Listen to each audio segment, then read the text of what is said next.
Welcome back to the Paranormal M channel. In just a few days, 2025 will be coming to an end, and will be ringing in 2026. We're hoping the new year brings us even more good fortune than the last, and we hope you'll keep loving and supporting Paranormal M. Don't forget to send us your mysterious experiences. Now, let's jump into today's stories.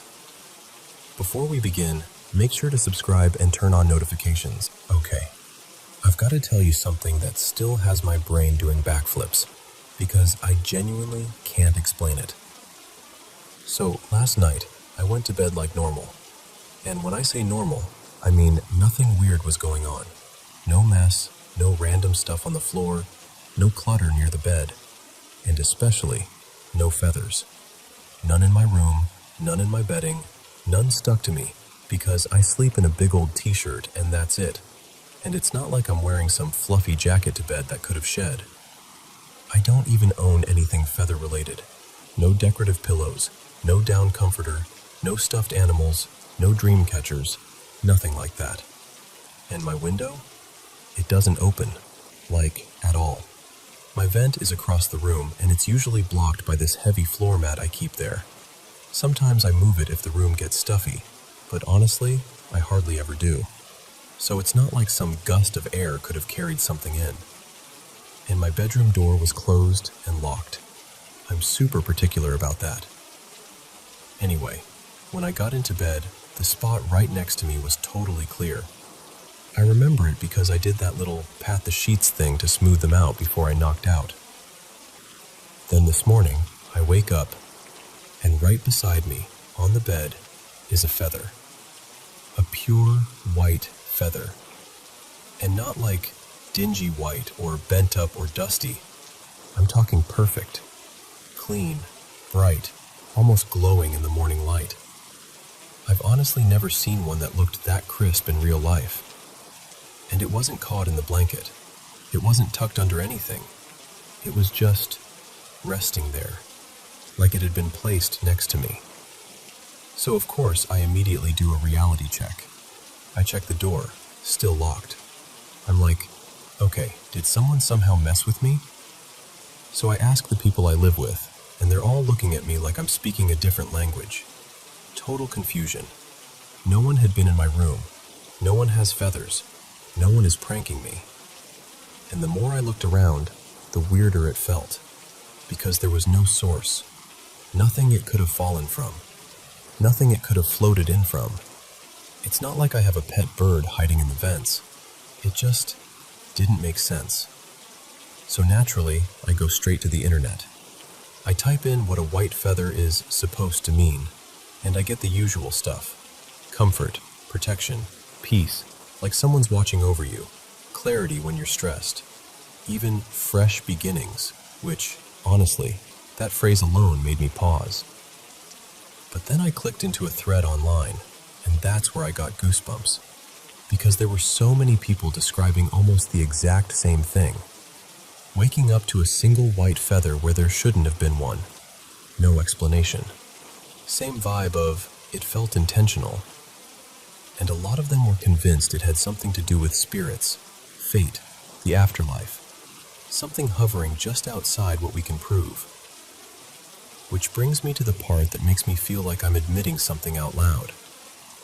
I've done a bunch of spirit board sessions in the past. Like, enough that I'm not even new to weird moments. I've had situations where small objects shifted in ways I couldn't explain, and I've always filed it away as, okay, that was odd, and moved on. But this feather? This one got under my skin in a totally different way. Because it wasn't just strange, it was clean, specific, and in a room where it basically had zero right to exist. And I'm not scared. I'm honestly not. I'm more fascinated. Like my curiosity is louder than any fear. It just feels significant, like I was meant to notice it. So I'm asking you, have you ever had something like this happen? Waking up to something that wasn't there the night before, with no physical way it could have appeared? Or am I missing some super obvious explanation that my brain is just refusing to see? Because right now, I'm stuck between The universe is sending me a little message, and, okay, how did this physically happen? And I cannot land on either one.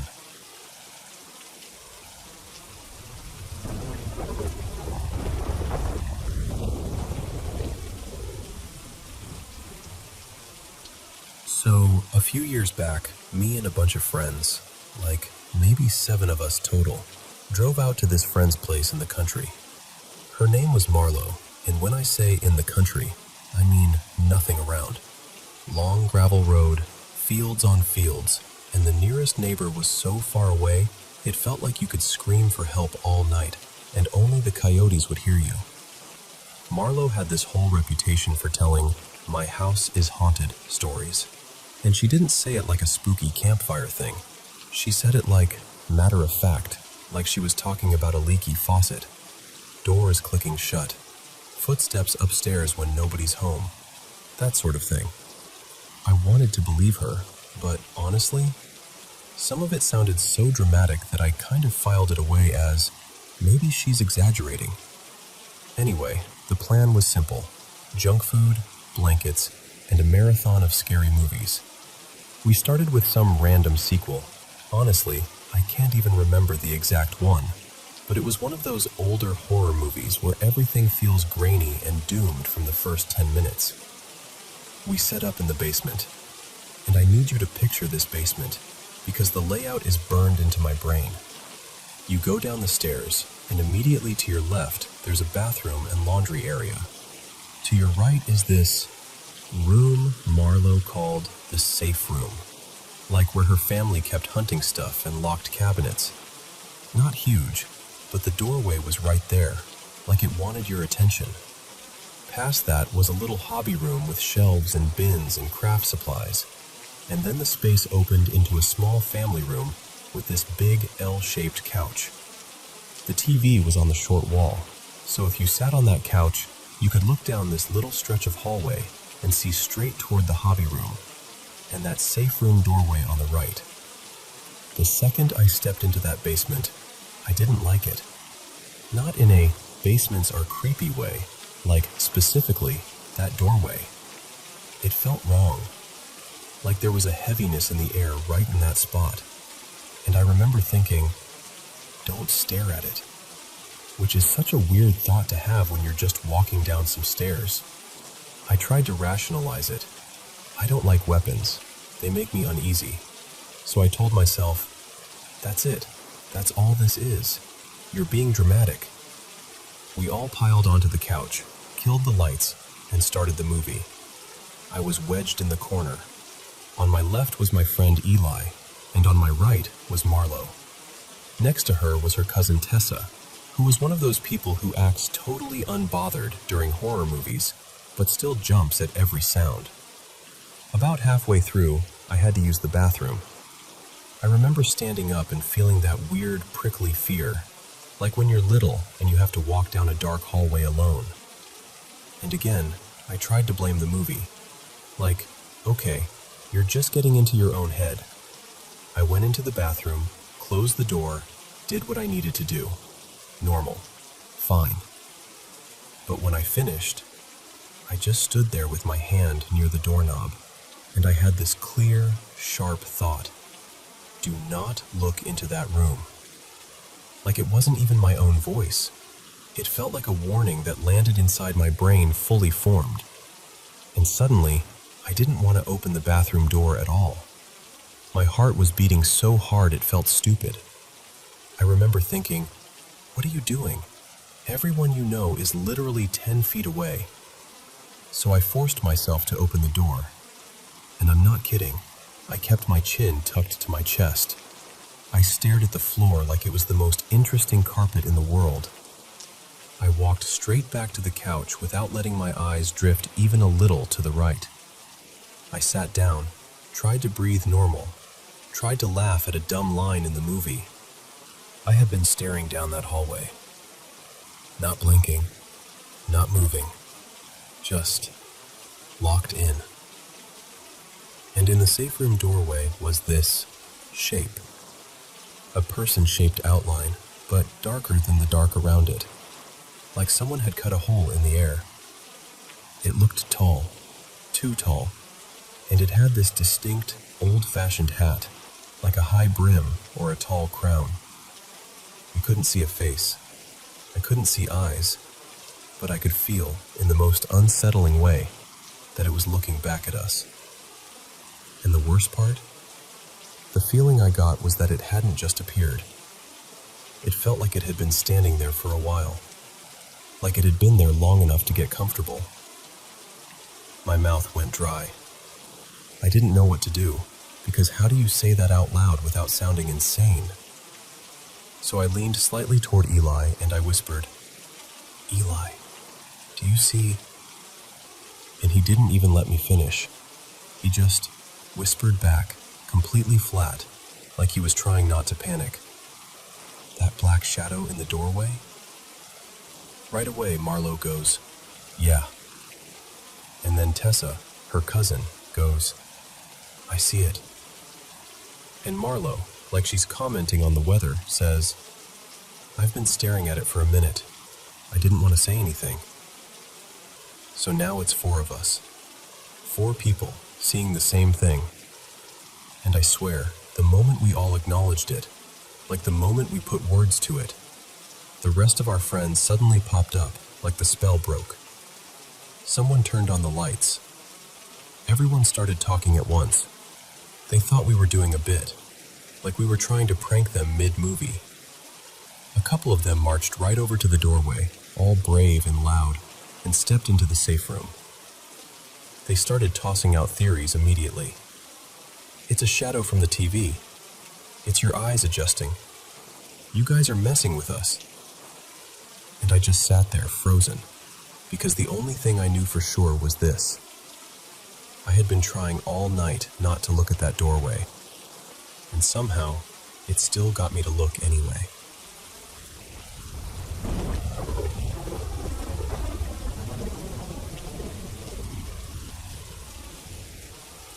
So, I've got this story I still can't fully explain, and every time I tell it, I get that same little chill in my shoulders. It starts when I was about 5. I'm outside on the footpath with my cousins. Just that kind of loud, scrappy kid energy, bouncing this scuffed-up ball like I'm a pro, even though my coordination was, let's be generous, enthusiastic. Anyway, the ball clips my sneaker weird, skips off the curb, and rolls right out into the street. And without thinking, because I'm 5, and 5-year-olds are basically fearless disasters, I sprint after it. I remember this part so clearly. The sound. That awful screech of tires. Someone yelling. My whole body turning to ice. I squeezed the ball to my chest and shut my eyes like if I just held on hard enough, the universe would have to pause for a second. When I opened my eyes, the front of a car was right there. Not touching me, but so close I could have reached out and put my hands on the hood. The driver had slammed to a stop just in time. And then me and my cousins did what kids do when they know they've just narrowly avoided becoming a headline. We bolted. Ran as fast as we could, no looking back, already imagining the trouble we'd be in if any adults caught up. So that's the first part. Now, later that same week, my parents took me to the mall. My mom was browsing clothes, which, to 5-year-old me, felt like an actual prison sentence. So I wandered a little, just looking for something to do. This was the mid-90s, right? No phones, no tablets. If you were bored, you had to get creative. That's when I found the escalator, and I got obsessed with the rubber handrail, pulling it, tugging it, pretending I was some kind of superhero powering the whole thing. Like everyone going down was only moving because I was so strong I was dragging them along. I'm there making little grunt noises, fully committed to the performance, and then, out of nowhere, I get this heavy feeling, like the air changes, like something behind me is wrong. You know that feeling when you can tell someone's close without seeing them? I turn my head, still holding the rail, and there's a man standing just behind me. Maybe late 40s, early 50s, dressed almost entirely in dark clothes. Black jacket, dark pants. The whole silhouette kind of flat and clean, like he didn't belong with everyone else. His hand was reaching out toward me. Not waving, not gesturing, reaching, like he was about to grab me. And as soon as our eyes locked, he stopped. Just paused. Then he smiled, and he turned his hand into this little finger gun, like a kid would do, like pew pew. He mimed firing. I panicked, like instant electric fear. I yanked my eyes away, scanning for my parents, heart pounding, and when I looked back, he was gone.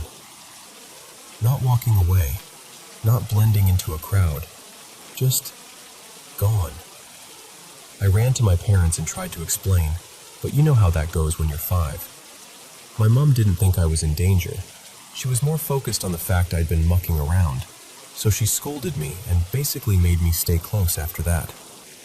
I tried to forget it. Here's where it gets weird. About 10 years later, I'm 15. Same mall, different day, just with my mom again. This time we're shopping for sneakers, and I'm doing that teenager thing where you're physically present, but spiritually somewhere else. And suddenly, out of nowhere, I get that same feeling. That exact same something behind me isn't right feeling. I turn around, and there he is. Same man, same dark outfit, same face. Only difference is I'm taller now.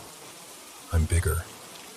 I'm not 5. And somehow that makes it more unsettling, because I'm realizing this isn't just a creepy kid memory. This is happening again. He's close. Close enough that his hand comes up like he's about to touch my shoulder. I lock eyes with him, and it's like he recognizes me instantly. And he smiles again. And he does the same thing. Finger gun. Mimes firing. This time I don't scream or run. I just freeze.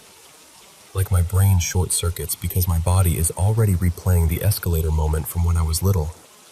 I glance at my mom. She's still focused on the shoes, totally unaware. Then I look back. Gone. Again. Now, one extra detail I've never known what to do with. Earlier that same year, I had a really close call. I choked badly while laughing at something on TV, like properly, genuinely choking. It took a scary amount of time to get it out, and for a moment it felt like I might actually pass out. So, yeah. Sometimes I wonder if that guy in black was death. Like he was saying, not today, but I'm keeping an eye on you. Like the finger gun thing was his weird little signature. I almost got you. And one day, I will. And other times I'm like, maybe it's just a guy who somehow looks identical a decade later and decided to commit to the longest, strangest prank of all time. Either way, I can't shake how specific it felt. That identical moment. That identical gesture. And honestly, the worst part isn't even what he did. It's the way my body knew he was there before my eyes did.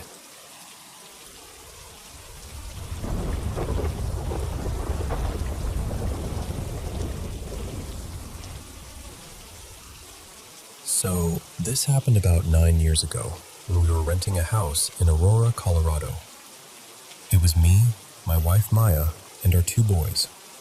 Logan was the older one, around 13 then, and our youngest, Eli, was 6. I worked from home, and Maya commuted to an office. Eli wasn't in school yet, so he spent a lot of his day just being a kid. Playing, wandering, making up games. The house had most of the bedrooms upstairs, and then a full basement. Finished, comfortable, not creepy. It had a little living area, the laundry room, and a couple of spare bedrooms. Honestly, it felt like a second living room down there, just without a kitchen. The stairs going down were carpeted and normal. Nothing like the kind of place you'd expect a scary story to happen. And this wasn't at night either. It was the middle of the day, around noon or so. Bright Colorado sunshine pouring through the windows upstairs. Totally ordinary. I remember I was at my desk answering emails between meetings, just doing boring work stuff. And then I heard it. This scream, this absolutely gut-level, blood-curdling scream. Not a whine, not a frustrated dad yell. Terror, pure terror, like something had cornered him. I didn't even think. I shot up and ran for the basement. My brain was already doing that awful parent math, falling, hitting his head, getting trapped, something sharp, because it was so out of nowhere and so intense. I took the stairs 2 at a time and hit the bottom, and the first thing I see is Eli running straight at me. He was wide-eyed, pale, shaking, just booking it like the floor behind him was on fire. I grabbed him and immediately started checking him. Arms, face, head, everything. But he seemed physically fine. No blood, no limping, no bruises forming. I asked, "Eli, what happened? What is it?" And he looks past me, past my shoulder, like he's still watching something. And he says, very clearly, "That man is scary. He's a scary man." Just like that. Now, the basement didn't have a walkout. There was no back door down there, no outside entrance. The only way in or out was the stairs I'd just run down. And I remember having this immediate, almost reflexive adult response. Like, okay, he imagined something. Kids do that. I tried to calm my voice, tried to tell myself it was just kid stuff, even while I was still holding him. And then, right behind me, on the staircase, I heard footsteps. Not creaks, not a soft shuffle. This was heavy, violent, like someone was stomping up the stairs fast, almost like they were skipping steps, slamming their feet down hard with every hit. And I was close, like maybe a couple yards away. Close enough that I didn't just hear it, I felt it. The vibration of each stomp in the air and through the floor, like the staircase was being attacked. The sound moved upward, step after step, and it didn't stop halfway. It went all the way up, like whoever or whatever was running didn't hesitate for a second. I froze. Eli clung to me, and I remember the hair on my arms lifting. The basement suddenly felt too open and too quiet, except for that pounding. And the thing that really messes with me is this. There wasn't anyone else in the house. No guests, no delivery person, no neighbor wandering in. Nothing. And Maya was at work. Logan was upstairs doing his own thing and hadn't even come down yet. It was just me and my little kid in the basement.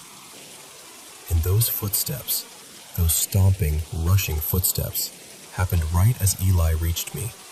Like the moment he got to me, whatever scared him decided to bolt up the stairs. Nothing. Just quiet.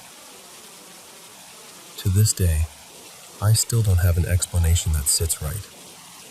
I'd love to file it away as a trick of sound, a weird echo, my imagination filling in the blanks. But it didn't feel like that. It felt real in the way that only a few things in your life ever feel real. Eli's older now, 15, and he doesn't remember it at all, which somehow makes it stranger. Like it happened in this tiny pocket of time that only I carried out of that basement. And I'm not someone who goes hunting for supernatural stuff. I'm usually the guy who shrugs and says, there's probably a rational explanation. But that day, on a bright, sunny afternoon in a perfectly normal house, something happened that still gives me chills if I let myself picture it too clearly. Because I can still hear those footsteps. And I can still see my kid's face when he said, "That man is scary."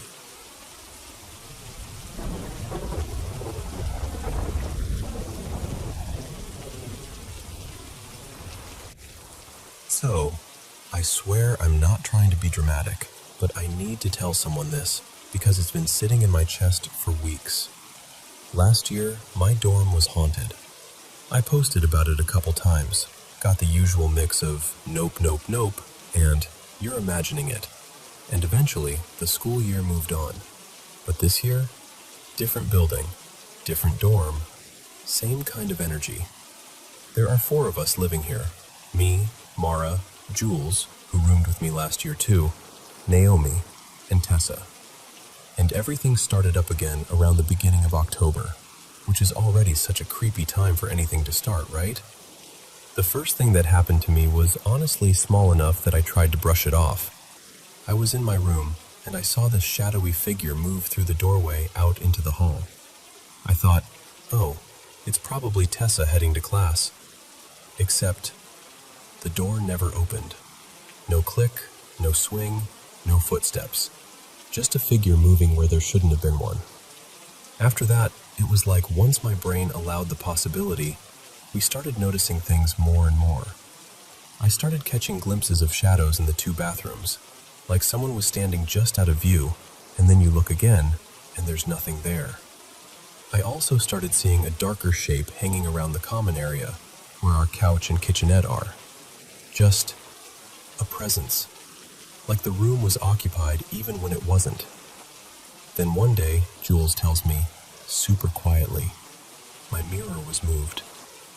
They have this tiny little mirror in their room, and it was angled toward their bed, and they were freaked out because they never pointed at their bed. It's like a personal rule. They didn't move it, and none of us had any reason to go into their room and do that. Now here's the thing. Jules and I have always been the sensitive ones, I guess. Like, we're the ones who actually see things. Naomi doesn't really see stuff, but Naomi gets feelings, strong ones. Like walking into an area and instantly knowing, no, not here. And our dorm is kind of split. There are 2 entry doors, one on my side and one on the side where Jules and Naomi's rooms are. The door on Jules and Naomi's side started unlocking on its own, just randomly. No one outside, no one coming in, nothing. And that was when things started ramping up instead of fading away. Jules and Naomi's bathroom door began opening by itself, and then the light would turn on. The weird part is, they keep that door shut even when it's not in use. It's habit. So the fact that it kept being open was really noticeable.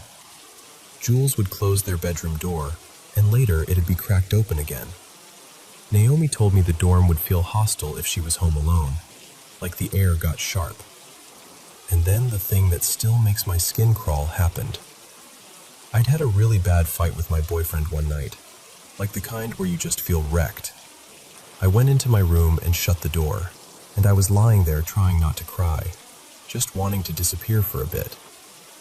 There was a knock on my door. I said, "Yeah?" And I heard Jules's voice, clear as day, go, "Hey, are you okay?" So I answered like it was normal. I said something like, "Yeah, I'm fine. I'm just going to sleep." And that was that. Except the next morning, I asked Jules if they came over to check on me, and they looked at me like I was speaking another language. They said no, and not only that, they said they wouldn't have, because they know I like to be left alone when I'm upset. So I asked Naomi and Tessa, and both of them either weren't home at the time or didn't go anywhere near my side of the dorm. So, who knocked? And we also started wondering if it began in October for a reason, because that's when maintenance tore open part of a wall to fix damage from a flood. Like the building got opened up, and something that was sealed away wasn't sealed anymore. One night, Naomi and I were sitting on the couch in the common room, just trying to keep it normal. Like if we acted casual, it would stop. And I'm not kidding. Every time I opened my mouth to talk, there would be a loud knock on the wall. Like a response. Like, stop. And while we were sitting there, we both felt touches. Not like your shirt brushed the couch. Like actual hands. Little taps. Little presses. We both looked at each other at the same time, wide-eyed, silently confirming. You felt that too, right?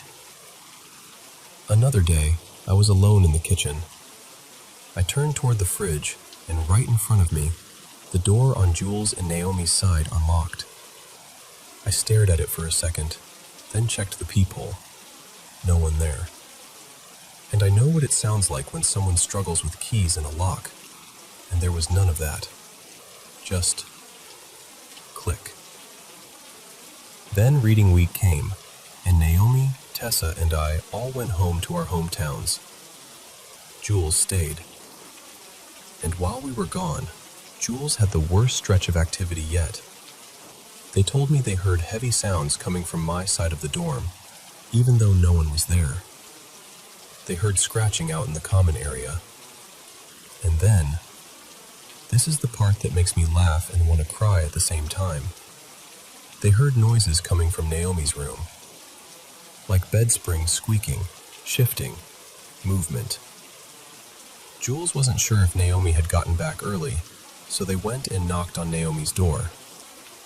And from inside the room, they heard what they described as someone panting like a dog, like a person trying to imitate it.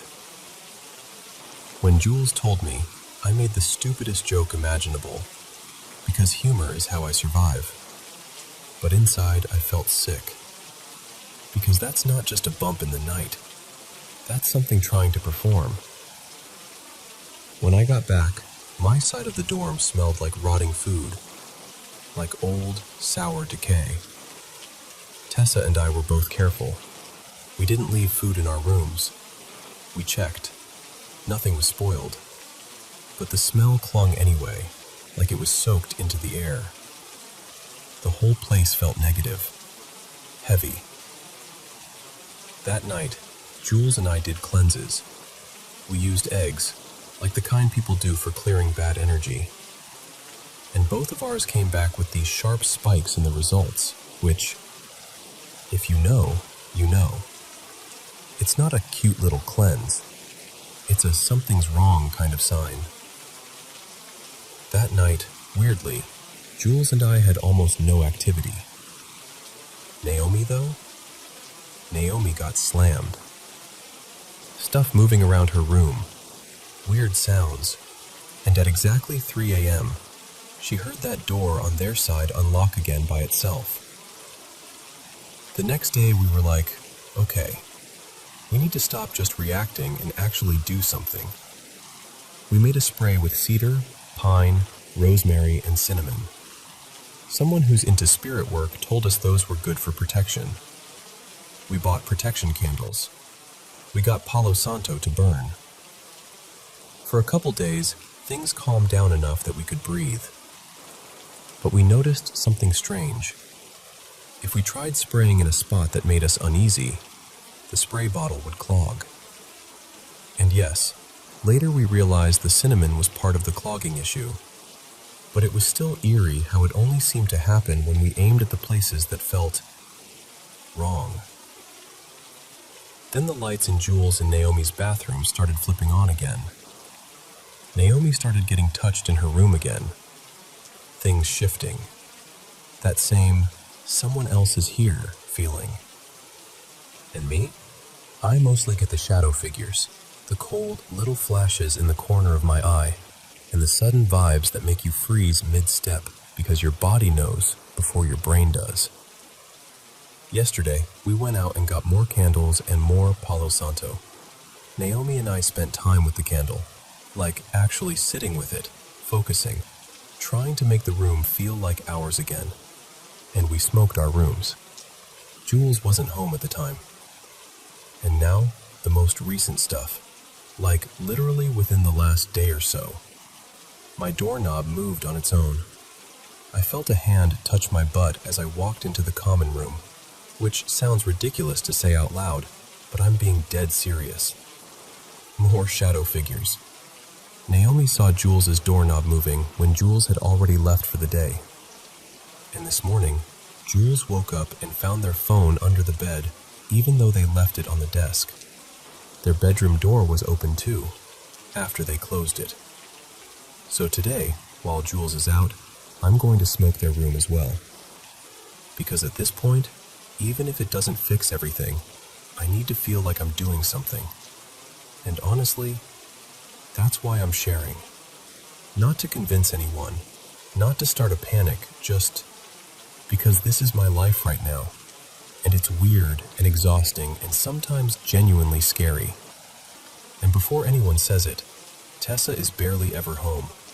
There is no way she's orchestrating anything.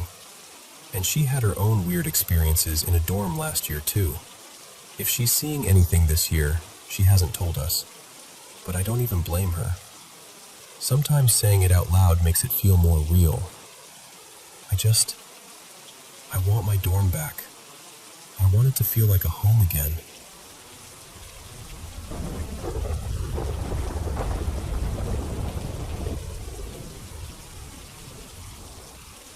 So, I had this experience a few years back that I honestly tried to bury, because it scared me that much. But enough time has passed that I can finally talk about it without feeling like I'm going to crawl out of my own skin. Back then, I was living in this old share house, and I swear to you, the vibe was wrong. Like, not just, ugh, it's winter and everyone's tired, wrong. I mean, the whole place felt heavy. Everyone in the house was struggling in some way.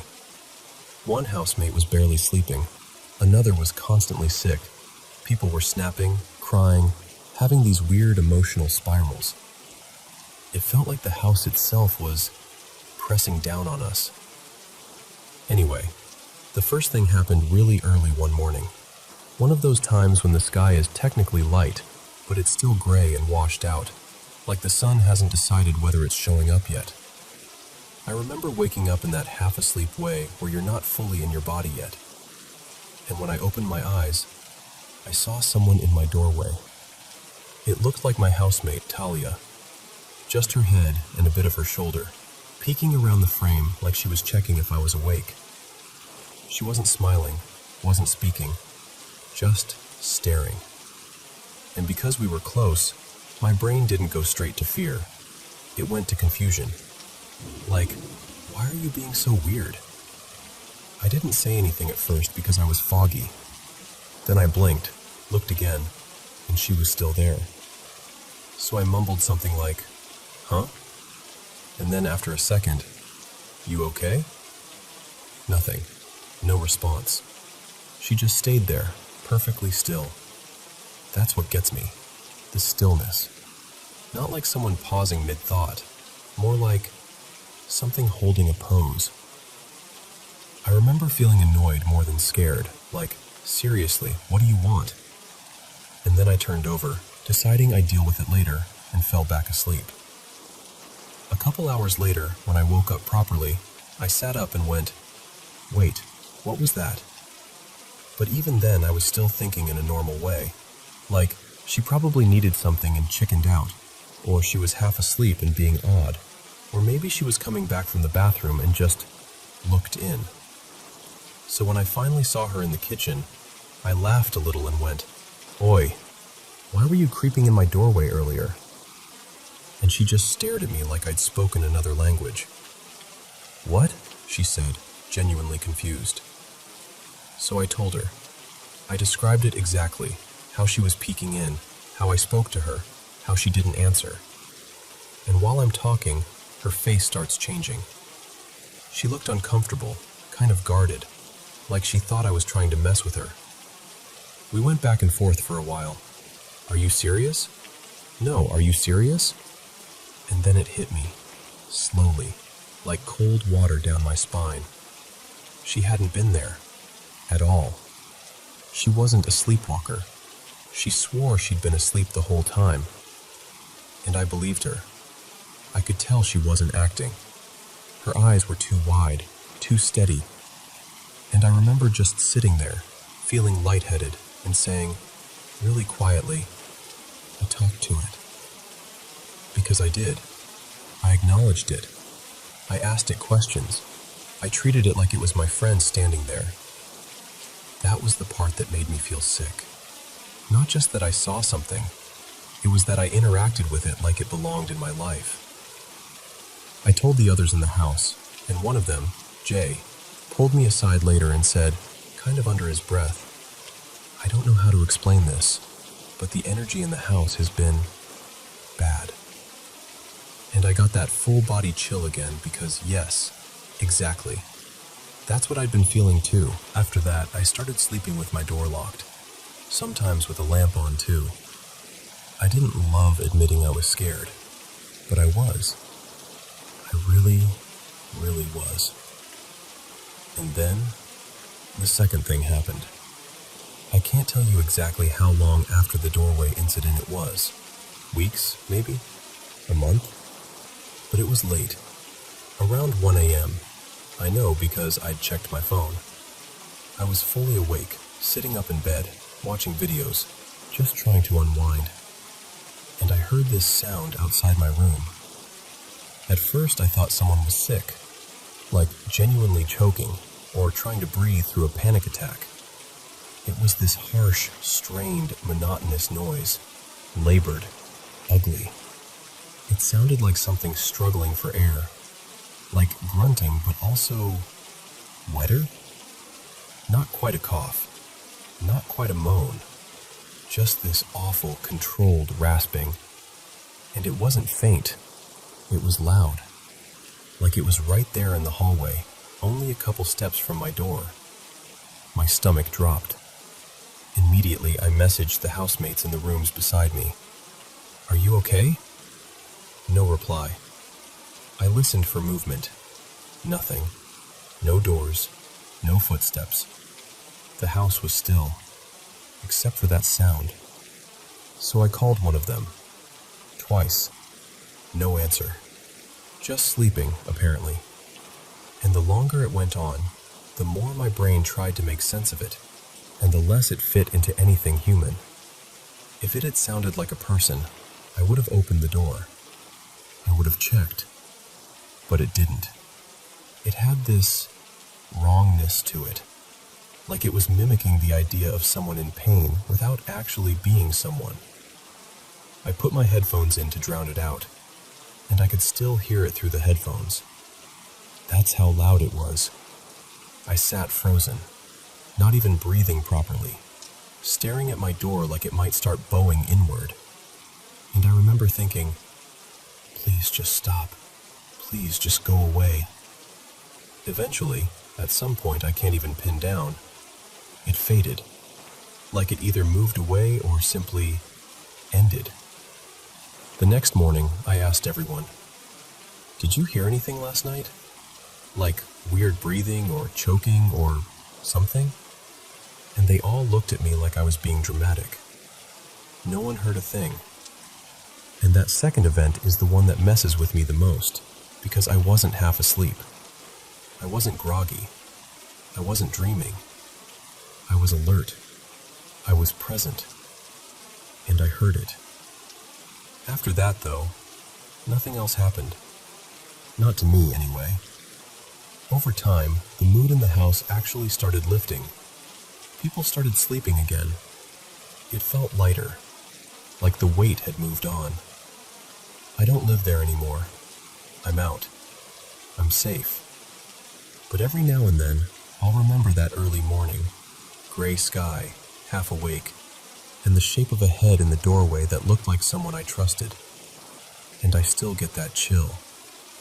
Because the weirdest part isn't even what I saw or what I heard.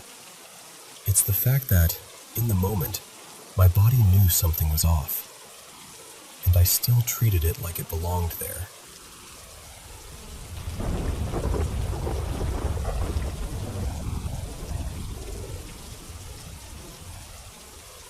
Hey, so I've been sitting on this for a while, and I still don't know what to make of it.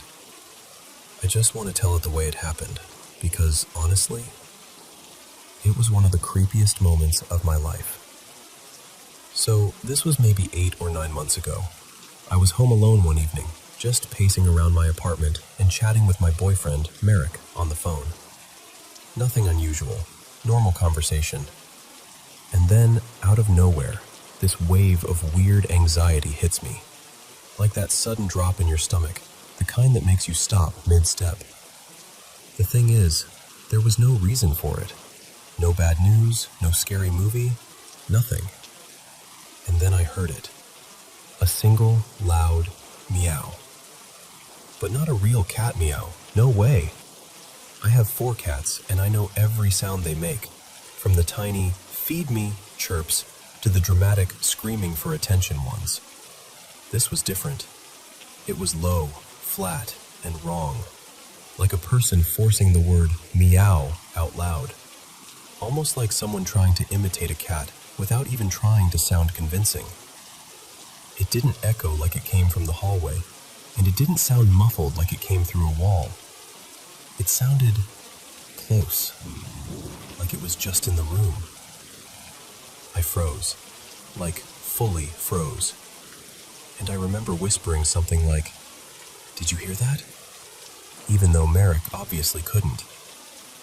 My brain was scrambling for explanations. One of the cats? A neighbor? The plumbing? But none of it fit, and the fear just kept climbing. And then I did the dumbest thing. I panicked so hard I accidentally hung up on him.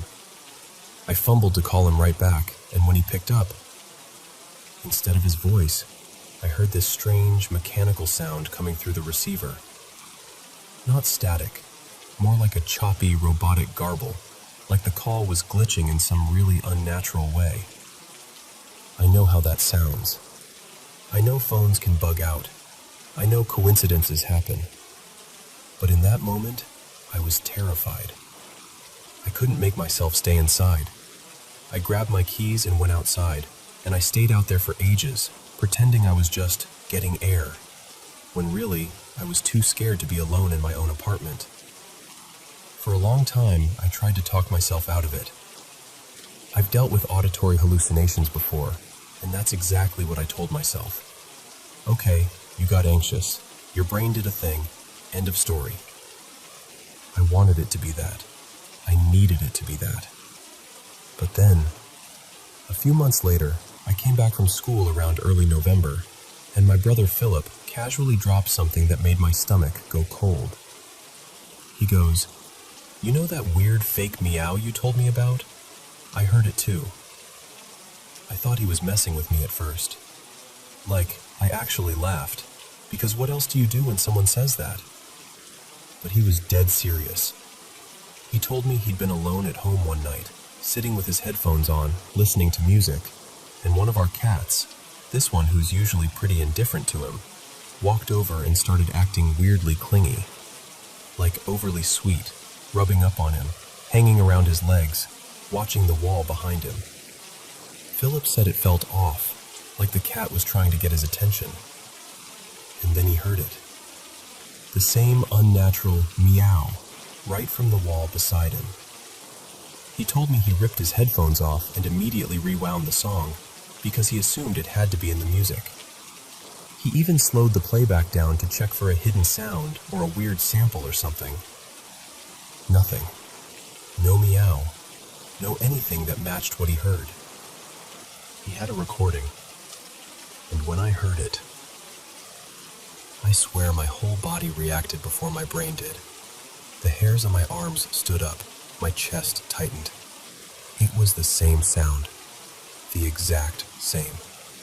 That flat, human-sounding meow that doesn't belong to any animal I've ever heard.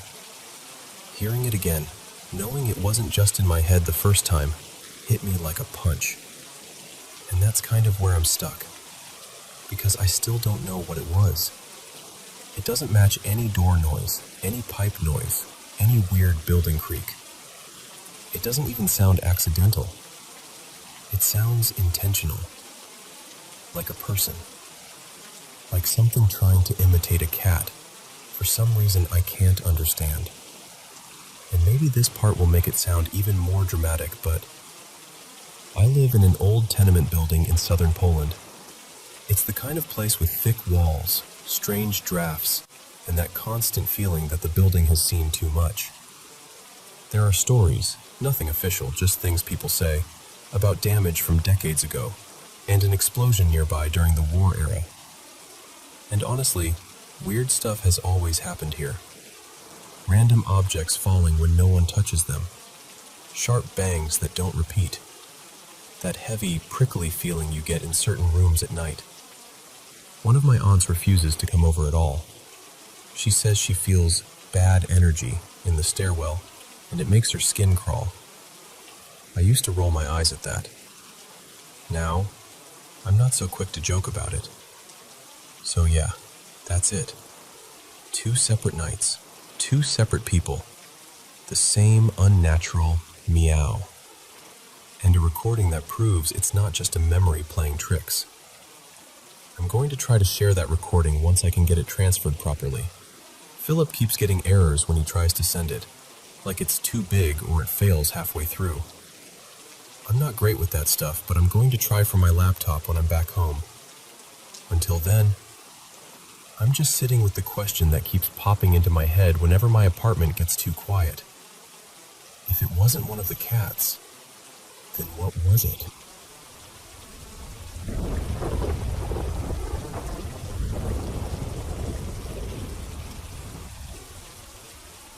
Okay, so let me tell you what happened, because I'm still trying to make my brain accept it as normal, and it just won't.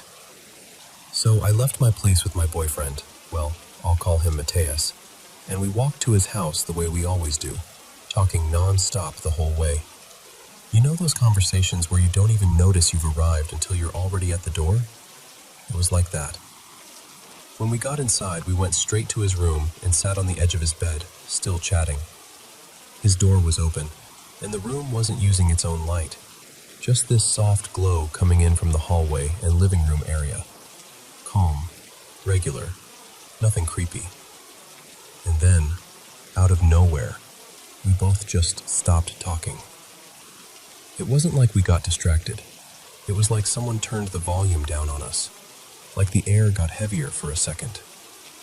And in that silence, I heard this quiet, close little shh. I didn't say anything at first because, this is embarrassing, but I'll be honest, I sometimes hear things, like little noises that my brain invents when I'm anxious or overtired. So my first instinct was, ignore it, don't feed it. But then something happened that I can't overthink away. A shadow, like a huge shadow, just slid across the room for maybe 2 seconds. Not a person-shaped shadow. Not like someone walked by the doorway. It was more like the whole room got dimmer, like something large blocked the light source, and it faded across everything in a kind of gradient. It wasn't just a quick flicker. It was intentional looking. Like something passed between the living room light and our door, even though the door was open and we could see out. I remember freezing and just scanning the room with my eyes, trying to find something, anything that could explain it. Mateus noticed immediately that I'd gone tense, and he goes, really quietly, "Did you hear that shh?" And I just stared at him because, okay, that's already weird. So I said, "Yeah, but the shadow freaked me out more." And then he described the exact same shadow I'd just seen, without me giving him details first. That was the moment my stomach dropped, because if it was just me, he wouldn't have matched it so perfectly. So we did what you do when your brain is trying not to panic. We tried to be logical. We started listing explanations out loud like we were negotiating with reality. Maybe someone came in, but the doors were locked.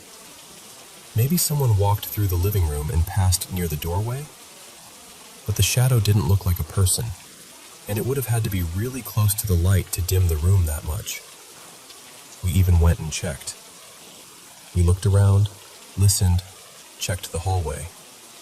His little brother, Davi, was in his room, and when we told him what we saw, he got wide-eyed and swore he hadn't stepped out at all.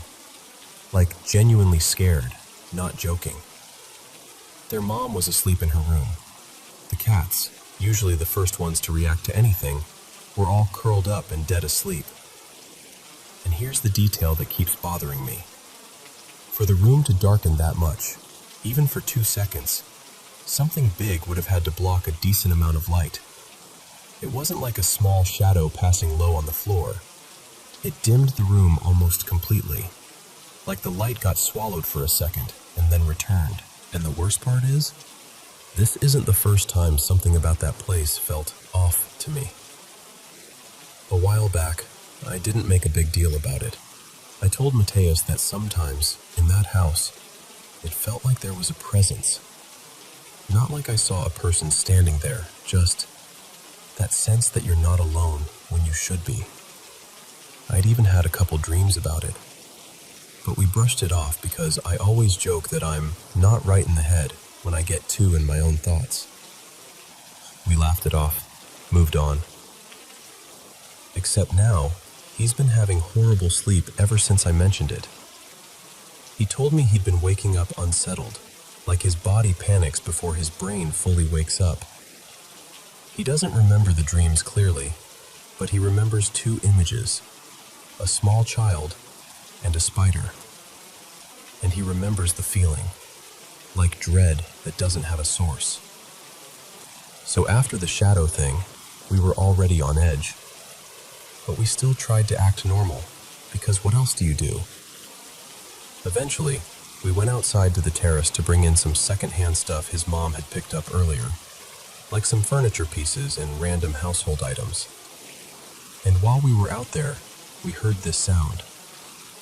It was faint at first, and then it got clearer, and the closest way I can describe it is carousel music. Like that tinkly, childlike melody you'd hear from a toy or a little merry-go-round. But the weird thing was, it didn't feel like it came from one direction. It felt like it was everywhere at once, like it was surrounding us. Now, if I'm being fair, I personally think that part could have been normal. Someone down the street playing something, a TV, a phone, a neighbor's kid, whatever.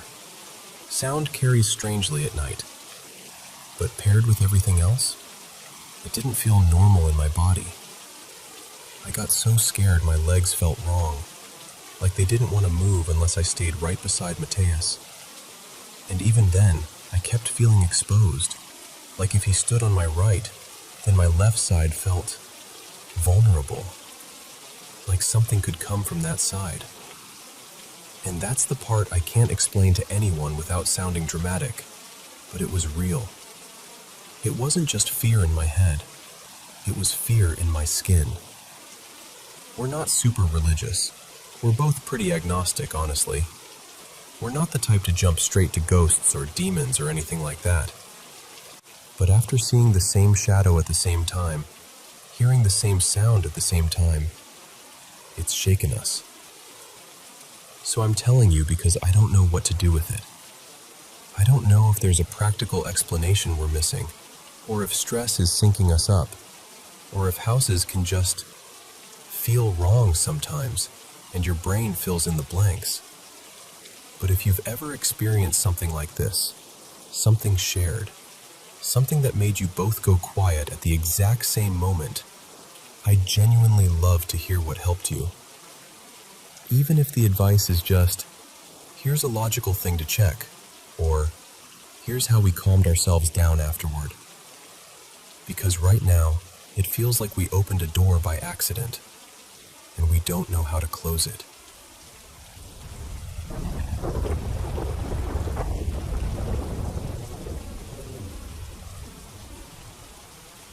Okay, so I want to tell you something that still feels a little unreal when I say it out loud, even though it shaped years of my life. Back when I was about 25, in the early 2000s, I went through this phase where I was absolutely devouring books. Occult stuff, philosophy, comparative religion, mysticism, all of it. I wasn't trying to be edgy or anything. I honestly couldn't have explained why I was so pulled toward it. There was this dusty little used bookstore near my apartment. One of those places where the shelves lean a little and the carpet smells like paper. And it was basically a treasure cave of weird, wonderful books. I read everything I could get my hands on.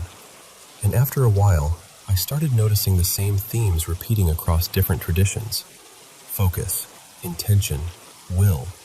The idea that the mind can call things toward it. So I started practicing that, just quietly, like a habit. I'd sit in my room and try to set an intention the way those books described, like tuning a radio to a specific frequency. And then one morning, I'm at a cafe with my friend. Her name was Mara, and we're just drinking coffee, talking about nothing important. She gets this faraway look, grabs a napkin, and starts sketching. No explanation, just draws something, like a shape around a stick figure, kind of like flames or sunlight. Then she slides the napkin across the table to me. I'm like, "What is that?" And she goes, real casual, "It's your aura. You're on fire." I laughed because what else do you do with that? And I said, "Is that good?" And she pauses, squints at the napkin like she's double-checking her own eyes, and says, "I don't know. This is just what I see." So I asked her if she sees stuff like that often, and she shrugged. "Sometimes, but not like this." I remember feeling this weird mix of curiosity and irritation, like, okay, that's your thing, not mine. But still, it planted a little seed, like maybe I was messing with something. And that same year, my life kind of cracked open in a different way. I went through a breakup that absolutely wrecked me. Like the kind where you don't just feel sad, you feel hollowed out. I was barely functioning. I'd go to work, come home, stare at the ceiling. I was raw all the time. By late summer, manifesting had become so normal to me that I did it without thinking. Not like I was getting rich or magically fixing my life. Nothing dramatic like that. It was more like I'd built a mental doorway. And one night, when I was especially low, when I felt weak and desperate, I set an intention, and it felt like something answered. And I knew instantly, I'd made a mistake. The next day I panicked and tried to undo it in every way I could think of. I boxed up the occult books and donated them, like I didn't even want them in my apartment anymore. I tried to clean my mind, stop thinking in that intentional way, stop inviting anything. But it was too late because after that, I started having this constant feeling that something was with me. Not a presence like comforting, not like a guardian angel vibe, more like a predator you can't see. It felt tall, thin, not exactly a solid shape, more like spindly shadow, like smoke pretending to be a person. I'd catch it at the edge of my vision, like a darker patch of darkness. And sometimes it wasn't visual at all. It was physical in a different way, like the sensation of it standing behind me while I was cooking, leaning in, hovering too close. I'd be chopping vegetables, and suddenly my skin would crawl like someone was inches from my neck. It eased up when I was outside, or around people. But that summer I was alone a lot, and I got used to living in this constant low-grade fight or flight, like my nervous system never fully unclenched. Spoiler, it wasn't important. It was just a door again. The dream journal worked. Too well. I started remembering dreams in insane detail. Then I started lucid dreaming, and after that, these out-of-body experiences started happening while I was falling asleep. And listen, people talk about lucid dreams and out-of-body stuff like it's some cool superpower. For me, it was terror, because I learned fast that just because you're lucid doesn't mean you're in control. You can be awake in a dream and still be totally helpless. And that's where the entity showed up the clearest. 3 nights in a row, I'd be drifting off, eyes closed, and then, without warning, I'd have this sensation of separating from my body, just slightly, like an inch, like my awareness lifted off my skin. And in that state, it's hard to explain, but it's like you don't have eyelids. You can't blink or shut anything out. You're just seeing. And I saw it above me. This pitch-black thing, almost shiny, forming out of these strands, like threads of shadow gathering themselves into a shape. Not tentacles, not really. More like fibers twisting together, becoming denser.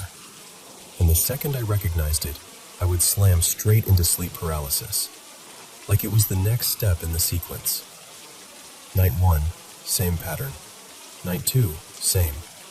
Night 3, I dreaded bedtime. I was working 2 part-time jobs and taking morning classes, so I couldn't avoid sleep forever, but I tried. I'd stay up until my eyes burned. But that third night, right at the moment where it usually tipped into paralysis, something different happened. Something else came in. It felt smaller, brighter, not blinding, just clean, like a concentrated spark. And it rushed between me and that shadow thing, the way an animal darts in to protect its young. And the shadow thing, this is the part that still gives me chills. It didn't fight. It backed off.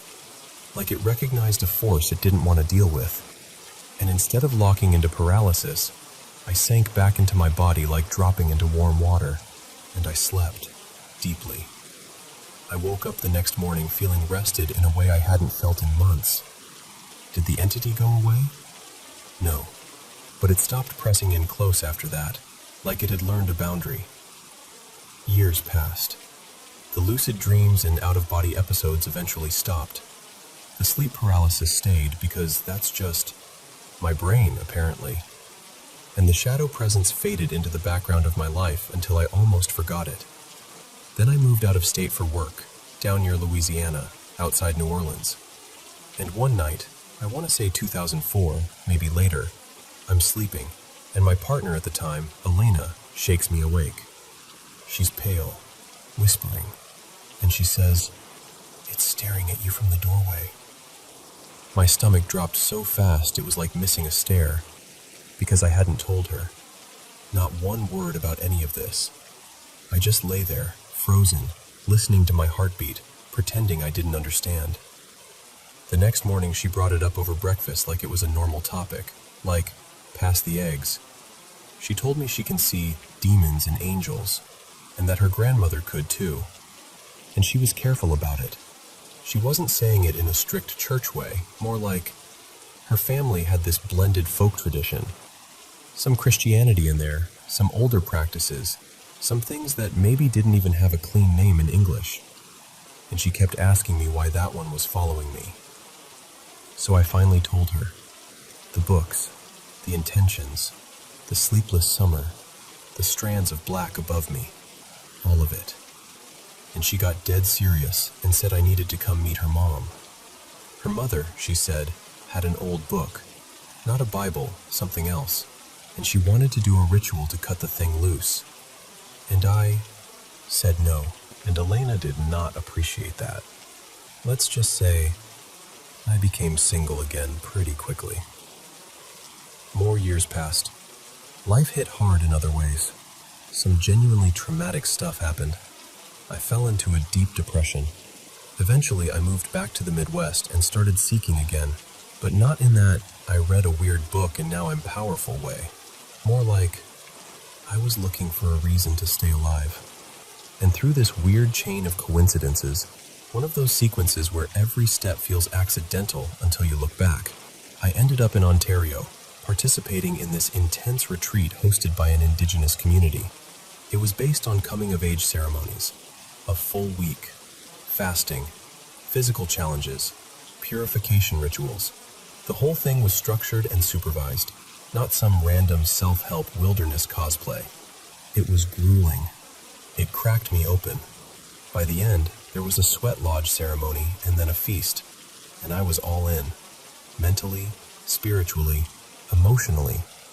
I was wrecked by the time it was over, like shaken to my bones. When I came out of the sweat lodge, an elder, his name was Thomas, I think, put a hand on my shoulder and guided me to sit down, just right there on a rock. He handed me water, and he asked gently, "How do you feel?" And I remember laughing weakly and saying, "I think I almost died in there." And he nodded like I'd commented on the weather. "Yeah, I think you did too." Then he said, "You're weak right now. That's why you need to sit and rest." And he paused, like he was listening to something I couldn't hear. Then he said, very calmly, "There was something feeding on you. Been with you a long time." My throat went dry. He kept going. "That's why you feel heavy. That's why you feel tired." And then he looked at me and said, "But you're lighter now. It's gone." And he made this motion with his hand, like a bird lifting off and flying away. He said, "That's why we call on the spirits of our grandfathers, to watch us, to protect us." A few minutes later, he checked in again. "You feeling better?" I nodded, still stunned. And then he smiled, this warm, ordinary smile, like bringing me back to earth. "Good," he said. "Let's go eat." And here's the thing. I did feel lighter. Not metaphorically, not like a mood shift, like something unclenched inside me that I didn't realize had been clenched for years. And from that point on, that shadow feeling, that sense of something lingering at the edge of my life, was just gone. That retreat kicked off a kind of spiritual awakening for me, but it didn't turn me into some guru. Mostly it pushed me toward the basics: therapy, exercise, learning how to regulate my nervous system, eating like I cared whether I lived, yoga, running, real-world practices that helped me build strength again. And because I apparently don't learn lessons the easy way, I later experimented with some more intense spiritual practices and scared myself all over again. But that's another story. Same moral, different costume. I'm telling you all this for one reason. I genuinely believe it's possible to open a door you can't close by yourself. And I had chances to get help, more than once. And I turned them down because I didn't want to admit what was happening. So please, seriously, be careful with your mental and emotional state when you go digging into practices that claim they can call, or manifest, or open things.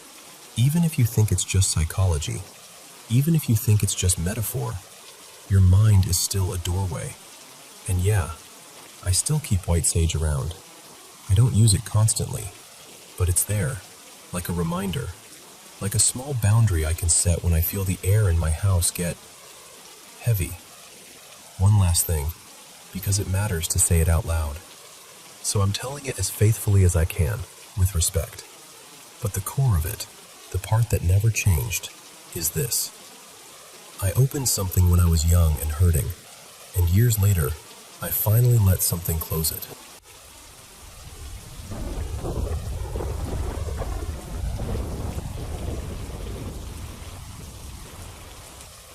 So I had this experience a few weeks ago that still makes my stomach flip when I think about it. And I keep going back and forth on what it actually was. Sleep paralysis? Or something I genuinely can't explain. I was up in Washington State for my friend Tessa's birthday. She just turned 32. And a bunch of us decided to stay at this older boutique hotel that people locally swear is haunted. It's one of those places that leans into its history. Creaky floors, narrow hallways, little rooms, shared bathrooms at either end of the corridor. And honestly, during the day it's kind of charming. Cozy even. The whole place is packed with antiques. Ornate mirrors, old framed portraits, heavy velvet chairs. But at night, it's a different vibe. The same decor that feels cute in daylight starts to feel like it's watching you. Everyone else doubled up in rooms, but because of the numbers, I ended up alone. I'm 27, and I'm not usually someone who gets spooked easily. But that night I was just uneasy. Like my body was already on alert before anything even happened. I left the bedside lamp on when I went to sleep, bright enough that the room wasn't fully dark, because I didn't like the shadows. Eventually I drifted off, but I started having these intense dreams right away. Not the random, nonsense kind. These were heavy, full of presence. In the dream, there were spirits everywhere, and the most distinct one was this man standing in the corner of my room, just planted there.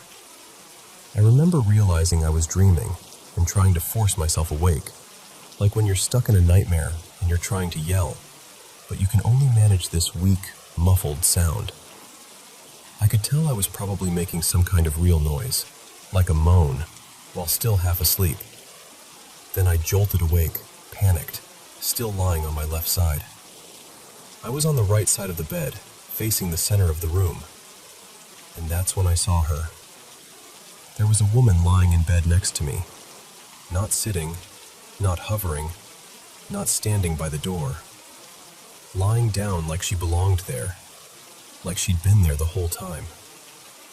She had light hair, sort of honey blonde, parted right down the middle, and these pale blue eyes that weren't looking at me. They were staring straight ahead, like she was focused on something beyond the wall. She looked maybe mid-40s, and something about her felt old-fashioned, like her whole presence belonged to another time. Her head was slightly propped up on the pillow, facing the same direction I was facing. And the thing is, the lamp was still on. The room was lit. I could see her clearly. She wasn't a shadow. She wasn't foggy. She wasn't in the corner, like some horror movie silhouette. She was right there, less than an arm's length away. The only strange thing, the only thing that made my brain scream, "This can't be real," was that she wasn't fully solid. She was translucent. Like I could still make out her features perfectly, but there was this faint bluish sheen through her, like moonlight on glass. Not scary in an aggressive way, more like unnatural, like looking at someone underwater. I just stared at her, completely frozen. I remember blinking hard over and over, almost angry blinking, like if I blink enough, she'll be gone. But at the same time, I was terrified that if I looked away for even a second, she'd turn her head and meet my eyes. I counted it in my head afterward, and I swear it was around 10 seconds, maybe 15, of me just locked on her. And then she vanished. No fade out, no movement, just gone, like someone erased her.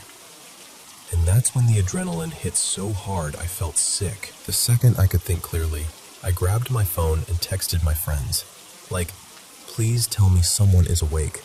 Please let me come sit in your room." No one answered. Everyone was asleep. So I just stayed there, lights on, heart racing, trying not to let my eyes drift to the empty space beside me. And the part that keeps messing with me is this. I've never had sleep paralysis before, not once. And I know being anxious and already freaked out can absolutely mess with your sleep, especially in a haunted place where you're primed to expect something. But it was so vivid, so close, and she didn't look like what people usually describe. No shadow figure, no demon, no crawling thing on the ceiling. Just a woman, calm, silent, real as anything. So I don't know. I genuinely don't know what I saw, but I haven't slept the same since.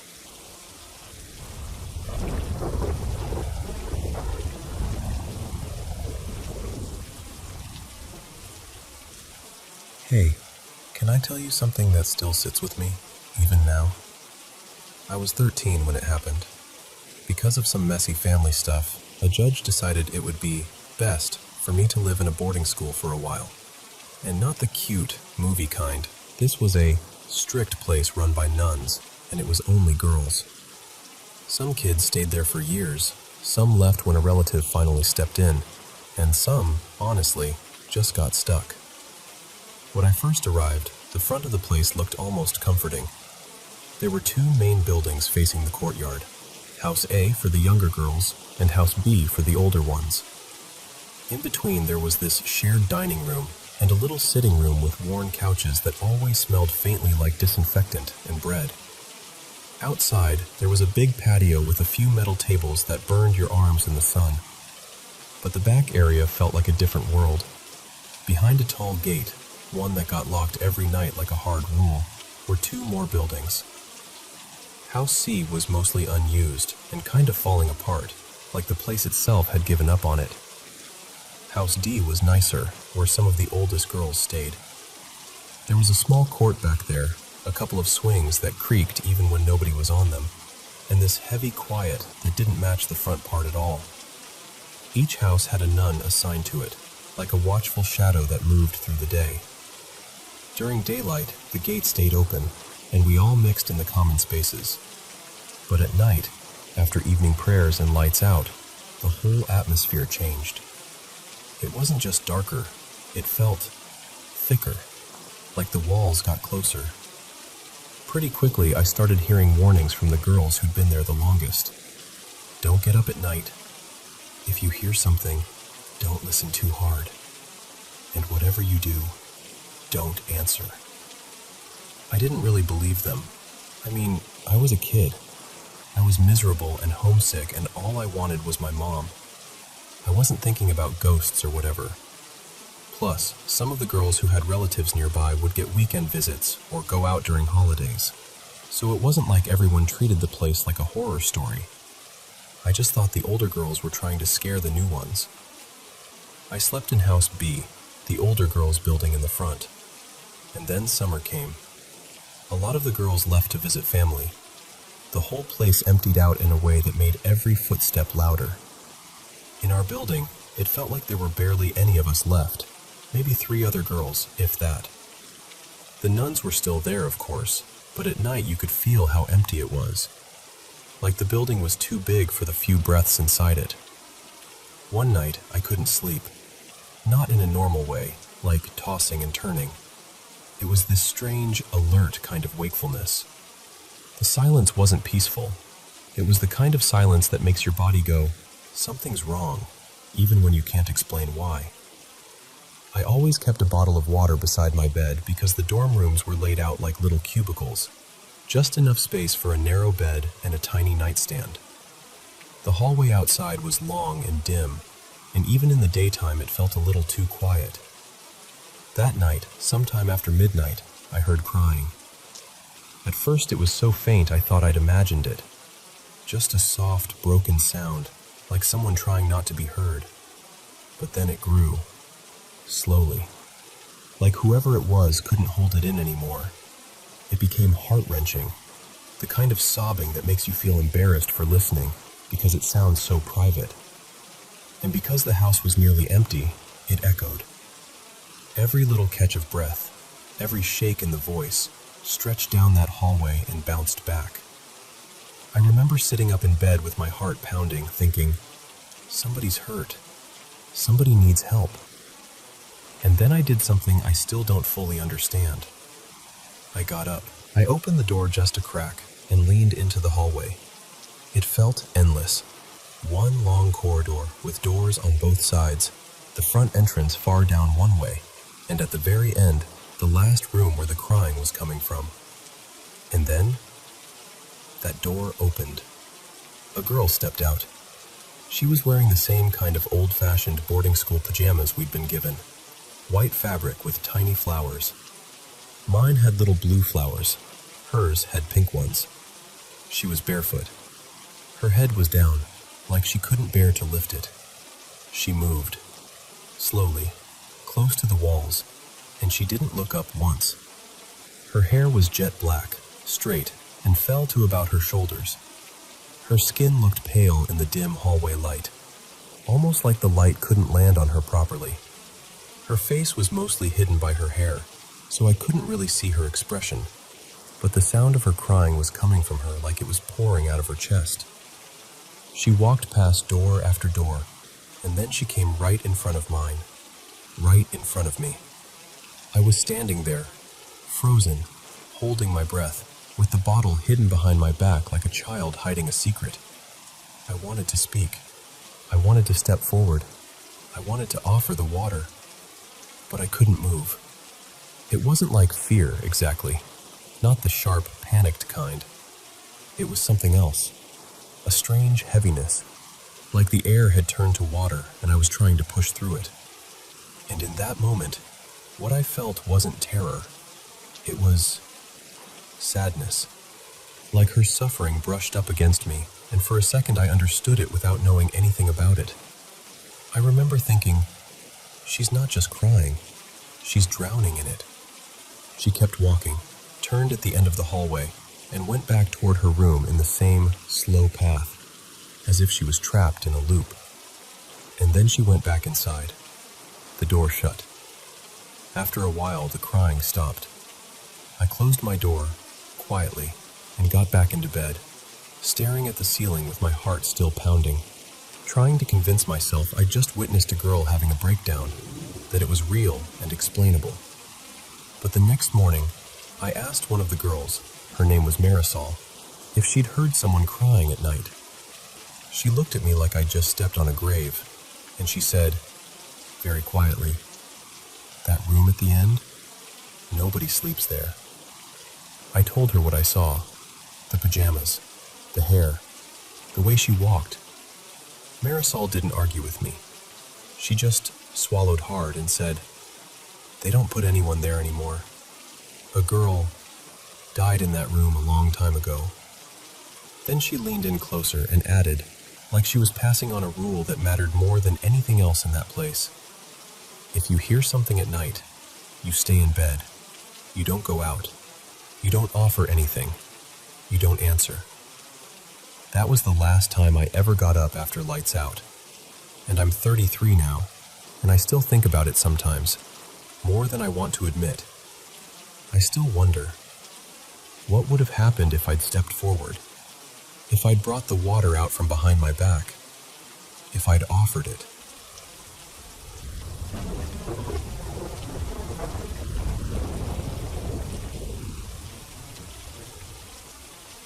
So this happened pretty recently, maybe a couple months ago, and I still don't know what to do with it in my head. It was a Sunday, late morning, close to lunchtime. My little boy, his name's Mateo, was sprawled out on my bed in my room, totally relaxed, tapping away on his phone. It's not like a real phone, you know? It's basically his little play device, and at night we sometimes use it for a bit of sound because he gets jumpy in the dark. Everything felt normal. After about an hour or so, we went downstairs and had lunch. The day just continued like any other day. Then night came, and we went back upstairs to get ready for bed. I asked Mateo where the phone was, and he said, super casually, "It's on the nightstand." I reached over. Nothing. I checked the bed, under the blankets, between the mattress and the frame. I even looked in the little places you don't expect, like the corner behind the lamp. No phone. The next morning, I honestly forgot about it at first. I had a full day of cleaning planned, one of those deep clean days where you end up questioning your life choices. I stripped the sheets, washed everything, moved furniture, cleaned under the bed, shook out blankets, the works. If the phone had been anywhere in that room, I should have found it. I mean, I moved everything. That night, I needed the phone again for bedtime, and I started looking for it seriously. Still nothing. And that's when it hit me like, wait, this is weird. Because at this point, there was nowhere left it could be hiding. Not in my room, not in the laundry, not under furniture. I had basically turned the house upside down. By the next day, I was genuinely stressed. I spent most of the day searching, checking drawers, baskets, toy bins, even places that made no sense.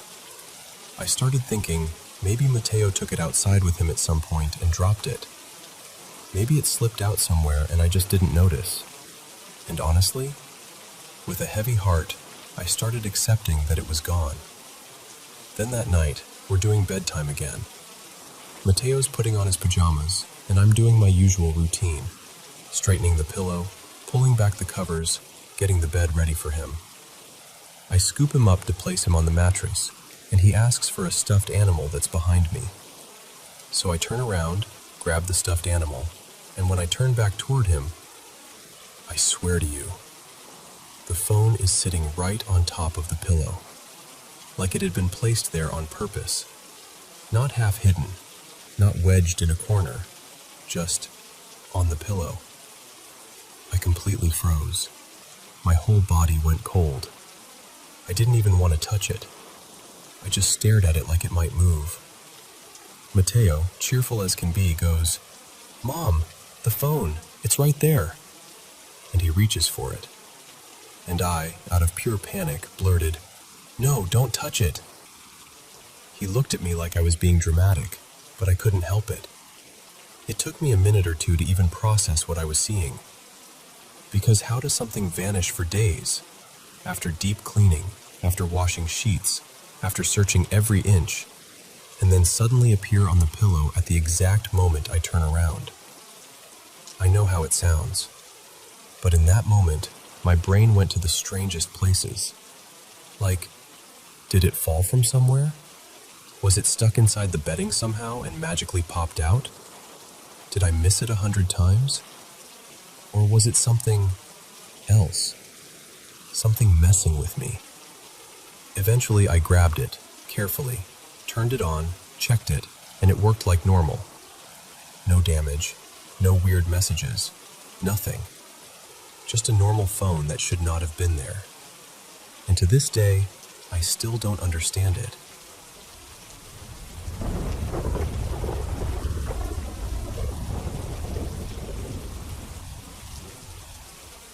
So, let me tell you about something that still makes my stomach tighten when I think about it.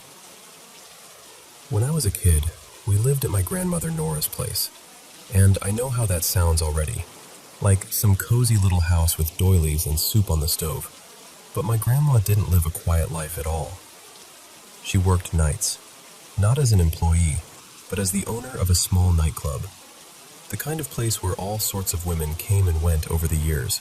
Different ages, different looks, different stories. The house itself was strange. It sat on this big piece of land, and the club was connected to it, but also kind of supported, like two lives stitched together with a thin seam. The upstairs rooms were where the women stayed. Our family space was below, and my bedroom was right under those rooms. And here's the detail you need to hold on to. The staircase leading up there was made of thick iron, heavy, loud. Every step on it had a sharp, unmistakable sound. On holidays or big family weekends, the women would all travel out to see their kids or relatives, and the upstairs would be completely empty. No music, no laughter, no doors opening and closing. Nothing.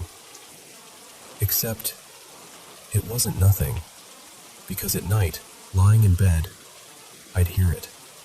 Someone going up those iron stairs. Slow. Deliberate. Like they weren't sneaking. They didn't have to. And the footsteps weren't flat either. They had that crisp, tapping rhythm. Like heels. Step after step, all the way up. Then the sound would move into the hallway above me, pacing past the doors, like someone doing rounds. Sometimes it would pause, then start again, crossing back the other way. It happened so often that I finally asked Grandma Nora straight out, "Who's up there?"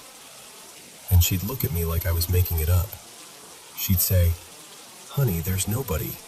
Everyone's gone. The rooms are empty." But every night, it came back. Heels on iron. Footsteps in the hall. Like an invisible routine. One afternoon, I remember we were sitting at the table having a little snack. Tea and bread. The kind of quiet moment where the sun hits the corner of the room and you almost feel safe. And I asked her again, more stubborn this time. "Grandma, the woman in heels. I hear her. Who is she?" Grandma Nora didn't answer right away. She just stared down at her cup for a long moment, like she was deciding whether she wanted to open a door that couldn't be shut again. Then she said, very softly, "All right, I'm going to tell you something, but you have to listen." And she told me this. A few years before I was old enough to understand any of it, a new woman came to work there. Her name was Isabella. At least, that's what everyone called her. Grandma described her like she was remembering a photograph. Tall, bright-eyed, always put together. Not the exact details you'd expect. She wasn't the kind of beauty that blended in. She stood out the moment she walked into a room. The customers noticed immediately. Men lined up for her. tips got bigger, requests got constant, and there was one man, Grandma called him Raphael, who started coming in almost every night.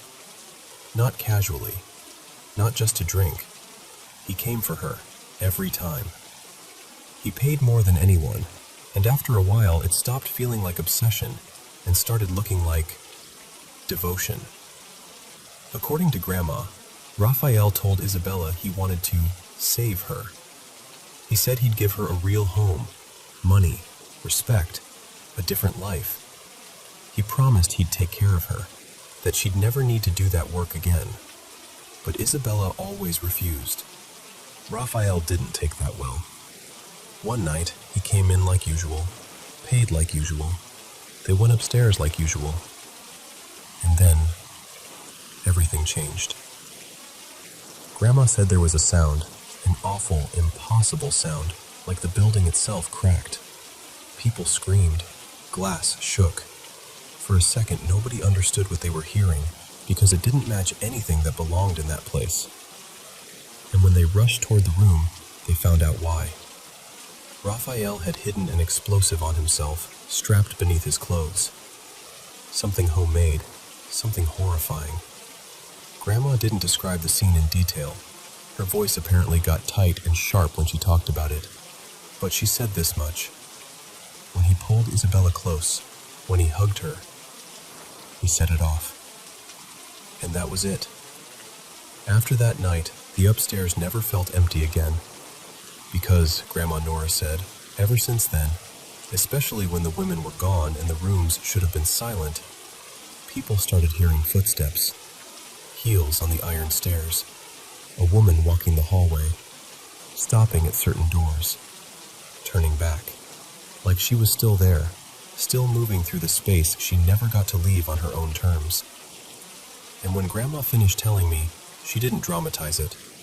She didn't try to scare me. She just looked at me, like it hurt her to say it out loud, and said, "That's who you're hearing."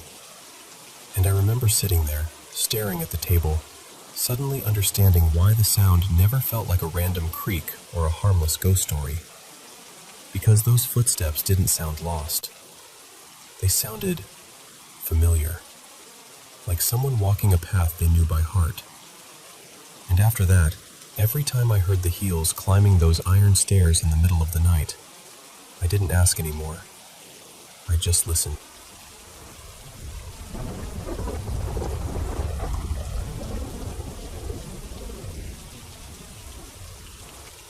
So, I lost my dad about 6 years ago now, and ever since then I've been weirdly drawn to anything paranormal.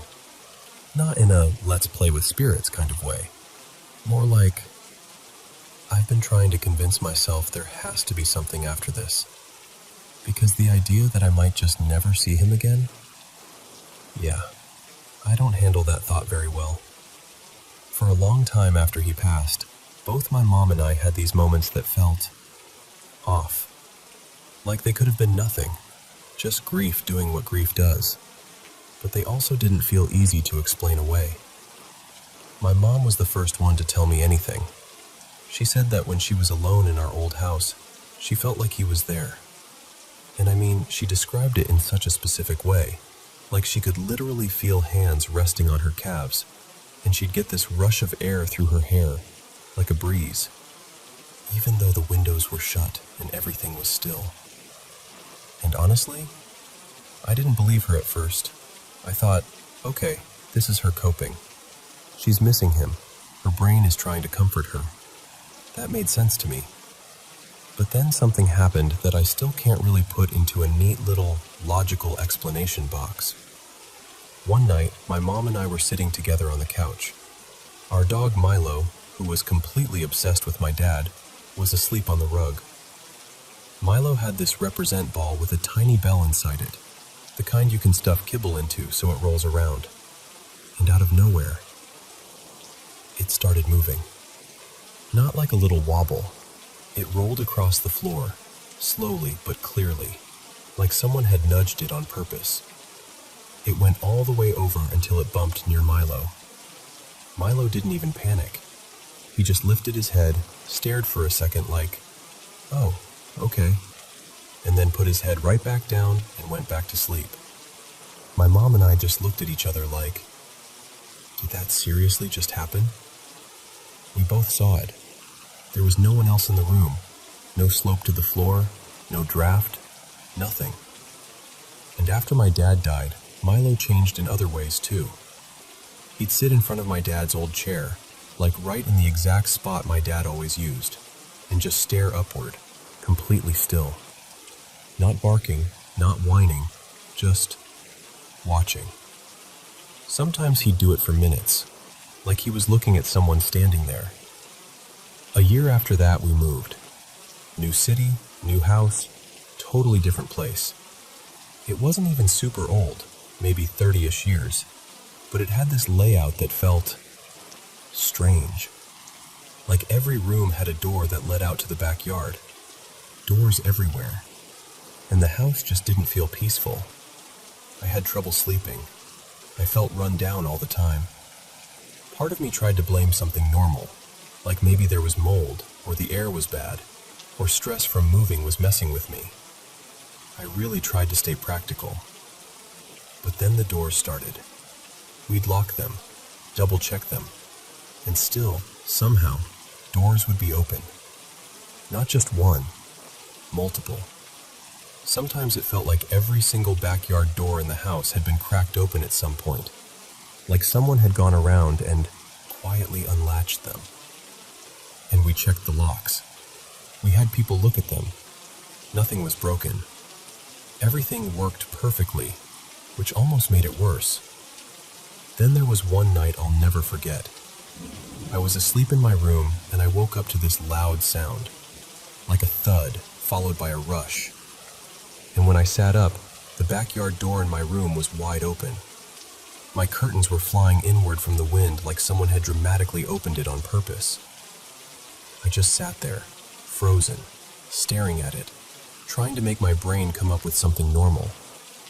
But I always locked it at night. Always. It was a habit. He didn't wake me up, which, honestly, part of me is glad, because I don't know what I would have done in that moment. But I also don't know if I fully believe him. I mean, people get sleep paralysis. Brains do weird stuff at 3 a.m. Still, with the doors and the feeling in that house and everything from before, it's hard not to wonder if it's connected. And that's the thing I keep coming back to. I don't know if any of it was paranormal.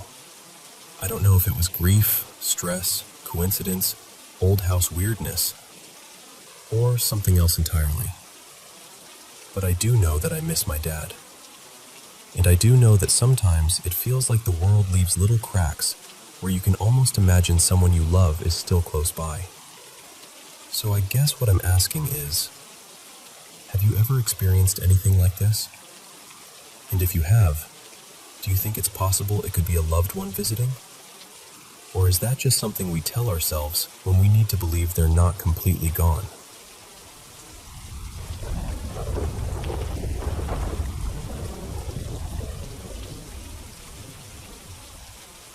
So my dad has this thing. It's not like a power he brags about or anything dramatic. It's just this weirdly reliable gut sense he's had for as long as I've known him. Like an internal alarm that goes off when something awful happens somewhere. We jokingly call it his creepometer, but honestly, it's accurate enough that the joke doesn't totally cover how unsettling it can be. The best example I can give happened years ago. We were driving on this bright, stupidly beautiful day. Blue sky, sun everywhere. And we passed this totally ordinary stretch of trees. Nothing special. No warning signs, no creepy fog, no abandoned shack. Just trees. And my dad goes pale. Like actually pale. He got this nauseous look on his face and just blurted, "Something bad happened there." Later on, we found out a group had been out there a couple nights before, doing some messed up ritual stuff with animals. I'm not telling you that to be edgy, just to explain why I've learned to take his random dread seriously. Anyway, rewind a bit. Back in the early 80s, my dad, his name's Ray by the way, worked at a rail museum in Southern California. He did all kinds of odd jobs there, the sort of work where you end up alone with old equipment a lot. They had this early 1900s Pullman parlor car parked off to the side, not part of the main attractions, just sitting there. I don't remember the exact car number he said, something like number 3187, but he remembered it because it bothered him so much, and he couldn't explain why. It wasn't like you walked in and saw something obvious. No stains, no scratches that screamed crime scene, nothing visually wrong. It wasn't even that, wow, this is old vibe either. He'd been around plenty of ancient rail cars. Age didn't bother him. This one did. He said being near it made his stomach twist, like stepping into a room where a fight just happened, even if everyone's gone and the furniture is straightened. That kind of lingering wrongness. So he did what people do when they don't have proof of their own intuition. He shrugged it off and filed it away in the mental junk drawer with all the other, that was weird, moments. Until recently. A few days ago, Ray's scrolling online and sees a video someone posted. Footage of that same parlor car. Not even in person, just a clip on his phone. And he felt it again. That deep, cold, immediate certainty. Something terrible happened there. It freaked him out enough that he actually messaged the person who posted the video. Like, hey, weird question, but does that car feel off to you? And while he was waiting on a response, I did what I always do when I get curious in a way that makes it hard to sleep. I started digging. I found some background that made the whole thing even more eerie in a quiet, historical way. This car was built around 1911 by Pullman, and it was apparently used for these fancy investor excursions. Like, picture a moving showroom. They'd take potential land buyers around different towns: Fullerton, Riverside, San Bernardino, Redlands, Pasadena, Los Angeles, selling them on sunshine and opportunity while they sat in comfort like royalty. And the interior? Not just generic luxury. It had this really specific style, Mission Revival vibes. Beamed ceiling, heavy fabric on the walls like something you'd see in an old monastery. Swivel chairs, arched stained glass windows. It was divided into this main parlor space, dozens of seats, and a smaller smoking compartment that felt more private.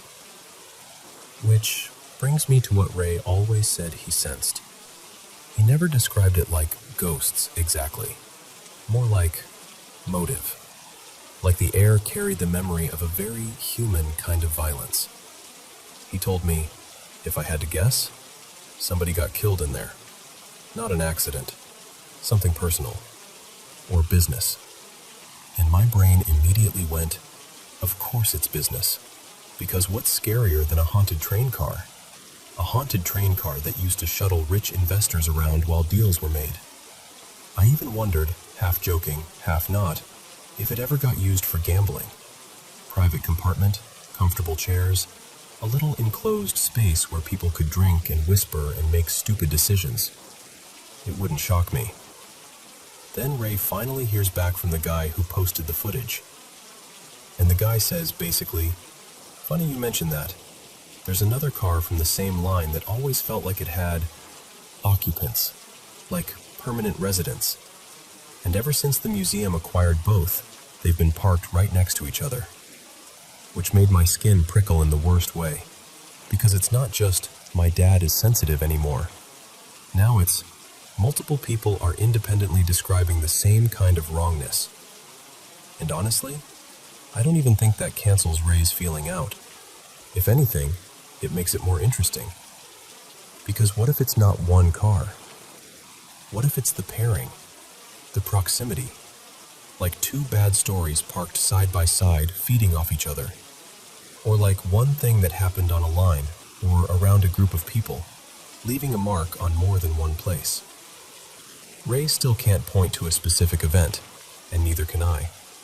But I'll tell you this, when someone can feel something through a video, something he first felt 40 years ago in person, and another person says, Oh yeah, that one's always had residents. It stops sounding like a quirky family anecdote. It starts sounding like a question that deserves a real answer. And now I can't stop thinking about it. About this elegant, beautiful parlor car built to charm investors, and whatever it quietly carried with it all these years. Because some places don't need visible evidence to feel wrong. Sometimes the creepometer is enough. Hey everyone, welcome back to the Paranormal M channel. Christmas is almost here, and the year is coming to a close. What's something you're proud of accomplishing this year? Drop it in the comments. Another year has gone by doing what I love, being here and sharing my mysterious experiences with all of you. Thank you so much for all the love, for listening, and for supporting the Paranormal M channel. Don't forget to subscribe and turn on notifications so you don't miss the newest videos. And, as always, send us your own mysterious experiences. Now, grab your headphones, switch on your nightlight, and let's dive into today's stories. Okay, so this happened a couple weeks back, and I still get that little shiver in my shoulders when I think about it. My partner Eli and I were at home doing that familiar, we're bored but too comfortable to do anything routine. Then I looked outside and it was that perfect kind of cold. Crisp, clean, the kind of weather that makes you feel awake. Cold is our favorite, so I said, let's go find a trail. Just walk, be in nature, be together. Eli pulled up a park not too far away and we drove over. The area around it was all these newer neighborhoods. Big, polished houses, the kind where the lawns look combed.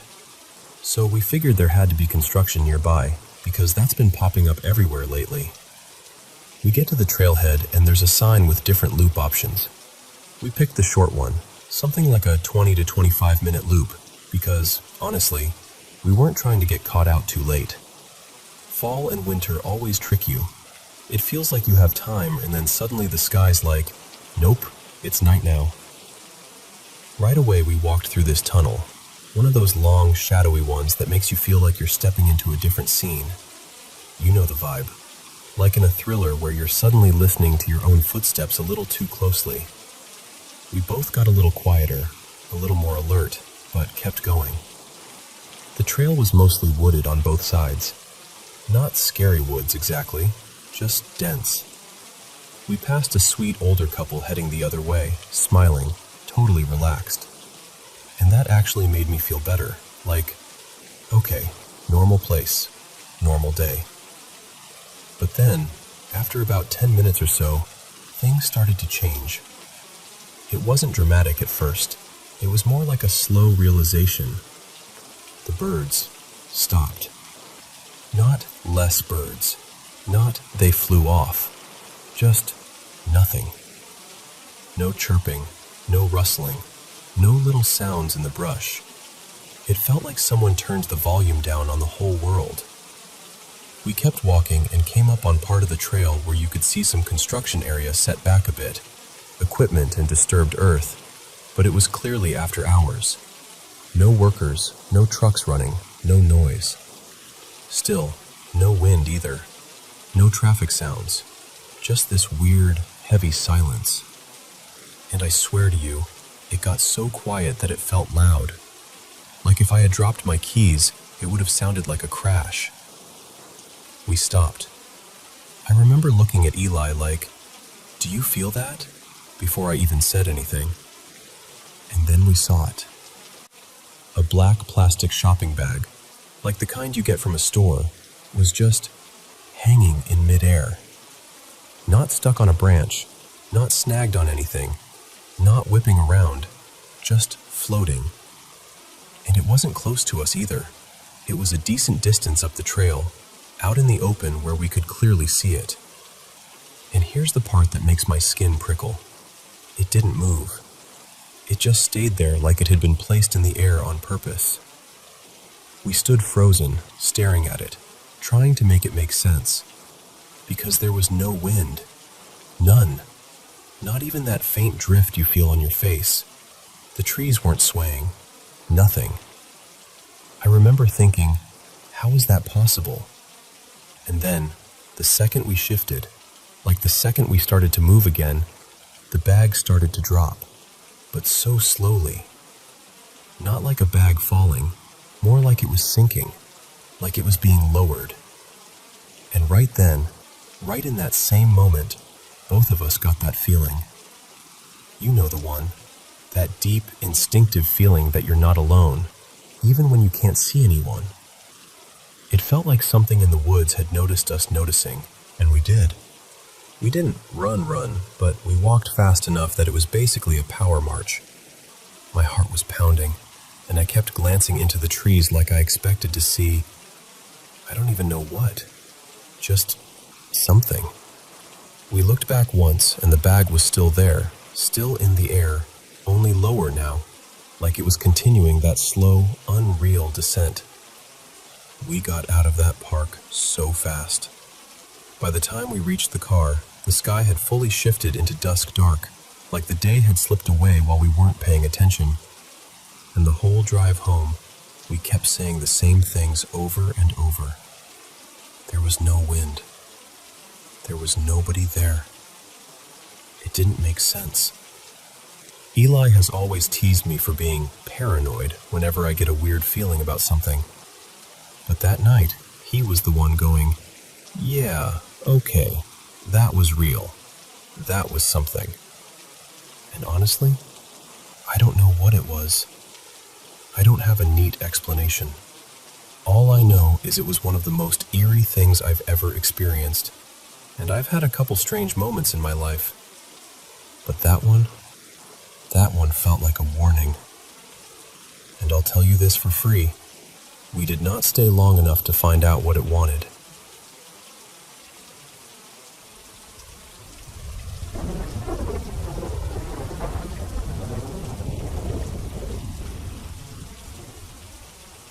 So, I want to tell you about someone I met over and over again in the strangest way, starting when I was about 11. I still can't fully explain it, but I remember it so clearly that it feels stitched into my life. The first time was in a dream. In the dream, I was back at my elementary school. Same hallways, same smell of old cleaning products and chalk dust, like my brain recreated every detail on purpose. And there he was, a man in one of the classrooms. He looked like he'd stepped out of an old photograph. Rumpled suit, heavy shoes, and this worn hat that felt decades out of place. If I had to guess, I'd say he looked like he belonged to the 1940s, not my little school. And the weirdest part? It wasn't just, oh, there's a man. It was like the dream had rules. I remember hearing, not with my ears, more like inside my head, this calm but urgent voice telling me, you have to get to him. So I rushed into the classroom, heart pounding, expecting to find him up close. But it wasn't him. It was only a reflection. Like he was there, but not really there. The reflection was coming from the window, and in the dream my logic was like, okay, then the window is the way through.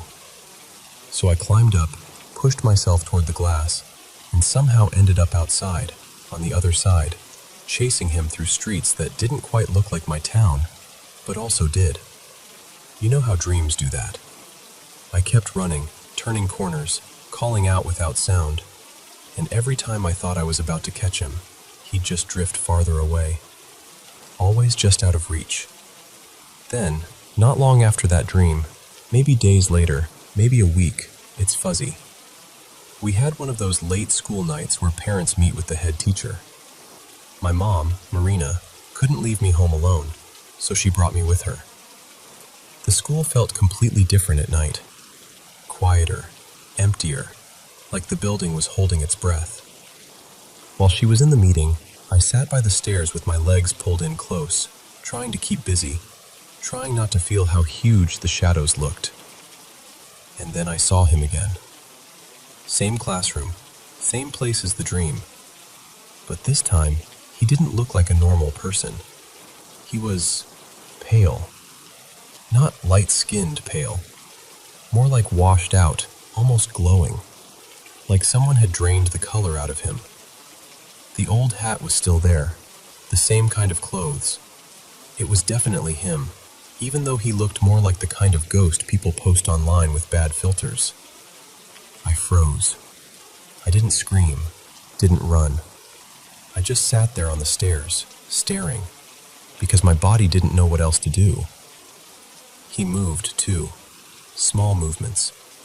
Turning his head, shifting his weight, pacing slowly inside the classroom like he was waiting for something. But he didn't speak. He didn't gesture. He didn't come toward me.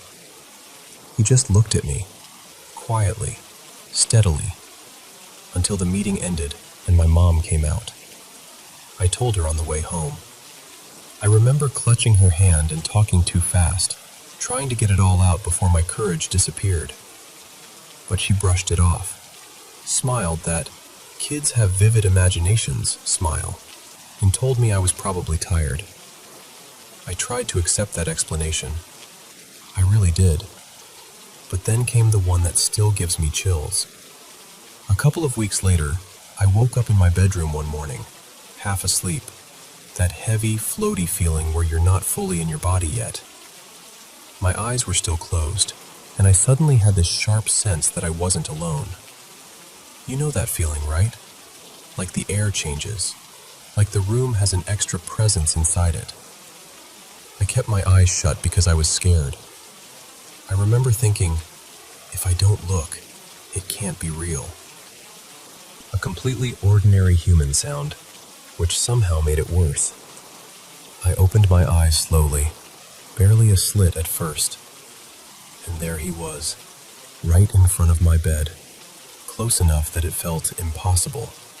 He looked exactly like the figure at school, all that drained-out whiteness, the old hat, the same era of clothing, like he'd walked out of a different decade and into my room without making a single sound. He just stood there and looked at me.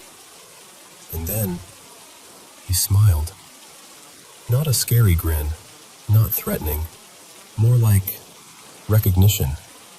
Like he was relieved I finally saw him clearly, like he'd been trying to show up in a way I'd understand. I was absolutely freaking out, don't get me wrong. I couldn't move. But the fear wasn't, he's going to hurt me. It was the shock of seeing something that shouldn't exist, standing in a place that's supposed to be safe. Then I heard my parents from the other room call my name. "Are you okay?"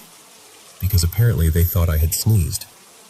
I turned my head toward their voice, said I was fine, forced myself to sound normal.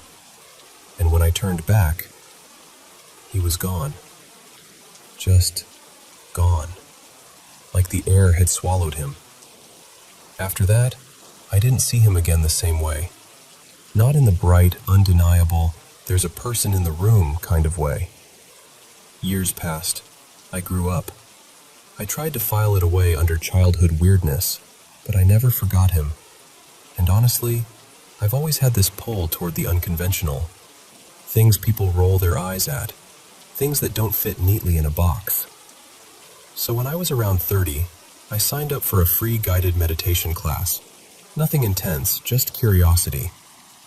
The instructor had this gentle voice, and she asked us to close our eyes, relax, and imagine walking down a staircase. She said that at the bottom, there would be helpers, guides, protectors, whatever you want to call them, waiting for us. And the second she said that, I saw him. Immediately. But this time he wasn't exactly the same. He looked older, heavier somehow, like a different version of himself. The hat wasn't as crisp in my mind. The shape of his face was different, but the feeling was unmistakable. It was him. The same presence, the same signature, like seeing someone's silhouette and knowing who it is before you even make out the details. In the meditation, we were led into this garden space, warm, still, almost glowing. We were told to ask for healing for something we carried, and in my mind, everyone sat in a loose circle. These figures the teacher described, and him among them, calm and quiet, like he'd always been. He didn't do anything dramatic. No grand messages, no booming voice. He was just there, part of the circle, like he belonged.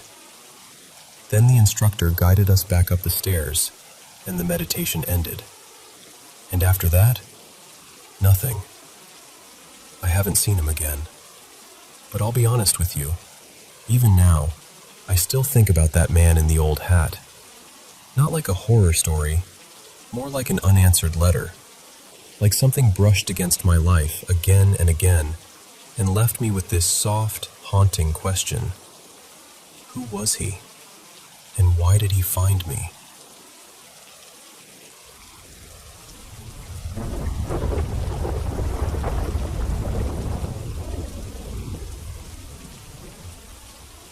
So, I need to tell you something that still makes my stomach twist a little when I think about it. It happened last Monday night, early December. My dad, let's call him Ray because he'll hate me if he knows I'm repeating this, was over at my Aunt Denise's house helping set up for a family birthday. Balloons, streamers, the whole let's make it look cheerful routine. And before I go any further, I've got to be honest about Denise. She's not a kind person. She's the type who says cruel things like it's nothing, and she keeps people around her that make your instincts scream. The rough crowd. The kind of guys who talk too quietly, stare too long, and you feel it in your bones that you shouldn't be in the same room with them. Her fiancé used to own the place. He passed away last year after being sick for a while, and his ashes are still in the house. And ever since then, Denise has stayed close with some of his old friends. She calls them her protection. Like that's supposed to make it feel safer. One of those friends, this man named Daryl, had been really, really ill with cancer. No wife, no kids, nowhere else to go. So he'd been renting a room there off and on. Anyway, that Monday night, my dad was there mostly by himself. Denise was shut away in her bedroom doing whatever she does, and Daryl wasn't even there. He was supposedly over at his sister's place. My dad was just decorating. Normal. Boring. And he's not the kind of person who gets rattled easily. He doesn't drink. He doesn't mess with anything. He's steady. Practical. Even if he's open-minded about weird stuff, he's not dramatic. So when he came to me afterward, quiet, serious, I knew something had gotten under his skin. He told me he went into the kitchen to make coffee.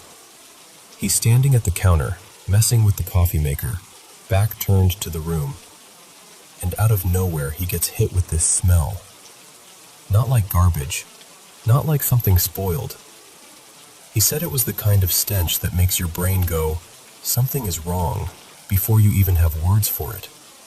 Like rot, like a body, like death. And he said the hair on the back of his neck lifted instantly, like his body knew before his mind did. He turns his head, and under the kitchen table he sees something moving out. And here's where his voice changed when he told me, like he didn't even want to say it out loud. He said it looked dog-like, but not like any dog he's ever seen.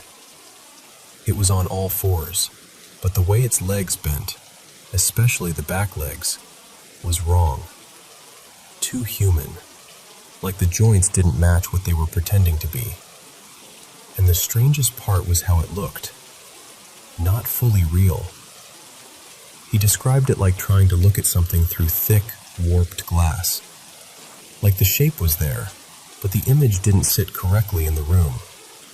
Like it was slightly out of place with the kitchen, as if the background behind it didn't line up with the walls and cabinets the way it should. He said it had rough, patchy fur, like it was mangy or sick. Bald spots where you could see pale skin. But the feet, if you could even call them paws, were darker, almost black, like they'd been dipped in soot. And the thing wasn't rushing. It wasn't startled. It was stalking, calm as anything, sliding out from under the table and moving toward the living room like it owned the place. Nothing. Gone. He started checking rooms. looking behind furniture, opening doors. And he said something else that stuck with me. While he was searching, his fear shifted. Like the nausea and dread melted into this weird anger, hot and sudden, like something was pushing his emotions, or like the house itself was pressing on him. He didn't find anything. No animal. No explanation. Just that smell, and that image burned into his head. Then the next day, Tuesday, Daryl died. And yes, he was terminal, so it wasn't like lightning out of a clear sky. But the timing. It's hard to ignore the timing. My dad didn't tell me this like a ghost story. He told me like someone confessing something they wished they could unsee. Like it embarrassed him to even say it, but it scared him more to keep it to himself. And now I'm stuck with it, you know? Because if it was just a weird shadow or a trick of the light, fine. But he smelled that smell. He felt it. And he's not the kind of man who invents things for attention. So I keep asking myself the same question. What did he see?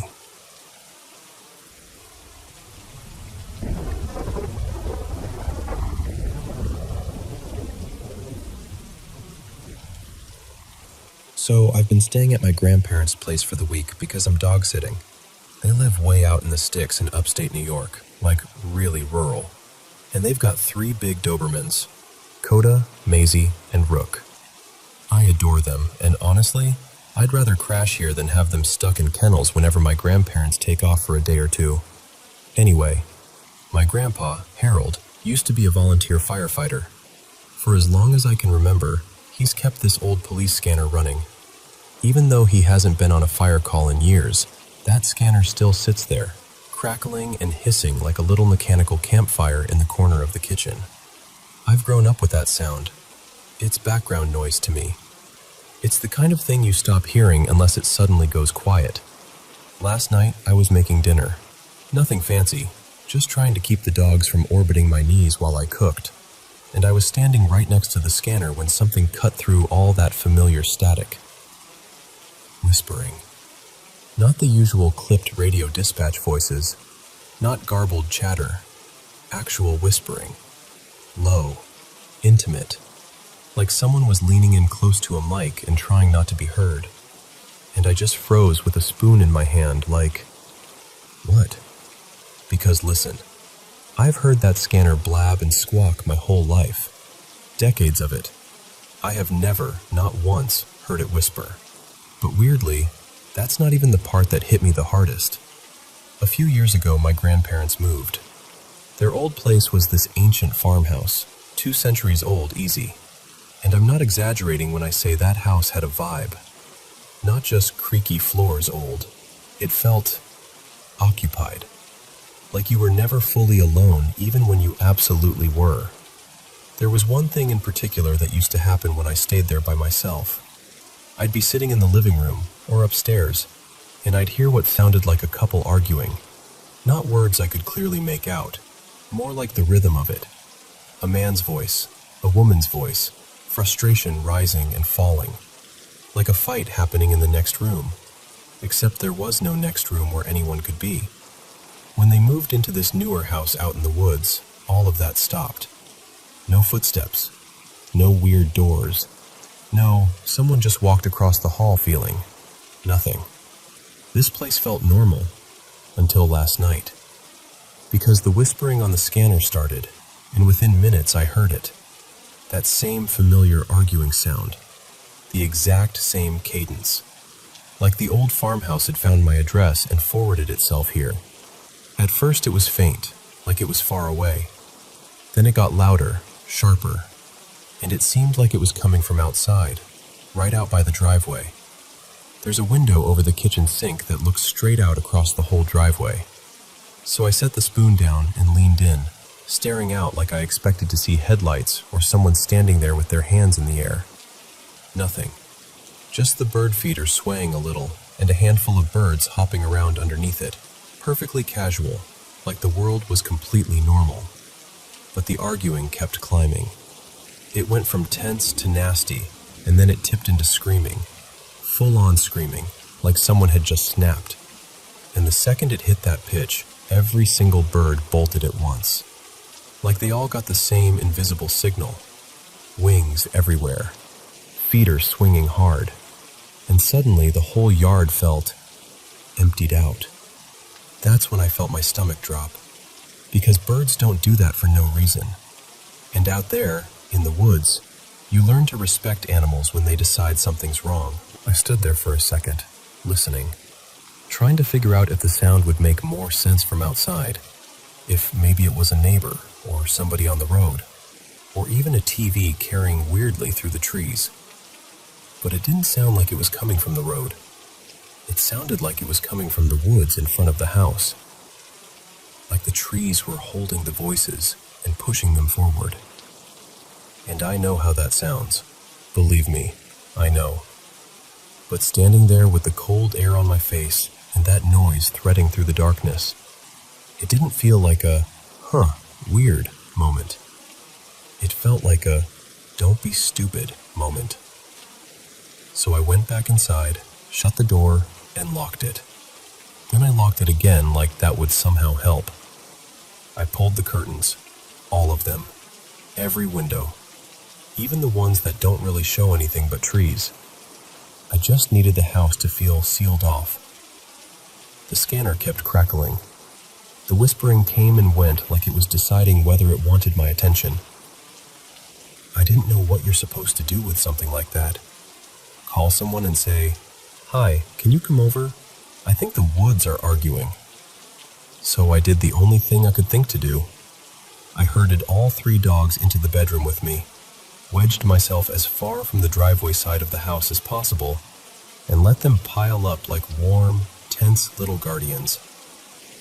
I'm not usually the kind of person who panics over every bump and creak. Old houses make sounds. Pipes knock.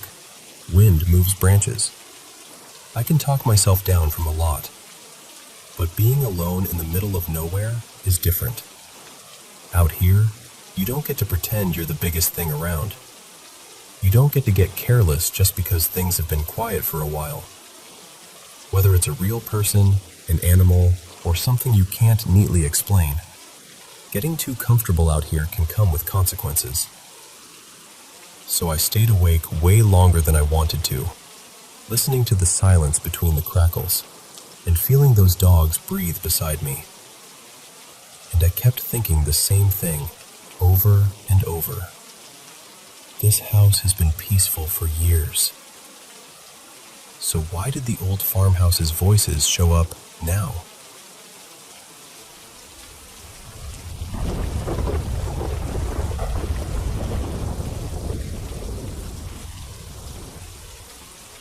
Hey, can I tell you something that still makes my chest tighten a little when I think about it? So, early this year, right at the beginning of January, I got a call that my sibling, Mira, had been in an accident. She survived, thank God, but the doctors said she needed about a month of strict bed rest.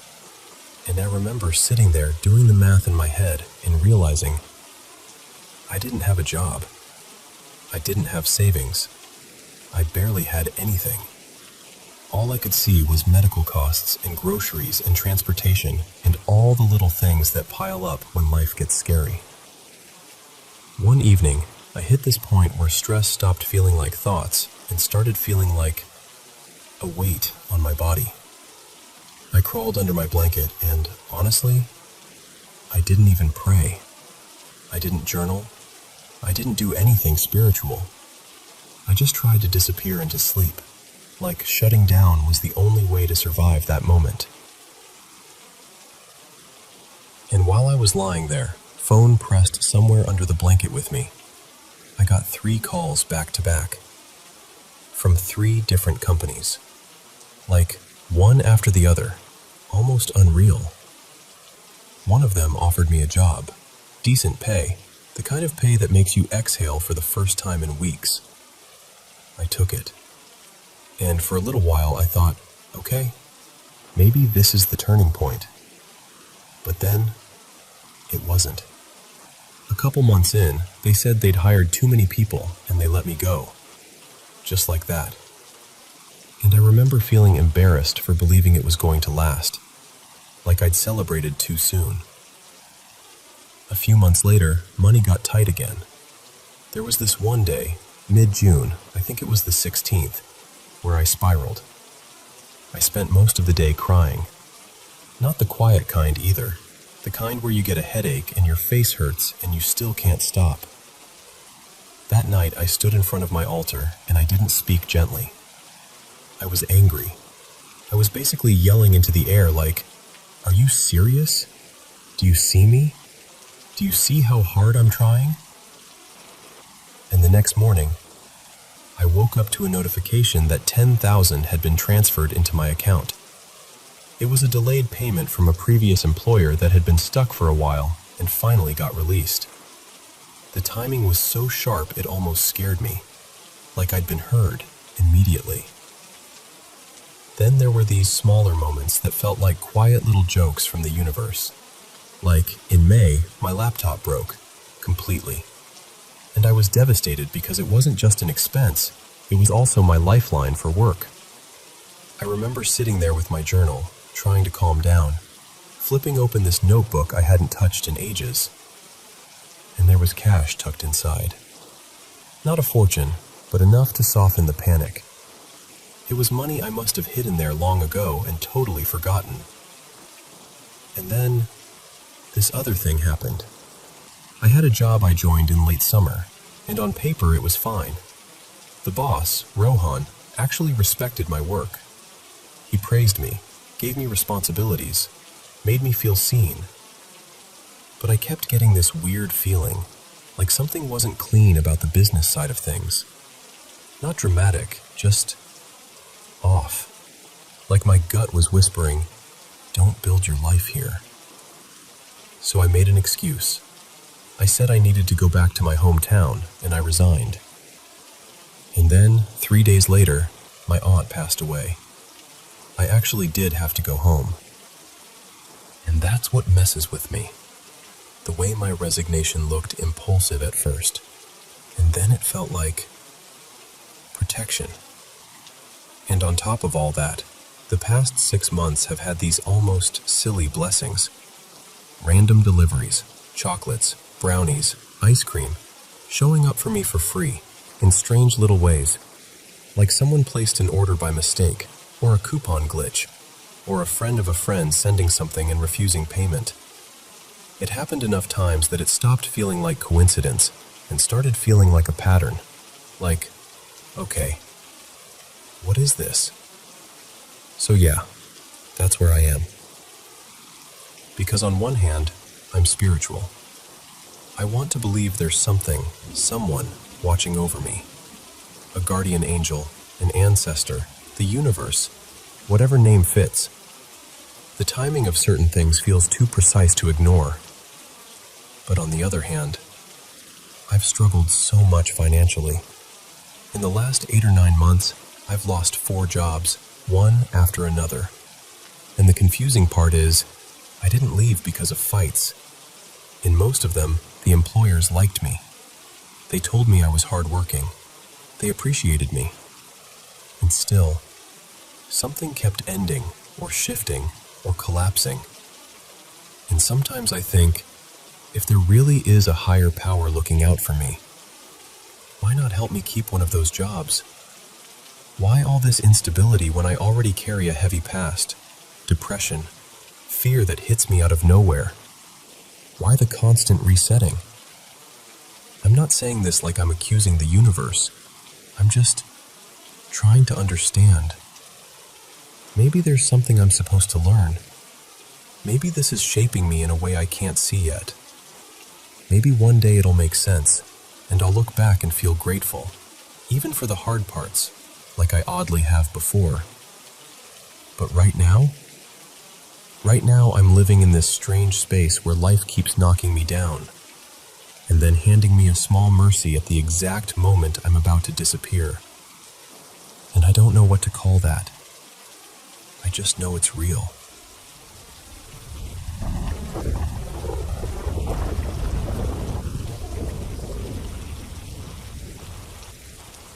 Hey, so I don't really know the right way to say this without sounding dramatic, but I'm just going to be honest with you. I've always had this feeling that the place I grew up in, it's got something heavy hanging around it. Like the land itself is carrying a mood, and sometimes it slips inside the house with us.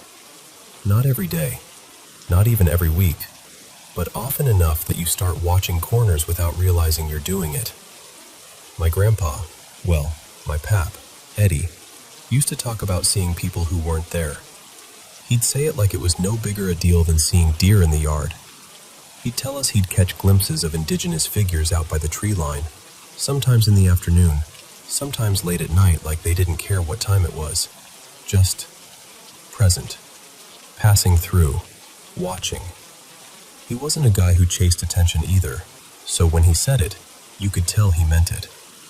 And my mom, Renee, she's had her own experiences, but hers always sounded scarier. She'd talk about shadow shapes in the hallway, in the kitchen, at the top of the stairs. Not, maybe it was the light type stuff. More like a presence that made her stomach drop. There were times she got so freaked out she'd go sit outside on the steps just to breathe and calm herself down. Like she'd just walked out of a fight she didn't want to be in. Behind our house, there's this patch of woods. Nothing special to look at, honestly. Just trees, leaves, old brush. That quiet that feels thicker the deeper you go. But there are these small raised mounds back there. They're not huge, and you might not notice them if you weren't looking. But once you know they're there, you can't unsee them. Pap Eddie always said those mounds were burial grounds, or at least connected to something that should be left alone. And as a kid, you know how kids are. Part of you is scared, but a bigger part of you is like, prove it. Like the world is a mystery box and you're allowed to pry it open. I used to escape into those woods a lot. It felt like my own little hiding place. Like if I couldn't control anything else, at least I could control where I walked and what I found. One afternoon, I'm guessing I was 8, 9, somewhere around there, I went back there with a stick. It was late autumn, the kind of day where everything smells like damp leaves and the sun is already giving up early. And I stood over one of those mounds and thought, just a little, just to see. So I started digging. Not deep, barely anything. A few inches, tops. Just scraping and pushing loose dirt aside like I was looking for treasure. And then, everything changed so fast it still makes my skin tighten when I think about it. The air dropped cold. Not like it's fall cold. Like the temperature got pulled down around me in one clean motion. My cheeks went numb. My hands felt stiff. It was so sudden it made my eyes water. Then the birds, crows I think, or maybe blackbirds, just showed up. Like the trees had been empty and someone flipped a switch. They filled the branches above me, and the sound got loud in that ugly way, like yelling layered on yelling. It felt aimed. Like it wasn't random nature noise anymore, it was reaction. The wind kicked up too, whipping through the leaves, pushing against my shoulders. And I remember this weird, irrational thought. They know what I'm doing. So I stopped digging, froze, and just listened. And I swear, listen, I know how this sounds. I swear I heard something under the dirt. Not a voice, not words, more like a dry, delicate rattling, like bone on bone, faint but unmistakable, right beneath where I'd scraped. My stomach dropped so hard I felt like I was going to throw up. In that moment, whatever it was, stuck to me. After that, life started sliding sideways. Not like lightning strikes every day, more like a long, steady drip of things going wrong, one after another, in ways that made you look up and go, seriously? Again? My parents split up a couple years later. I'm not going to get into that because it's private and, honestly, we've all worked hard to heal. But the timing always felt like part of the same thread. Then the house started falling apart. Small things first, Stuff breaking, leaks, repairs that never seemed to fully solve anything. My mom had to have surgery, thyroid issues, and even though she's okay in the she's still here way, it opened the door to a bunch of ongoing health complications. Nothing immediately life-threatening, but the kind of thing that drains you slowly and changes your entire routine. And me? I've battled my own stuff for a long time. Anxiety that feels like living with a siren in the background. Depression that turns the simplest tasks into a mountain. My room got messy in that way that isn't laziness, it's just a visible symptom. I bounced between jobs. I'd feel hopeful for a minute, then it would slip out of my hands again. I'm working on it now. I'm not saying this for sympathy. I just want you to understand the shape of it. Here's the part that messes with my head. I kept leaving. Like, not in the normal I'm growing up way. I mean leaving young, decisively, like my body knew before my brain did. When I was around 12, I moved away for a while to live with my dad, out of state. Later, as a teenager, I left again to stay with my girlfriend at the time and her family. At the time, I told myself it was love, or missing my dad, or needing a change. But looking back now, older, calmer, I can't help thinking, why did I feel such a strong pull to get out? I wasn't being abused. My mom loved me. The house wasn't bad in the normal ways, and yet I kept choosing distance like it was survival. And then recently, this happened. We had our roof redone, brand new, solid. We were relieved, like, finally, something fixed. And within a couple weeks, a dead tree came down in a storm and landed right over the spot where I sleep, right above where my head would have been. If the roof hadn't been redone, I don't even like finishing that thought.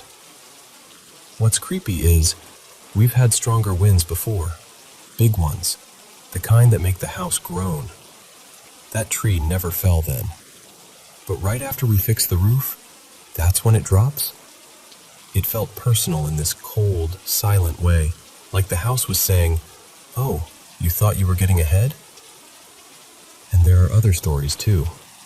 I could seriously go on forever. Our old dog, Buddy, after he passed, there were things that happened that still make my throat tighten. And our other dog, Daisy, same kind of thing. Like the house couldn't just let grief be grief. It had to add a strange little punctuation mark to it. That's what I keep circling back to. The amount of it. The stacking. The way it doesn't feel like one bad year. It feels like a pattern with a personality. At the same time, I'm not some hardcore paranormal person. I'm not out here yelling curse every time a cupboard creaks. Part of me knows coincidence is real, and life is messy, and families go through things. But another part of me, the part that remembers the sudden cold and those birds and that dry rattling under the dirt, that part wonders if I stirred something up as a kid, or if something was already there and I just tapped on the wrong door. I've always been the kind of person who picks up on people's moods too. I can walk into a room and feel when someone's hurting, even if they're smiling. I don't know if that means I'm empathic, or if I'm just observant and anxious and wired to notice shifts. But it makes this whole thing harder, because sometimes I can't tell what's intuition and what's my own fear echoing back at me. So yeah, that's the story. I don't have a neat ending. I don't have proof. I just have a house that feels like it's holding its breath, a childhood moment that still feels too sharp to be nothing, and this long trail of misfortune that keeps nudging me like, look closer. And some nights, lying there, I catch myself thinking, what if the land remembers? What if the house remembers? What if I didn't just dig into dirt? What if I dug into something that doesn't like being disturbed?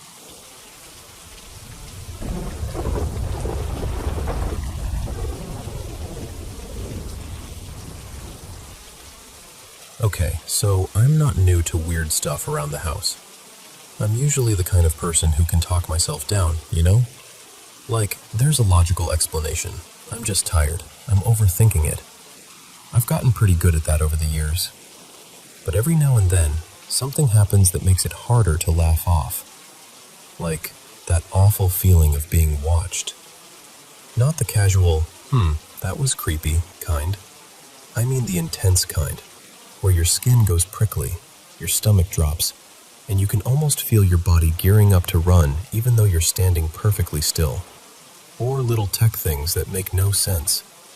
Our smart speaker, ours is a Google one, not Alexa, will randomly crank itself up to a ridiculous volume. Like, it's usually set around 2 or 3, and suddenly it's blasting at 9 or 10 and announcing, "Sorry, I didn't catch that," when nobody has said a word. And sure, I know tech glitches happen, but it always seems to happen at the worst times, when the house is quiet. And then there was this one night a while back, maybe 3 months ago, around 2 a.m. I was in bed, half asleep, and someone knocked on my bedroom door. Not a soft knock, a loud, solid knock. The kind where you instantly sit up and your heart starts thumping. So I got up and opened the door right away, and there was no one there. At first, I told myself it had to be one of my parents messing with me or needing something. Except, both of them were asleep in their room, which is on the other side of the house. And the thing is, I'm weirdly tuned into the sounds of the house. I can hear everything. I can tell when someone opens their door, when the bathroom light flips on, even the creak patterns in the hallway floor. That night, nothing. No footsteps, no doors, no movement. Just the knock. I even checked. I walked a little further out, looked around, listened. Nothing. Still, I shoved it down and tried to convince myself it had to be my dad or my mom, even when I brought it up the next day and they both swore, seriously swore, it wasn't them. So I filed it away as one of those things and tried to move on. But then more recently, like maybe 6 or 7 weeks ago, I was downstairs with my mom, Lena, watching TV. She paused the show to go upstairs and use the bathroom, and I stayed down to make us tea. Just normal, boring, cozy stuff. She'd only been upstairs for about a minute when I heard her call my name. Clear as day. Not muffled, not distant. Just my name, like she was standing at the top of the stairs. So I walked over toward the stairs, about to answer, and at the exact same time she starts coming down. And before I can even speak, she goes, "Did you just shout for me?" And I remember just staring at her like, "What?" I said, "No, I thought you shouted for me." We both kind of laughed, because what else do you do? That nervous little laugh people do when something unsettles them, but they don't want to admit it. And we brushed it off like, okay, creepy, and carried on. But then tonight, she comes into my room and she looks, not panicked, but serious. Like she just heard something she didn't want to repeat. And she tells me my dad, Marcus, who is so skeptical, like the type to roll his eyes at any paranormal conversation, said something happened last night. Apparently Lena had already gone to bed, and my dad stayed downstairs to finish a movie. He was alone, lights low, the usual, and he hears Lena whisper call his name. He was so sure of it that he actually got up and went into the kitchen, expecting to see her standing there or needing something. But the kitchen was empty. The only thing out of place was a cupboard door standing open, one of the higher ones, like it had been left that way or pulled open. So he checks the house, then goes upstairs to see if Lena's up. She's in bed, door closed, properly asleep, like deep asleep, not fake asleep, not I just got back into bed, just gone. And for my dad to admit it bothered him, that's what got me. Because he doesn't entertain this stuff. He doesn't want it to be weird. He's the, there's always an explanation person. And I'm sitting here now thinking, okay, this is starting to stack up. Because it's not just bumps in the night anymore. It's not just my imagination, or my anxiety, or a random tech glitch. It's voices. Familiar voices. Calling names. Perfectly normal, everyday sounds, except the person they belong to isn't there. And it's honestly starting to get under my skin. I don't even know what I believe. I'm not sitting here like, it's definitely a ghost. That doesn't feel right to me. But I also don't know what else to call it. I went down a rabbit hole the other night, because of course I did, and I read about this idea of mimics. Stuff that copies voices, tries to lure you, tries to get your attention by sounding like someone you trust. And I don't know how much of that is folklore and how much is people freaking themselves out online. But it made my stomach turn a little, because the pattern fits in a way I don't like. The thing is, we've lived in this house for 15 years. 15. And nothing like this has ever happened. Not like this. Little odd moments, sure, but nothing that made all of us stop and go, wait, did you hear that too? So now I'm stuck with this question I can't shake. Is it just stress and coincidence stacking up? Is it something explainable that we haven't clocked yet? Or is it something else? And if it is something else, whatever you want to call it, do we need to be cautious? Like, if you hear your name being called and you're alone, do you answer? Do you follow it? Because right now, I honestly don't know. And that not knowing is what's starting to bother me the most.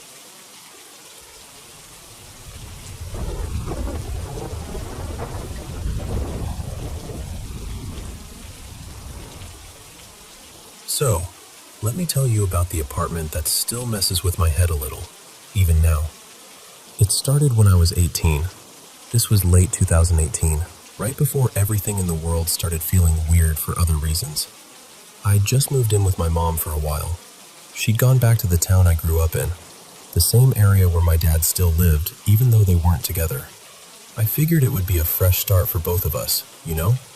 A couple months to regroup.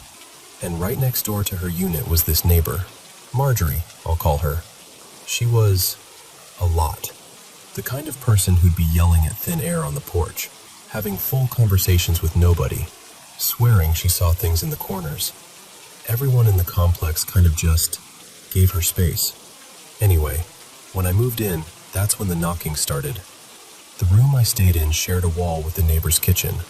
So at first I told myself, okay, pipes, cabinets, someone making a late-night snack. Totally normal. Except it wasn't normal. Because the knocking always started around midnight, like someone was clocking in for a shift. And it wouldn't be just one bump here and there. It was this weird pattern, on and off, scattered through the night. Some nights it was faint. Some nights it was like somebody was gently, but deliberately, tapping from the other side of the wall. I lived there maybe 2 months before life pushed me somewhere else. I moved in with my boyfriend at the time. Long story, not paranormal, just messy. But here's the thing. Even after I left, my mom told me the knocking kept happening. Same wall, same timing. And she also told me about things from before I ever moved in. Stuff she'd heard when she was alone in the house. Running footsteps at night. Heavy stomping like someone sprinting across the living room. The floors in that place were old and raised, so every step carried. My mom's the type who walks lightly, and I always did too. So the idea of someone thundering through the house when nobody else was there, yeah, that stuck with me. Then the pandemic hit in 2020, and not long after, Marjorie, the neighbor, passed away in her apartment. New people moved in after that. Different faces, different routines, but the knocking stayed. My mom actually asked the new neighbors once, kind of casually, like, "Hey, are you in your kitchen a lot late at night?" And they were like, "No, we thought you were the ones making noise." So at that point, it wasn't just my imagination. It was this shared, confused, what is that, between two households. Fast forward to early 2023. I stayed with my mom for a few nights before a trip. Back in that same bedroom, same wall.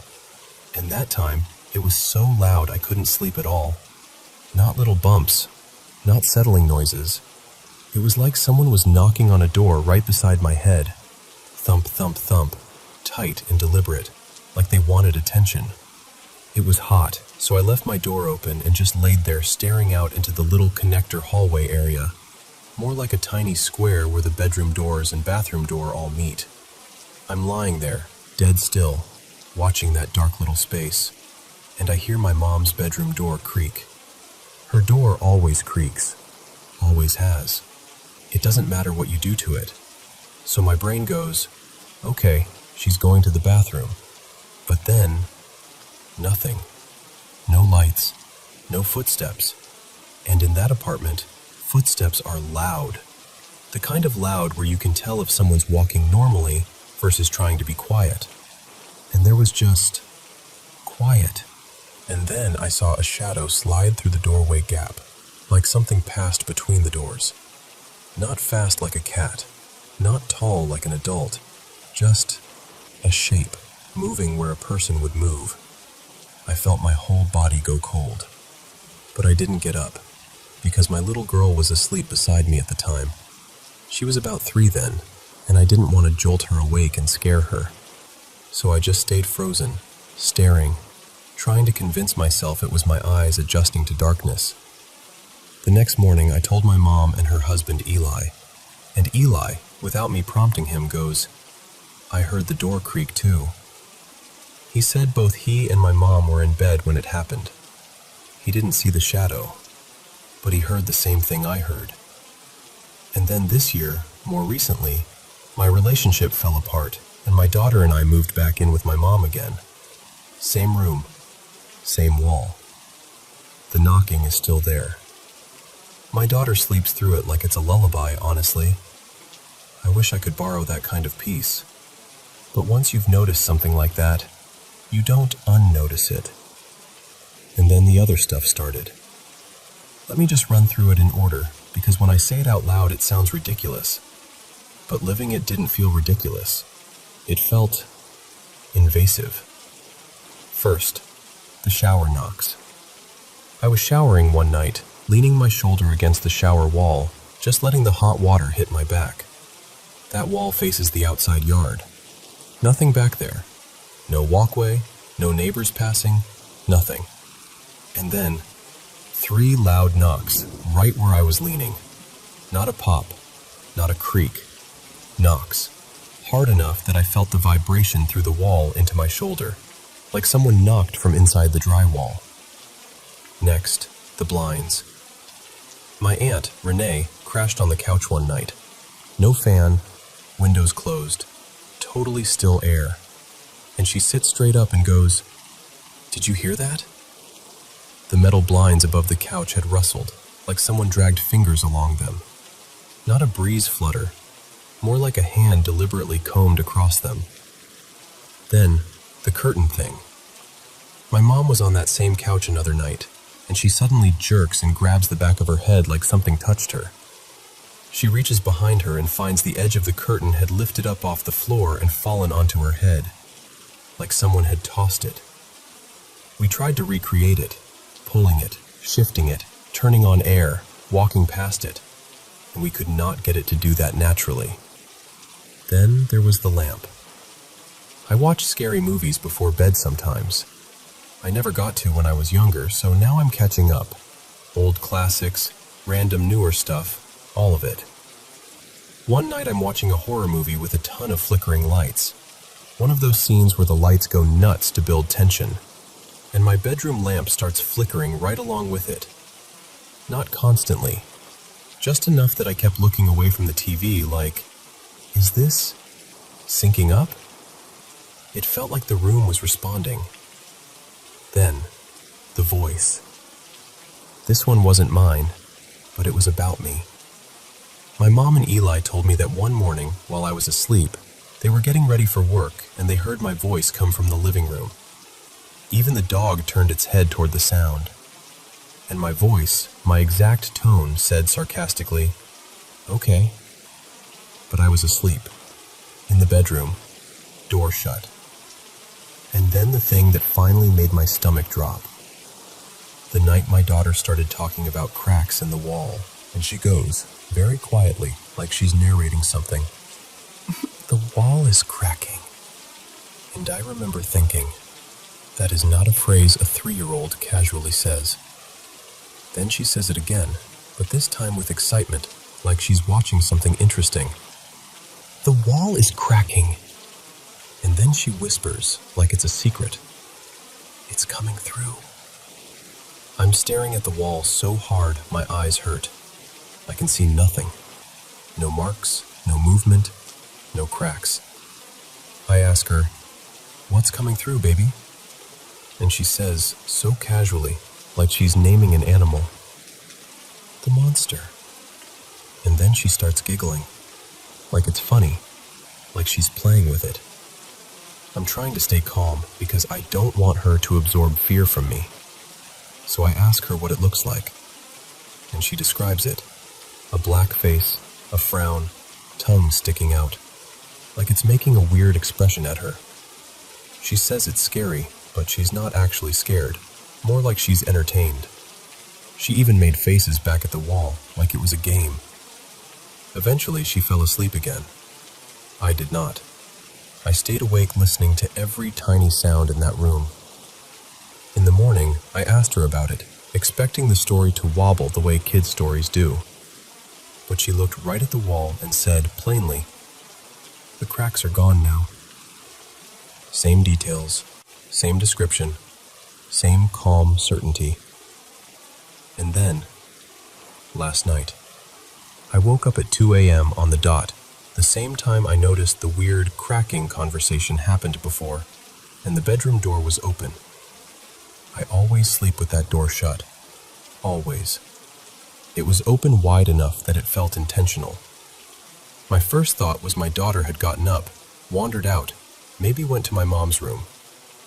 But she was still asleep in her own bed. So I got up and shut the door.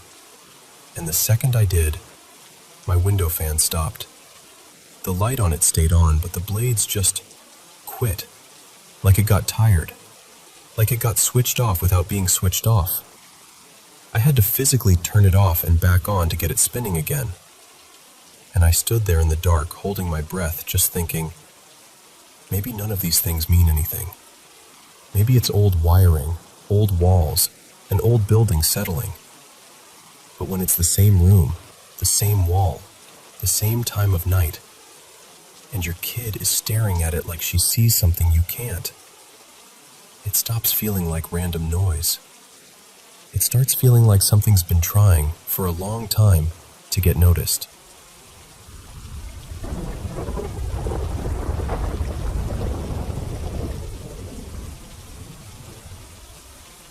Hey, so I don't remember this, obviously.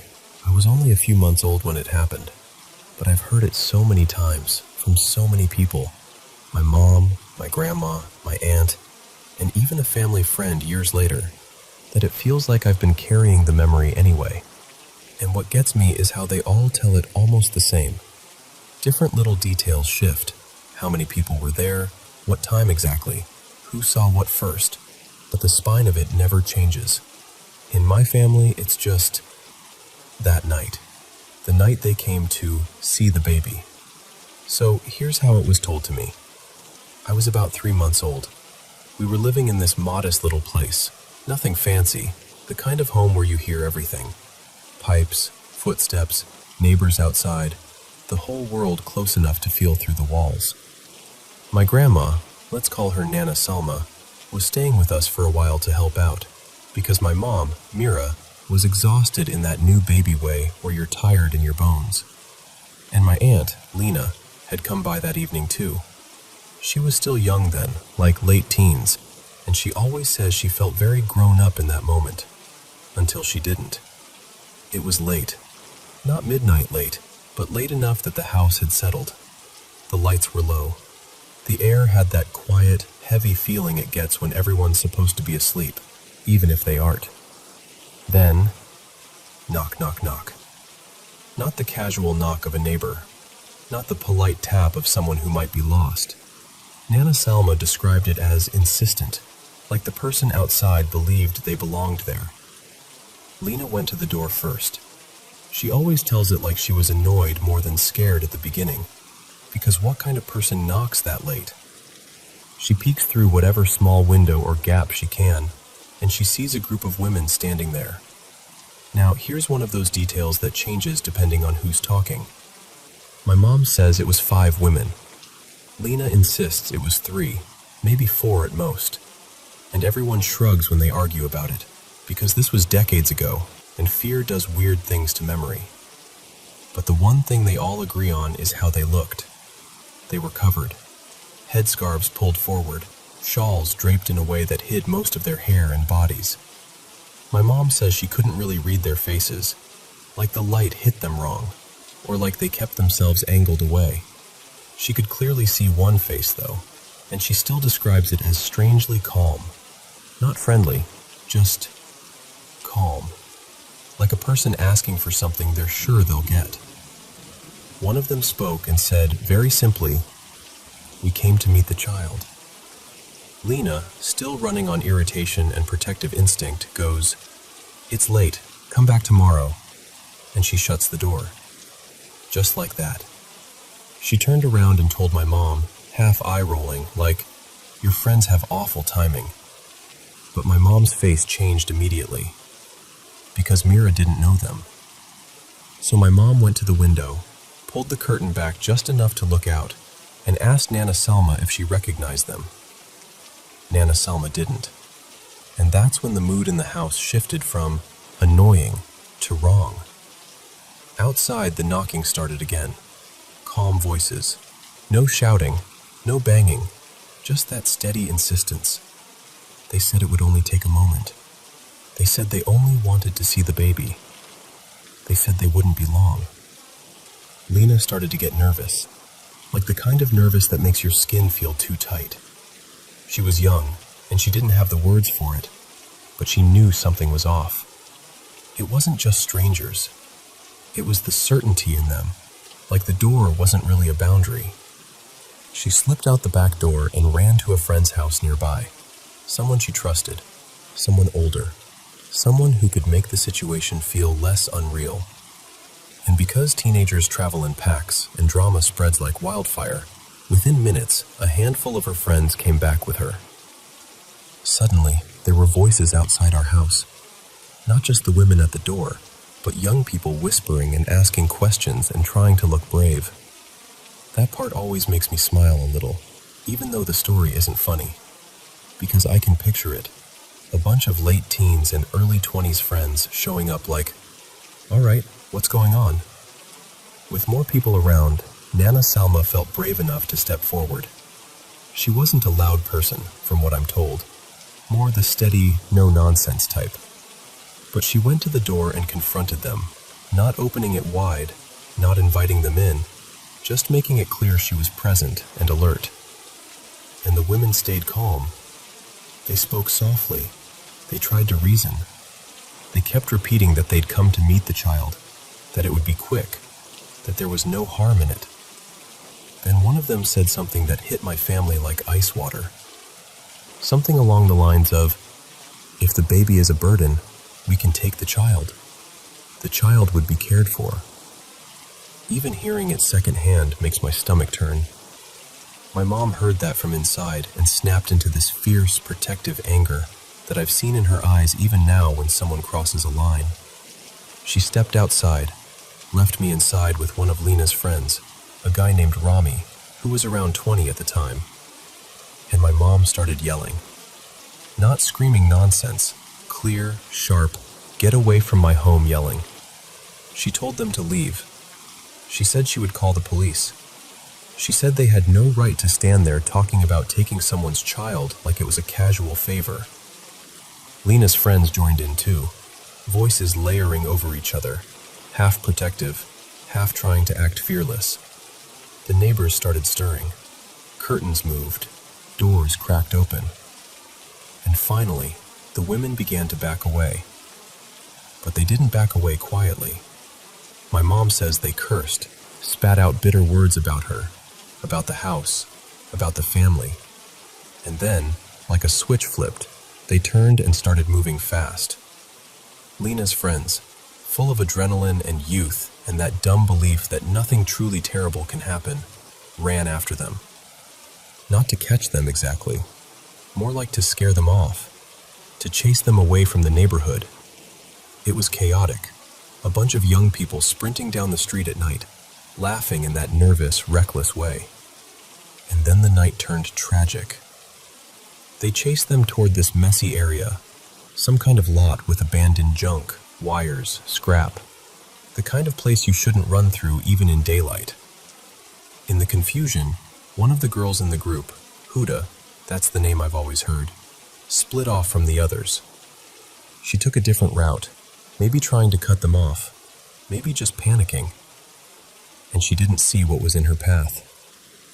The way my family tells it, it happened in a second. A horrible accident. The kind of thing that makes a whole group of people go silent all at once, like the world loses its breath. They never describe it in detail anymore, thank God. They just say she died, and that it was sudden, and that nobody was the same after. While all of that was happening outside, neighbors gathering, my mom and Nana Salma trying to understand what they'd just heard, the street buzzing with panic. I was inside. Just me and Rami. He said I was so small. Just lying there. And then, out of nowhere, I sat up. On my own. And I looked at him. Really looked at him. And in a clear voice I asked, "What are you afraid of?" Rami swears on everything that it wasn't baby noise.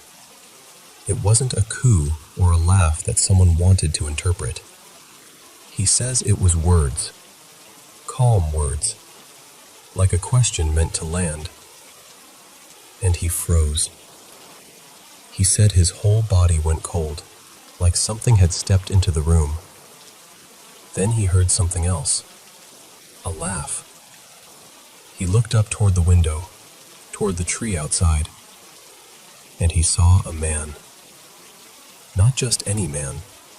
A man in a suit, too neat for that moment, too out of place, sitting or standing up in the branches like it was normal, watching and laughing like he found the whole thing entertaining. Rami panicked and bolted out of the house shouting for my mom. When my mom and Nana Salma rushed back in, my mom says she saw me sitting upright like someone had propped me up. And then, as if whatever was holding me let go, I fell back onto the bed and started screaming.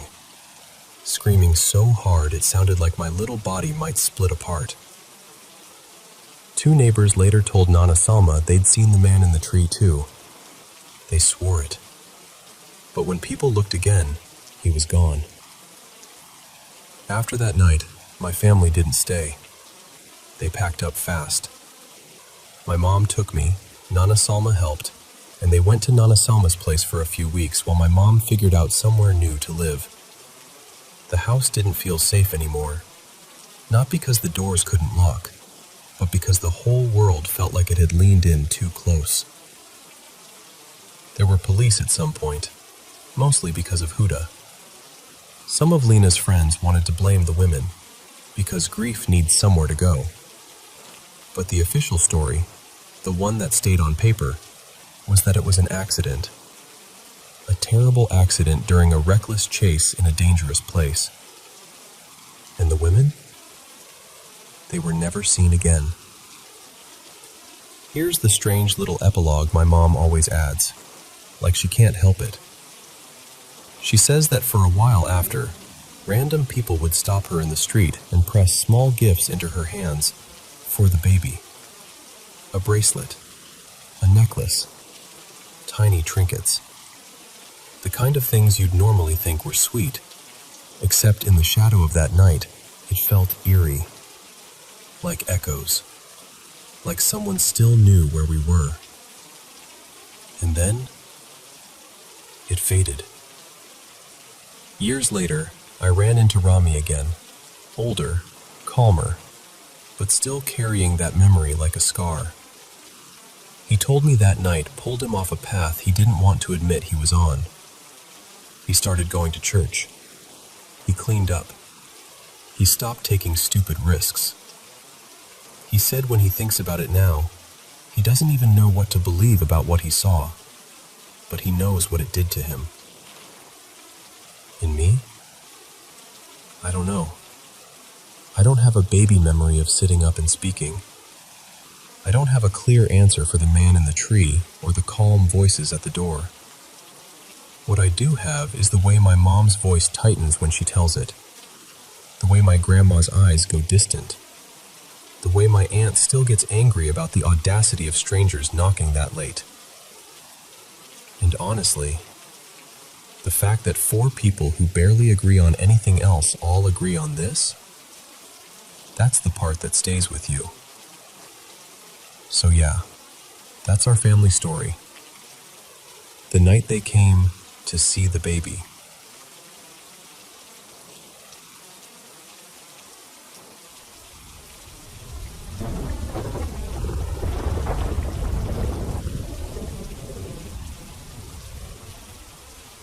So, here's something I don't tell people very often, because it sounds like the kind of story you're supposed to laugh off. But I can't, because I was there, and my mom was there, and we both heard and saw enough that it stopped feeling like nothing. I left home young. I was 16 when I moved out to another state, and after that, I didn't speak to my family for almost a decade. No calls, no visits, just gone. Then eventually, life softened a little, and I started coming back now and then. I'd stay a few days at my mom's place. Her name's Marisol, by the way. And I'd notice little things. Not full-on horror movie stuff, just odd moments that made you pause. A few years later, I got a job in her city, and I started staying with her for stretches. Never the whole year, but a few months at a time.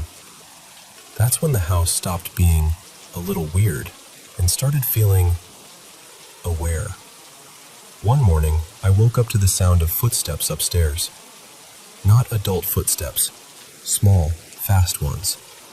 Like kids sprinting down the hallway and pounding up and down the stairs, back and forth, back and forth.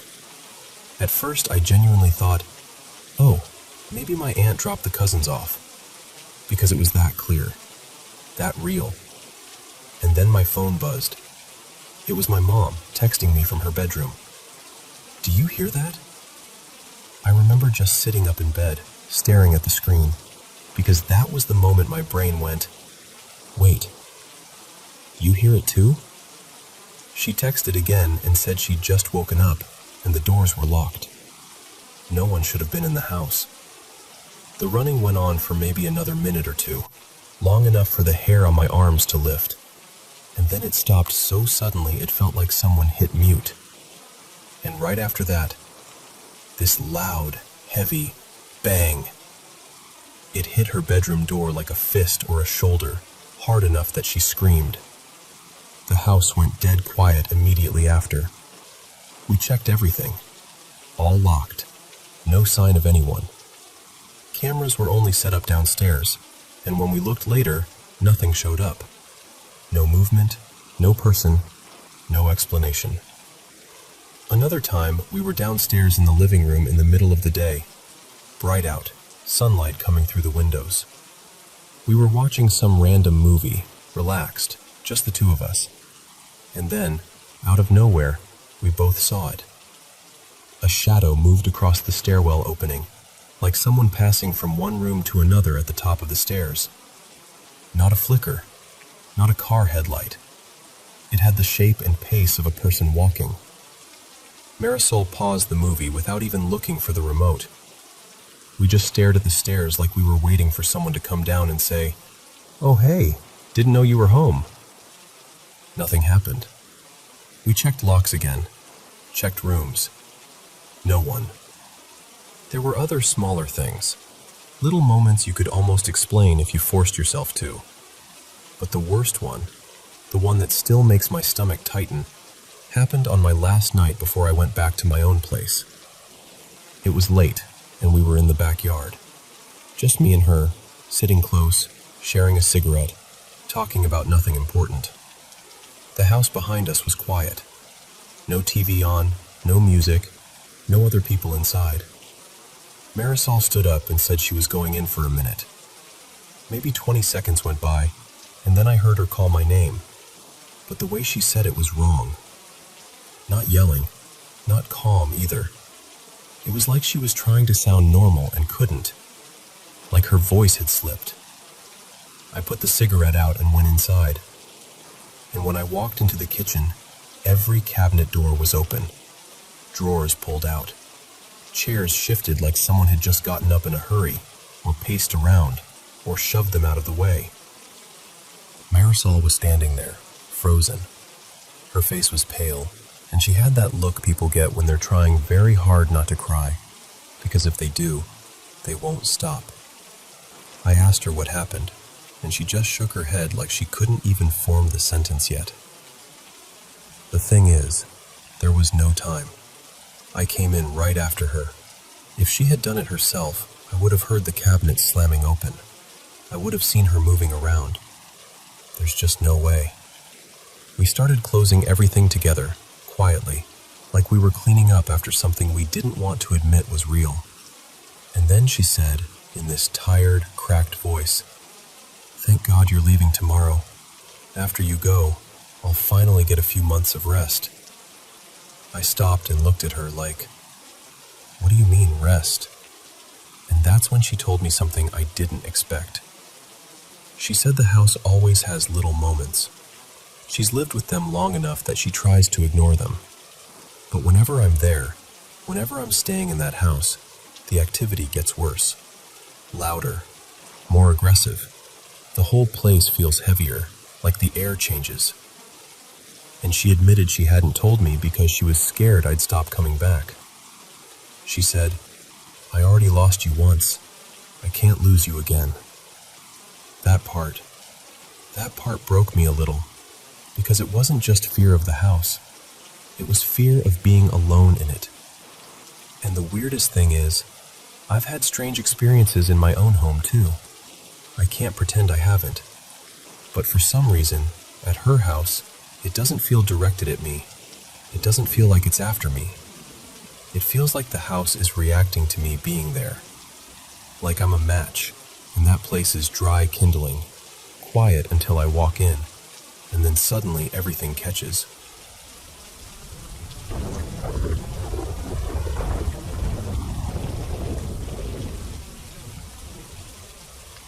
So, this happened last night, and I'm still kind of rattled. I'm house sitting, well, dog sitting, for some family friends of my mom's. I'm staying at their place for 4 days while they're out of town, sleeping there with their dog, Moose. When I showed up yesterday around lunchtime, like maybe 1 p.m., the front door was literally standing open. Not unlocked, open. Wide open, like someone had just walked out and forgot it existed. My stomach dropped immediately. Moose was still in his crate, totally fine, and nothing looked trashed. I texted the homeowner, Marlene, and she was weirdly calm about it. She was like, "Oh, honestly, we were rushing to the airport. We might have left it unlatched, and if there was a breeze, it could have pushed it." Which, okay, sure, maybe. But I couldn't shake the thought that someone could have been inside. It's a big house, 3 stories plus a finished basement, so I did this full-on, slightly unhinged sweep of the entire place. Every room, every bathroom, every corner that could hide a person. I checked behind shower curtains like I was in a horror movie. Eventually, I convinced myself I was alone, but I still felt off. Later that night, I went out with a couple of friends, Nina and Jonah, and they drove me back. They wanted to meet Moose, so I let them in, and I told them about the door situation because it was still bugging me. They were immediately like, "Yeah, no, that's creepy," and insisted we do another quick check together. Everything seemed normal, until we got to the guest room where I was sleeping. Nina opens the closet like she owns the place, and there, just sitting on the closet shelf like it's waiting for someone, is this old-fashioned doll. Porcelain face, glassy eyes, little frilly dress. The kind of doll that looks like it knows your secrets. We all just stared for a second, and Jonah goes, "Absolutely not." And we all laughed in that tense way people laugh when they're trying to convince themselves they're fine. I remember joking like, "Great, love that I have to sleep in here with that." Then we closed the closet doors, like, firmly, and moved on, finished walking around, and they left. And this is where it gets worse. The second they left, I realized my phone was basically dead. I start wandering around trying to find a charger, and while I'm looking, I hear these faint creaking sounds from upstairs. You know that sound houses make at night, like someone shifting their weight on the floorboards. I told myself it was just the house settling, or Moose moving around. To calm myself down, I turned on the TV in the guest room, thinking I'd just have some noise and stop spiraling. I'm scrolling through stuff to watch when Moose suddenly starts barking. Like, not normal, someone's at the door barking. This was deep, aggressive, non-stop barking. And he was looking straight at the closet. My skin went cold. I didn't even want to turn my head, but I did. And Moose is planted there like a little guard dog statue, barking at the closet doors like something was behind them. And I swear to you, it felt like my whole body had one single thought. Leave. Now. So I grabbed my keys, scooped Moose out of the room, and got out of the house. I didn't even finish finding a charger. I just left. I ended up crashing at Nina's place because I couldn't make myself go back inside alone. We walk into the guest room, and I'm already bracing myself, like, okay, the doll is still going to be in the closet, and I'm going to feel stupid for freaking out. Nina opens the closet. The shelf is empty. And then we both turn, because the doll is no longer in the closet. It's sitting on the dresser across from the bed, propped upright, like someone carefully placed it there, facing the doorway, like it was watching the room. Nina actually yelled, like a real startled noise, and I just froze. I felt like my brain couldn't decide whether to panic or laugh or cry. All day, I kept texting my friends, basically begging someone to admit it was a prank. Like, please, tell me you moved it. Tell me you're messing with me. I don't even believe in haunted dolls. I'm not that person. I want the boring explanation. But nobody confessed. Not even Jonah, who would absolutely take credit if he did something like that. And honestly, they didn't look entertained. They looked genuinely freaked out. Like, too freaked out to be lying. So now I'm supposed to sleep there for 3 more nights, and I'm sitting here wondering how a doll ends up moving from a closed closet to the top of a dresser when the house was locked and I wasn't even there. And I keep circling back to the same question that I hate even asking. Is it possible it moved on its own?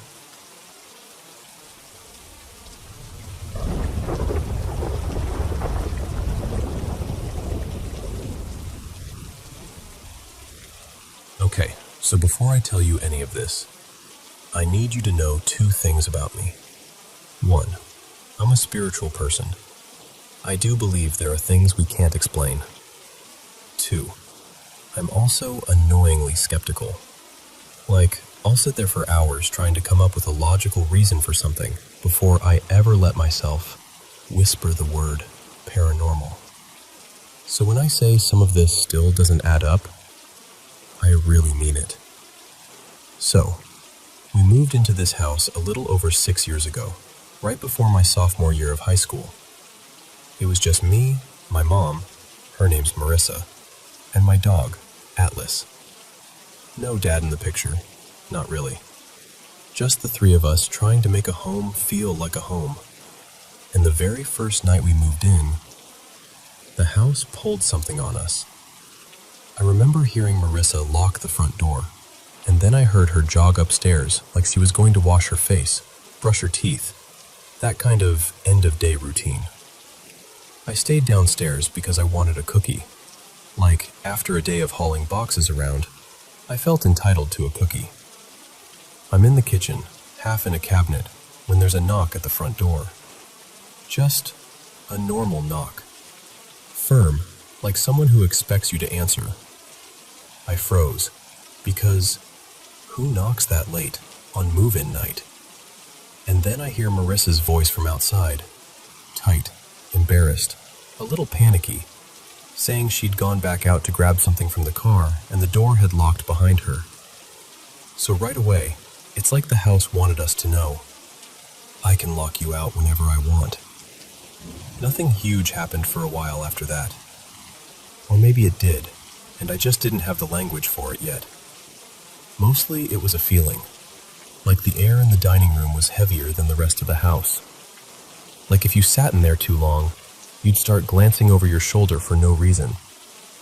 I used to tell myself it was just the lighting, or the way sound carried, or the fact that the room always felt a little colder.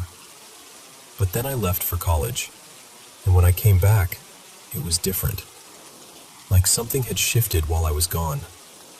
I have a few theories, and honestly, I go back and forth on them. Marissa had brought home this antique grandfather clock sometime after I moved out. Beautiful, old, the kind that makes the room feel older just by existing in it. That's theory number one, the clock. Theory number two is that whatever had been quiet while I lived there didn't like that I was gone. Like I'd been some kind of accidental anchor, and once I left, it had more room to breathe.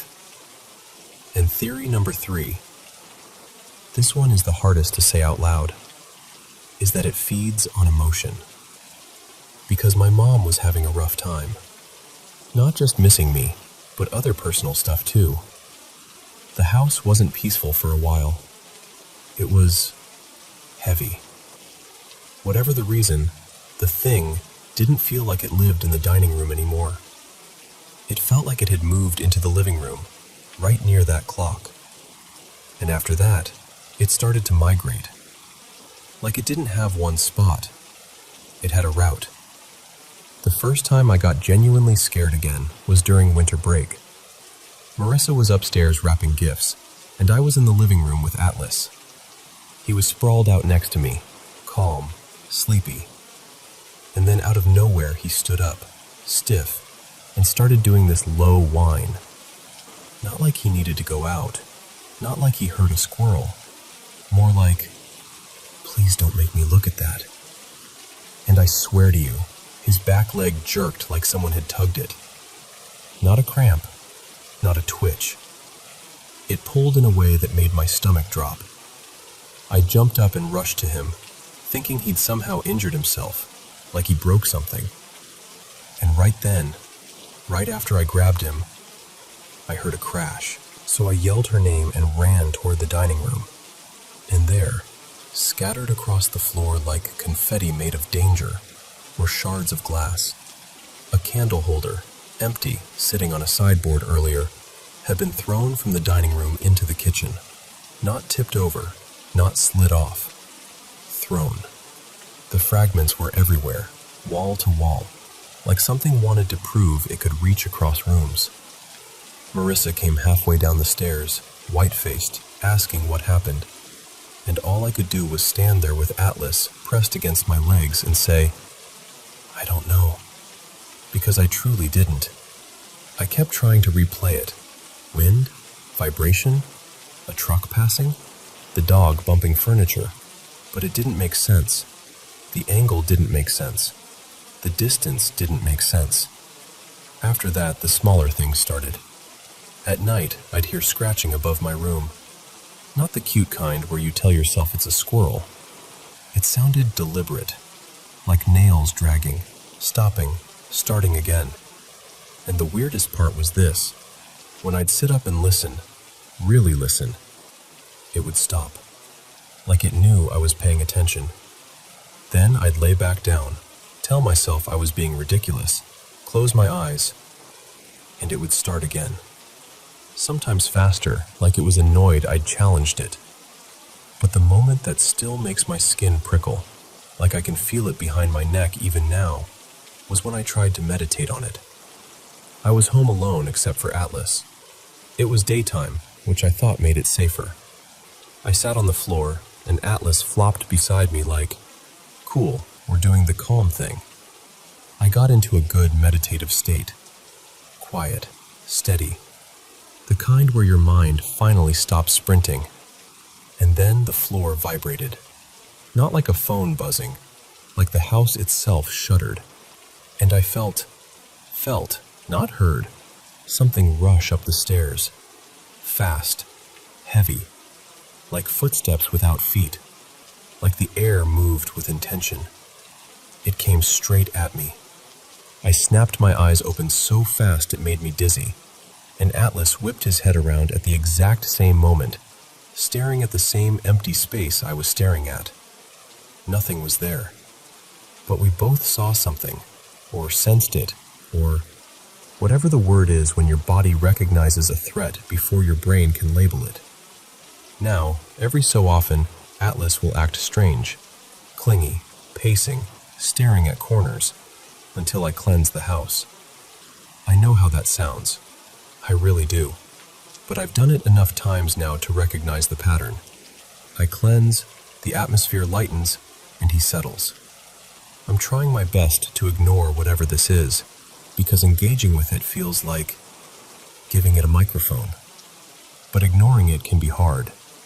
Like a couple nights ago, I could have sworn I heard Marissa call my name.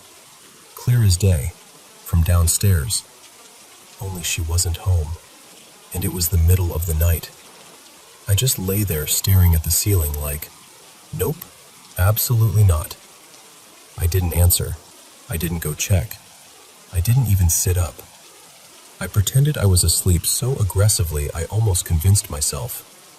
And then there's something else. Something that weirdly makes me feel safer. My great-grandmother Elowen passed away during the pandemic, and sometimes, late at night or early in the morning, I'll smell her scent in my room. Not like a random whiff that could be detergent or memory. It's her. Soft, powdery, familiar. And with it comes this overwhelming feeling of presence, like someone loving just stepped into the doorway. And when that happens, the paranoia fades. That awful being watched feeling just dissolves. It's like whatever else is in the house can't reach me when she's near, or won't. I get it. And listen, could some of this be my imagination? Sure, I have a vivid mind. I spiral sometimes. I'm aware of that. I also know anxiety can paint shadows into monsters. But I can't make peace with all of it being in my head when there are physical things. Curtains shifting when no windows are open. Objects moving. That glass candle holder traveling across rooms. That's the part that scares me most, honestly. Not even the ghost idea. It's the thought that something real is happening, and that reacting to it might be feeding my own anxiety, making me more paranoid, making me question what I'm seeing and hearing. So right now, my plan is simple. Protect my peace, keep the house as calm as I can, cleanse when it feels heavy, and trust Atlas when he tells me something's off. And if my name gets called again in the dark when no one's home? Nope. That is a hard, full-body, spiritual no from me.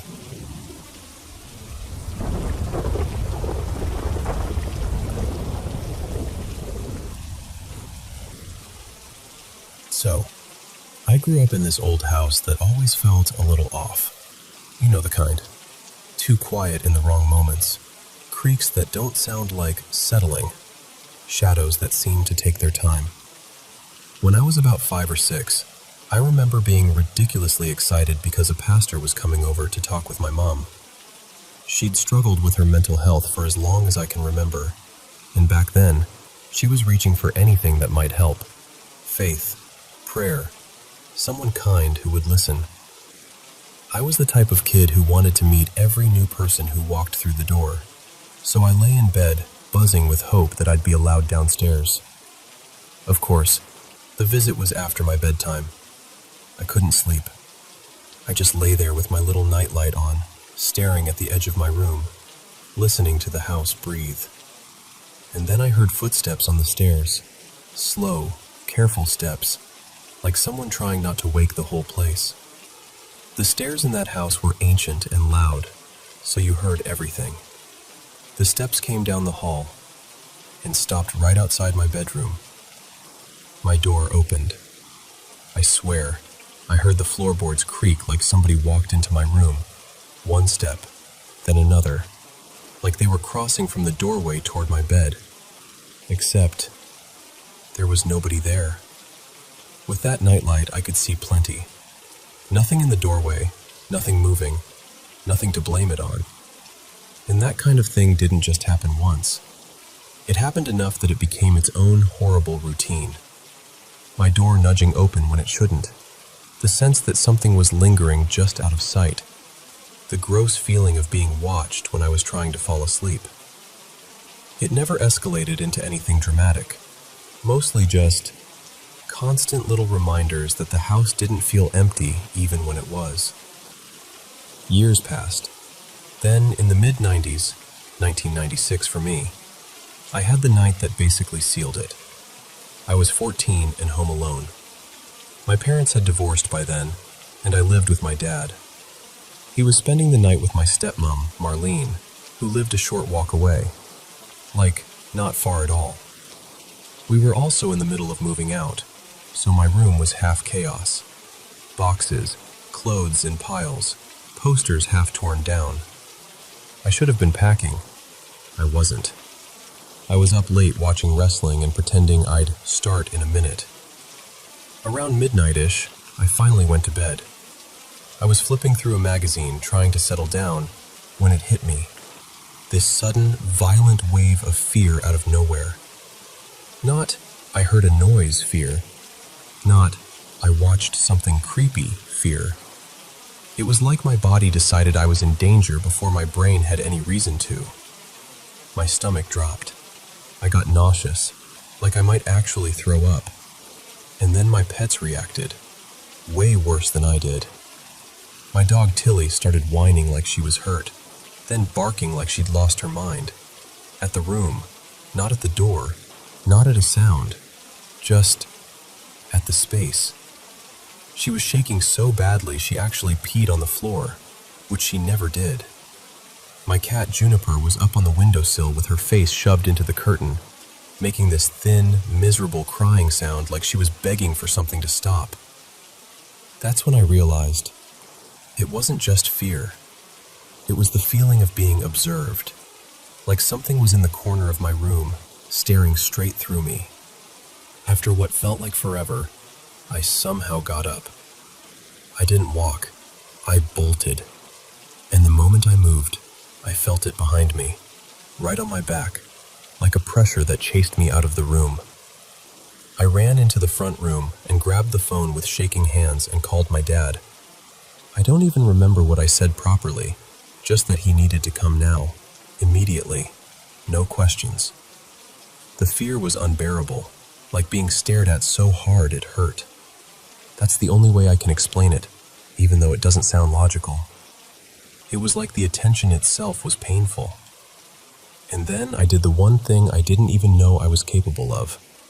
I yanked the front door open and ran outside into the street in my socks, half sobbing, half gagging, and I just collapsed. I fell right down in the road like my legs gave out. I could still feel it watching. Not from the corner anymore, from the doorway. I couldn't tell you what it looked like. I don't have an image to describe. It's like my brain refused to form one, like it protected itself by leaving that part blank. I just knew something was there, framed by the open door, staring out at me. Tilly was stuck halfway up the stairs, crying and shaking so hard her paws slipped on the steps. She wouldn't come down, and she wouldn't go back up, just trapped in terror. When my dad finally arrived, he ran inside without even thinking, scooped her up, and carried her out. And I'm not exaggerating when I say this. I never went back into that house again. Not for a last look. Not to grab anything I left behind. Nothing. The next day, my dad sat me down and told me, really calmly, like he'd been holding it in for years, that he'd had experiences too. He used to nag me about holding the banister when I came downstairs. I thought he was just being annoying, like dads are. But he told me he'd sometimes feel something grab him and trip him on the stairs, like an actual tug, like someone trying to make him fall. He said the upstairs was the worst part of the house by far, and he'd never told me because he didn't want to scare me. And honestly, I'm glad he didn't, because just hearing him confirm it made my skin go cold. I've never felt anything like that since, not even close. And I really, truly hope I never do again.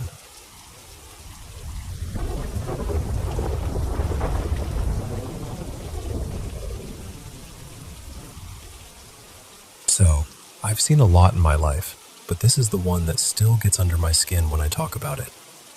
When I was about 16, maybe just turned 17, I was living with my grandma and grandpa for a while.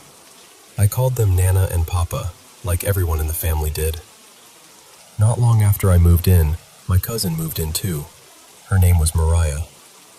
We were close like sisters back then, always up late, always trying to shake off whatever the day had piled on us. One night in the fall, the air had that crisp bite to it, and the leaves were everywhere, wet, stuck to the ground like they didn't want to let go. Mariah and I were outside behind the house, just having a smoke and decompressing before bed. Behind us, off to the left, there was this little dip in the land, more like a shallow ravine with a narrow stream at the bottom. It wasn't far, maybe 100 feet or so. The slope down to it was steep, like an awkward, slippery drop you'd regret if you fell. We're mid-conversation, mid-laugh, and then we hear it. Footsteps. Not on the driveway, not on the porch, in the water. A slow, sloshing sound like someone's walking right through the stream, and then the crunch of leaves, like whoever it is climbing up the slope toward us. But the weird part was, we couldn't see anyone. Not a silhouette, not a shape, not even a flicker of movement. Just those footsteps, coming closer, like they knew exactly where we were. I remember freezing with the cigarette halfway to my mouth, just staring at the dark, trying to force my eyes to find a person that wasn't there. Mariah didn't say a word. She just grabbed my sleeve, and we both bolted for the basement door like our lives depended on it. We didn't try to be brave. We didn't call out. We just ran. Once we got inside, we locked up and headed upstairs to the kitchen because, ironically, we were suddenly starving. That nervous, hungry feeling, you know? Like your body's trying to pretend everything is normal. Mariah goes, "Turn on the lamp in the living room so we can eat in there." So I'm walking from the kitchen toward the living room, and there's this dividing wall between the two spaces. I pass the edge of it, and out of the corner of my eye, I see her. A woman. She's sitting low to the ground in this crouched, unnatural pose, like knees wide, folded down, arms tight in. Almost like she's trying to make herself small but can't. And she's staring straight at me.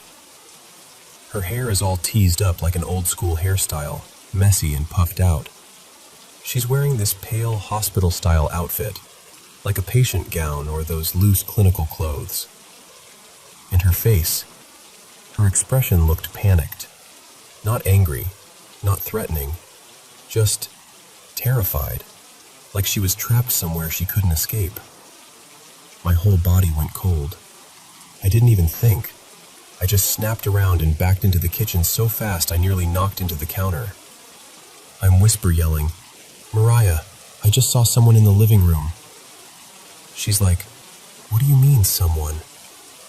I mean a woman, sitting on the floor, looking at me. So we go back in together, hearts pounding, and Mariah flips the light on, and the living room is empty. No woman, no shadow, nothing. Just furniture, quiet, normal. We're standing there staring at each other like, okay, did I imagine that? Did my brain fill in a shape because I was scared from those footsteps? But then, this is the part that made it worse. We're eating at the kitchen table a little later, and from where I'm sitting I can see straight into the back family room. And I see a figure. He moves calmly across the room, like he has somewhere to be. And he walks toward the glass door that leads to the balcony. And that balcony sits directly above the spot where we'd been outside earlier, right above that slope and that little stream.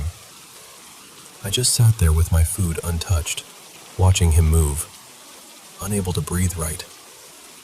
And then he was gone, like he stepped into nothing. After that night, I didn't want to be outside back there anymore. I didn't want to be alone in any room. I didn't even want to look toward the living room when the lights were off. A few months later, maybe 4 or 5, I moved back in with my mom. New place, different energy, different neighborhood. I told myself whatever that was, it was tied to Nana and Papa's house, that I'd left it behind. And then, about a week after I moved in, I woke up around 3 in the morning needing to use the bathroom.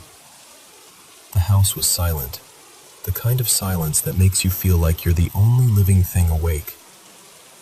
I cracked my bedroom door and looked out into the hallway toward the living room. And she was there.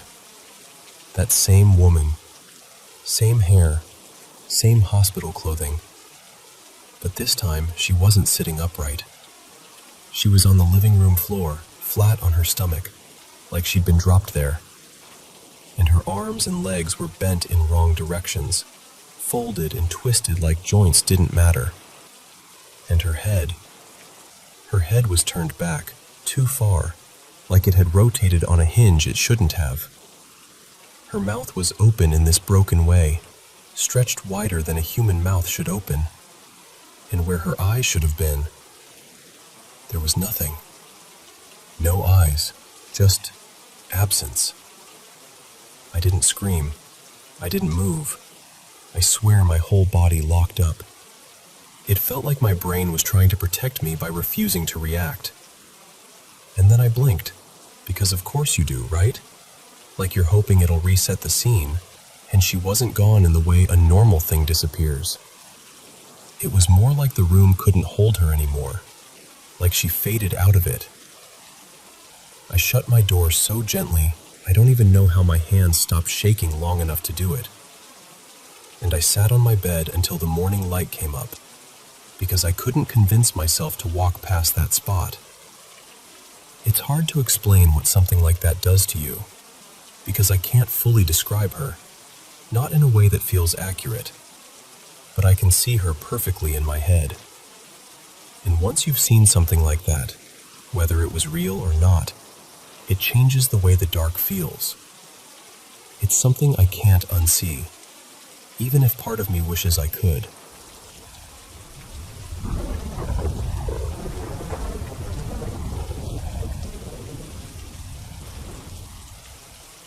Merry Christmas to all our wonderful Paranormal M channel viewers. We're wishing you a joyful holiday season and a fantastic new year, surrounded by the people you love. Think of today's mysterious stories as a little gift from us, so let's enjoy this special time together. Don't forget to subscribe and turn on notifications so you never miss our newest videos. Now, let's dive in. So, this goes back to the early 80s, let's say around 1984. I'd signed up as a volunteer at St. Bridget's Hospital up in Evanston, just outside Chicago. And I wasn't doing it for any heroic reason, you know? It was personal. I'd always felt tethered to that place. I was born there for one thing. And when I was little, maybe 4 or 5, I got so sick with pneumonia that my parents thought they were going to lose me. That hospital didn't just treat me. It saved me. So volunteering felt like the closest thing I could offer as a thank you, even if it was decades late. Of course, volunteers don't get a paycheck, but there were these small, oddly sweet perks, like they'd feed us on the evenings we worked. Not gourmet, but warm food, a tray, a little moment to sit down. And honestly, the best payment was the people. There was one woman in particular, Marlene, who ran the front desk like she owned the building. Late 40s, maybe early 50s, sharp lipstick, sharper tongue, and a laugh that could fill the whole lobby. She told stories the way some people breathe. Her kids, her grandkids, her first job, her disastrous blind dates. And every once in a while she'd drop something wild, like her time at a strict girls' boarding school in the 50s, the kind people politely called corrective. She made it sound like a sitcom with occasional trauma. Anyway, after a few weeks volunteering, I started hearing these little rumors about the hospital itself. It had originally opened way back at the turn of the century, 1901, in this big old Victorian house. Later, sometime in the 1920s, they added an annex, and after that it just kept expanding until it turned into the modern suburban medical center everyone knew. Some people swore parts of the original structures still existed inside the maze. Sealed off corners, old staircases, maybe even leftover hallways. Other people rolled their eyes and said, "No, they remodeled everything. It's all gone." I didn't know who to believe. But I'll tell you this. One night, I found out the hard way that something was still there. My volunteer shift was always the same. I'd get there around 5 p.m., do little tasks, deliver flowers, help Marlene with visitor passes, point lost families toward elevators. Then dinner around 7:30, then filing or errands until about 10, and I'd head home feeling useful and a little tired. That particular night, around 9:15, Marlene handed me a patient chart in one of those thick paper folders. This was before everything went digital, and she said, "Take this up to the nursing supervisor on the upper floors." I asked where exactly, and she gave me directions the way people give directions when they assume you magically know the building. "Go up, take the hall, turn, then you'll see it." I'd never been to that section before, so I head off, trying to act confident, and within minutes I'm not confident at all. Corridors start looking identical. Signs point to units I don't recognize. One hallway dead ends into a quiet set of doors that feel like staff only, so I backtrack. Another corridor bends and bends and bends like it's deliberately trying to mess with me. After a few minutes of wandering, my stomach starts doing that anxious dip like, great. I'm lost in a hospital with someone's paperwork, and I'm about to be that volunteer. So I decide I'm going to reset, start over, find something familiar, and I hurry through a random door, thinking it'll take me back toward the main flow of the building. And the second I step through, it's like I walked into a different decade, and there was this stillness. Not quiet in a normal way. More like the air itself wasn't expecting anyone to be there. On the left, I could see a staircase going down with an ornate iron handrail. Decorative, almost elegant. And there was an old water fountain set into the wall like a little shrine, the kind with a rounded basin and a metal spout that looked like it belonged in a museum. What really got me, though, was what wasn't there. No bright safety signage, no exit arrows, no direction boards, no big modern warnings. Nothing. Just that soft, tired light and a corridor that felt preserved. I remember thinking, actually whispering it to myself like an idiot. So it does exist.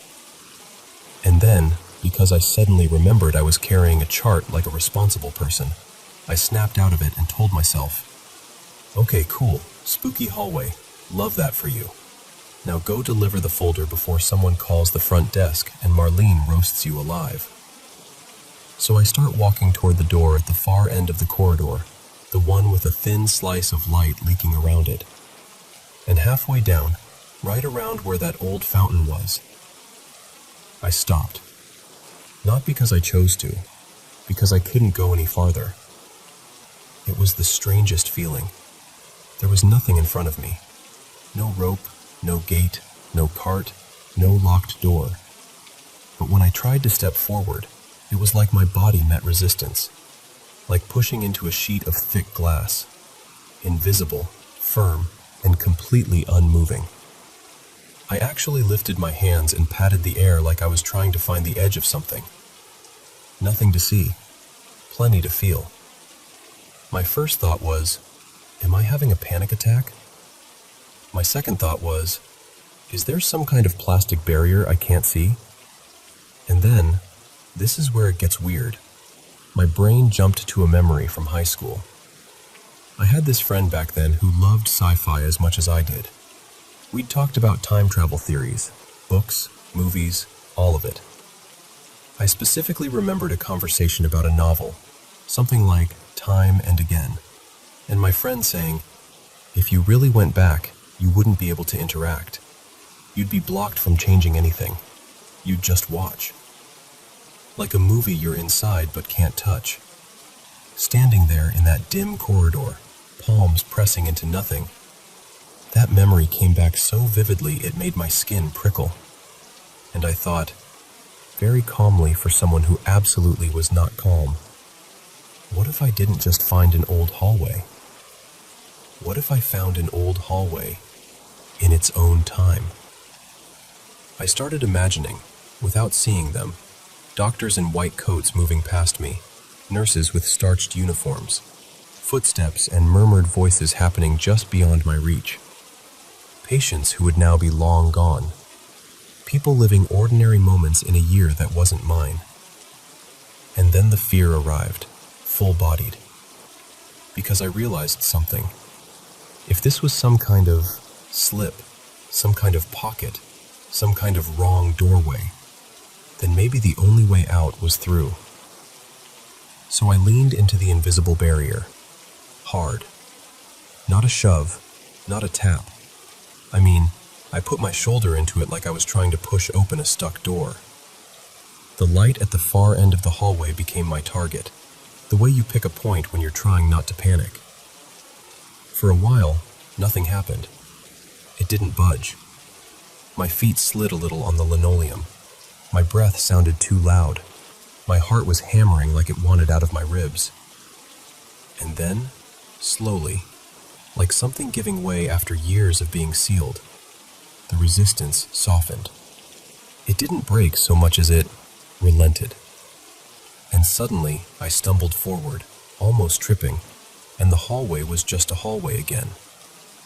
I sprinted the rest of the way, yanked open the door at the end, fluorescent lights, modern signage, nurses moving around with that quick, efficient energy, a phone ringing, a cart squeaking, reality, loud and practical.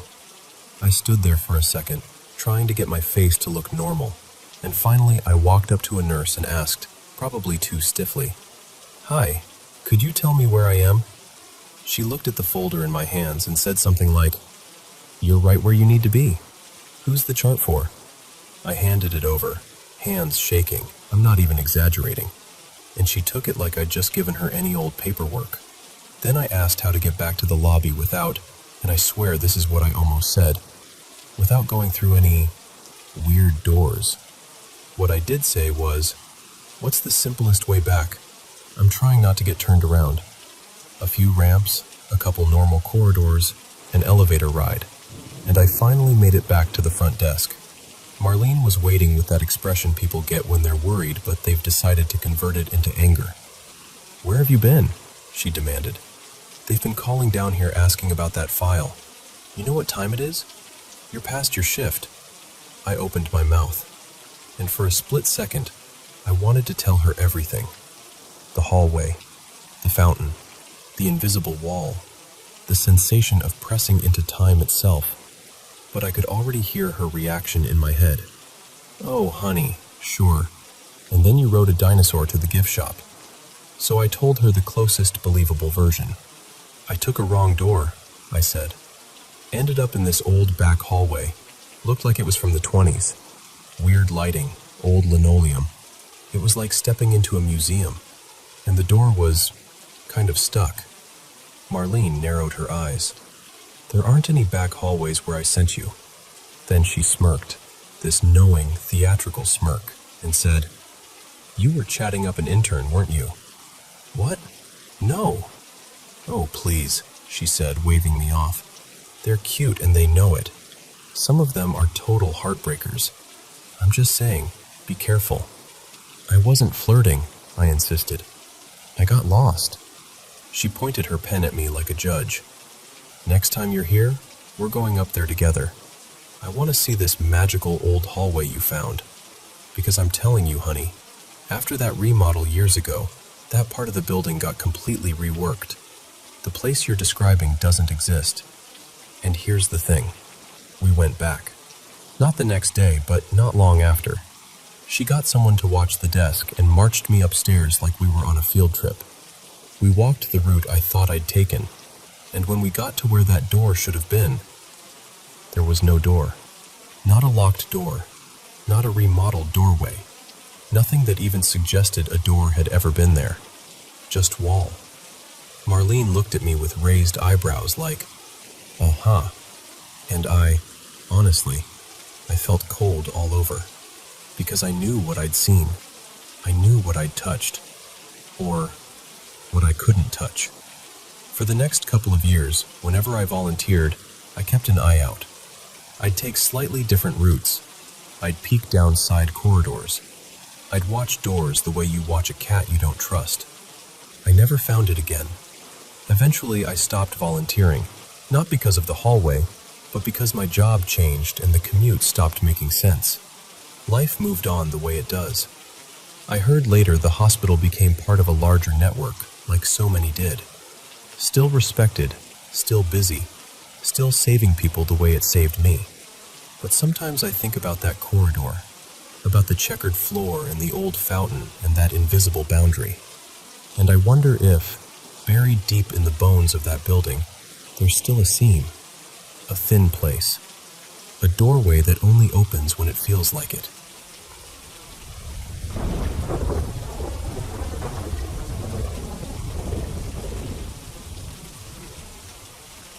Hey, so I heard this story online a while back, and it's one of those that just sticks to you. I've been thinking about it again lately, and I wanted to tell you the way it was told to me, like we're just sitting here, and I'm trying to get it all out without losing the feeling of it. So this took place in Thailand, maybe 8 or 9 years ago, something like that. There was this tutor, a woman everyone called Teacher Nuon. She was the kind of teacher who didn't just teach, you know? She poured herself into her students. Like a lot of tutors there, she ran extra classes after school and on weekends. She even converted the downstairs of her house into little classrooms. Whiteboards, plastic chairs, stacks of worksheets, the whole thing. As her tutoring got more popular, she started getting overloaded, so she brought in a close friend to help, Teacher Molly. Nuon handled the middle school kids, and Molly handled the older ones, juniors and seniors prepping for those brutal exams. And their schedule was intense. Some weekends the older students would actually sleep over, Friday night through Sunday, because it was easier than commuting back and forth, and because the grind never really stopped.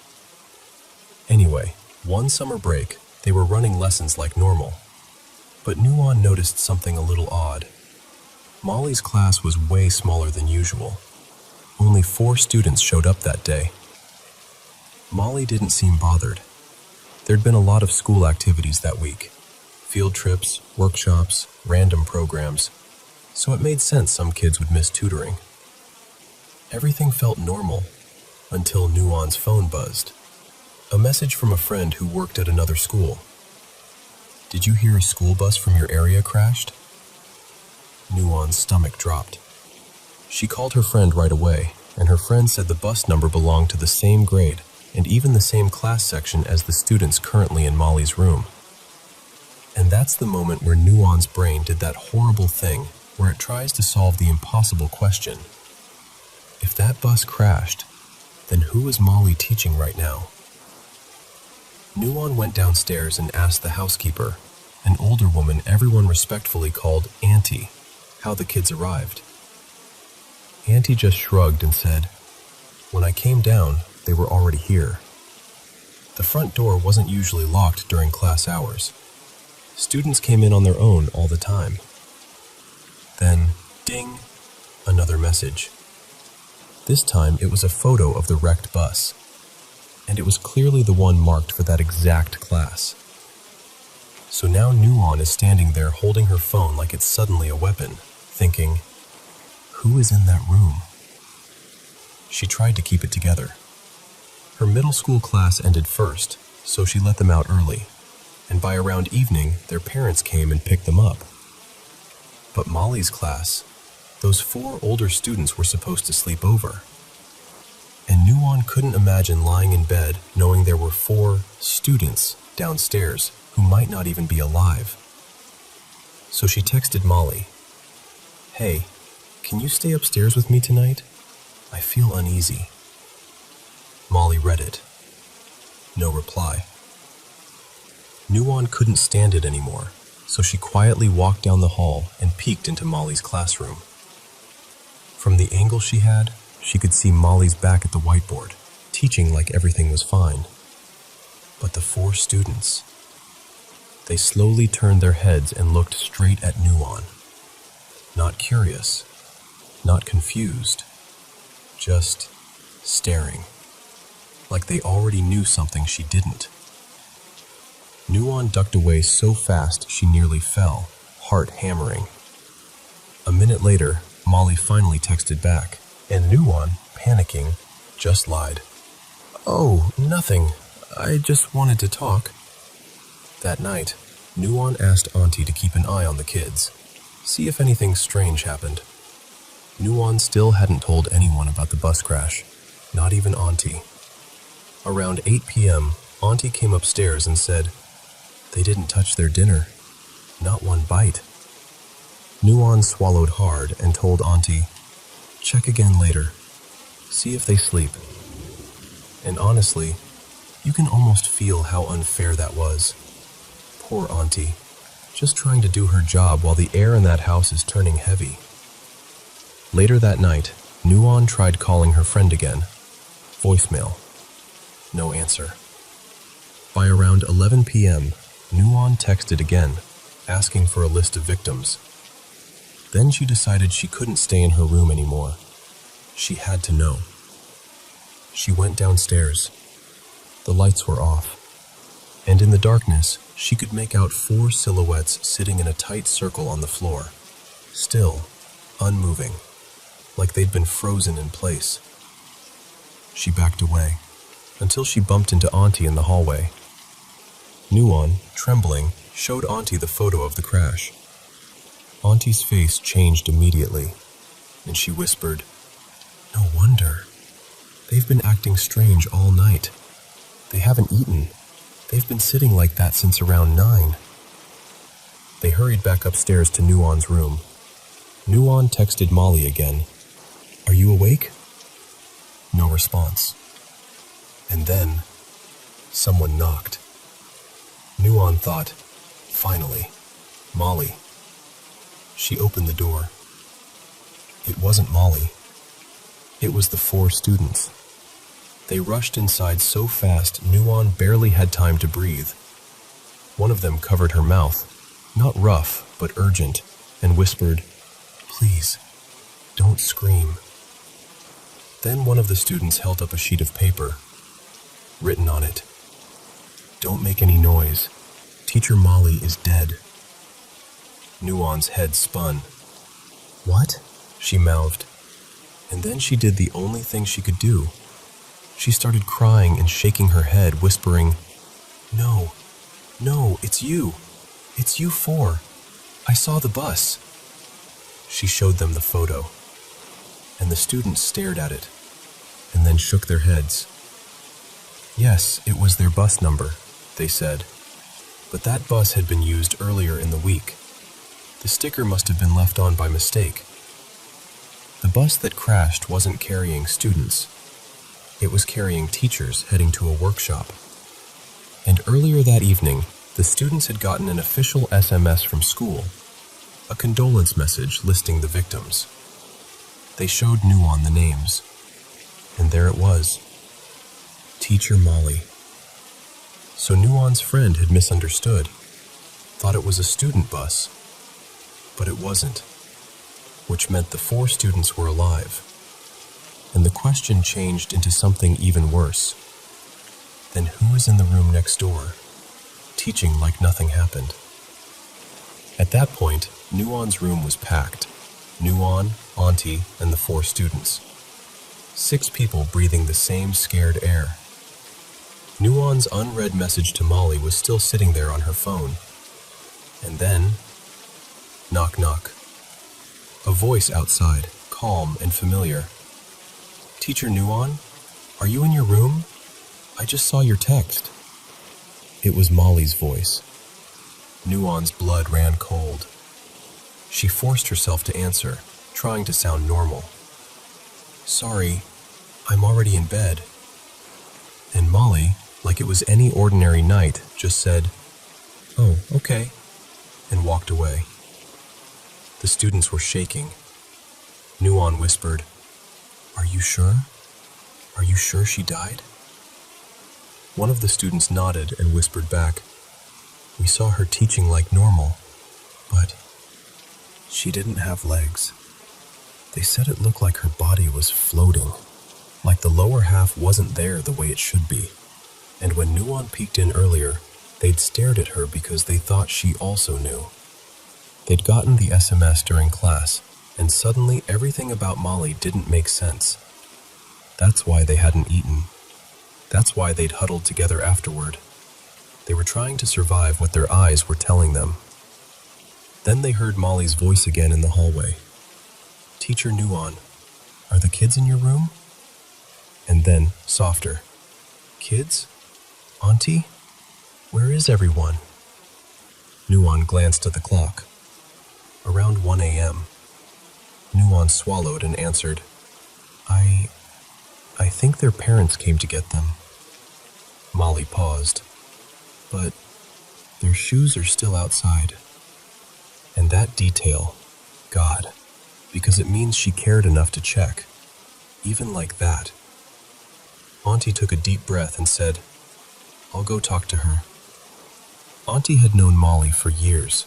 She couldn't accept it. She kept saying, Teacher Molly wouldn't scare me. So Auntie went downstairs. 10 minutes passed, then 15, then 20. And then Molly's voice floated up the stairs again, almost cheerful. Teacher Nuon, come check on Auntie. She fainted. Should we take her to the hospital? The students looked at Nuon like, please don't go. But someone has to. So Nuon walked down, bracing herself. She didn't see Molly at first. She saw Auntie lying on the floor. Nuon rushed to her, shaking her gently, greeting her name. Auntie stirred, eyes wide, and clutched Nuon's arm. And Auntie gasped, How could I not faint? Her body, Teacher Molly's body, it's twisted, broken, wrong. Then Auntie pointed shakily toward the stairs. Nuon looked, and there she was, Molly, descending the stairs. Except her legs, both of them, were mangled. Bent in directions legs should never bend.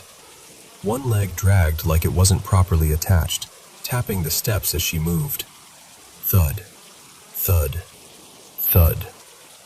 And Molly smiled, like everything was normal. Oh, Auntie is awake now. That's good, she said, warm as ever. Nuon forced herself to speak. Yeah, I'm going to take Auntie back to bed. You should sleep too. You must be tired. Molly paused, then quietly turned and went back up the stairs. Nuon helped Auntie up, step by step, every nerve screaming. When Nuon reached her own door again, she saw Molly standing near it, looking puzzled, almost like a child. "I don't know why, but I can't open my door," Molly said softly. "Can you open it for me? I'm so sleepy." And Nuon, this is the part that always gets me. She wasn't even just terrified anymore. She felt pity. Like Molly truly didn't understand. So Nuon opened the door to Molly's room and let her in, and gently closed it behind her. Nuon went back to her room, and the students begged to know what happened, but Nuon whispered, "In the morning, I promise." Eventually, the kids fell asleep, pure exhaustion, bodies shutting down from fear. And finally, the night ended. At around 6 a.m., Nuon's friend came to the house, and with her were Molly's parents. Because in many Thai beliefs, when someone dies suddenly, especially violently, the spirit may not realize right away, and family members come quickly to call them home, to guide them. They went straight to Molly's room. It was empty. She wasn't there anymore. And Molly's name was among them. And I just remember the storyteller ending with something simple, something human, like, she was a teacher who worked so hard, right to the very end. And wherever she went after that night, they hoped she finally understood. And they hoped she went peacefully.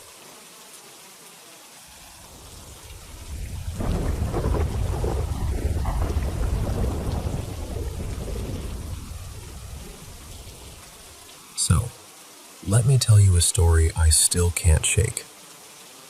Years ago, I was walking through Edinburgh on a gray, wind-brushed afternoon, the kind where the city feels like it's holding its breath. And out beyond the old streets, there's that hulking rise of rock everyone knows, Arthur's Seat. It's an ancient hill, an old volcano, watching the city like it's been keeping secrets since before anyone started writing them down. And one of those secrets, maybe the strangest, was found tucked into the stone itself. Back in 1837, not long ago in the grand scheme, but long enough for details to blur, a few local boys were scrambling around the crags and heather on the slope. Kids being kids, laughing, shoving, daring each other to climb higher. One of them, let's call him Callum, noticed a thin crack in the rock, half hidden under moss and dirt, like the hill had split its lips just a little. They dug at it with sticks and bare hands at first, then stones, and finally, fingers hooked into the cold earth. And that's when they pulled out the first one. A tiny wooden coffin, small enough to fit in a palm.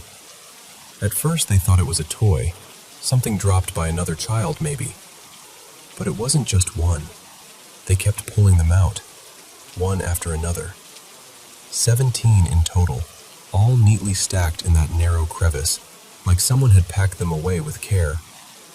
Each coffin was only a few inches long, maybe the length of a pocket knife. Simple wood, roughly nailed together, but not sloppy, not random, intentional. And then they opened one. Inside wasn't jewelry, not coins, not letters. Inside was a little figure, a hand-carved doll, stiff and pale with time, dressed in plain cloth clothing that looked like it had been cut from worn fabric, like scraps from a life that had already been used up. That's the part that makes your stomach drop, isn't it? Because suddenly it isn't a weird box. Suddenly it's a burial. And there were no names, no dates, no markings at all. Just 17 tiny coffins, each with its own silent occupant, hidden away on a lonely hillside far from any churchyard. So naturally, the city started talking. Some people said it had to be an old ritual, a folk practice, something left behind from the days when the hills were considered living places, full of spirits, mournings, protections. People whispered about binding bad luck into objects, burying symbols to keep something awful away, like sealing a curse in wood and cloth and pushing it into the earth where it couldn't follow you home. Others thought it was grief. Private grief. The kind that doesn't get a headstone. Maybe someone lost children. Maybe stillborn babies or infants taken by disease and couldn't afford a proper burial, or couldn't bear the shame that sometimes clung to loss back then. Maybe these tiny coffins were a way of saying, "You mattered. I'm sorry. I remember." But then there was the theory that made even the bravest folks lower their voices. Because Edinburgh has a dark chapter, one it tries not to show visitors too brightly. In the early 1800s, bodies were valuable. Medical schools needed them. And in that hunger, men like Knox and Mullen, that's what people started calling them in the gossip, became monsters in plain clothes, murdering people, selling them for dissection, letting the victims vanish without prayer or burial, or even a name spoken aloud. And here's the chilling part. The number didn't feel like an accident. 17, a tidy count, like a ledger. Like someone was trying to correct something that had gone unforgiven. And when you hear that, you can almost picture it, can't you? Someone working late by candlelight, hands shaking, whittling rough little faces out of wood, stitching tiny shirts and trousers from scraps, building coffins out of cheap pine because pine is what you use when you don't have money, or when you don't think you deserve anything finer. Not art, not craft, atonement.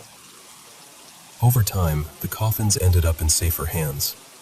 They were moved into the care of the museum, the place where oddities go when people can't decide whether they're sacred or cursed.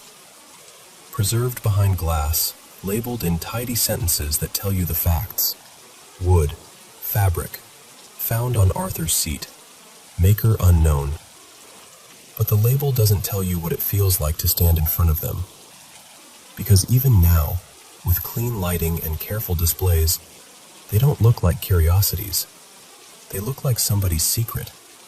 Somebody's confession, folded up and buried where no one would ever have to answer for it.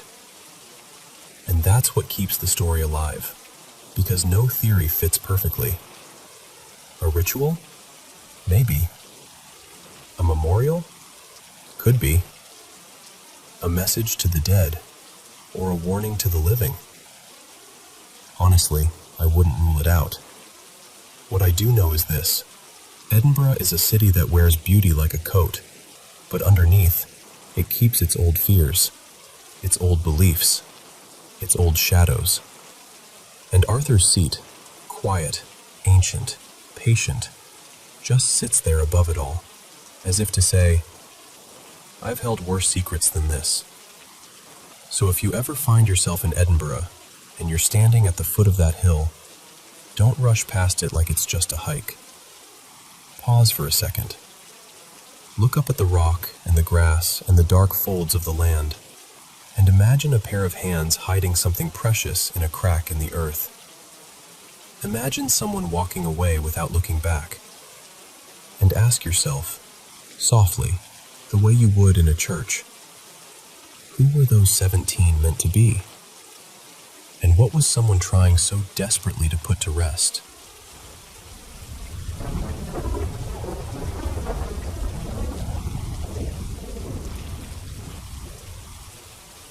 Hey, so I don't know how many of you were actually online in the late 90s, but the internet back then was a completely different animal. No social media, no feeds, no algorithm trying to guess your next thought before you even have it. It was mostly static pages, clunky message boards, weird little fan sites, and those strange flash animations people made just because they could. And honestly, that freedom came with this haze of mystery. Half-buried links, broken directories, stuff you'd stumble onto and immediately feel like you weren't supposed to be there. Stories spread quietly too, like rumors whispered in the back of a classroom, except the classroom was a forum thread at 2 a.m. And if you were around then, you might have heard the one about the Red Room. Not the movie thing, not some haunted live stream. I mean the rumor that bounced around between kids who spent way too much time online. This idea that there was a website, and once you landed on it, a pop-up would appear and ask one simple question. Do you like the red room? And that pop-up, you couldn't close it. You couldn't escape it. You could click the X. You could hit Alt F4. You could refresh until your fingers cramped. Didn't matter. It just kept coming back. The version I remember people describing wasn't even fancy. Just a harsh red window. Sometimes with jackknife text. Sometimes with symbols that looked like they should mean something. And the rumor went that it could show up on random corners of the web. Old personal pages, hobby sites, places nobody visited unless they got lost. And the part that really made it stick was what people claimed happened next. Supposedly, if you saw it, you'd be found in a red room the next day. Nobody ever explained what that meant exactly. They didn't need to. Your brain filled in the blanks for you, and whatever you imagined was always worse than anything someone could have written out. For years, I treated it like what it probably was, a classic online urban legend. The kind of thing that thrives in late-night chat rooms and message boards because it's scarier when nobody can prove it's real. But recently, I found myself thinking about it again. Let me back up. The first time the Red Room rumor felt even remotely real to people wasn't because of a website. It was because of an animation. A flash piece made by someone going by the name Kuroda Nori, or something like that. Handles were always slippery back then. In the animation, there's this kid who hears the same rumor. He laughs it off. Then one night, while he's online, the pop-up appears. He tries closing it over and over, but instead of disappearing, the message changes. It gets longer. It gets more specific. It starts vague, like, do you like it? Then it becomes, do you like the red room? And then, the kid sees a list. Names. Like a roll call. And the implication is pretty clear. Those are the people who saw it before him. And right when you think the animation ends, it hits you with the nastiest trick. Your screen flashes a fake system error window that looks just real enough to make your stomach drop. Like the animation reached through the glass and touched your computer. It's hard to explain to people who grew up with polished apps and constant pop-ups. Back then, a flash animation that pretended your computer was breaking felt personal, like it knew where you were sitting. Now, here's where it stops being just folklore and turns into something heavier. In the early 2000s, there was a horrible incident in Japan. Different city than the one everyone always cites, but the same general story. A violent act involving kids, and afterward, the media dug through internet history and reported that one of them had bookmarked that Red Room animation because people love a simple explanation for something they can't emotionally process. They want a culprit, a cause, something they can point at and say, that's why. Was the animation responsible? No, almost certainly not. But the association was enough to turn the Red Room from a niche creepypasta into a national obsession for a while. First in Japan, and then echoed everywhere else through translation threads and horror forums. Years later, when another unsettling incident happened and people noticed similar online references, it surged again, like a half-dead thing twitching back to life. Again, no real proof, no direct line, but the timing made people uneasy, and the idea of a digital curse grew teeth. By the 2010s, most people wrote it off as a relic, a creepy flash short from the old internet, something you watch once, laugh about, and move on from. And then Flash died. Around 2020, it was basically over. No more easy playing old animations in a browser. You'd think that would have buried the whole story for good. Except, it didn't end. It shifted. People started describing weird little moments on modern devices. Nothing exactly like the original, but close enough to make your skin prickle. A screen flicker that turns crimson for a blink. A notification in Japanese that vanishes before you can react. A tiny window appearing in the corner and disappearing like it never happened. Too fast for a screenshot, too quick for proof. And sure, that could be anything. Glitches happen. Background apps misfire. Your brain is a pattern machine, and it's desperate to connect dots when you're already thinking about something creepy. But it still bothered me, because it felt like the story had learned how to survive. Like it didn't need flash anymore. It just needed the idea.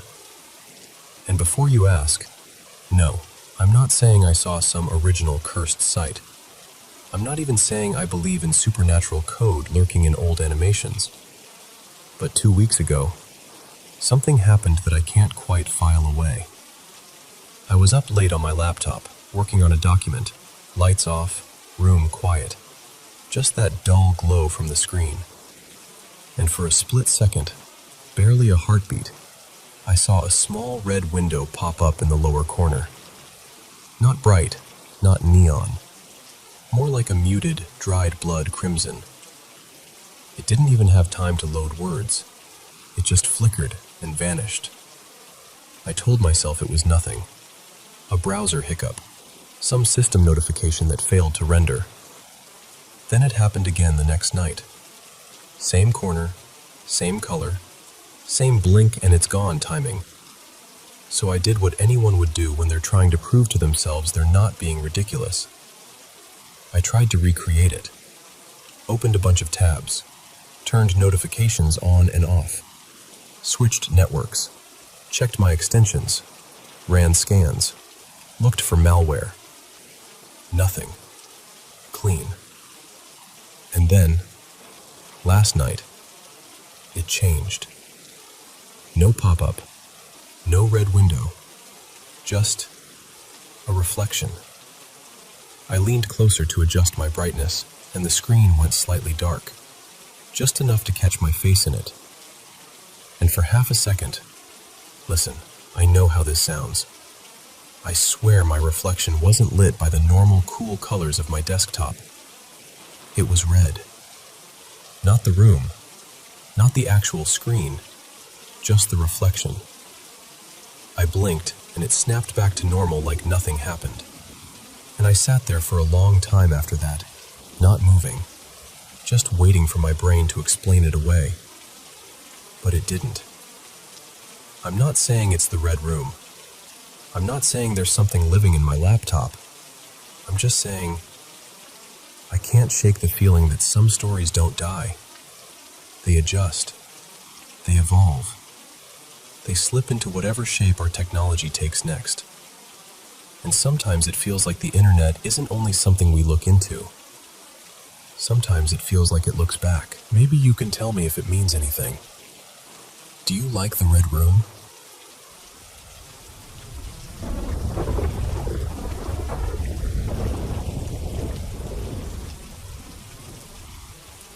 So, most people think an elevator is just a metal box.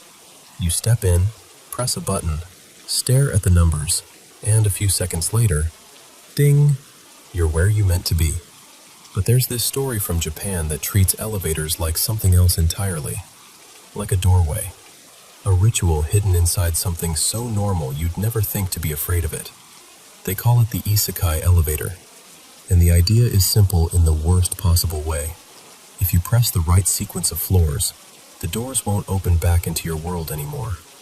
I first heard about it the way you hear about a lot of unsettling things. Late at night, half paying attention, scrolling through old threads. People said the earliest version showed up on 2channel, that chaotic Japanese message board where rumors breed like mold in the dark. At first it sounded like another chain post, the kind you read, get a chill, and forget by morning. But this one didn't fade out. It grew. Different users, different cities, and somehow the details stayed weirdly consistent. Same floor sequence, same timing, same figure that appears like she's tied to the ritual itself, not to any specific building. Some people said it was a prank. Some called it a test. A few, quietly, almost reluctantly, said it was dangerous. And then there were the comments that really made my stomach knot. The ones that were basically, my cousin tried it, my friend tried it, and they didn't come back. What makes it stick, I think, is how deeply Japanese it feels. Not in a touristy way, but in that old, uncomfortable way Japan has of treating the boundary between worlds like it's thin as paper. There are stories there about spirit realms sitting right beside ours. Not far away. Not up in the sky, just adjacent. Separated by the right bridge, the right tunnel, the right forest path at the wrong hour. So in older times, maybe you crossed over through a shrine gate or a red bridge. But the story goes, modern life replaced shrines with office buildings and replaced sacred rituals with elevator buttons. And honestly, an elevator is the perfect place to hide a myth. You're not on one floor or the other. You're suspended between places, between destinations. That weird little pause where you're nowhere for a moment. That's where stories like this love to live. Here's how the ritual is supposed to work. You find a building with at least 10 floors. Not 9, not 8, 10 or more. You go in alone. And I mean alone. No other passengers, no friendly security guards stepping in last second, no one peeking around the corner. People swear it only works if it's just you and the hum of the cables. Then you press this exact sequence. 3, 1, 7, 1, 10, 4. The elevator moves. It's boring at first, normal. You start to feel ridiculous. And then it reaches the 4th floor. That's when the door opens, and someone gets in. A woman, or something that looks like one. In the versions I've read, her name is never given, but people describe her the same way. Long dark hair, pale clothing like an off-white dress or hospital gown, face partly hidden like she doesn't want you to get a clean look. And the worst part? Her expression doesn't change. Not once. She doesn't greet you. Doesn't glance at you like a normal person would. She just steps in like she belongs there more than you do. The rule everyone repeats, like it's the one thing keeping them safe, is don't speak to her. Don't ask her anything. Don't apologize, because the moment you do, you've confirmed yourself somehow. Like you've responded to something that isn't meant to be answered.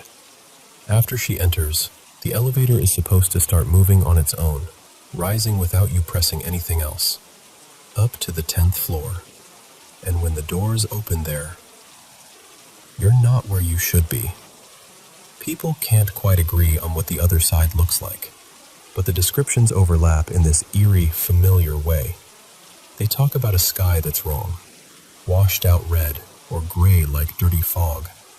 They talk about buildings that feel unfinished, flat walls, no signs, no windows, like someone built a city as a replica and forgot to add the details that make it human. The streets are empty. Not quiet. Empty. Like everything has been cleaned and bleached and sealed. And there's this silence people mention that hits me harder than anything else.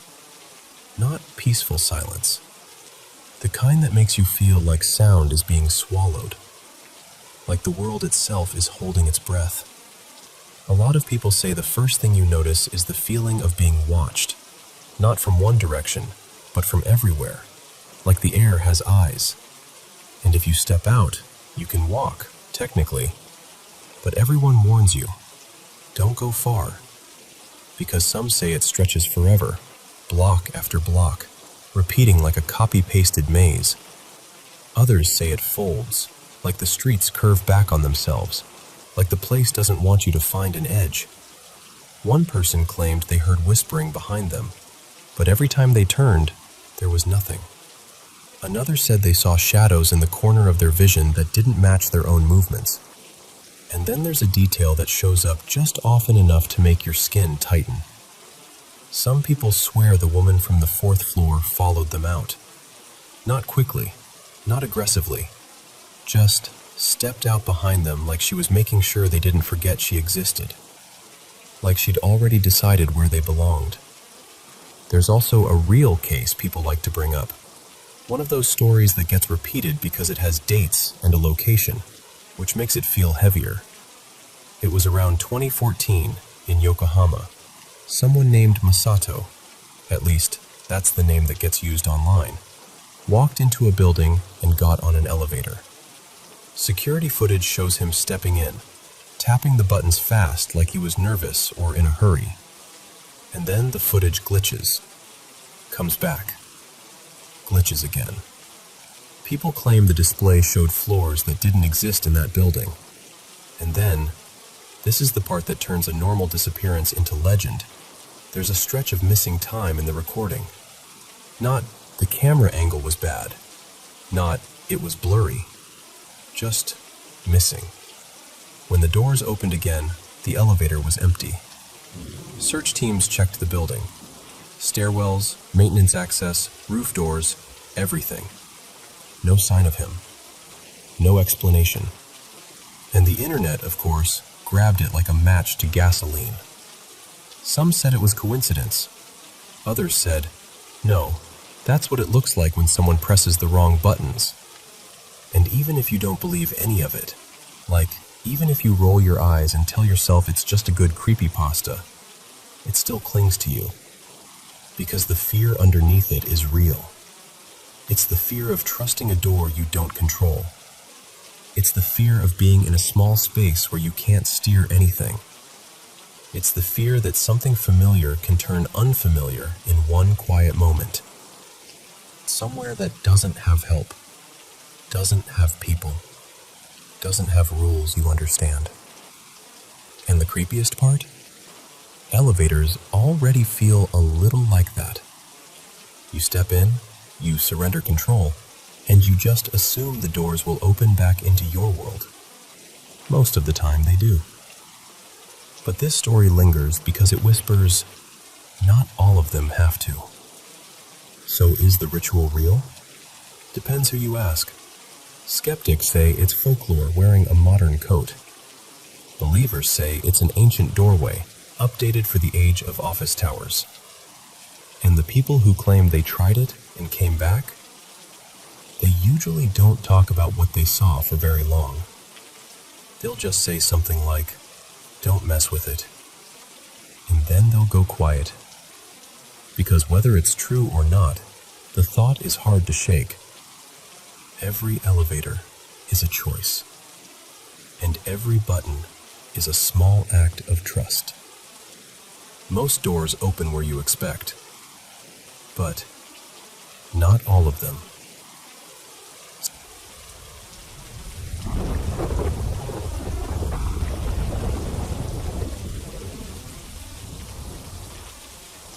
I've heard a lot of scary stories over the years, but there's one Japanese urban legend that's always gotten under my skin.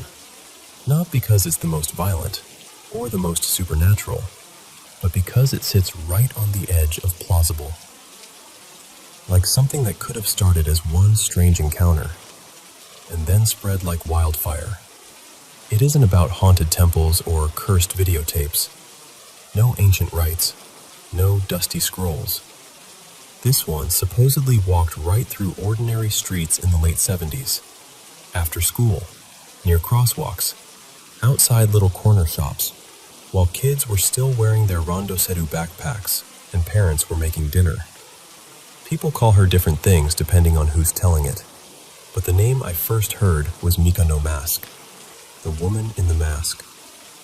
Later, the name that stuck, the one everyone seems to know, is the slit-mouthed woman. And honestly, what makes her terrifying isn't what she does, it's what she asks. So, the version I was told begins in the summer of 1978, in a quieter town outside Nagoya. Not some remote village, just a place with schools, bus stops, alleys between houses, the kind of streets where kids walk home in noisy groups. One evening, a handful of elementary school kids claimed they saw a tall woman standing near a pedestrian bridge. She wore a pale coat even though it was humid, the kind of sticky heat that makes your shirt cling to your back. And on her face, this is the detail everyone repeats.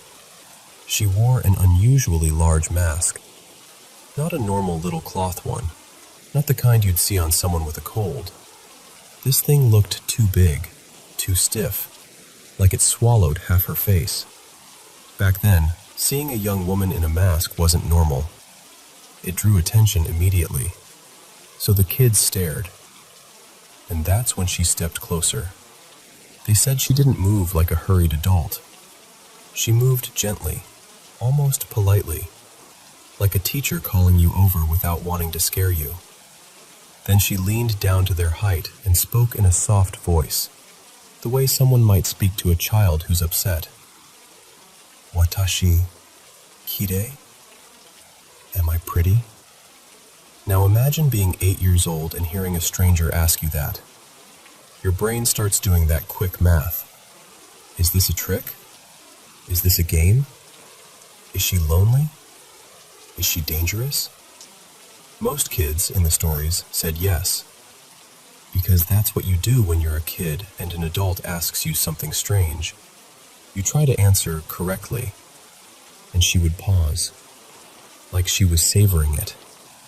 Then, slowly, she would hook a finger under the edge of that oversized mask and pull it down.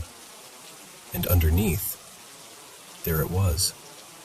A cut stretching from the corner of her mouth, torn wide toward her ear, like someone had tried to turn a smile into something permanent and wrong. The kids described it differently, but the shape was always the same. Too long, too deep, too deliberate. And then she'd ask again, "Kore demo kirei? Even like this, am I still pretty?" That's the moment the legend becomes a trap, because no answer feels safe. If you say no, she gets angry. If you hesitate, she gets angry. If you scream, she gets angry. And if you say yes, well, some versions say she takes that as permission. The old neighborhood rumor, this part always sounds like adults trying to scare kids into behaving, was that she'd pull something sharp from her sleeve. Not always described as the same thing.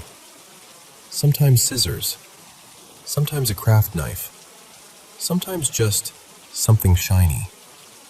And then she would follow you, not running at first, not like a movie monster. People swear that's why the panic got so big. It wasn't just kids telling a spooky story. It was kids coming home pale and shaking and saying, "A woman stopped me and asked me if she was pretty." And suddenly parents didn't want their children walking alone. Some schools, this is one of my favorite details because it feels so real, started sending groups home together, like little escorted clusters. Teachers standing at the gates longer, neighborhood adults watching intersections. It turned into this community-wide vigilance, like everyone was waiting for her to show up again. And here's what's creepy. The descriptions stayed consistent. Usually with ghost stories, the details blur. One town says she's old, another says she's young. One says red dress, another says white. But with her, people kept saying the same thing. A young woman, 20s, maybe early 30s, long dark hair, a pale coat that didn't match the season, and that mask, always too big. Some people even said she was beautiful above the mask. Clear skin, elegant eyes, the kind of beauty that makes you understand why the question mattered to her. But then there's another detail that always made me uneasy because it's so specific. They said she smelled strongly of hair product, like cheap pomade. That old-fashioned, oily, sweet smell. And kids started passing around advice like it was playground survival wisdom. If you shout wax 3 times, she hates it. Or in another version, say camphor, and she backs away. And then there was the candy trick. Someone decided, some kid, some older sibling, who knows, that if you offered her a sticky sugar candy, like those amber-colored ones from festivals, she would freeze for a moment, distracted, just long enough to slip away. Isn't that strange? A spirit with a sweet tooth, a monster who recoils from a specific scent. Those details make her feel less like a demon and more like a person with fixations, like the legend accidentally captured the habits of someone real. And that leads into the origin story, the one people repeat because it sounds the most grounded. They say she was obsessed with her face, not in a vain cartoon way, more like she believed beauty was her safety, her value, her identity. She saved money for a cosmetic procedure. This was the era when those surgeries felt new and risky and whispered about. And during the operation, something went wrong. In this version, the doctor had strong pomade in his hair. The smell filled the room. She inhaled sharply, maybe a sneeze, maybe panic. His hand jerked, and the scalpel slipped, cutting from the corner of her mouth upward, ruining the one thing she thought made her untouchable. The story says she snapped, that she attacked the doctor, that she fled, that she couldn't stand mirrors anymore, couldn't stand her own reflection, and couldn't stand the idea of anyone seeing her and deciding she wasn't worth looking at. So she started asking strangers the same question, again and again, like she was trying to patch something broken inside her with a stranger's answer. Am I pretty? And that, to me, is the real horror. Because beneath the gore and the chase and the playground rules, the question feels painfully human. It isn't really about beauty. It's about validation. It's about fear. It's about the desperation to be seen as acceptable, even after something awful changes you. And what's unsettling is, people say she never really left. Even decades later, there are modern sightings. Different cities, different streets, but the same eerie notes. Someone else says they heard a muffled voice behind them at night. Gentle, almost shy. Hey, am I pretty? And when they turned, she wasn't close. She was farther back than she should have been, like she'd already drifted away, but was still watching. And after masks became normal in the world, the legend got worse in a new way, because now she could blend in. People online started writing things like, I saw someone at the station with a mask that was too big. Her hair moved even though there was no wind. She turned her head too slowly, like she was waiting for me to notice. And the creepiest modern twist is that she doesn't always chase anymore. Sometimes she just stands there. Sometimes she watches you walk away. Sometimes she smiles under the mask, like she already knows what you're thinking. Because the truth is, her question doesn't have a correct answer. Not really. If you say yes, you're lying. If you say no, you're cruel. If you hesitate, you're honest. And honesty is the thing that gets you punished. So when I think about her, I don't think about the slit mouth first. I think about walking alone at dusk, passing someone who looks normal, until you realize their mask is a little too large. And right as you convince yourself you're being ridiculous, you hear a soft voice behind you. Watashi, kirei? And you realize the fear isn't that she's a monster. It's that she's asking you to look at something you don't want to see, and respond like you mean it.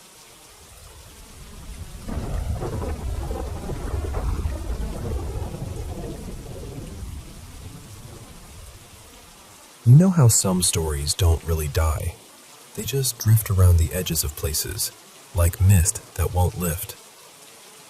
That's what this one feels like. It's one of those old coastal legends people swear they heard from a grandfather, or a neighbor's aunt, or someone who wouldn't lie about a thing like that. And whether it happened exactly as told or not, it still leaves a chill behind.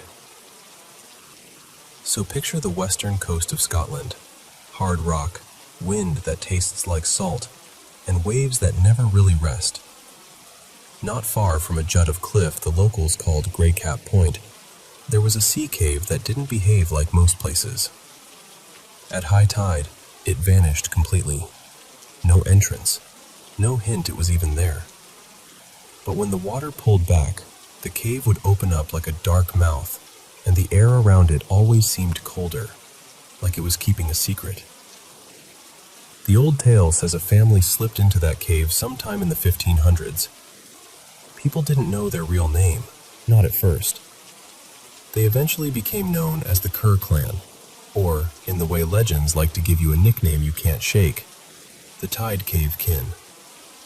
At the center of it all was a man named Malcolm Sandy Kerr. The story paints him as someone who couldn't stand ordinary life. Fields, chores, neighbors, rules. And he ran off with a woman named Moira Lorne, who had a reputation that followed her like a shadow. Folks whispered she could turn luck sour just by walking into a room. Maybe that was superstition. Maybe it was fear looking for a face. Either way, the two of them left their villages behind and headed for the coast, where the cave waited like it had been expecting them. Now, here's where the legend gets darker. Not in a flashy way, but in that slow, creeping way. Because the cave didn't just hide them, it separated them. Years passed, and the family grew. Children, then grandchildren, until the clan became a whole little world sealed off from everyone else. No trade, no friends, no help. Just the cave, the tide, and whatever they could take. And according to the tale, that taking is what turned them into something people still can't speak about plainly. Travelers started disappearing on the coastal roads. Single riders, small groups cutting through the night, merchants trying to shave a day off their journey. It wasn't every week. It wasn't always in the same spot. Just enough to make folks uneasy, then frightened, then convinced something was out there. You can imagine the rumors, right? People blamed bandits. Then they blamed each other. Some even swore the sea itself was swallowing men whole. But the legend says the Kerr clan only moved after sunset. They waited until the world went quiet, until lamps dimmed and roads emptied, and then they slipped out like they were part of the dark. The worst part, if you believe it, is how careful they were about staying hidden. For years, search parties came and went, finding nothing but wind and wet stone and their own growing dread. Then came the night everything cracked open. A couple was riding home after a long day at market. Nothing heroic, nothing dramatic. Just two tired people wanting their own hearth and bed. The attack was sudden. The wife was pulled away in the chaos, and her husband, his name in the story changes depending on who tells it, but I heard it as Ewan, didn't run. He fought. Not like a legend, not like a ballad, like a terrified man who refuses to lose the person beside him. And maybe it was luck, or maybe it was noise, but help came. Other travelers, a few locals nearby. Enough people, enough shouting, enough blades in the lantern light that the attackers scattered back toward the cliffs. That's the moment the legend says the authorities finally stopped treating it like gossip. The search that followed wasn't a casual thing. It was the kind of hunt a kingdom launches when fear has spread too far to ignore. In one version of the story, the order came from King Alistair, and he sent soldiers with hounds trained to track a scent over rock and brine. They combed the coastline for days. And then the dogs led them to the place everyone had walked past 100 times without noticing, because the cave didn't look like anything at all unless the tide decided to show it to you. When they went in, the story says they found a life built out of hiding. Stolen goods, scraps of clothing, scattered belongings from people who had never come home. Enough proof to turn stomachs and silence a crowd. The Kerr clan was dragged out into the daylight like something that couldn't survive it, and the tale says their end was swift and merciless, less a trial, more a decision made in disgust and fear. And Sandy Kerr, the man who started it, supposedly left the world with a sentence that people still repeat when they want to make a fire crackle a little louder.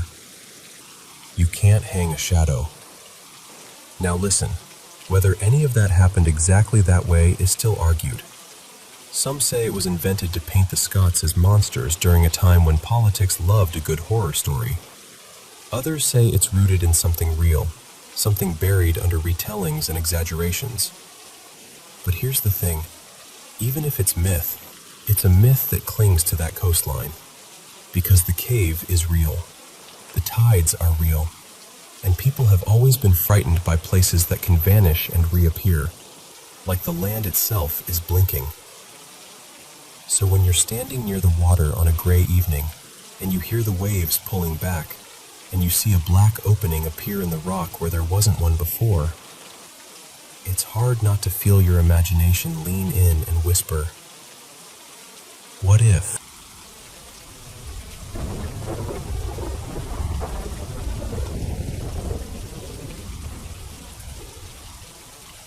You ever hear about a place so talked about that it starts to feel real, even if you can't prove it is? Okay, so there's this story people in Japan mention, like they're trying not to wake it up. Not on tourist maps, not in guidebooks, but somehow it's become one of those modern legends that refuses to fade. People call it Kuro Inu Village, and whether it ever existed the way the internet swears it did, that part's still fuzzy. But the stories? The stories are clear enough that most folks don't feel brave about testing them. What gets me is how it starts so normal. There's this mountain pass in Fukuoka, an ordinary-looking stretch of road, tight curves, tall trees, that kind of quiet that feels peaceful at first. Locals call it Mizunoki Pass. If you drive it in the daytime, it's just forest, asphalt, guardrails. Nothing to point at and say, "There, that's the scary part." But people who live nearby don't like talking about it. You ask for directions and they get polite in that way that means, "Please stop asking." And the ones who do answer don't say much, just little hints like, "Don't take that road at night," or, "If you go, don't go past the old marker." And then they'll change the subject so fast you feel silly for bringing it up. Travelers describe this weird shift, like the air thickens when you cross a certain bend, like you've stepped into the edge of someone else's private world. The kind of feeling where you turn the radio down without realizing you did it, because suddenly it seems too loud. But the real centerpiece of the legend isn't the road. It's a tunnel. An old, narrow tunnel tucked into the mountain. Locals call it Haguro Tunnel. It was built way back, early-era construction, carved through rock like someone forced a passage through the mountain with stubborn hands in time. Years later, they built a newer tunnel nearby, wider, safer, brighter. So this one got abandoned. And normally, that would have been the end of it, right? Except abandoned places don't stay empty. Not when people get curious. It started pulling in the wrong kind of visitors. Late-night drivers, thrill seekers, kids daring each other to step inside with cheap flashlights and shaky laughter. And that's when the rumors really started. People said they heard talking in there. Not echoes, actual voices, like someone was just around the bend. Some said the temperature was wrong, warm in the dead of winter, icy in the middle of a humid summer night. Others swore they saw tiny lights flickering deeper inside, like someone was signaling or watching. And then, this part always turns the story heavier. There was an incident. Not some vague, "a man disappeared" thing. An actual case people still bring up in whispers. In the late 1980s, a young couple, let's call them Rina and Daichi, were found dead in a neglected building not far from the tunnel. Badly burned. So badly that identifying them took time. It wasn't some neat horror movie scene either. It was messy and real and awful. The strangest detail people repeat is what investigators supposedly found around the site. Marks, symbols, scraped into dirt and ash. Not anything anyone could easily match to a gang sign or a local religious practice. Just wrong-looking scratches, like someone tried to write a language that didn't belong there. The case never got a clean ending. No satisfying answer, just a file that went cold. After that, the tunnel was sealed. Concrete blocks, Barriers, the kind that says, "This is not for you." And you'd think that would calm things down, but it didn't. Because when someone seals a place like that, people don't think safety. They think cover-up. Something like a hidden village. And this is where the internet takes the wheel. In the early 2000s, an anonymous poster on a Japanese message board wrote this long, breathless account claiming they'd gone beyond the tunnel, past where the road is barely a road anymore, and found a village tucked deep in the mountains. They said there was a wooden sign at the entrance, old, weathered, like it had been there a long time, and it read something like, "Beyond this point, the law does not reach." No protection, no rules, no help if something goes wrong.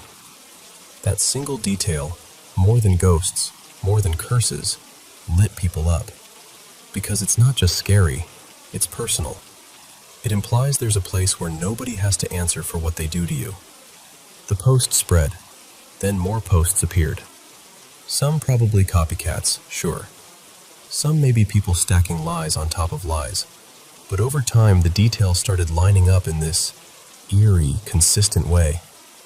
People who entered didn't come back. Phones lost signal the closer you got. There was supposedly an abandoned car, a pale sedan, half off the road, banged up, stained, like it had been dragged through something it couldn't survive. Someone claimed there was a lonely public phone near the sealed tunnel that rang at exactly 2:13 a.m. And if you picked it up, the voice on the other end didn't say, "Hello." It said your name. And the most unsettling part, the part that made the legend stick, was this. If you were chased out there, it wasn't by spirits. It was by the villagers. Living people, breathing, fast, angry. Because ghosts, people tell themselves, have rules, patterns, limits. But people? People don't need permission to be cruel. That idea, the danger is human, is what turned Koroinu Village into something people couldn't stop thinking about. Now here's the twist, and I swear it's almost too perfect. There actually was a real village connected to this whole area. Not the lawless nightmare from the posts, but a normal community with families and routines and ordinary problems. Let's call it Inunaki Valley Hamlet. And in the 1990s, when a dam project expanded, that village was relocated. The land was flooded to create a reservoir. Homes, roads, everything, gone underwater. The residents moved away, like people do when development decides your hottesgens is in the way. So the place vanished, physically. And the timing was exactly what an urban legend needs. A sealed tunnel. A real village that disappeared. A horrible, unsolved crime nearby. A viral internet story tying it together. And the mountains, those quiet, staring mountains, holding all of it like a closed fist. People started connecting dots that were never meant to touch. But that's what fear does. It builds bridges out of coincidence. Over the years, the legend evolved. It stopped being just a creepy place and became this symbol of isolation, secrecy, and what humans might become when they cut themselves off from everything else. Movies hinted at it. Horror games borrowed its bones. YouTubers went searching with shaky cameras and overconfident voices that got quieter the deeper they went.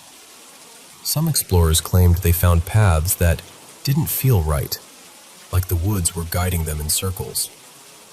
And one of the strangest details, my favorite, even though it gives me chills, is what a few people said about the reservoir near the dam. They claimed that late at night, if you stand near the water and listen, you can hear something muffled coming up from below. Not voices, dogs, faint barking, like it's trapped under the surface. And the wild thing is, even after people debunk parts of it, after someone points out timelines don't perfectly match, after someone says, that sign was probably fake, the legend still doesn't die. Because it's not really about one tunnel or one village. It's about a fear that's older than any forum post. The fear of stepping somewhere the rules stop applying. Not haunted by ghosts, but haunted by what people might do when they think nobody can stop them. And even now, if you ask locals around that area, a lot of them just shake their heads and tell you, real simple, don't go. They don't explain. They don't have to. Because sometimes, the scariest stories aren't the ones with perfect proof. They're the ones that stay half out of reach, stitched together from whispers, bad memories, coincidence, and silence, leaving your imagination to fill in the parts you wish you didn't see.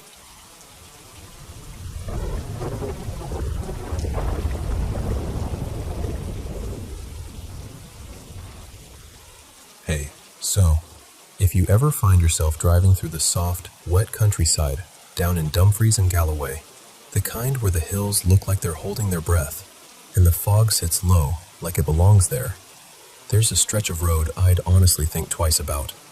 They call it Kinmount Strait, part of the A75. It sounds harmless, doesn't it?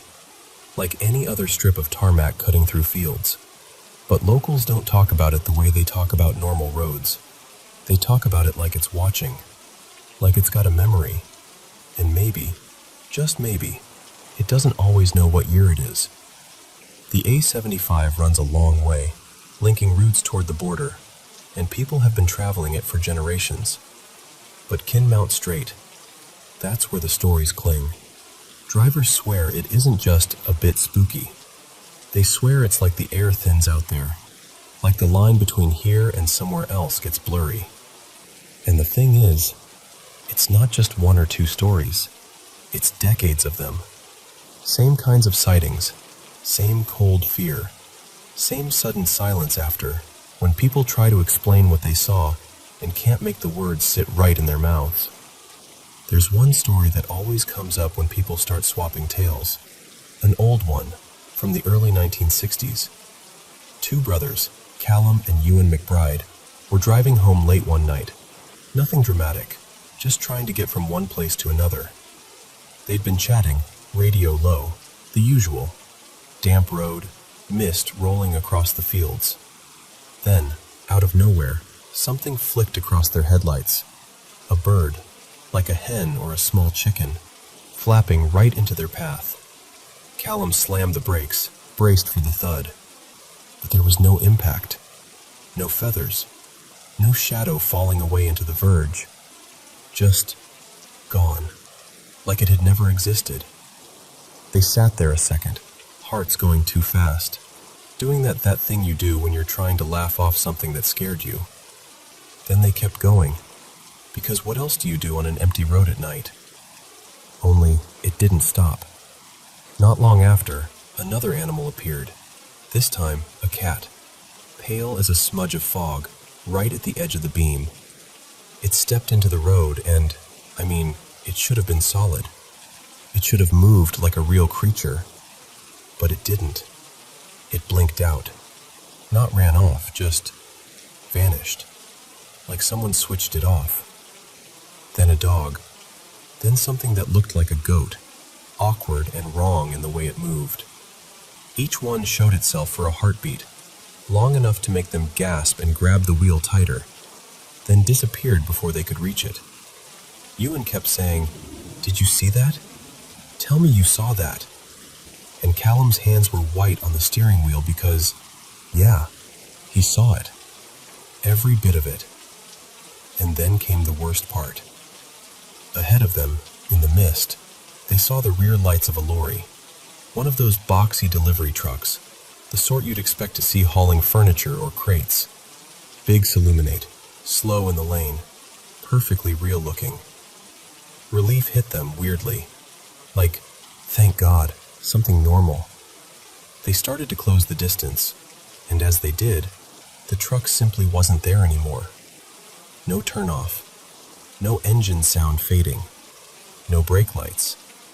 Just empty road where a whole vehicle had been a second before. That's the part that makes your stomach drop, isn't it? Because an animal could be your eyes playing tricks. Fog can do strange things. But a lorry? A whole truck doesn't just evaporate. They drove the rest of the way in silence, and then there's the procession. This one gives me chills every time I picture it. Drivers have described seeing people walking along Kinmount Straight in the dead hours, after midnight usually. Figures moving through the mist like they've been doing it forever. Not one person, but a group. A line. They look tired, not modern. Clothes hanging loose, ragged around the edges, like they've traveled hard. And they don't talk. They don't look up. They just keep walking, step after step, as if they're following an invisible path only they can see. One haulage driver, I heard this from someone who swore they knew him, pulled over because he thought it might be stranded travelers. He saw them clearly at first. Several figures, hunched, dragging bags that looked heavy. The sort of luggage you'd take if you were leaving somewhere for good. He got out, called out, tried to wave them down. They didn't react. They just walked on, straight through the fog, and dissolved into it, like mist swallowing mist. Some say they're the echoes of old travelers, traders, farmhands, maybe even people fleeing trouble. This part of Scotland has its share of harsh history, raiding, violence, sudden deaths on lonely stretches of land. It's not hard to imagine souls with unfinished journeys. And it's not just people. There are animals reported too, only not quite right. Shapes that resemble deer but move wrong. Things low to the ground that look like dogs until the headlights hit them and you realize the outline doesn't match anything you know. Always the same pattern. They appear. They hesitate like they're deciding something, and then gone. Then you get the individual apparitions, the ones that feel more personal, like you've stumbled into someone's private haunting. A woman in a pale dress is one that comes up again and again, walking along the edge of the road as if she's lost or waiting. Men in dark coats crossing without warning. A figure standing in the lane, forcing a driver to swerve, only for the road to be empty the moment they glance back. And there's one account that really unsettles people who hear it. An older man, dressed like he's out on an estate shoot, tweed, cap, that old-fashioned posture. A driver swore he saw him on the verge holding a rifle. As the car approached, the man lifted the gun, not waving it, not resting it, aiming it. The driver ducked instinctively, expecting something. And then, as the car passed the spot, the man vanished like smoke. No footsteps, no rustle in the grass, just absence. Now, there are explanations people offer, fair ones, honestly. Long drives at night, fatigue, the fog playing tricks with light and distance, the mind filling in shapes when it's under stress. And if that was all it was, you'd think the stories would be random, wouldn't you? But the strange part is how consistent they are. Different people, different decades, same stretch of road, same kinds of sights. Animals that blink away, vehicles that disappear, figures walking like they're halfway between worlds. And the land itself doesn't help, because Dumfries and Galloway has had darker chapters than most people realize. In the 1800s, there were grave robbers, men who stole bodies to sell to medical schools. People called them resurrection men, like the name could soften what they were doing. Some of the graveyards near the route were targeted, and folks still whisper that disturbing the dead leaves a stain on a place, like the ground remembers. And here's what I'll tell you. If you ever do drive it, and the mist is heavy, and the world feels muffled, don't speed. Don't push through like you're daring it. Just take it steady. Keep your eyes where they should be. And if something steps into your headlights, something that shouldn't be there, try not to panic. Because the scariest part isn't the moment you see it. It's the moment you realize you're not entirely sure it ever left.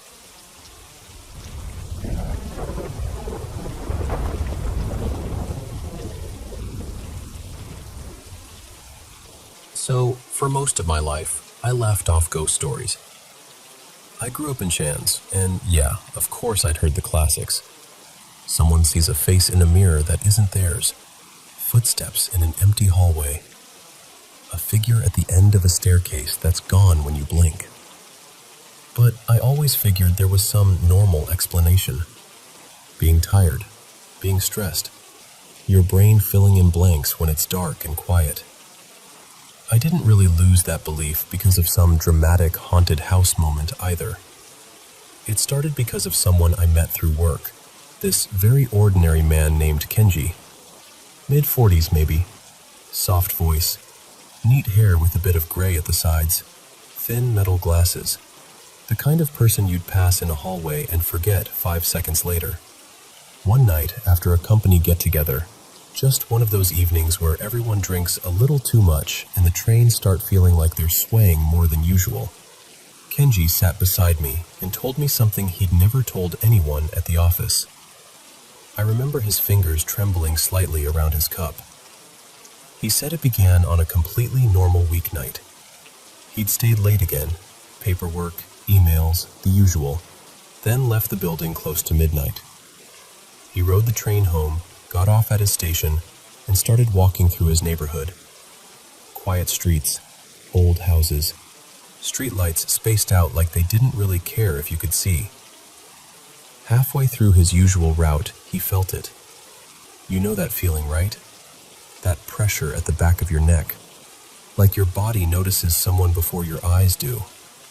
At first, he ignored it. In a city, someone walking behind you doesn't mean much. But the feeling didn't fade. It stayed, steady, calm, persistent. So he glanced over his shoulder, and there was a figure. Not close enough to see clearly, not far enough to dismiss, just standing in the darker stretch between two streetlights, like the shadows had decided to take a human shape. Kenji sped up a little. The figure matched him. He slowed down. The figure slowed too. He crossed to the other side of the street, trying to laugh at himself, and the figure crossed as well. He told himself, it's coincidence. Someone lives nearby. Someone is walking home too. But when he turned the next corner and looked back again, nothing. No person, no footsteps, no sound at all. He got home and couldn't relax. He stood by his apartment window for a long time, staring down at the street like he expected someone to look up and smile. He said he didn't sleep much that night, and the next night was worse. He changed his route home, took a different train, got off at a different station and walked longer just to convince himself it wouldn't happen. But at some point during the walk, always when the streets got quieter, always when there was a gap between lights, he felt it again. That same prickling awareness. Sometimes he caught the shape as a silhouette. Sometimes it wasn't even a shape, just a patch of darkness that seemed too dark. But it always held the same distance behind him, never rushing closer, never falling back, just there. After a week, he looked different at work. His eyes were sunken. His shoulders stayed tense like he was bracing for someone to tap him. He started turning his head a little too quickly whenever someone spoke behind him. He just smiled and said he was tired.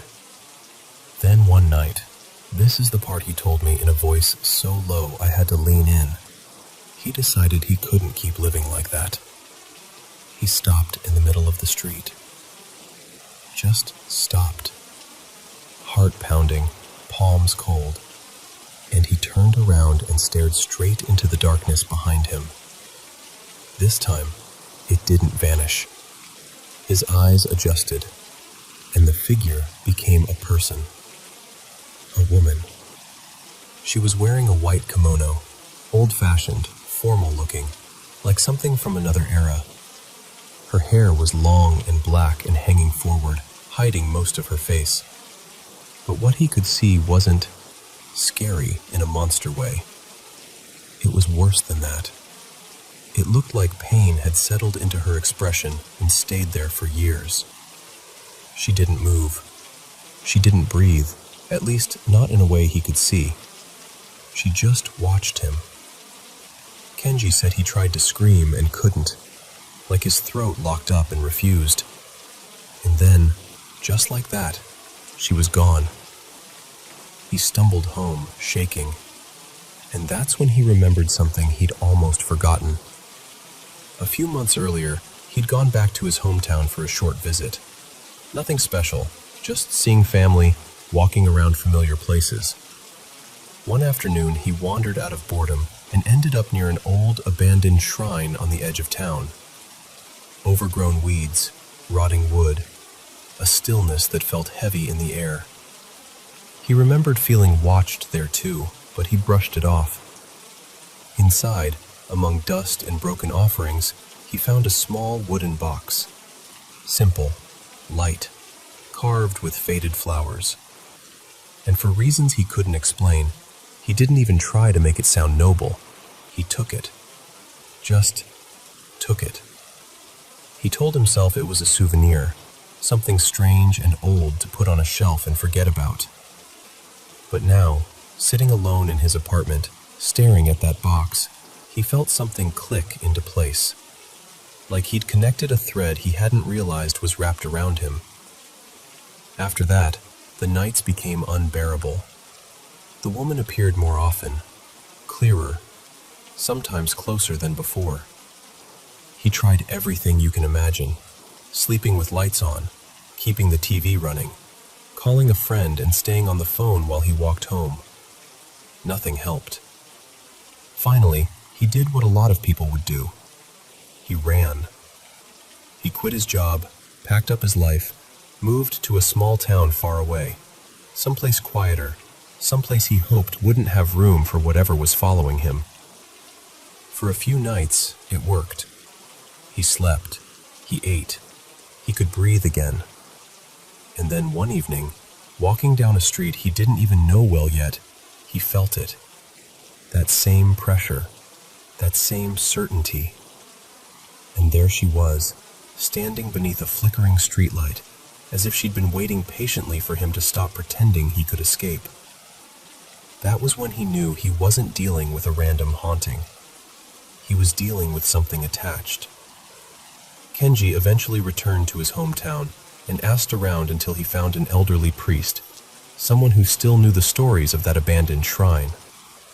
The priest listened quietly, didn't laugh, didn't look surprised, just nodded slowly, like he'd heard the shape of this before.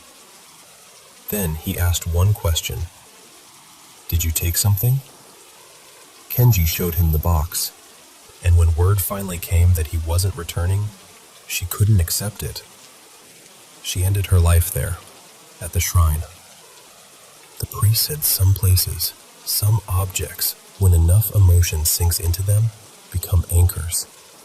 Not cursed in the movie sense, just heavy, tethered. And when you take the anchor, the spirit clings to what it knows. Not always out of anger, sometimes out of loneliness. So they went back together, Kenji, the priest, and the box. The shrine was even more broken than Kenji remembered. Wind pushing through weeds, wood creaking like it was exhaling. The priest lit incense and began a ritual. Quiet words, steady hands. The air filled with that sharp, clean smell that always makes you think of temples and old prayers. Kenji placed the box back where he'd found it. And he said, right then, he felt something lift from his chest, like he'd been holding his breath for months without realizing it. In the corner of his eye, he saw her one last time, but softer now, less twisted, like the pain had loosened its grip. And he thought he heard a whisper. Not loud, not threatening, just a small voice, almost grateful. "Arigato." Thank you. When Kenji finished telling me, he didn't look like someone trying to scare me. He looked sad, quiet, human. I don't think she wanted to hurt me, he said. "I think she just didn't want to be left alone." And I'll be honest, I think about that sometimes when I'm walking home late, especially when the street gets quiet, especially when there's a long stretch between streetlights. When I get that feeling like someone is behind me, I keep walking, and I don't turn around.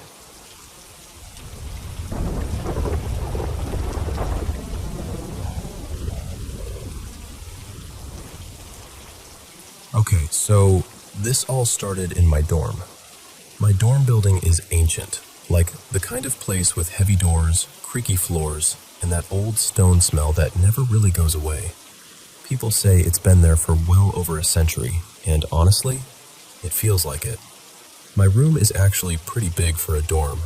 When you walk in, there's this little front area by the door, like a mini entryway space, with a table pushed against the wall. One night, I was standing there talking with my boyfriend. His name's Eli. And then I turned back to the table to keep organizing some stuff. And that's when I felt it. I felt this pressure, like something pressed against my backside. Not like a tap, more like someone leaning in, the way Eli does sometimes when he's trying to be playful and affectionate. It was so familiar that I didn't even question it at first. I remember thinking, "Oh my God, Eli, not right now." And I actually smiled a little because I thought he was right behind me. But then I turned around, and he wasn't behind me. He was across the room, by my bed, like fully across the room, looking at me with this confused expression, because I'd clearly reacted to something he didn't do. And we both just kind of froze for a second. We laughed it off, because what else do you do? I told myself maybe it was my clothes shifting, or I bumped the table, or my brain just filled in something that wasn't there. But then the next day, things got worse. Eli and I got into an argument. Nothing dramatic, just emotions, stress, college stuff piling up. He left my room to cool off and went to this stairwell a little ways down the hall. He sat there on the steps by himself for a while, just sad and quiet. Later he told me that while he was sitting there, he heard footsteps coming toward him. Not rushing, just normal steps, like someone walking up to check on him. He said he felt this presence before he even saw anything, like the air got heavier. Then he looked up and saw a shadow on the wall, one that looked like my shape, like it was me standing nearby. And then he felt something touch his back, like a hand, gentle, almost comforting. He said it felt exactly like me, like I'd come to sit with him and put my hand there the way I do when he's upset. And he was waiting for it, waiting for me to speak, waiting for me to finally come find him. But when he turned around, there was nothing, no one, no shadow, just empty stairs. He said he got this horrible cold feeling and stood up fast, like his body knew before his mind did that something wasn't right. He went outside afterward to this little patio area behind the building, and while he was standing there trying to breathe and calm down, he saw something moving in the trees. Not like a squirrel or a cat, something big. And it wasn't just swaying with the wind. It was like the branches were being shaken violently, like something was pushing through them. And the weirdest part is, it wasn't even that windy, just a light breeze. After that, things didn't stay in the dorm. That's what scares me the most. Eli doesn't even live with me. He lives at his own place off campus, and after those first 2 days, the stuff started happening to him there. One night, he was taking a shower super late, like everyone else in the house was asleep. He told me the bathroom key had been missing for a while at that point, which mattered because the lock had basically been useless. But while he was in the shower, he saw the bathroom lock turning, just slightly, like someone was testing it, twisting it back and forth. Like something scurried past. Not a full animal shape, more like a quick, low shadow movement, like it didn't want to be seen.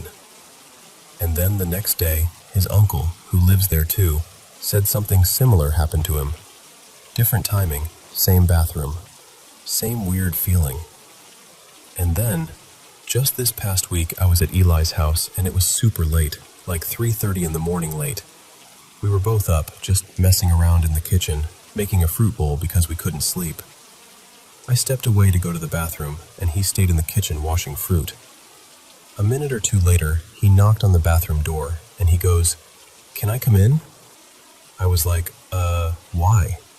And he opened the door anyway, looking genuinely worried, and he asked me if I needed him, because he swore he heard me calling out to him. Loudly, but I hadn't said a word. He told me it wasn't random either. He said it sounded exactly like my voice, specifically this one tone I use when I'm trying to get his attention fast. And it used his nickname, the nickname that literally only I call him. I remember my skin going cold when he said that, because he wasn't joking. He wasn't trying to mess with me. His face looked, honestly, kind of haunted. He asked me to try to recreate it, like to call for him the way he heard it, so he could compare. And I tried. I really did. I said it a few times, changing the tone, trying to match what he described, but he kept shaking his head and going, "No, that's not it." And he said, "It was you, but it wasn't you." Since then, it's been almost daily. He says he feels a presence a lot, especially when he's sad, like something is closer when he's vulnerable. One time he told me it felt like something tried to comfort him again, the same way as on the stairs, like it wanted him to believe it was me. He also keeps feeling like something is in certain rooms, like he'll walk into his bedroom or the kitchen or the bathroom and immediately feel like he's not alone. Not in a paranoid way, more like that instinctive thing, like your body reacts before your brain catches up. And there's one more detail that makes my stomach turn. His room has this smell now that we cannot explain. It's only in his bedroom, nowhere else in the house. And it's not like sweaty laundry or old food. It's wrong. Like something rotting. Like something left too long somewhere you can't find. We've checked vents, closets, under the bed, everything. It comes and goes, but when it's there, it's strong. So yeah, that's the main stuff. And I know how this sounds. I know how it sounds. But it's happening, and it's messing with us, especially him. And the part that keeps circling in my head is that whatever this is, it's not just random noises or old house stuff. It's imitating me, and I don't understand why. So if anyone actually knows about this kind of thing, like genuinely, what could this be? And why does it seem attached to him now? What do you even do when something is copying your voice and trying to act like you?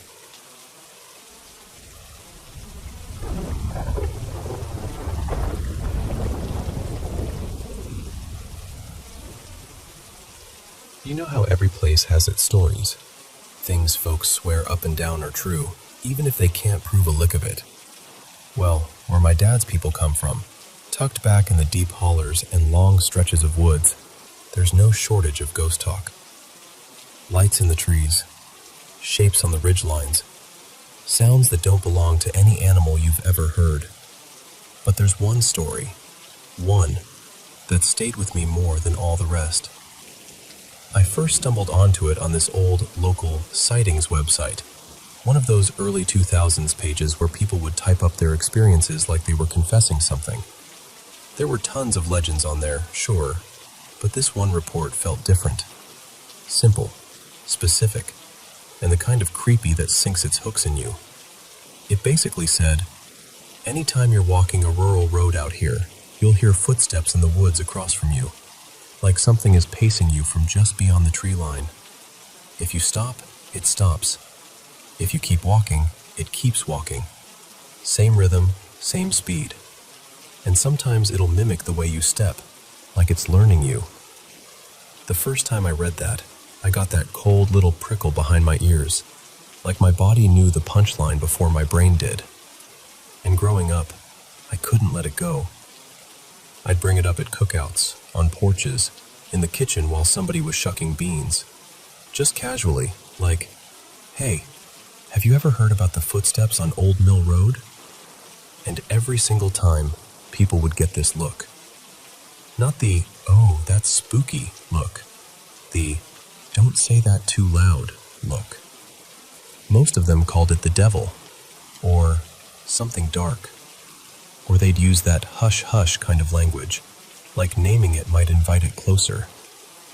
My great-uncle, everyone called him Ray, had his own story, and he wasn't the type to spin yarns for attention. Ray was a coon hunter, the kind that went out late, no fuss, no fear. He had a handful of dogs that'd follow him anywhere, loyal to the bone. But one night, he told us, those dogs wouldn't go another step. It was way past midnight.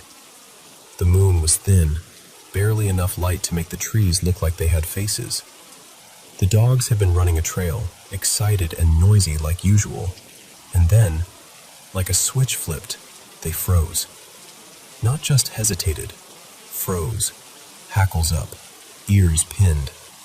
That low, miserable whine dogs make when they want to disappear. Ray tried calling them forward, whistling, snapping his fingers, even stepping past them to lead the way. Nothing. They just stood there, trembling, staring into this black wall of woods like they were looking at something that Ray couldn't see. And then he heard it. Brush cracking. Fast. Not a deer crashing off. This sounded deliberate. Like it was moving around him, circling, closing the distance without ever stepping into the moonlight. He said his stomach dropped so hard it felt like falling. Ray lifted his rifle and tried to listen for breathing, for a snort, for any sign it was an animal. But the woods went wrong quiet, like everything living had decided to hold its breath. Then that movement came again, closer, on his right, then behind him, then left, like it was testing him. And Ray, old as he was, alone out there, decided he wasn't going to be proud about it. He started backing out. The dogs followed tight behind him, so close they bumped his legs, and whatever it was, followed too, staying inside the trees, matching him. When he walked faster, it did too. When he broke into a jog, it picked up right with him. Ray said he finally got scared enough that his pride snapped clean in half. He ran. It didn't stop chasing until he hit the open clearing of his property, where the woods finally pulled back and the moon had room to spill across the ground. Right at that edge, like there was a line it wouldn't cross, it stopped. Ray tore into the house, slammed the door, locked everything he could lock, and didn't step back outside until daylight. And the next morning, when he told the family, his voice was still shaking. My great-aunt Mabel, his sister, used to say you could see it in his eyes, like something had looked back at him out there and left a mark. And then there was another story people would bring up when I asked around. This one from my mom, about a family friend named Clint, who used to live alone in an old house swallowed by the woods. It sounded peaceful on paper, you know? Quiet, no neighbors, just birds, wind, and trees. But my mom remembered him coming by my grandma's place early in the mornings, sitting down with a cup of coffee like a man who'd been awake for a week. Gray around the eyes, hands jittery. That hollow, scraped-out look people get when sleep won't come no matter how badly they beg for it. Finally, my grandma asked him what was wrong, and he didn't laugh or dodge it. He told her straight. Something was in that house with him. He said late at night the windows would rattle like fists were pounding the glass. The whole place would shake, pictures tipping on the walls, boards creaking under invisible weight. Plates and silverware would fling off the shelves like somebody had grabbed them and hurled them. And the front door. This is the part that always makes my skin crawl. Would slam open and closed over and over, like the house couldn't decide whether to spit him out or swallow him whole. And it wasn't once. It wasn't a single bad night. He said it happened again and again, always late. Like the thing waited until the world was asleep so it could have him all to itself. And he told my grandma, in this small, tired voice, that it wouldn't let him sleep. Months went by like that, until one night it got worse. violent, personal. Clint said he heard glass shatter in the kitchen, and then a plate came sailing through the room, close enough to his head that he felt the air move. Then another, like it was trying to take him out. And out there, deep in those woods, there wasn't anywhere to run. No neighbor's porch light, no car passing by. Just trees and dark and the feeling that you're very, very alone. But Clint was a man of faith, and whatever you believe, you can hear it in the way people talk when they're clinging to the last thing they trust. He dropped to his knees right there in the middle of the chaos and started praying, out loud, denouncing it, telling it to leave, calling on Jesus by name. He said the moment he did, the house erupted like he'd kicked a hornet's nest. More crashing, more slamming, like the thing was furious he dared to fight back. And that's when Clint broke. He bolted out the door and ran into the woods, not toward anything, just away. He ran for what felt like hours, branches tearing at him, feet slipping in the leaves, lungs burning, trying to find a road, any road, like pavement itself might be protection. And the whole time, he said, he could hear it behind him. Not a voice, nothing so clear, just movement, snapping twigs, keeping pace in the dark, like it was playing the same game as that old story online. When he finally found the road and hit it, he didn't stop. He walked it through the night until morning, until he reached my grandma's place with his clothes dirty, his face cut up, and his eyes wide like he'd seen something no one should ever have to see. And even then, standing there in daylight, telling her what happened, he said the worst part wasn't the house, deep in the woods. Same pace, same patience, like it knew exactly where he was. And I'll tell you this, every time I think about that story, I catch myself listening a little harder when I'm walking near a tree line. Not because I want to hear footsteps, because somewhere deep down, I'm not totally sure I won't.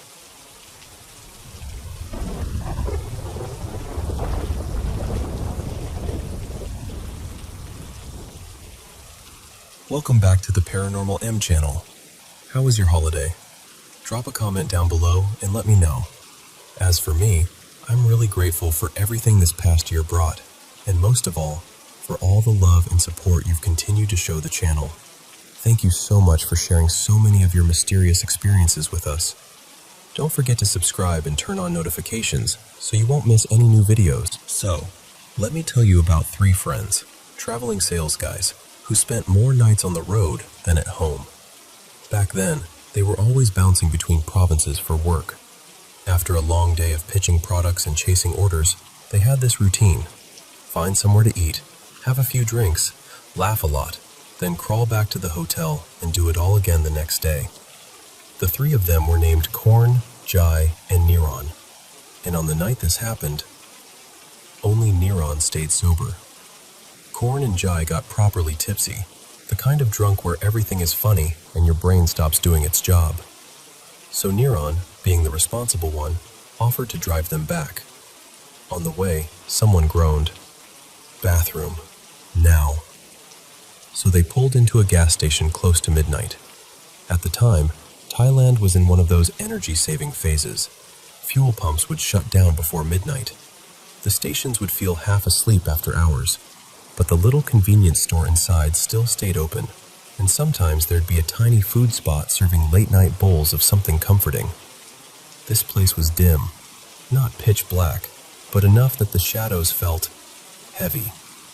They parked near a small restaurant inside the station, and right by the entrance stood one of those wooden greeting statues, carved like a traditional Thai woman, hair in a bun, hands pressed together in a Y, the kind that's meant to welcome you. Now, Jai was the problem. He was drunk and had this talent for saying the dumbest thing possible at the worst time. He stumbled right up to the statue, leaned in like it could hear him, and grabbed it right at the chest like it was a person. Then he slurred something filthy, like, "Hey, beautiful, come help me in the bathroom." And he laughed like he'd just invented comedy. Korn laughed too, because of course he did. Neron didn't laugh. He just sighed, the tired kind of sigh that says, "I'm surrounded by idiots." They split up to use the restroom. Korn and Jai were in and out fast, but Neron took longer, washing his hands properly, checking his phone, probably taking a moment to pray for patience. And while Neron was still inside, Jai got that mischievous look. You know the one. The "I'm about to do something stupid and I'm going to regret it" look. He waddled back to the entrance, grabbed the wooden statue with a grunt, because those things are heavier than they look, and dragged it over to the restroom area. Then he placed it right in front of the stall door Neron was using. He sprinted away, giggling, nearly tripping over his own feet. So when Neron finally opened the door and stepped out, there it was, a carved wooden woman standing inches from his face in the dark. Neron screamed, like a real scream. "What the? Ghost!" And Korn and Jai lost it. They were bent over, wheezing, tears in their eyes, slapping the wall like it was the funniest thing they'd ever seen. Once Neron realized what it was, his face went tight with anger. He marched over, grabbed the statue, and shoved it back where it belonged, right in front of the restaurant entrance. Then he turned around and snapped at them. Low voice, serious. "Enough. Don't touch things like that." Korn muttered an apology. Jai pretended to be sorry, but you could tell he still thought it was hilarious. Neron, still annoyed, went into the convenience store and bought a couple things. Water, maybe snacks. Then they all got back into the truck and drove off. And that should have been the end of it. It wasn't. They were approaching a red light, a quiet stretch of road, barely any traffic. Neron slowed the truck to a stop, and then, bang! A violent crash hit the back of the pickup, loud enough that all three of them jerked forward. Neron twisted around in his seat. Korn leaned over and looked out the back window. Jai, drunk but suddenly very awake, craned his neck. And there, in the bed of the pickup truck, was the wooden welcome statue. Not standing neatly either. It was knocked over, its body sprawled against the cab like it had been thrown there hard enough to slam into the roof. The inside of the truck went ice cold. Neran's first instinct was rage. He whipped around and shouted at Jai, "Did you do this?" But Jai's face was wrong. Not mischievous, not amused. He looked pale, sober pale. "I didn't," he said, almost whispering. "I swear to you, I didn't touch it. I've been sitting here." And Neran believed him, because Jai didn't look like a guy caught in a prank. He looked like a guy who'd just seen something that rewired his soul. They sat there at the red light, frozen, not even noticing when it turned green. Finally, Neran said the only thing that made sense, even though it made no sense at all. "We're going back." So he turned the truck around and drove straight back to that gas station. When they pulled in, Jai refused to get out. "No," he said immediately. "Nope, I'm staying here." He clutched the door handle like the parking lot was an ocean and the truck was the only boat. So Neran and Korn climbed out, walked to the back, and grabbed the statue. Up close, it looked normal. Just carved wood, painted face, hands together, a little weather-worn, nothing special. They carried it back to the restaurant entrance and set it down where it had been. Then they turned to leave. And that's when they heard it. A sharp little sound. Pop. Then, soft, unmistakable movement on the concrete. Clunk, clunk, clunk. Something rolled down the small steps toward them. Neran's heart jumped into his throat. Korn leaned forward slowly, like his body was afraid to commit to seeing what it already suspected. It was the statue's head. The head had come loose and rolled down like a dropped coconut. For a moment, they just stared. And honestly, at first, Neran tried to rationalize it. Maybe it cracked when it slammed into the truck bed. Maybe the joint was already weak. Maybe the fall did it. He swallowed hard, picked up the head with both hands, and reattached it carefully, like he was handling something sacred. When he finished, they stepped back. The statue stood there again, perfectly upright in the dim light. Hair in a bun, traditional dress, hands pressed together. Still. Quiet. Naran and Korn started backing away, keeping their eyes on it, because neither of them trusted turning their backs anymore. And then, the statue blinked. Not once, twice. Slow and clear, like it was letting them know. Yes, you saw that. Naran didn't scream this time. He didn't even speak. He and Korn just turned and ran, full sprint, back to the truck. Jai saw their faces and didn't ask a single question. Naran slammed the gear into drive, and they sped out of the station like it was on fire. The next morning, Jai stayed in the hotel, hungover and oddly quiet, like his body had survived the night, but his mind was still stuck there. Naran and Korn went to meet a client, did their work, tried to act normal, but the whole time it sat in the back of their thoughts like a stone. What did we see? So later that day, in broad daylight, they drove back to the same gas station. Same restaurant, same entrance, and the statue was there. But something was different. At the base of it, there were offerings, fresh-looking ones, food, sweets, and a bottle of bright red syrup. Korn crouched down, staring at it like it might explain everything.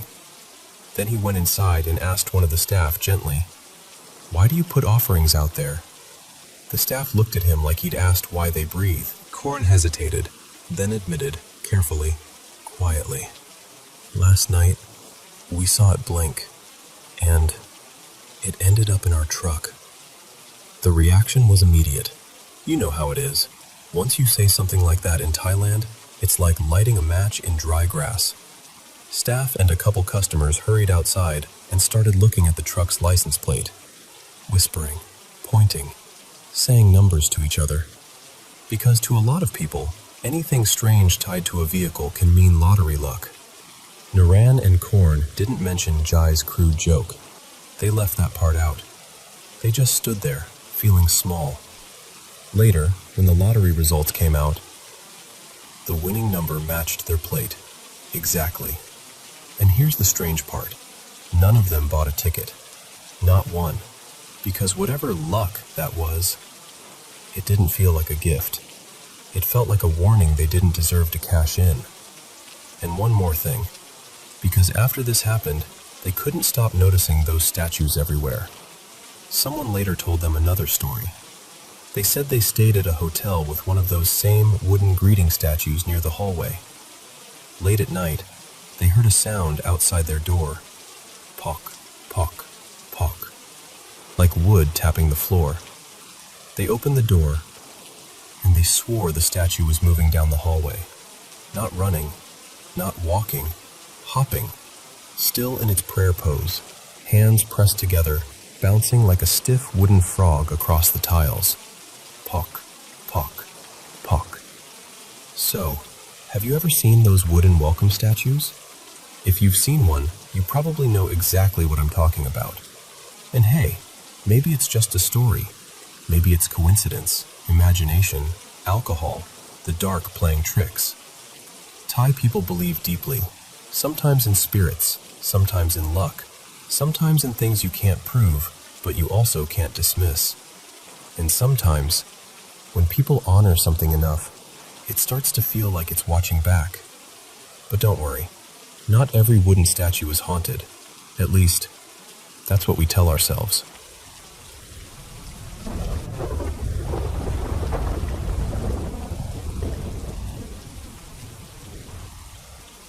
So, I don't tell this story to freak you out.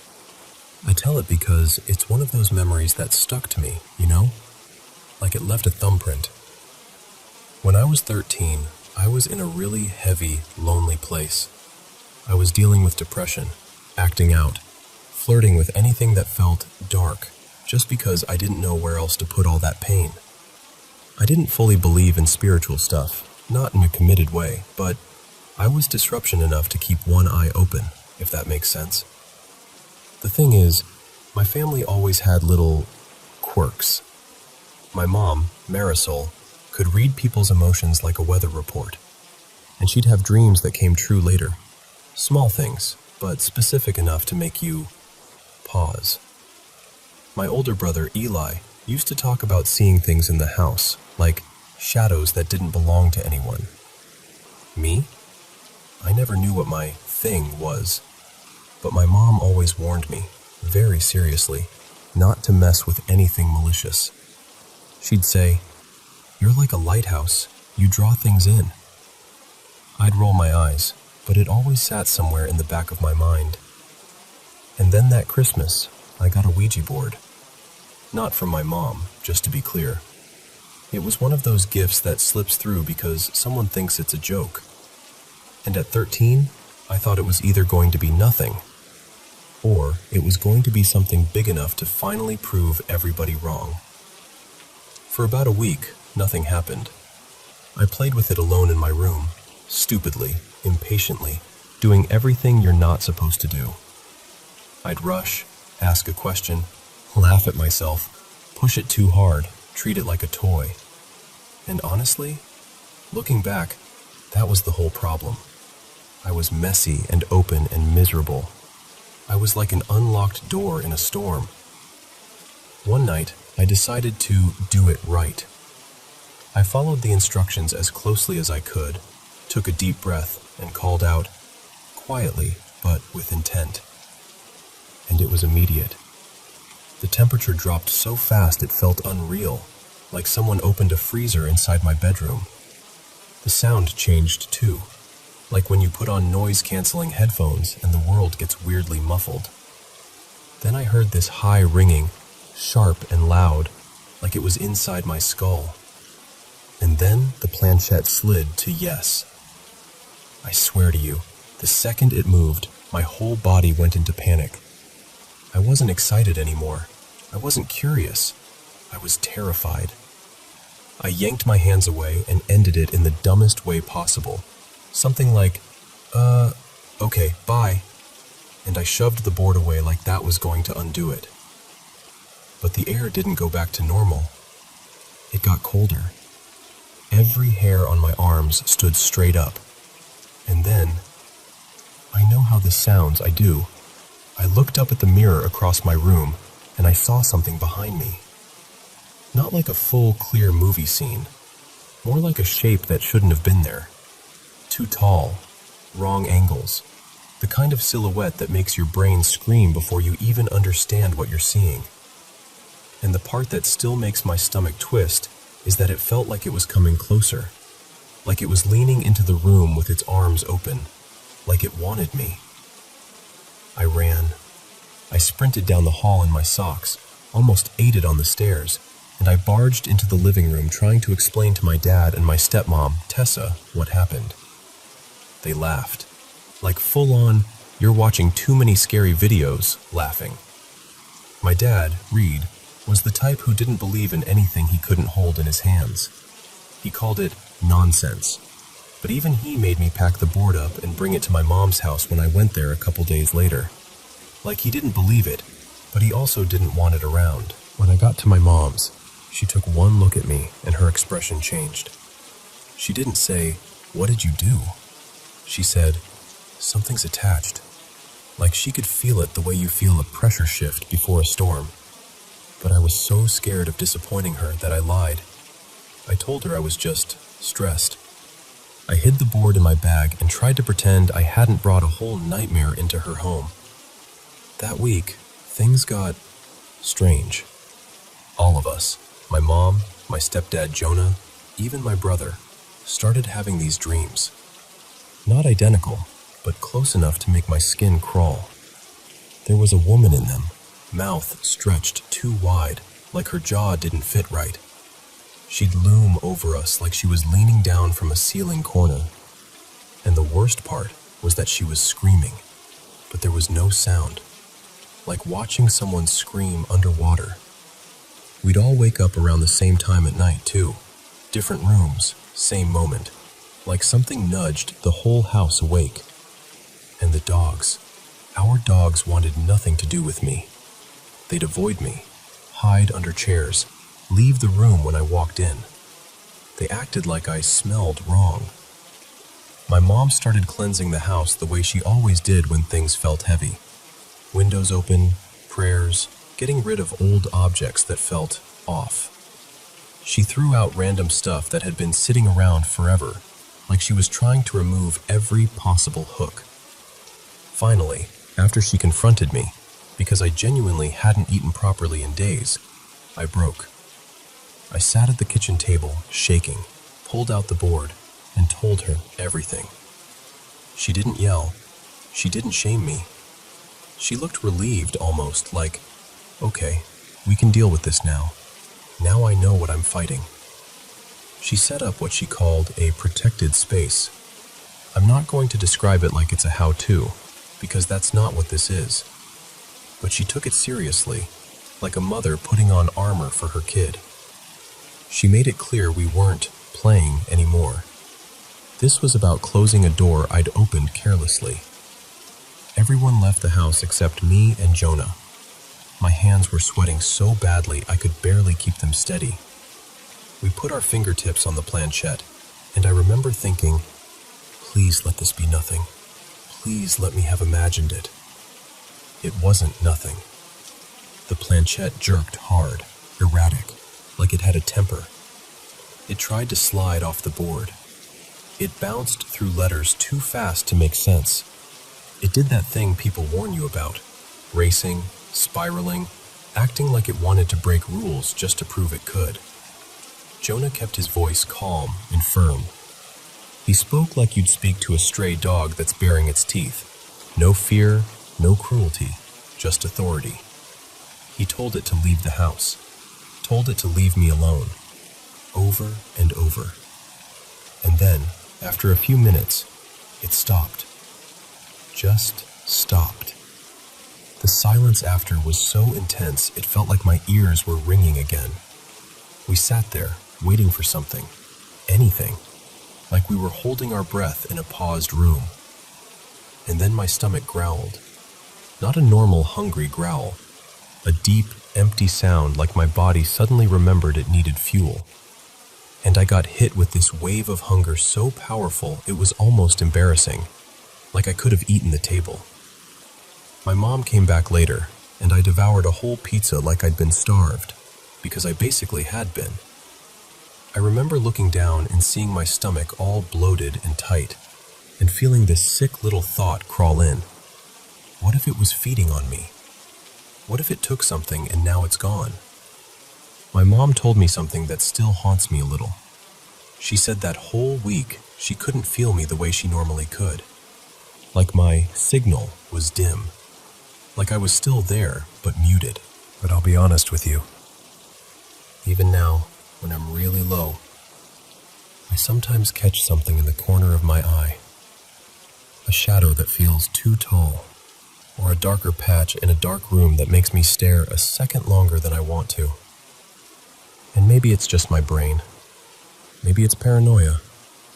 Maybe it's trauma plus a wild 13-year-old memory. But part of me still wonders if that night left something behind. And that's the part I don't know how to explain away.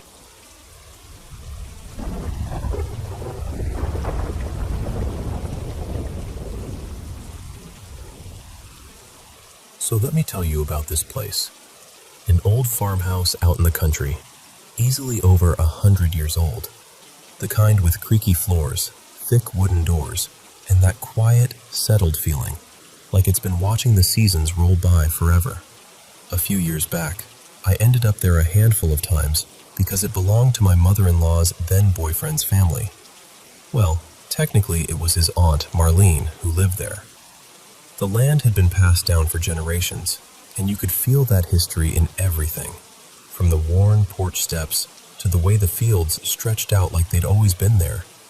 Anyway, the first time we visited, Marlene and her husband Dean casually mentioned, like it was normal dinner conversation, that they thought there was a spirit in the house, mostly down in the cellar. They believed it was an old farm worker who died on the property decades ago. The way they told it, he was helping with a piece of equipment, something like a tractor or a heavy implement, and there'd been an accident. Fast, brutal. The kind of thing you don't really recover from. They said he'd loved the farm, loved the family, and even in death, he didn't seem to want to leave. And here's the part that made my skin prickle. More than once, they'd seen this dark shape in the cellar. Not a person exactly, more like a black smear of a person, an outline that didn't quite belong to the light. They said it would appear near an old wooden rocking chair, almost like it was sitting there. And a couple times, they swore it looked like it was holding something. Once a long-handled tool, like a shovel, and another time something that could have been a gun. Weird detail, right? But then Dean shrugged and said, "That's how he was. Always had a tool in his hand. Always ready." They didn't talk about it like they were scared either. Honestly, they spoke about him with this strange fondness, like he was part of the household, like a quiet guard dog you never see, but you know it's there. Marlene even showed me a video they'd recorded once, because they'd caught something they couldn't explain. They were home alone, no kids running around, no pets inside, and suddenly from upstairs you hear this sharp clink, like a marble or a small ball dropping onto hardwood. Then it starts to roll. Not just once, over and over, like something keeps dropping it, letting it bounce, letting it roll. And it goes on forever. I mean, not a minute or two, closer to an hour, off and on. You can hear them in the video calling out to each other, getting more and more annoyed and confused. And finally, they go upstairs to check. They turn on lights, open doors, look under furniture. Nothing. No ball, no loose object, no reason for it. And the weirdest part is the sound is so clear you'd swear you could reach out and pick it up yourself. Now here's where it got even more interesting. Marlene's nephew, Caleb, grew up in that house. And Caleb would not, under any circumstances, go down into the cellar. You'd think a grown man who'd lived there his whole childhood would be used to it, right? Nope. He'd get to the cellar door and suddenly remember he needed to check something outside, or he had a phone call, or he didn't feel like it. Every single time, like clockwork. And the thing is, he always insisted he'd never seen anything, not once. But his cousin Tessa, who loved stirring the pot, said that was absolutely not true. And what really kept this story stuck in my head is that Marlene and Dean genuinely believed the spirit wasn't harmful. They didn't describe it as angry or cruel, more like protective, territorial maybe, like it cared about the land. They'd point out how their farm never had the problems everyone else did. Neighboring properties dealt with coyotes getting into coops, strange tracks near barns, even trespassers cutting through woods or hunting where they shouldn't. But Marlene and Dean? Nothing. No poachers. No animals messing with their livestock. No weird damage. Dean would just smile, like it was obvious, and say something like, "He's still working, still keeping an eye on things." And the way they said it didn't feel like a spooky campfire tale. It felt like a family truth. Something they'd accepted the same way you accept a creaky stair that always groans in the same spot. I'll be honest with you. I never felt unwelcome there. Not even a little. If anything, the house felt steady, like it had rules and boundaries. Like if you came in with respect, you'd be fine. But still, every time we visited, I'd catch myself glancing toward that cellar door, thinking about that rocking chair in the dark, and wondering if something down there was listening, quietly, patiently, still guarding a farm it refused to leave behind.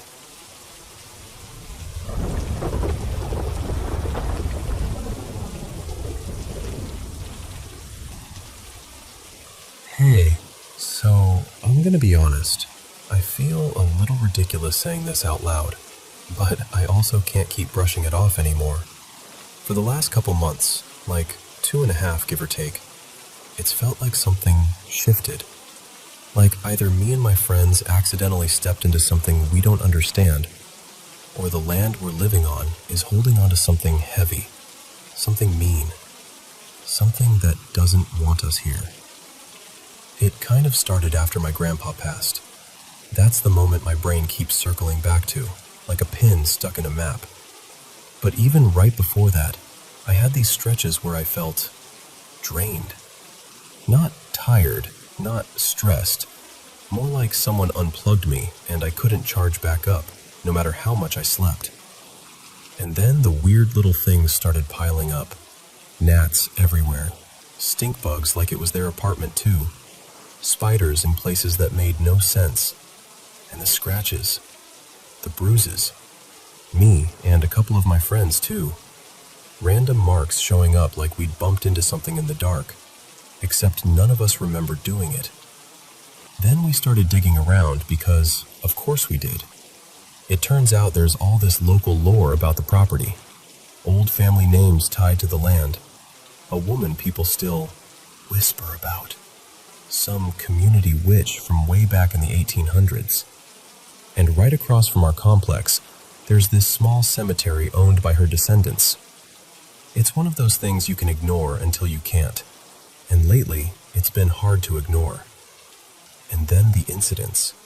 That's what really got me. First, my friends moved in. Like my close friends, Nadia and Seth, ended up renting one unit, and my other friend, Rowan, grabbed another. Suddenly, we had 3 apartments in the same complex, all basically our little group. It felt like it was going to be this fun, cozy chapter, you know? Except not long after that, the building right across from Nadia and Seth's place caught fire. Like full-on flames, sirens, the whole thing. Everyone was like, wow, freak accident, and we tried to treat it like that. Then Rowan ended up in the ER because their appendix was close to bursting. Emergency surgery. That kind of thing shakes you even when it ends up okay. And then right on the heels of that, Seth got badly injured at work, bad enough that he couldn't keep the job. It was like every time we exhaled, something else hit. For a minute I told myself, okay, life is just chaotic. Sometimes bad stuff comes in clusters. I tried to be logical. I really did. Then I took a trip, down south, to visit a friend and clear my head. And honestly, the trip itself was fine. It was the drive back that messed with me. I decided to take a different route home, and it was late. Like that eerie time where it's technically morning, but your body knows it's still night.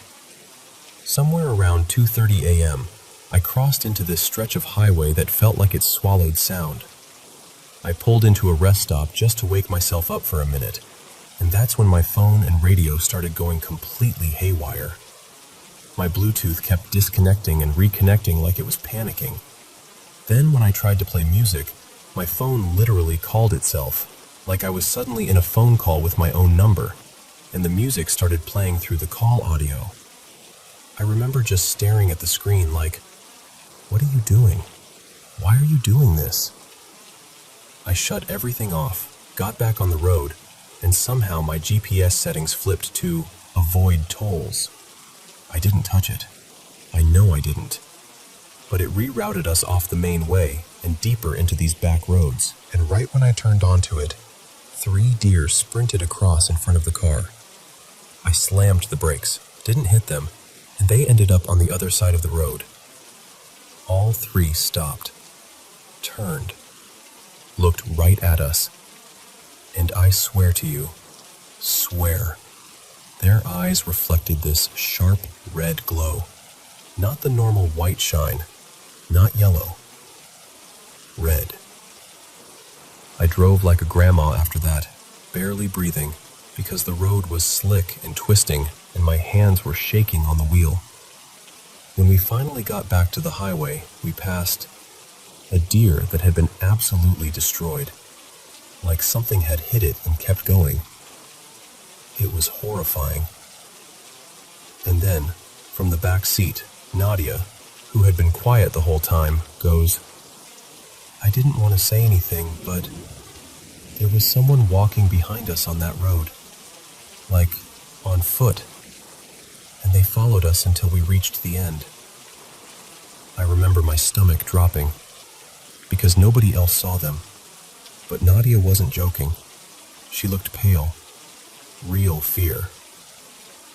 Not long after that, back home, we got hit with another disaster. I was out running errands, just normal shopping, nothing special, and my phone rings. It's Rowan, frantic, saying there are cops and fire trucks everywhere at the complex. I'm thinking, okay, another building fire, which already sounds insane to say twice. But when I got the details, it wasn't just a fire. A small plane crashed near the complex and exploded.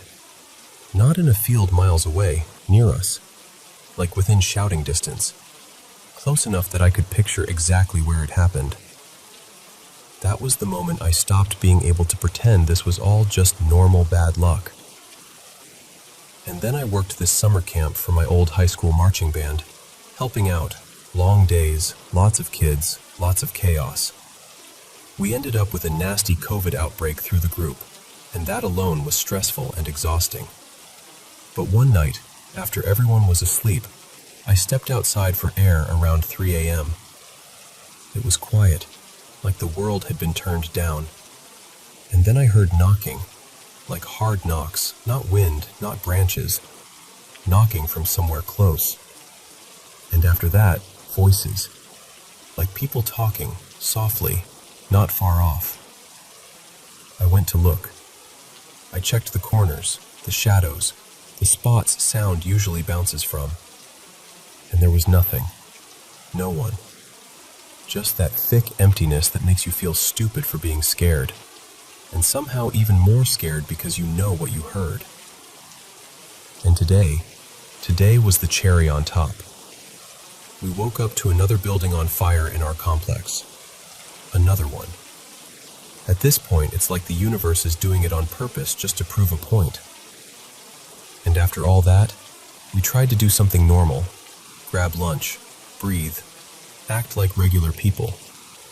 We pull into a McDonald's and the whole area is locked down. There's a guy pulled over, 3 cops around him, and it turns into a standoff. Roads blocked. Sirens. Everyone trapped in place, just watching, waiting. So yeah, that's where I'm at. Because when you stack it all up, fires, the plane crash, the injuries, the sickness, the creepy late night stuff, the animal thing, the marks showing up on our bodies, the bugs, the history of the land, it starts to feel like there's a thread connecting it all. And I don't know if that thread is a curse, or an entity, or some kind of hex, or just the cruelest run of coincidence I've ever seen. But it feels attached, like it found us and decided we're its people now. I've tried a couple protection things, small stuff, things I know, things that usually make me feel grounded. But lately, I just feel like I'm standing in the rain with an umbrella full of holes.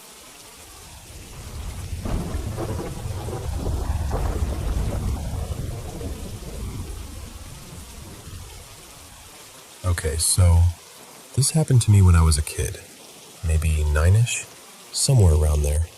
My memory's a little fuzzy on the exact age, but I remember how it felt like it was yesterday. I'd just gotten out of martial arts practice. Karate, I think it was. Could have been something similar. Either way, I was exhausted, sweaty, and in a rotten mood because the instructor was one of those adults who acts tough just because kids can't talk back. You know the type. My older brother Adrian was supposed to pick me up. He rolls in driving my parents' car, and his girlfriend at the time, Melanie, is sitting in the front seat. I didn't really like her back then. Not because she did anything super awful. I just got this vibe like she was always judging me. So I slid into the back seat and went quiet. The drive home was short and painfully awkward. No music, barely any talking. Just the sound of tires on the road and me staring out the window, counting streetlights. When we got to our apartment, Adrian dropped me off and then immediately left again with Melanie. And suddenly, I'm alone. Here's the thing. I was a kid who loved creepy stories, horror videos, all that stuff. Which is funny, because I was also terrified of the dark. Like, genuinely terrified. My brain had this messed up little rule where I could only fall asleep if someone else was in the room, because I figured if something came in, it would take them first. I know, kid logic is unhinged. So I open the apartment door and do that panicked scramble for the light switch, like I'm defusing a bomb.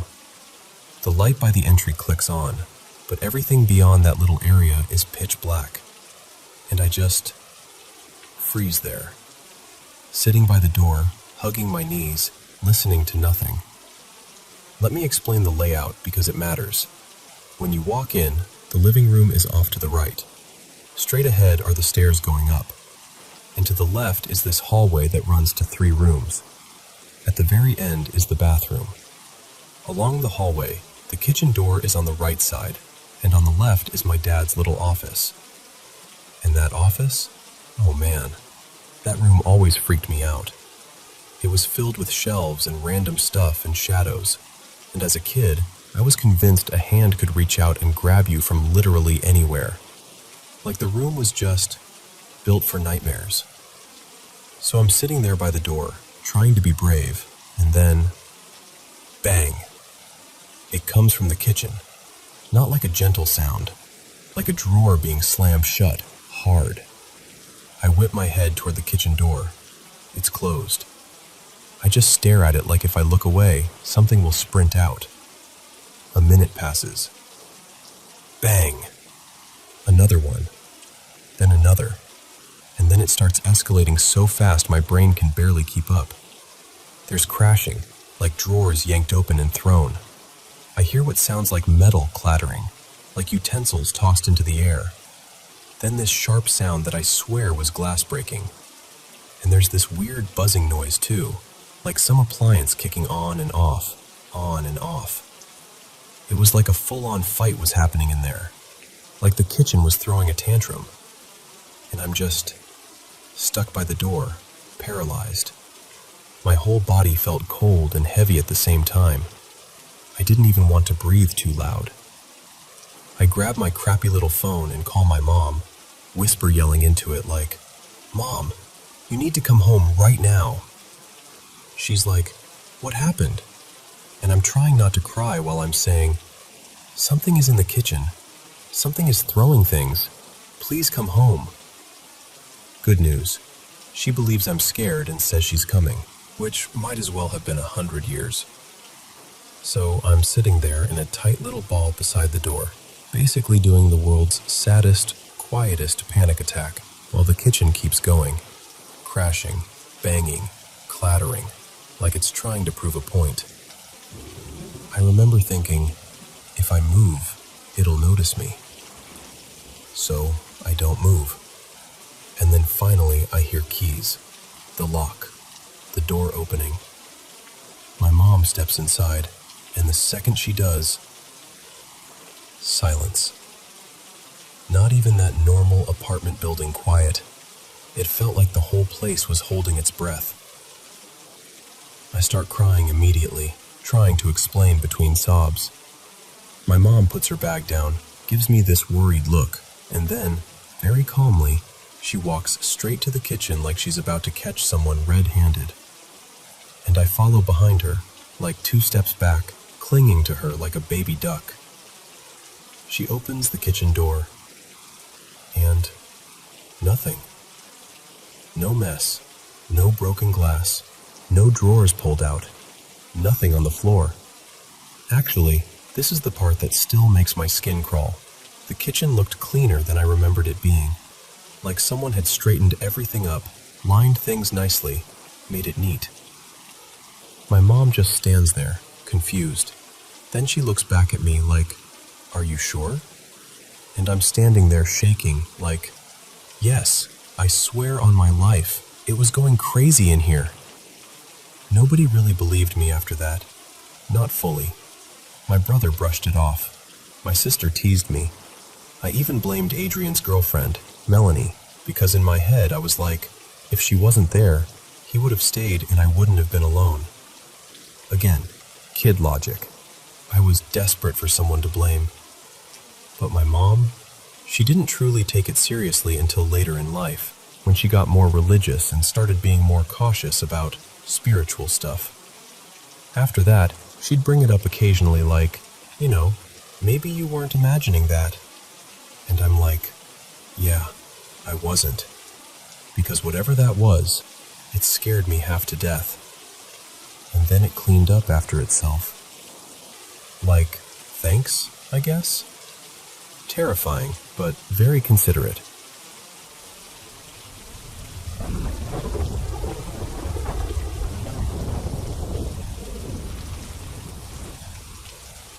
So, this story actually belongs to my cousin, but it's one of those things that hit our whole family so hard, we all ended up knowing every detail.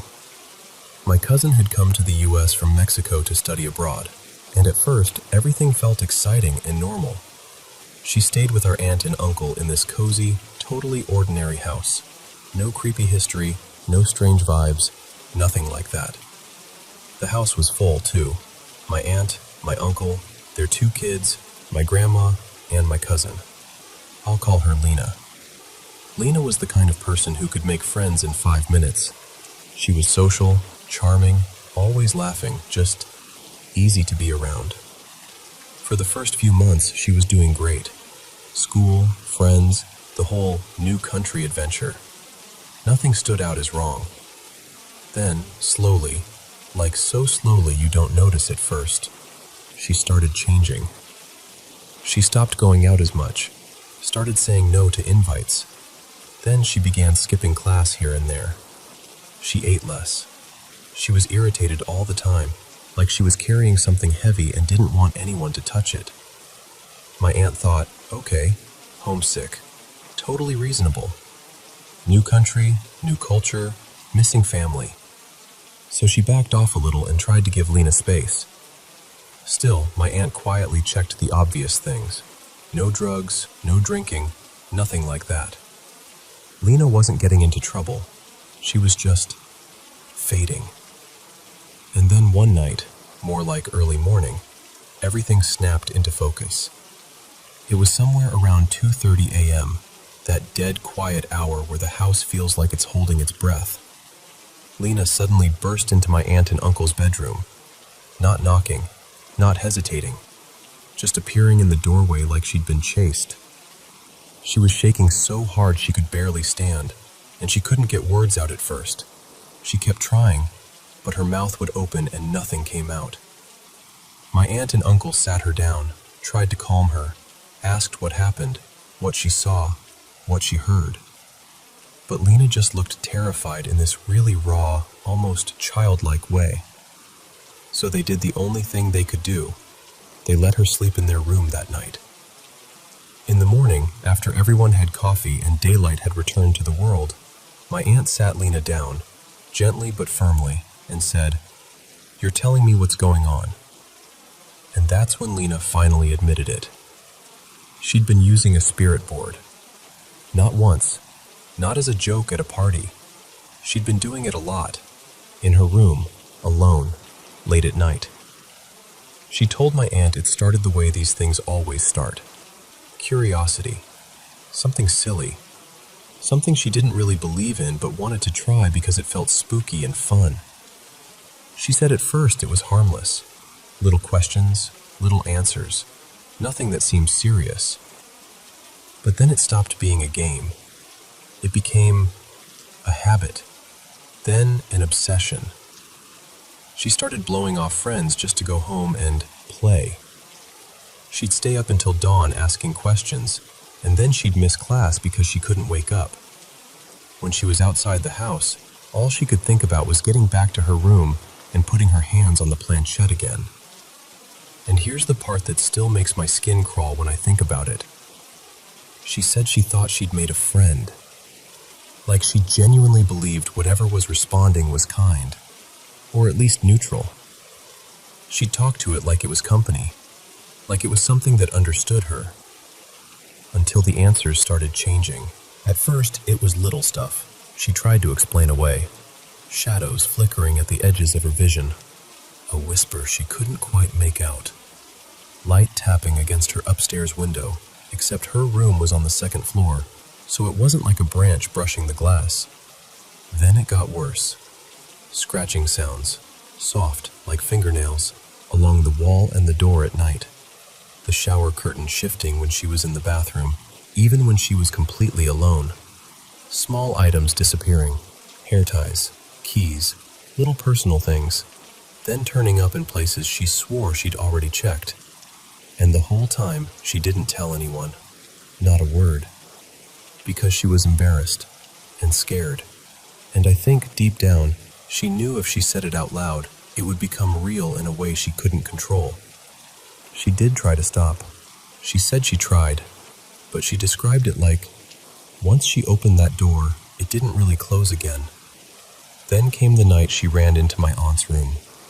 Lena said she was in bed, trying to force herself to sleep, when the tapping started again. Then the scratching. The usual routine, like it was reminding her, I'm still here.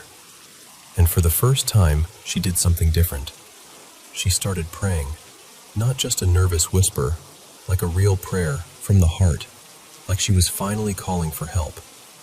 And right in the middle of it, her bed started shaking.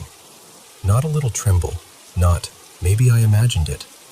She said the whole bed shook so violently the legs bounced on the hardwood, like someone had grabbed the frame and was rattling it in anger. She said she could hear it, wood knocking on wood, over and over, like a warning. She didn't even finish the prayer. She just launched herself out of bed and ran, barefoot, half asleep, heart pounding, straight down the hall to my aunt and uncle. When my aunt heard the full story in daylight, she was furious, like the kind of angry that comes from fear and love mixed together. Because in her mind, Lena hadn't just scared herself. She'd brought something into a house where her kids and her mother were sleeping. And then the practical panic set in.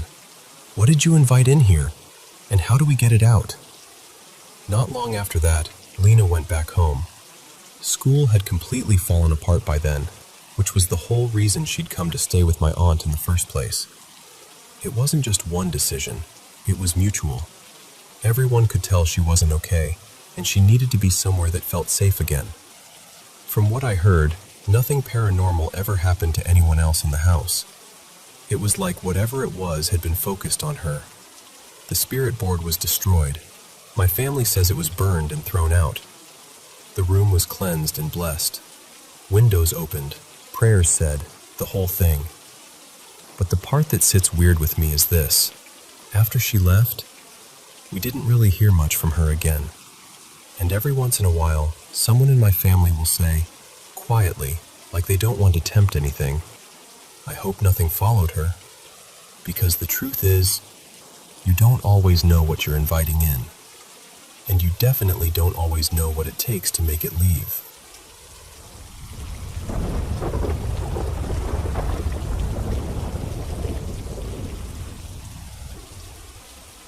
So, I want to tell you a ghost story.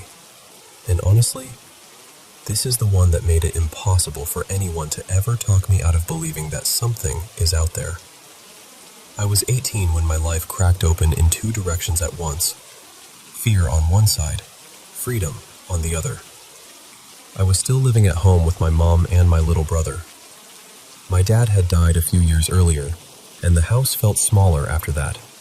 Like grief takes up space you can't redecorate around. On top of that, I was wrestling with being gay in a place and a time that didn't exactly make room for it. This was mid-80s England, working class, northern, and not the sort of town where you casually said, "Oh, by the way, I'm queer," and expected hugs and a cup of tea. I was dating a girl, Hannah, because that's what you did when you were terrified of the truth, but desperate to look normal. Then one night, Hannah and I ended up in a pub, ran into an old mate from school, Callum, and his girlfriend, Rhea. They were all in on the goth alternative scene and said, "We're going to this club. You should come." The club had a reputation. A bit dark, a bit strange, a bit not for everyone. It was like walking into oxygen for the first time. Suddenly, there were people who looked like how I felt inside. People who didn't apologize for being different. Even Hannah liked it, until she met someone else there, and our relationship quietly ended. It hurt, because I did love her in my own way, but it also felt like the universe clearing a path. And that's where I met him, Adrian. Adrian wasn't a romance, not even close. He was a doorway. The first person who made me feel like I didn't have to pretend. We bonded fast. Both of us had lost our dads young, and there's a certain shortcut grief gives you into someone else's life. Within a few weeks, he invited me to a party at his house. Now, Adrian's home life was complicated. His mom used a wheelchair after years of illness, but she was still sharp as a tack and didn't let it stop her from living. A while before I met him, she'd moved out to live with a boyfriend, leaving Adrian alone in their big old family house. Adrian's boyfriend at the time had moved in, but the relationship didn't last. Later, I learned why. Because the house didn't feel empty. At that party, everyone was brilliant, warm, dramatic, hilarious, misfits in the best way. I found my people, and not long after, I started hearing stories about Adrian's ex, Jonah, and how Jonah couldn't cope with what was happening in the house.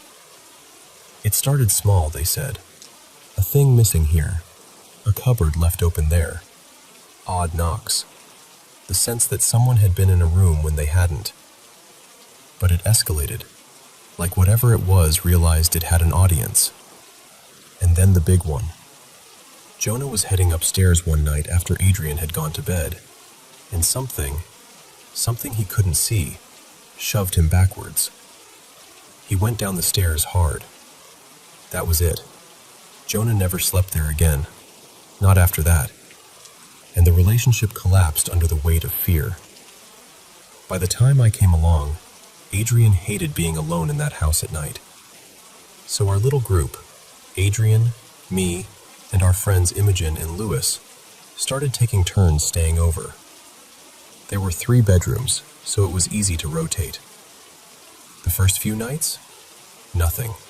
Just laughter, music, cigarettes, late-night toast, and that sweet feeling of being young and newly unafraid. But then there were little things. We did what people do when they're scared, but want to feel brave. We made it funny. We gave it a name. We called it Arthur. And once you name something, you start talking to it like it's a member of the household, which, looking back, might have been a mistake. Not long after that, I finally told my mom I was gay, and it went about as well as you'd imagine. I'd been staying at Adrian's more and more, and one afternoon, we popped back to my mom's for some clean clothes and a proper meal. It was spring. My mom even went out to the garden and cut flowers for us to take back. Bright yellow ones, cheerful, almost mocking in how normal they looked. Adrian, bless him, clocked my nerves and said, "I'm going to the shop. You'll do it better if I'm not here." So I called my mom in. She walked in holding the flowers, and I tried to speak. Tried and failed and froze so hard it felt like my throat had glued itself shut. Then I just blurted it. "Mom, I'm gay." Her face changed in a single second. She dropped the flowers like they'd burned her hand, and she said something that still stings when I remember it. Something like, "Why would you tell me that?" Like my truth was a mess I'd chosen to make. I left that day with my bag already packed, and when Adrian came back, he said quietly, "Just move in with me. You're here anyway." So I did, and I swear to you, already like it noticed me moving in, the house woke up again. At first it was daytime stuff, little disturbances. Then one afternoon, around 4, Adrian and I came home from work, and he said, half joking, like calling out to a mate, "All right then, Arthur, Give us a proper bang." Instantly, there was a violent crash against the unused living room door, like a boot had kicked it as hard as possible. Not a creak, not settling wood, a thud that made our stomachs drop. We ran to the hallway, expecting to find someone. The front door was locked. No one there. Nothing moved. But even with something that loud, a few minutes later your brain tries to save you. You start wondering if you exaggerated it, if your memory is dramatizing it. That's the strange part. Fear makes you doubt your own senses. Then there was the loft hatch. Every morning, open. We'd shut it. Properly. It would be open again the next day. For about a week. Like someone up there was listening and grinning. Another night, all of us were downstairs talking when we heard glass smash upstairs. We sprinted up and found the bathroom bulb had shattered in the sink. Only the bulb was in the middle of the ceiling, and the sink was against the wall. Explain that one to me. I heard the tapping above my bed for hours some nights, and once, this one still creeps me out. I heard scraping outside the front window, like someone dragging a stick along the fence slats. On and off for ages, deep into the night. I looked out, but a bush blocked the view. The next morning, there were scratches along the fence. Maybe it was a person. But who does that for hours at 3 a.m? And yes, we did the Ouija board thing. I know. Scraps of paper, letters, a glass on the table. Very teenagers in a horror film. Most of it felt like nonsense, like someone nudging it. But then we asked its name, and it went straight to Arthur, like it had been waiting. Then it claimed, very specifically, that it knew Adrian's dad from the army, and that it came to frighten us. We laughed it off in the moment, because you have to. But underneath the jokes, we were all carrying this constant low-level dread, like living with a thunderstorm that never fully breaks. I heard a shuffle sound upstairs. Faint. I ignored it. Then again, closer, heavier. So I turned the music off. 2 seconds later, I heard footsteps. Not creaks, not one or two. Proper, deliberate steps, circling around the room above the living room, which was Adrian's bedroom. No carpet up there, just bare floorboards. And it sounded like someone in heavy boots pacing, round and round, like they were building up speed. I didn't go up to check. I'm not ashamed to admit that. I grabbed my keys and left the house so fast I nearly forgot my coat. I walked straight to my workplace and waited for Adrian's shift to end so I wouldn't have to go back alone. When we got home together, everything was normal. Doors locked, windows shut. No sign anyone had been there. Then, just when I thought I was settling into the weirdness, Adrian and Lewis played a prank on me. I'd been ill, didn't want to go out, so they went clubbing and I stayed home alone. Around 2:30 in the morning, they snuck in, crept upstairs, and started stomping like a herd of elephants above me. Then they came charging down the stairs, laughing, threw the living room door open, and burst in like maniacs. I nearly folded myself behind the sofa with a cushion over my head like that was going to save me from anything. They found it hysterical, until they realized I wasn't laughing. They apologized, properly. They hadn't meant to scare me that badly. And here's the thing. A few nights later, something happened that proved it wasn't just them messing about. Adrian, Imogen, and I were in bed, maybe half an hour into trying to sleep, when we heard a gigantic crash downstairs. Not a knock, not a bang. A multi-layered sound like shelves had been shoved over and a whole room had fallen apart. We all shouted to each other, because obviously we'd all heard it, and we armed ourselves in the stupidest, most desperate way. A heavy ornament for Imogen, and for me, I snapped a picture frame and held the broken wood like a weapon. Like that would do anything against whatever we'd been living with. We went downstairs together. Nothing. Not a book out of place. Not a shelf tilted. Not a single item disturbed. We searched the entire house. Then we sat in the kitchen drinking tea with shaking hands, the three of us refusing to admit out loud how terrified we were. We didn't really sleep after that. We just waited for morning like you do when you're a kid and you've had a nightmare. But the house wasn't finished. Later that night, or early morning really, we heard another loud crash. Then footsteps ran up the stairs, stopped on the landing outside Adrian's room. And something breathed 3 times. Slow, heavy, deliberate. Then, this laugh. And I swear to you, it didn't sound human. It sounded like something trying to imitate laughter, like an animal making the shape of a person's joy. We opened the door, crept out, checked again. Nothing. And we didn't go back to bed after that.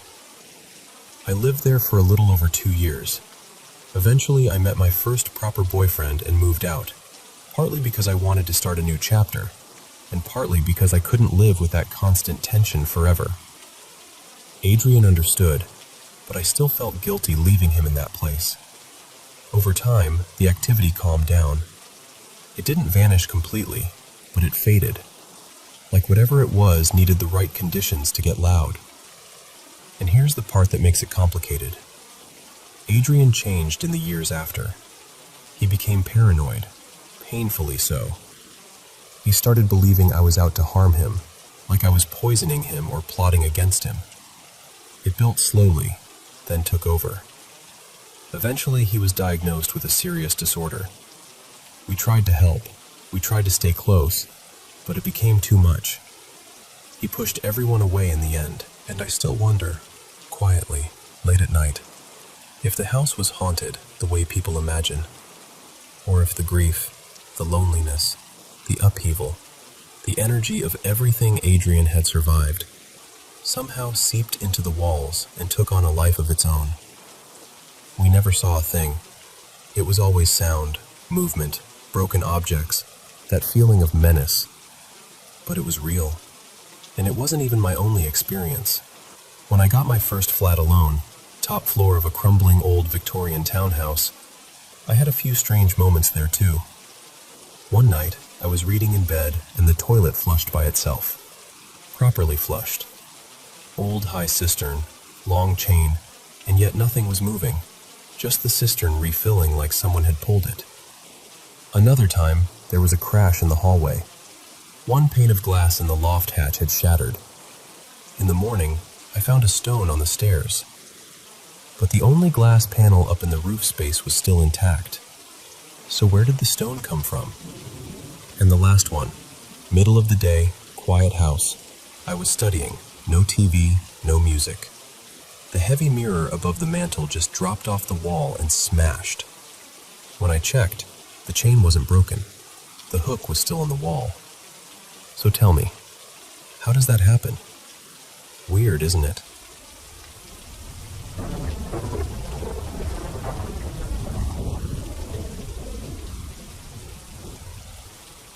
So, there's this memory I carry around that's so sharp, it almost feels like a photograph. I was really little, maybe 5, give or take, and even now, I can close my eyes and I'm right back there. It was one of those sticky summer nights where the air doesn't move and the house feels like an oven. Where I grew up, it was normal to drag beds out onto this little covered porch area, almost like a veranda, because it was the only way to breathe. That night, my mom and dad slept inside, but I begged to sleep outside with my grandpa.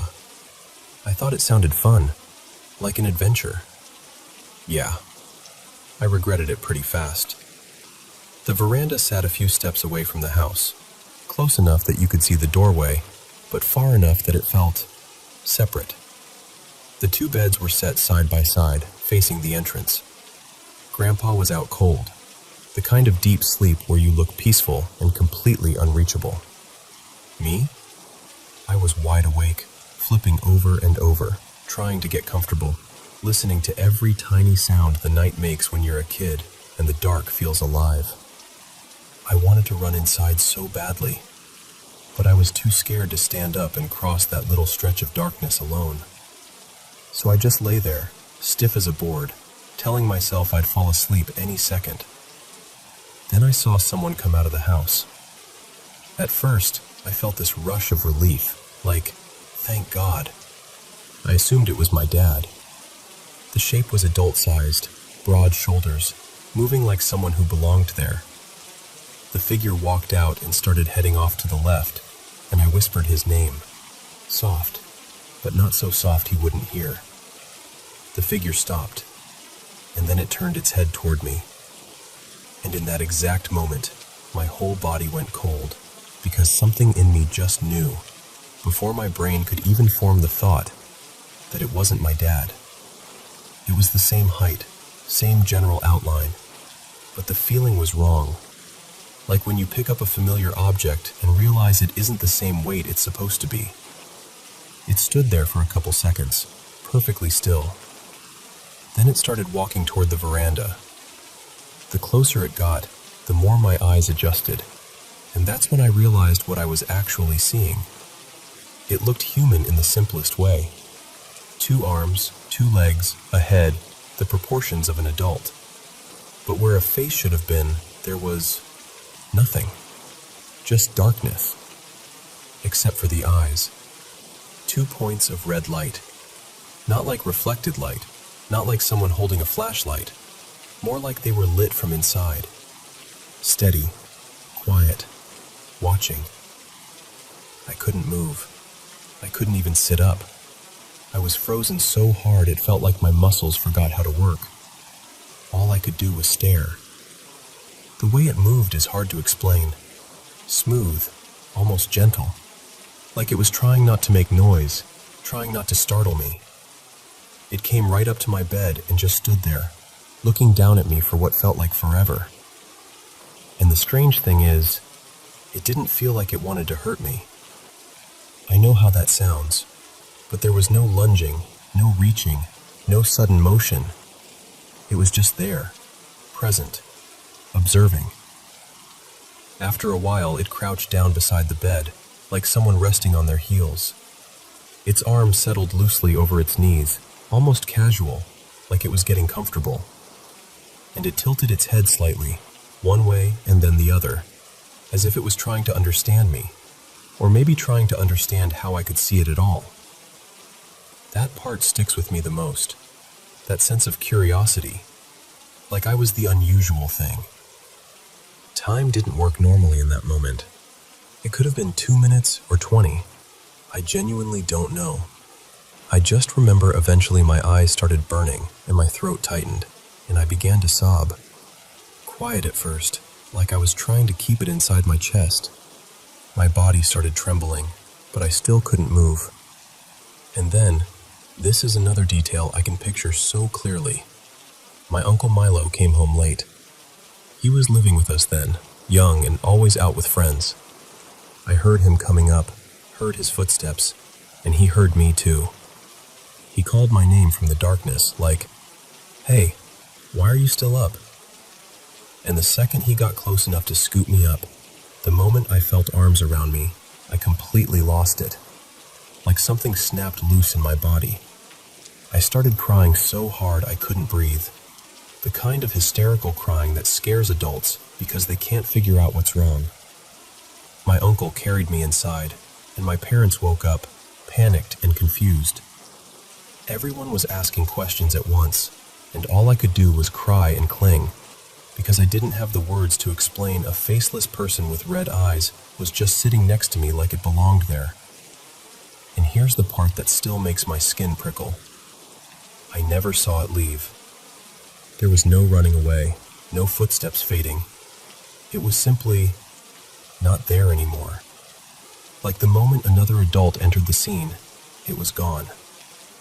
For years, that memory just lived in me.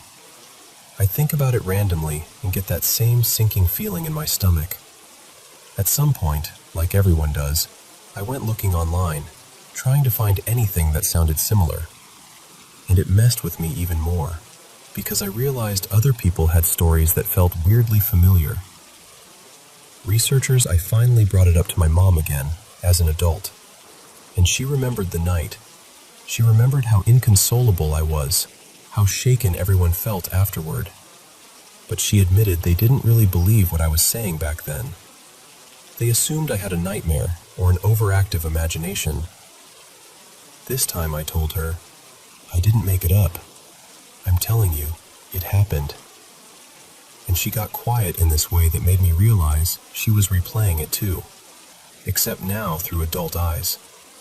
She actually looked a little freaked out, like she suddenly didn't like the idea of that night being a kid story anymore. We talked about what it could have been for a long time, and honestly, I still don't know. But if I trust my gut, if I trust what it felt like, whatever it was didn't feel demonic. It didn't feel like hatred or violence. It didn't touch me. It didn't threaten me. It felt strange and watchful and careful, like something that didn't want to scare a child, but didn't quite understand how not to.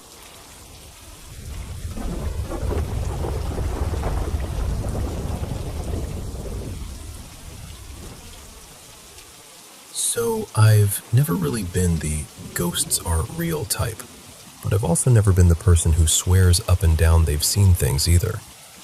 I've always sat somewhere in the middle, like, hey, just because I haven't witnessed something doesn't mean it can't exist, you know? My wife, Lena, and I have been married a little over 10 years now. We've got 3 boys, 12, 8, and a tiny newborn who still feels brand new every time I look at him. We live in a rental out in the countryside of southern Alabama, the kind of place where the nights are so quiet you can hear the house settling and the bugs outside doing their thing. We rent the place from the original owner's son. The woman who actually lived here most of her life had gotten too frail to stay on her own, so she moved in with her family before we came along. She passed not long after we moved in, strangely enough, on the exact day of my birthday. That stuck with me. We've been here a little over a year, and for most of that time, nothing happened. Nothing I could point to and say, that was definitely something. But the house, it's hard to explain. It's a normal older home, built sometime around the late 60s. 3 bedrooms, 2 bathrooms, big living room, small kitchen, and a back utility room that I use as my workspace. It's not creepy on the outside.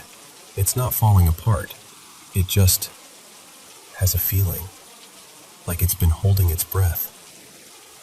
Last winter we found out we were expecting again. I'll be honest, I was hoping for a girl this time. But we ended up being blessed with another little boy, and he is perfect. He was born healthy overall, except for hemophilia, which runs in our family. Our middle son has it too. So it wasn't a shock, just something we already knew how to handle. But about a month before the baby arrived, I started noticing things. At night, after everyone was asleep, I'd be working or cleaning up, and I'd hear footsteps in the living room. Not little creaks, actual walking, like someone shifting weight as they moved. I kept telling myself, old house, pipes, wood expanding. Don't get stupid. I mentioned it to Lena, and she kind of gave me that look like, okay, sure. But even then, I didn't feel scared. If anything, it felt neutral. Like whatever it wasn't trying to threaten me. I even thought about putting up cameras inside, just to settle it in my own head. But I didn't. I didn't want to turn the house into a project, and I didn't want to stir up something that felt, honestly, kind of harmless. Then the baby was born. We spent a couple days in the hospital, and we finally came home, exhausted, happy, carrying bags like we were moving in all over again. And that's when it got weird in a way I still can't explain. While we're unpacking, my 8-year-old, Mason, walks into the living room holding an old photo. It's a picture of a baby. And the crazy part is, the baby looked a lot like our newborn. Not identical, but close enough that it made my stomach flip. He said it had fallen out of a drawer in a desk in his room, one of those older wooden desks that the previous tenants left behind, and he'd been using that desk for months. He swore he'd never seen the photo before. We all kind of just stared at it, laughed awkwardly, and filed it under creepy coincidence, because what else are you supposed to do? But after the baby came home, that's when I started seeing shadows. And the thing is, it didn't feel hateful. It felt calm, almost familiar, like the sense you get when someone's in the room with you but you're not bothered by it. If I had to describe the vibe, and I know how that sounds, it felt feminine, like a woman or maybe a teenage girl. I never saw a face, never saw features, just shadow and presence and this odd calm that came with it. Until one night. 4 nights ago, I was in the kitchen making a quick snack before bed. Just normal, half-asleep routine stuff. And I noticed a shadow climbing up the wall near the dining area, like it was swelling outward, spreading. I turned to get a better look. And the second I did, my body knew something my brain hadn't caught up to yet. The feeling hit me in the gut first, like my stomach dropped straight through the floor. Pure dread. Not nerves. Not, I'm spooked. I mean the kind of terror where your body stops cooperating because it thinks you're about to die. This wasn't the smaller shadow I'd been seeing. This thing was massive. It blotted out light from 2 windows like it was standing directly in front of them, wide and heavy and wrong. I didn't even get a clear shape, just the size of it and the weight of it, and that horrible, crushing sense of danger. I tried to speak and nothing came out. My throat locked up. My eyes filled up and I started crying without meaning to, like my body just short-circuited. And then it was gone. It left as fast as it came, like it had stepped backward into nothing. And the second I could move again, I started yelling, screaming really, telling it to get out. I'm a Christian, and I didn't even think. I just reacted. I ordered it to leave in the name of Jesus Christ over and over. Lena came rushing out of the bedroom and found me standing there sobbing and screaming at empty air. She grabbed me, held me, helped me breathe. I know it looked insane. I know how that sounds out loud, but I also know what I felt. The next day, I sat my kids down and told them, carefully, what happened. I didn't want to scare them, but I needed to know if they'd noticed anything. And my oldest, Caleb, goes, dead serious. Oh, I told you there's a demon in my closet. His name is Ethan. Like he was reminding me I forgot to buy milk. Apparently he'd said it before, maybe once, months back, and I brushed it off because kids say wild stuff. But now he's telling me his closet door sometimes opens and shuts on its own. He says he's never seen anything, just that. And the most unsettling part? He wasn't scared. He shrugged like it was annoying more than anything. Then the next night, this is the part that messes with my head the most.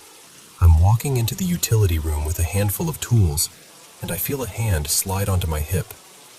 Not a grab, not a poke. More like a gentle, almost affectionate touch, the kind that makes you instinctively think, oh, that's my wife.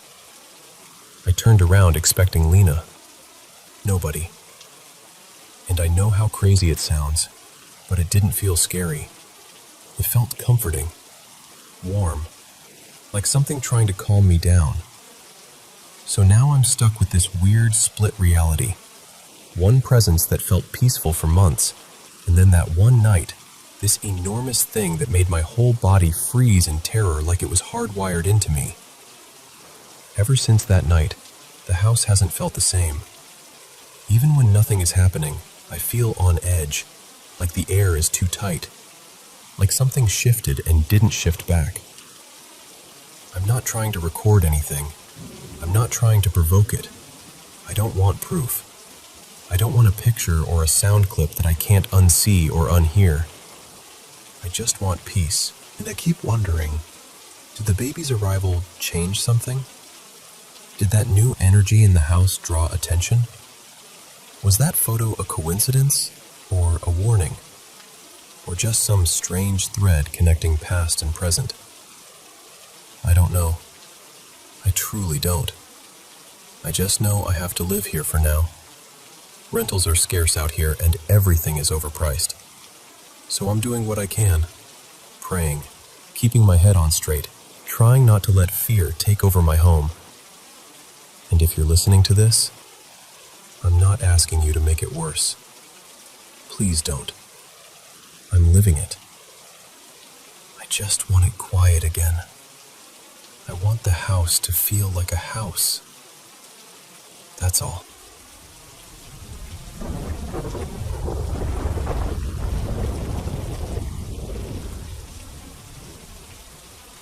So, let me give you a little backstory, because it'll make everything else make sense. I'm Maya, I'm 20, and I'm from the UK. Ever since I was a kid, I've had this weird, constant thread running through my life. Like I'm always just close enough to the paranormal for it to notice me back. I had a few intense moments years ago, but things really kicked off again after we moved into our current place about 2 years back. It's this older tower block, 10 floors, kind of stuck in time. I'm up on the 7th floor, and the building has that heavy, worn-in feeling, like it's absorbed decades of people coming and going. You can tell nothing's been properly updated since it first went up, and there are those safety nets around the balconies now. People in the area whisper about why they had to add them, and honestly, you don't hear that kind of thing without it changing how you feel walking the halls at night. I live here with my dad, and at first, it was just little things. A door shifting when it shouldn't. The sense that someone had just passed behind you, even though you're alone. Stuff being moved. But here's the part that gets me. It's always my bedroom. Not the lounge, not the kitchen, not even the corridor. Just my room, like it's been claimed. And my dad isn't the type to play things up. He's pretty practical, you know? But a while back, I was away visiting family, and he was home alone. He had his headphones on and was walking down the corridor toward his room, which is right next to mine. He told me he looked up and saw, clear as day, a small elderly woman, maybe around 4.5 feet, wearing this old-fashioned nightgown. Not blurry, not a maybe, a full figure, walking like she belonged there. She didn't even look at him. She just went right past him and straight into my bedroom. When he told me that, my stomach went cold, because I knew exactly what he meant. I've seen her too. She's the one I see the most, always moving through my room in the same way, like she has a route she takes. I never catch her face, not properly. It's more the shape, the motion, the unmistakable nightgown. Sometimes she passes near the foot of my bed, or by where my TV is. And even though it's unsettling, the strange part is, I don't feel pure evil from her. It's not like those stories where the air turns foul and everything feels violent. It's more like presence, attention. But my cat? Oh, my cat is not confused at all. He won't go in there. He'll sit outside my door and stare, ears twitching, like he's listening to something I can't hear. If I try to coax him in, he just backs away like the doorway is a boundary he refuses to cross. So that's been my normal for 2 years. Creepy but manageable, right? Until this week. Because I'm moving out in a few days for university, and the closer it gets, the more I've had this nagging feeling that whatever's in my room doesn't like the idea of me leaving. Like it's not just haunting a space, it's aware of me. Last week I packed most of my stuff up and stayed over at my boyfriend Ethan's place, trying to squeeze in as much time with him as I could before I go. While I was gone, my dad left the flat in absolute state, typical, and he offered my older sister Leah some money to clean it, since she runs a small cleaning business. One afternoon, Leah went over there alone. She was on the phone to my brother, just chatting about me moving out. Nothing dramatic, just normal family talk. And the second my name and moving came into the conversation, she heard this massive bang come from my bedroom. Not a knock, not a creak. A bang like something had been thrown, like furniture had slammed.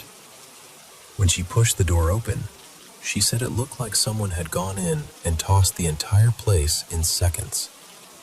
My drawers were yanked open. My wardrobe doors were wide.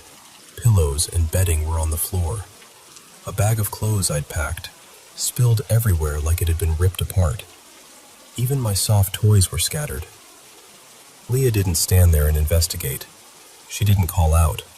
She didn't do anything brave. She ran, straight out of the flat. And honestly, I don't blame her. Today I came back from Ethan's and my dad was home. He'd already seen what Leah saw, so he didn't even have to explain it. I just walked to my room and stopped. The second I saw it, I felt this deep uneasiness settle into my chest. Not just fear, something heavier. Like I'd walked into a room where someone had been furious. I just shut the door. I couldn't even look at it properly.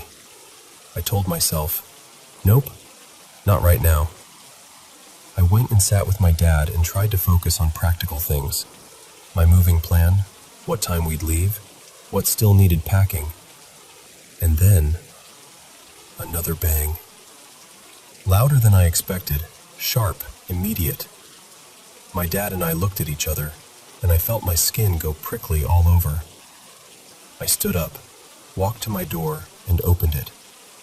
I stepped inside, and 3 of my drawers, the ones near the wardrobe, were closed. They had been open just minutes before. I know they were.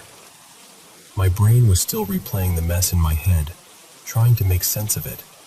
And now it was like something had decided, no, this is how it's going to be. It's hard to explain what that does to you emotionally, because it wasn't just messy. It wasn't just weird. It felt like a response. Like something in that room heard us talking about me leaving and made sure we understood it was listening.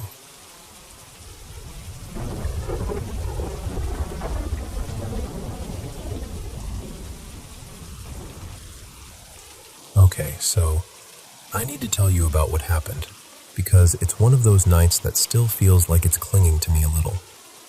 Last night, well, technically early this morning, my boyfriend, I'll call him Milo, and I could not sleep. It was around 2:15 a.m., that ugly, quiet hour where your brain starts getting loud. Milo was having a really hard time emotionally. He's been grieving his granddad, Arthur, who, honestly, sounds like the one person in his family who truly showed up for him. Like, really showed up. He started crying, and I just held him. I didn't try to fix it. I just stayed there, rubbing his back, letting him shake it out. And later he told me that in that exact moment, he was thinking, I wish he was back. I wish Arthur was here. I didn't know that at the time, but it matters because of what happened next. Here's the strange part. Earlier that day, I'd made Milo toast. Just toast, nothing dramatic. But when I brought it to him, he went kind of still and said, "That's exactly how Arthur used to make it. Same type of bread, same amount of butter, and I'd even sliced it into these little uneven triangles the way his granddad apparently always did. I swear to you, I wasn't trying to recreate anything. I wasn't even thinking. My hands just did it. And then this morning, it happened again. Same toast, same exact vibe, and I also grabbed him a little pastry on the way home, one of those cherry almond ones from the bakery. I didn't even pause to choose it. I just grabbed it like it was automatic. Milo looked at it and said, Arthur used to bring me one of those when I'd slept well, like, as a reward. And the thing is, Milo did sleep well, for the first time in ages. And just so you understand this whole thing fully, Milo has this teddy bear that holds a small memorial capsule with Arthur's ashes inside. He keeps it close. Like, it's not just a keepsake. It's comfort. It's safety. That bear becomes important. So, that night, While we were lying there, I started talking about how when I was a kid, I used to mess around with silly seance stuff, like holding hands, asking questions into the dark, laughing about it. My mom has always been the kind of person who says she feels things, like she'll know someone's about to call before the phone rings, or she'll dream something and it'll happen. I used to roll my eyes, but also, a part of me has always wondered if I inherited some of it. I don't know why it came up, but it did, and it led to this moment where Milo and I ended up holding hands in bed and just talking into the room, quietly. Like, "Arthur, if you're here, if you can hear us, can you give us a sign?" And I'm not kidding when I tell you, we got sound back. Twice. Not like a house creak, not like plumbing. Something sharper, like a weird little audio response in the air. The kind of noise that makes your stomach drop before your brain even catches up. Milo froze. Full body tension. He looked terrified, and I tried to keep my voice calm and warm because he was already spiraling. I said something like, "It's okay. If that's him, then maybe it means he's here in a protective way. Maybe he's checking on you." We ended up talking about something Arthur had said before he died, how he'd send someone to look after Milo one day. And listen, I know how that sounds, but Milo said it like it was a real conversation they'd had. And I've always felt this intense, protective pull toward Milo, like I'd throw myself in front of anything if it meant he didn't get hurt. So in that moment, it felt weirdly possible. But then Milo kept whispering, "You're doing it like him." And at first I laughed it off, like, "Babe, you're high and emotional. You're connecting dots." But he was serious. He told me my laugh, my actual laugh, sounded exactly like Arthur's laugh. Not just similar, like it hit him in the chest. And then, without thinking, I did this little gesture where I leaned my forehead into his hair, kind of nuzzled him while I hummed, and Milo jerked back and said, "He used to do that exact thing." And I swear, it felt like my body was doing things before I decided to do them, like I was watching myself from half a step behind. Then I started getting this ache in my leg, sharp cramps, deep pain, and Milo went pale and said Arthur had struggled with really bad leg pain near the end. I kept flexing my calf and wincing, and Milo asked over and over, "Is it gone?" And I kept answering in this weird, clipped way that didn't sound like me. Even I noticed it, like the words weren't passing through my usual filter. At this point, I was still trying to talk myself down.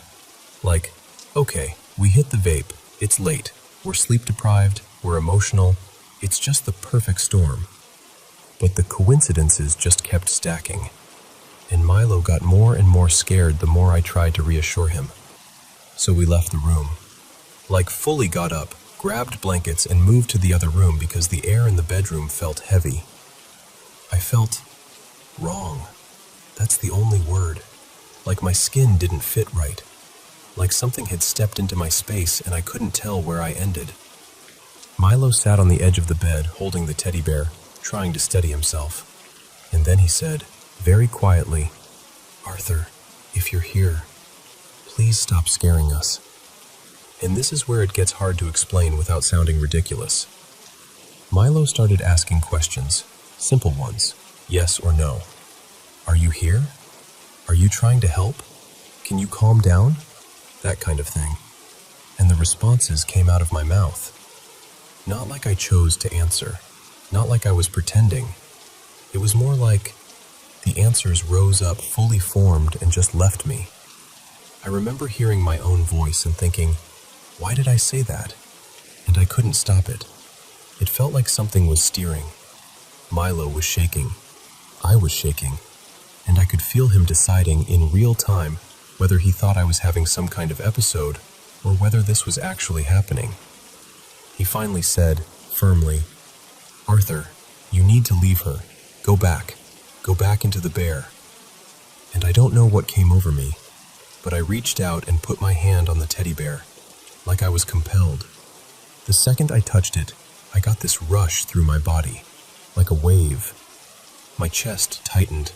I couldn't catch my breath, and I started breathing really fast like I'd sprinted, like my lungs forgot the rhythm. And then it stopped, like a switch flipped. I just sat there, hands still on the bear, breathing hard, and I remember thinking, oh, I'm back. That's me. That's actually me again. It was around 5 a.m. when that happened. After that, we both crawled into bed and fell asleep. Real sleep. Deep sleep. The kind you don't force. And the weirdest part is, we've both been struggling to sleep next to each other because we both have trauma stuff that gets triggered at night. Usually one of us jolts awake, panics, leaves the room. But this time, we slept. Together. Peacefully. So now I'm sitting here the next day feeling off.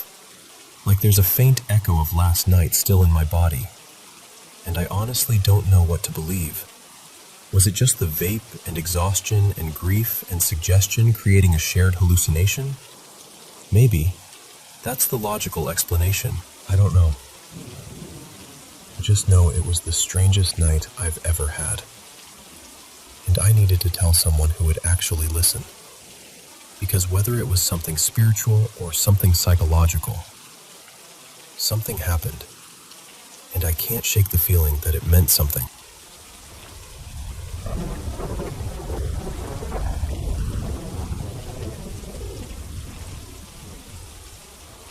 Okay, so before I tell you what happened, you should know where I'm coming from. At the time, I was studying civil engineering. I've always been the there's a logical explanation kind of person. I'm not religious, more agnostic than anything, and I genuinely love trying to understand the universe, but in a scientific way. Ghost stories? Paranormal stuff? I used to roll my eyes. I'd have told you there's a reasonable explanation for basically everything people claim they've seen. And then, something happened with my girlfriend back then. She's my wife now, Maya. Something we both saw, together, wide awake, totally sober. And it messed with my worldview in a way I still can't neatly pack back into a box. This was about 8 or 9 years ago, when we were home for the summer in Lincoln, Nebraska. We were college kids, bored out of our minds one night, and we decided to drive out into the country just to stargaze and be alone for a while. No plan, no destination, just, let's get away from the lights and sit under the sky. So we took my car and headed out past the suburbs, farther and farther, until the streetlights disappeared. I started turning onto random gravel roads, just kind of wandering, looking for a spot that felt quiet and dark. Eventually, I found this weird little dead end, almost like a brand new driveway that led nowhere. Fresh concrete, shaped like a turnaround, like someone planned to build a house there, but hadn't. No buildings, no porch lights, nothing. Just fields. You could have spun in a slow circle and seen farmland in every direction. I turned the car around so we were facing north, and we sat there for a couple hours talking about life, future plans, dumb college worries, the kind of soft, sleepy conversation you only have at like 1 in the morning when the world feels paused. It was late summer, August, I think, because the air was warm but not sticky anymore, and the corn in the field across the road was tall. Like, really tall, easily above our heads. That detail matters, I promise. Around 2:30 a.m., we decided we should head back before our parents woke up and realized we were missing. So I reached for my keys. I remember it so clearly. I slid the key into the ignition, and my left hand went to the headlight switch because I was about to turn them on. And that's when Maya grabbed my right arm, hard. Like, not a gentle wait, a full panicked yank that made my whole body jolt. It scared me so badly I almost swore out loud.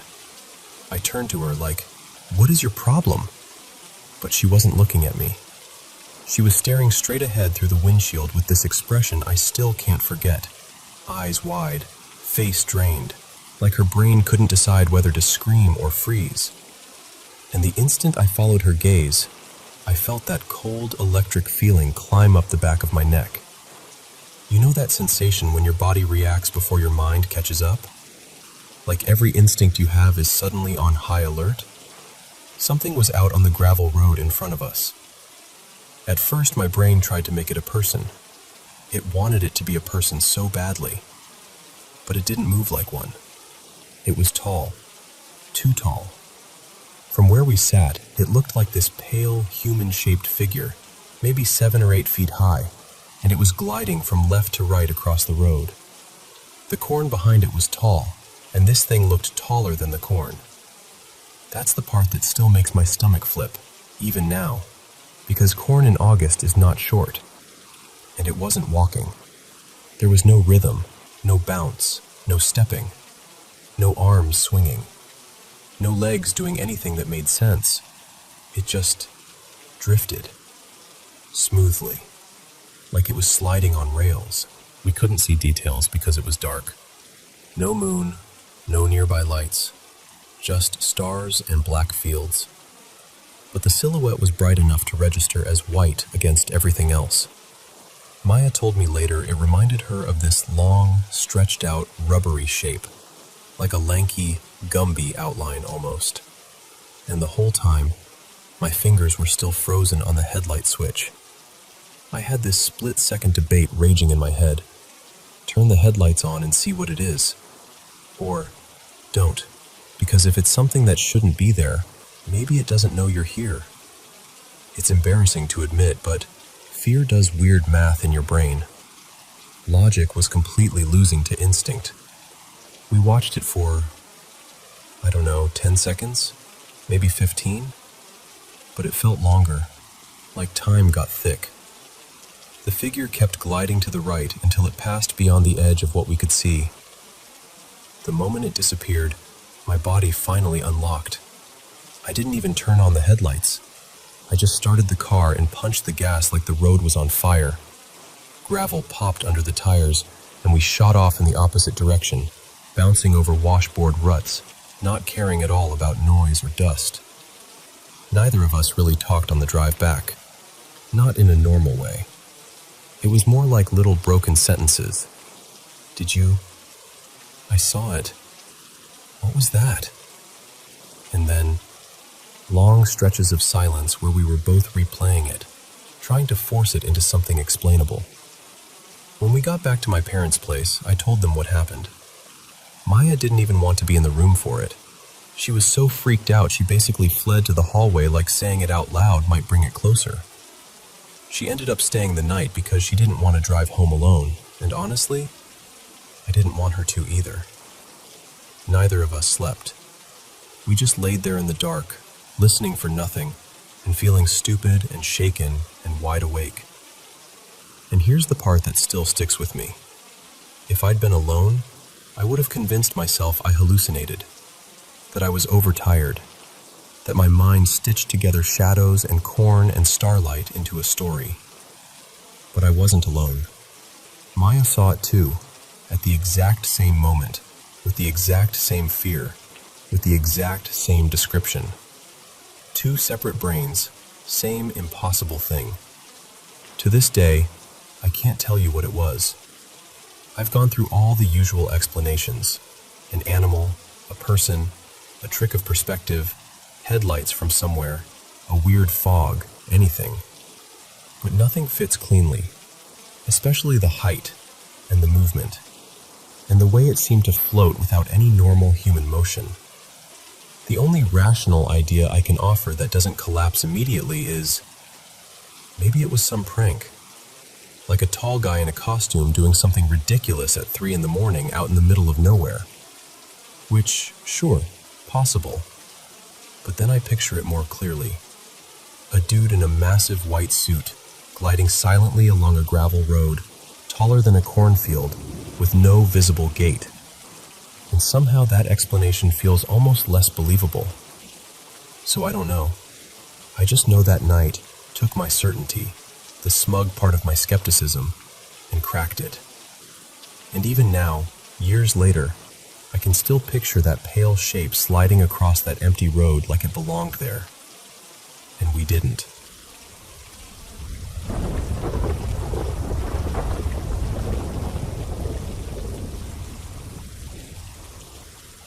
Hello everyone, welcome to the Paranormal M channel. I'm so excited to be here and share my paranormal experiences with you. Been having trouble sleeping lately? Come on in, we've got you. And don't hesitate to send us your own paranormal stories. Also, have you subscribed and turned on notifications yet? If not, you might miss our newest videos. Now get comfy, and let's dive into today's paranormal experiences. So, I don't really talk about this stuff out loud very often, because if I hadn't lived through it, I'd probably be the guy rolling his eyes and going, yeah, okay, sure you did. But I did. And the older I get, the more I realize how weirdly clear these memories still are, like they're pinned to a timeline in my head. Alright, first one. I was maybe 4 years old, give or take. A little kid living with my parents in this quiet neighborhood in western Massachusetts. The kind of place where everybody knew everybody, and the houses weren't big, but they felt big when you were tiny. Our house had 3 levels, a basement that always smelled a little damp, a main floor, and then the upstairs where the bedrooms were. You'd walk in the front door, and the living room was right there on the right, kitchen on the left, and the stairs straight ahead like an invitation. Upstairs, there were 2 bedrooms. My parents had the one on the left, and I had the one on the right. And my room, at least in my kid brain, was enormous. The thing I remember most is the closet. Just a normal closet. Except it wasn't. It had that old pull-string light bulb inside, one of those cords you yank to turn it on and off. But above the closet was this weird little door, like a hatch, leading into this attic-ish space above my room. Nobody ever used it. Not once.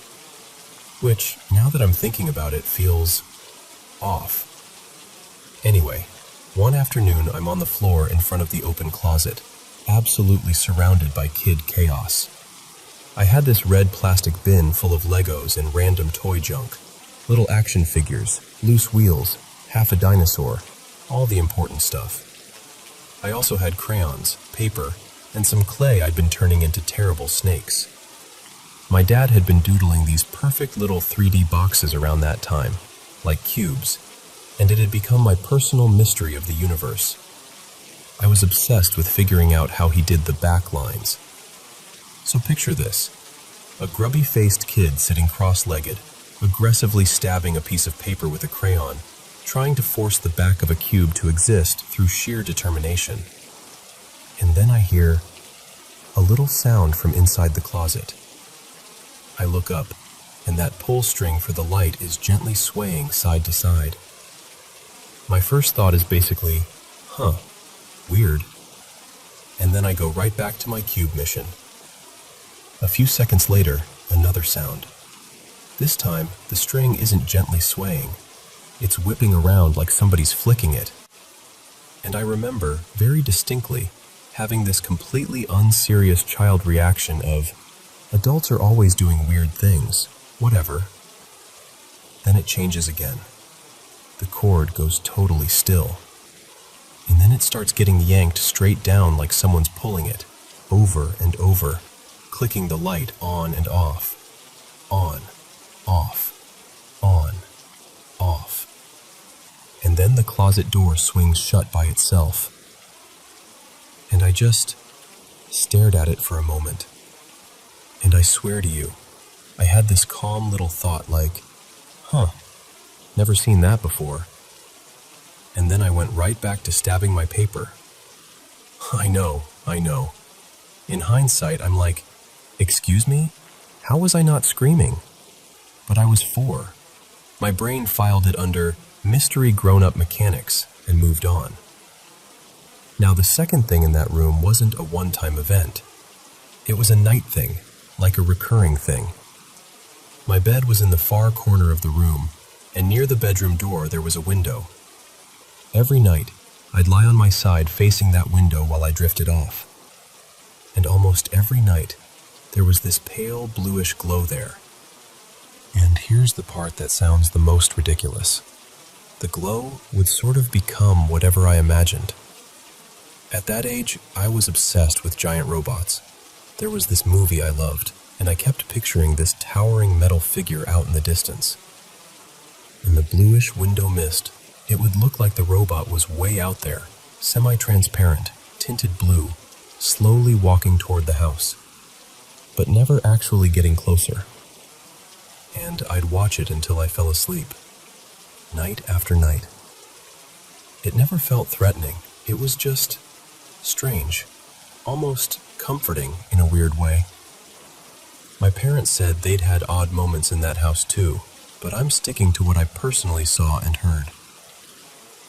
Okay, fast forward about a decade. I'm around 14, and by then my family had moved down south, closer to Virginia, but we came back up to Massachusetts for the holidays to visit my grandmother, Marjorie. She lived in this cozy apartment building, nothing fancy, but warm and familiar. I'd stayed there a bunch as a kid and never had anything weird happen. That night, everyone's deciding sleeping arrangements, and they tell me to take the couch in the living room. Fine, whatever. Teen me is just happy nobody is making me share a bed with a snoring relative. So it's late, like 1 or 2 in the mummer, and the apartment is pitch black. Totally silent except for the little hum of the building.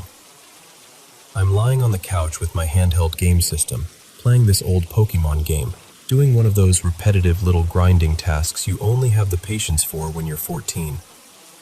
I'm half annoyed, half locked in, pressing buttons like it's my job. And then, out of nowhere, I get this sharp awareness. It's really dark in here. Not scared dark, just suddenly aware of it. And the thought didn't feel like it came naturally. It felt injected, like someone nudged my attention. And the instant that thought lands, I hear something above me, on the ceiling. It's muffled at first, like someone talking through a wall, except it doesn't sound like a neighbor. It sounds like it's in the room with me, like a man murmuring without stopping, low, rapid, relentless. I freeze and stare upward like, what is that? And the murmuring gets louder, clearer, and then I realize, no joke, the sound is repeating my thoughts. Not in a crisp voice, in this messy, whispery mumble, like it's chewing the words up. If I thought cat, it would go, cat, cat, cat, cat, cat, cat, cat, cat, cat. If I thought something stupid, it would latch onto that too, immediately, like a mirror with a mouth. I'm trying to stay cool, because I'm a teenager and pride is a powerful force. So I do this very casual move where I pull the blanket up and go, I'm not scared. I'm just getting comfortable. I'm cold. Meanwhile, my brain is going a mile a minute.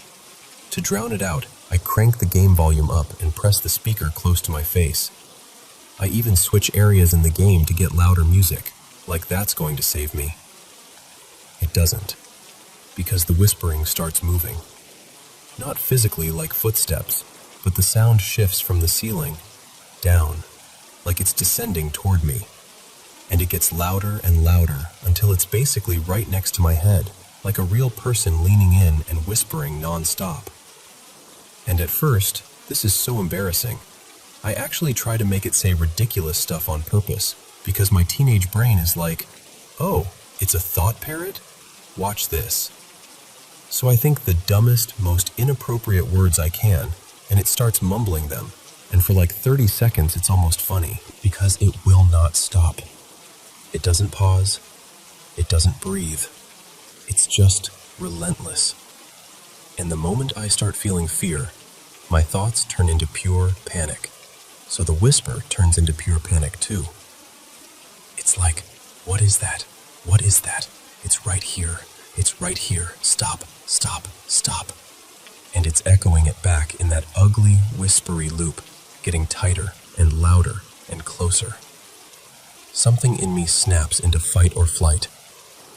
And I pick fight. I throw the blanket off like I'm squaring up with the darkness, and I swing my fist straight toward where the sound is. And instantly, silence. Gone. Just gone. Like someone hit a switch. I sat there breathing hard in the dark, listening for it to come back, but it didn't. The apartment was normal again. Quiet. Still. That was the last time anything like that ever happened to me. I'm in my late 20s now, and I'm way more skeptical than I used to be. I can rationalize a lot. Sleep stuff, stress, your brain doing strange things in the dark. But I'll never forget those 2 moments. The closet light that moved like it had hands, and the whisper in my grandmother's apartment that sounded like it knew exactly what was inside my head.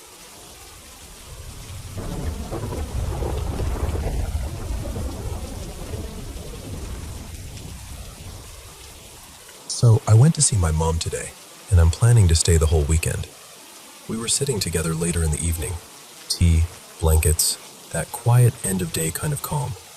And she tells me she's had something, honestly, really strange happen this morning. At first, she didn't even want to say it out loud. She kept pausing, like, "You're going to think I've lost it."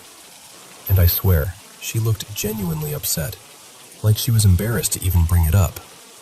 But eventually she took a breath and told me. And here's the thing. This isn't the first weird experience we've had around that apartment. Years ago, back when I still lived there, we both saw these odd lights outside very early in the morning. Like a floating little light sphere, kind of. And on totally separate mornings, weeks apart, we each heard footsteps moving through the hallway when no one else was there. Same time of day, too. Neither of us told the other until later, which somehow made it creepier. Anyway, this morning is what really got her. She woke up before sunrise, still dim outside, that gray-blue darkness when morning's coming but hasn't arrived yet. The sunlight wasn't even on her side of the house yet. She turned over toward her pillow, this old pillow she's had forever, like more than a decade, and she froze. Because it was glowing. Not like, "I think I see something," glowing. Like actually glowing. She said it looked as if there were dozens of fireflies trapped inside the pillowcase, all clustered together into one big, warm, yellow ball of light. And she just stared at it, trying to make her brain catch up. Then she did what anyone would do. She touched it, just to check if it was some trick of her eyes. And the second her fingers pressed into the pillow, the light sort of shifted, like it slid away from her touch. And that big glow split into a few smaller round lights, little orbs almost, moving aside as if they were making room. And then, just like that, it stopped. No fading, no slow dimming, just gone. My mom got up immediately and went into full investigation mode. She took the pillow to the bathroom, turned on the light, checked the seams, opened the case, shook it, squeezed it, even turned the bathroom light off to see if it would happen again. She said she felt ridiculous, but also terrified. Like, what do you do when your pillow behaves like it's alive? I tried thinking logically too. Static electricity crossed my mind because synthetic fabric can do weird things. But from what I've read, static usually looks like tiny bluish specks, and you have to rub the fabric to make it happen. This sounded different. It sounded deliberate. So she goes back into her bedroom, still unsettled, and decides she needs air. She opens the window. And that's when the second thing happens. Out in the sky, not high like a star, and not far away like a plane, there's this glowing round object. She guessed it was maybe a kilometer or two away, low enough that it didn't feel astronomical. And it wasn't a steady light either. She described it as shimmering, pink and gold and hints of green, like looking into a little kaleidoscope that's somehow hanging in the air. She stood there watching it for maybe half a minute, completely stunned. She said it drifted slightly, like it was gliding or bobbing, not shooting across the sky. Then she glanced away for a second, just a reflex, like her mind needed a break. And when she looked back, it had shrunk, like it was pulling farther into the distance. And then it vanished. No streak, no fade into clouds, nothing. Just gone. When she told me, she started crying. Not dramatic crying, more like the kind where you're frustrated and scared and you don't know how to explain something without sounding insane. She kept saying, "I swear to you, I'm not making this up." And then she said something that really stuck with me. She had this strong feeling that the thing in the sky might have shined onto the pillow somehow. Like the two events weren't separate. They happened within maybe 20 or 30 minutes of each other, and in her gut, it felt connected. I don't know what to make of it. I've heard plenty of strange stories, but nothing quite like this. Not the firefly glowing pillow, not the kaleidoscope light in the sky, and definitely not both in the same morning. And honestly, I'm staying the weekend, but I'm not sure I'll sleep as easily as I thought I would.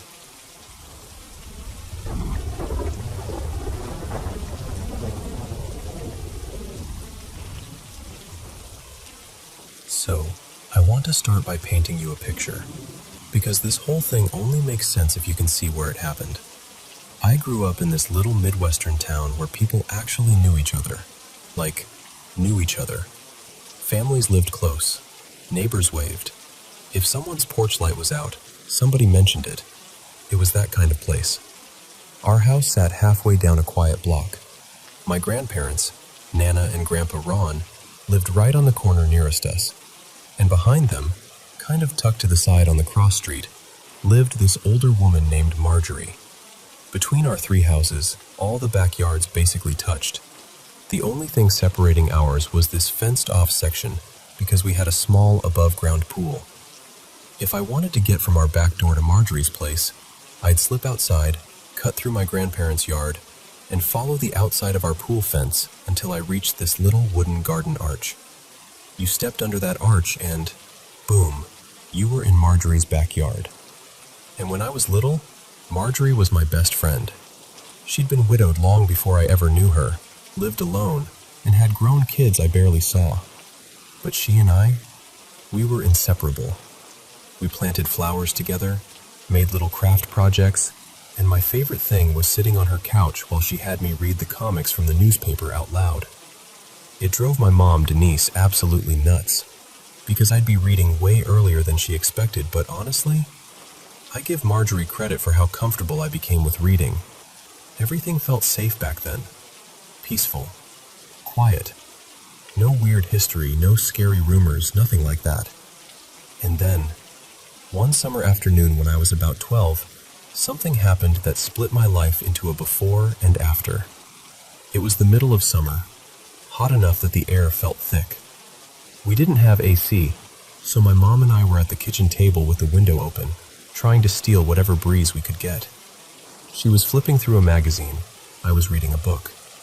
Our back door was right there in the kitchen. My older brother, Ethan, he was around 14, had been outside mowing Marjorie's backyard as a favor. And then the back door opened. I looked up expecting him to stomp in sweaty and annoyed, like usual. But he came in, crying. Not full-on bawling at first, more like that exhausted, defeated kind of whimpering people do when they're trying not to break down. He was pale, like ghost pale, and he just stood in the doorway like he didn't know what room he was in. My mom turned around fast, chair scraping. "What's wrong?" she said, already moving. Ethan's eyes were wide, his whole body trembling, and he just stared at us like he'd run straight out of a nightmare and didn't know if he was safe yet. My mom reached him and wrapped him up, and then the sobbing really started. He tried to talk, but it came out in this frantic rush. Voices, shadows, footsteps, something moving around him even though no one was there. I couldn't catch every detail because it was so panicked and fast, but the words that did land made my stomach tighten. My mom gave me this quick look, like something's wrong, and half-guided, half-carried Ethan into the living room, still holding him. I honestly think she was trying to figure out if he was overheating, like heat stroke or something. But me? I was 12. It was bright outside.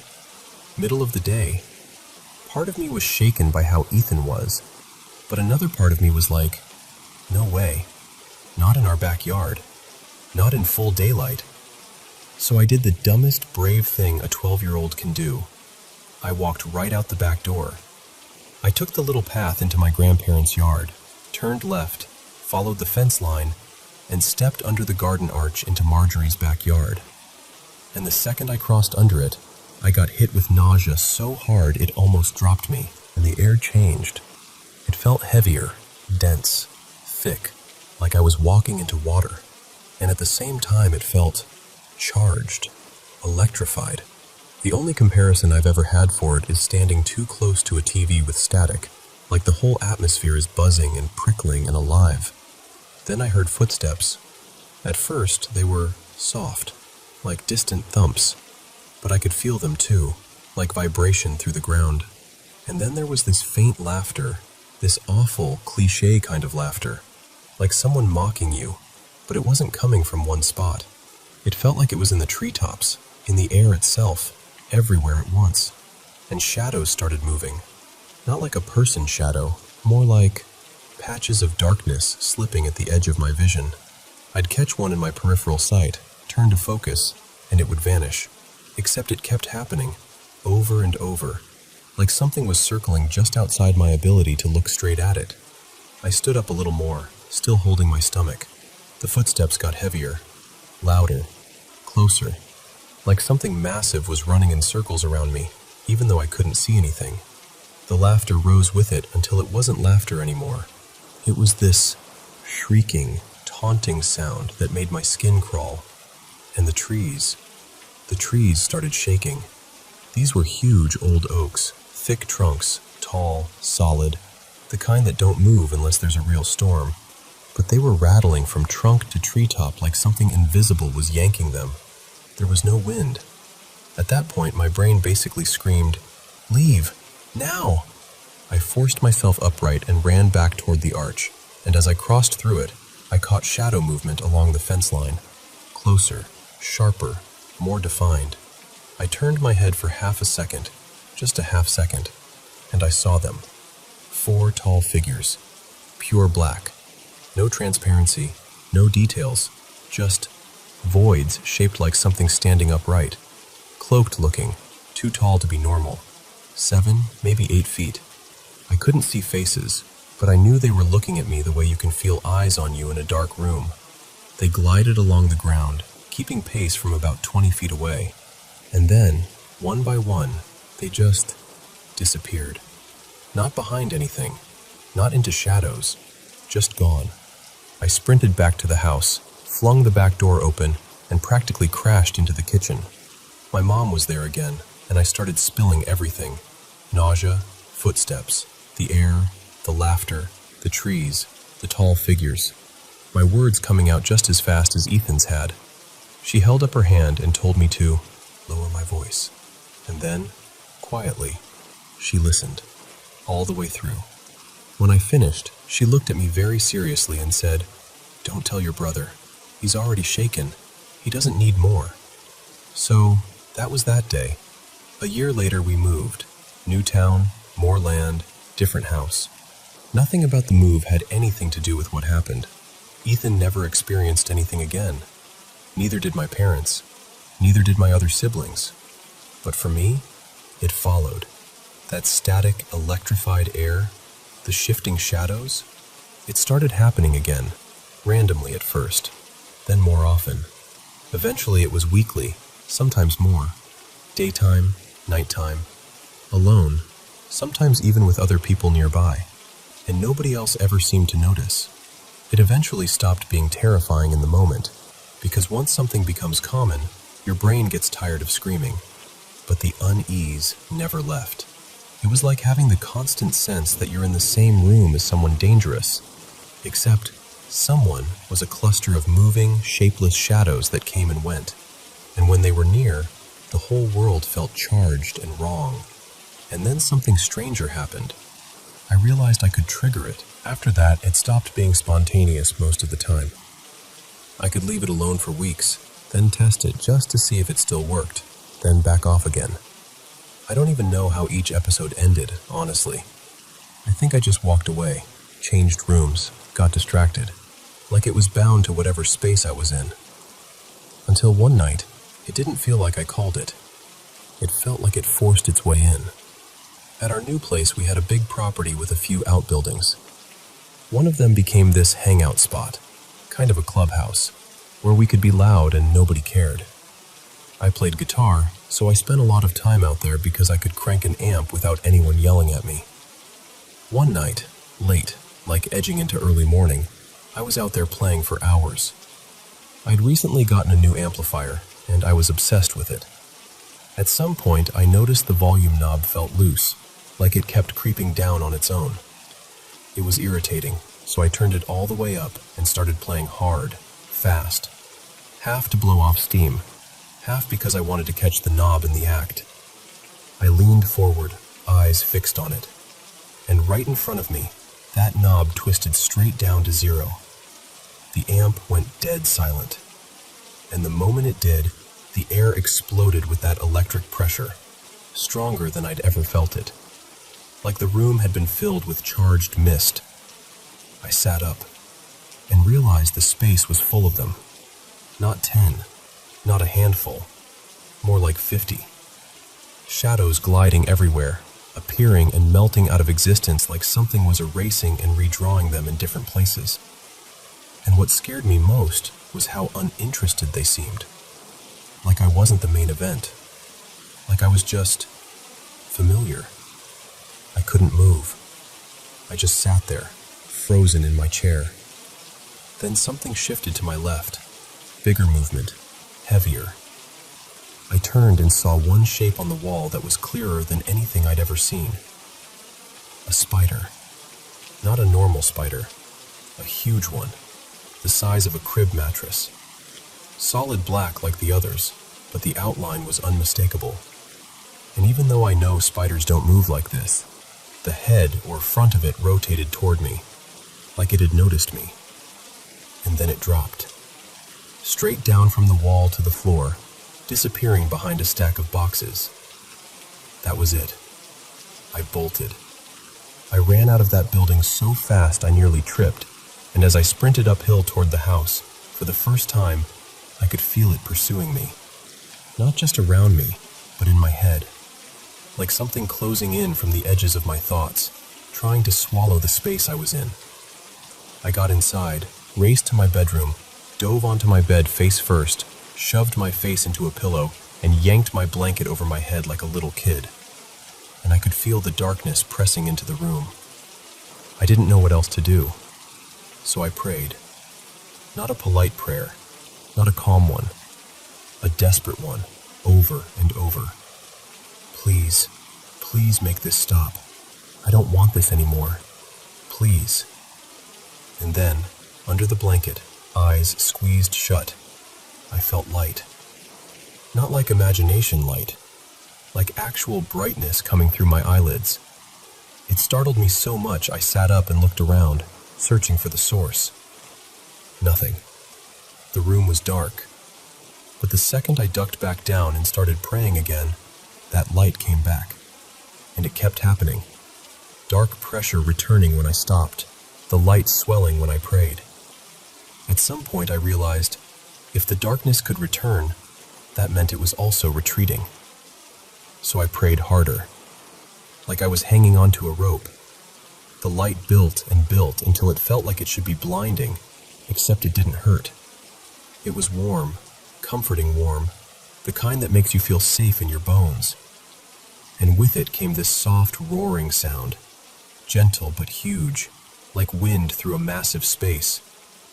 Then, suddenly, it cut off. Dark again. But the wrong darkness was gone. No heaviness, no pursuing pressure, no fear, just calm. When I came out, my oldest brother was in the hall waiting, half asleep and annoyed. He was like, "Dude, seriously? You okay?" And I said something totally normal, like, "Yeah, I just had to take a massive crap." But inside, I felt clean, like I'd never felt better in my life. And that was the last time. After that night, the static atmosphere stopped. The shadows stopped. The feeling of being watched stopped. Like whatever had been clinging to me, Whether it was real, psychological, spiritual, I don't even know. Whatever it was done. And I know this is a long story. I've never told it quite like this before.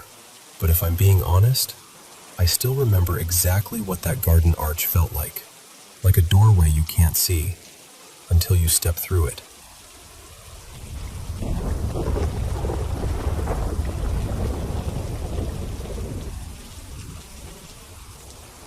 Okay, so I need to tell you what's been going on, because I'm at this weird point where I don't know if I'm overreacting or if I'm underreacting. So the house next door to me, it's been empty forever, like years. It's this huge, creaky old mansion with the kind of porch you can picture in an old photograph.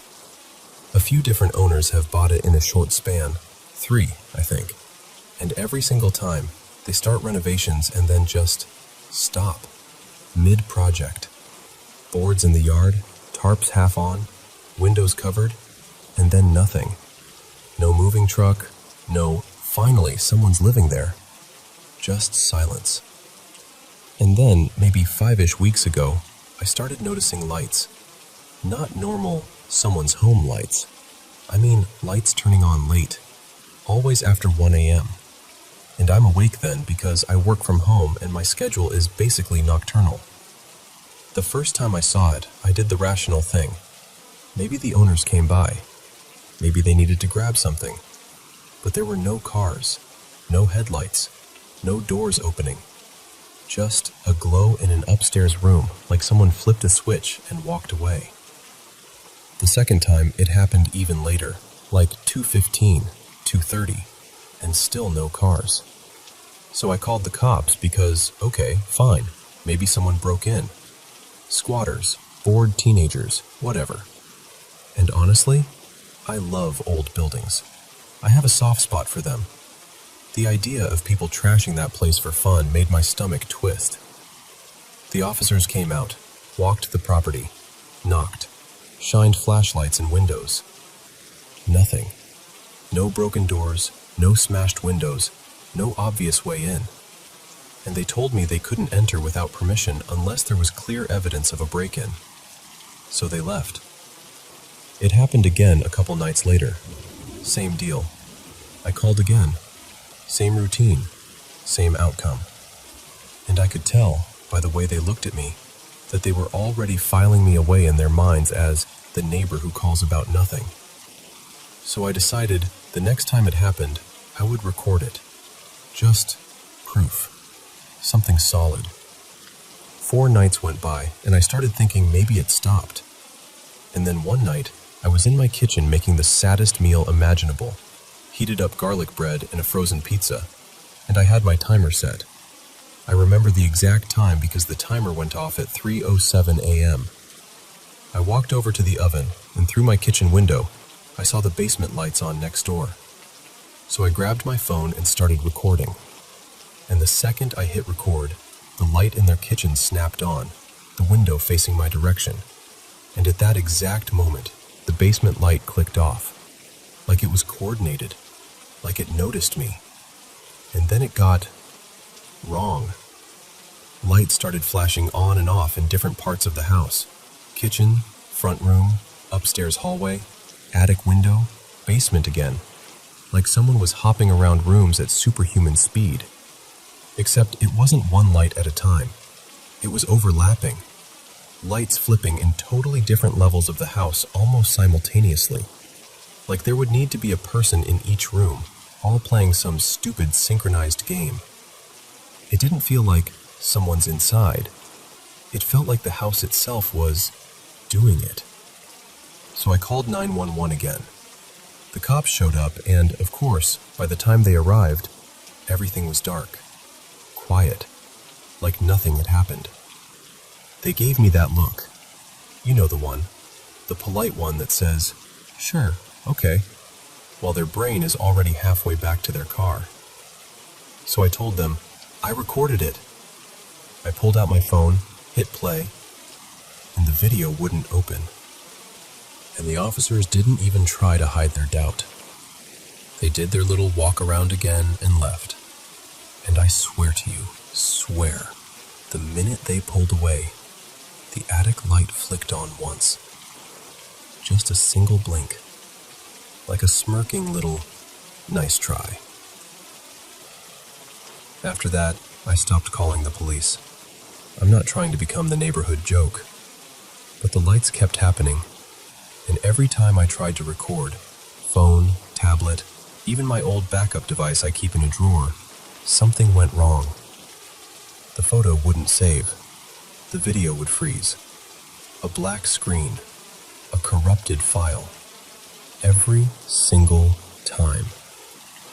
Then 3 nights ago, I said something I shouldn't have said. I'd been running on fumes and I wasn't working that night. I was exhausted, like bone-deep exhausted. So I decided I'd just watch TV on the couch until I drifted off. Before I settled in, I went into the kitchen to turn off the little light above my fish tank. I have a bed of fish, and I always say goodnight to him like a lunatic. So I said, "Good night, Captain," because that's what I named him. And then, half joking, half just being dumb, I looked out the window toward the mansion and I went, "Good night, whoever you are." Like, I didn't even say ghost. I didn't want to give it that much. I was trying to be casual, flippant, like you talk to an empty room. And right after I said it, the living room light in that mansion snapped on. But here's the thing. It wasn't the usual warm white glow I'd seen before. It was red. Not, maybe the shade is weird. Not, maybe my eyes are tired. Red. Like someone put a red bulb in there on purpose. It held for maybe a second, long enough for my whole body to go cold, and then it shut off. And I just whispered, "Nope," like I was declining a party invitation. And I walked straight back to my couch and laid down like pretending hard enough could erase reality. About 15 minutes later, my cat, Miso, who'd been curled up on my stomach, shot upright like she got electrocuted. She hissed. A real, ugly hiss. And then she bolted out of the room like something chased her. And as soon as I sat up, I heard my front doorknob jiggle. Not a bump. Not the house settling. The unmistakable sound of someone trying the knob. Like a hand testing it. Once. Twice. I flew to the door, heart pounding, and looked through the peephole. No one. I checked the windows, the yard, the sidewalk, the street. Nothing.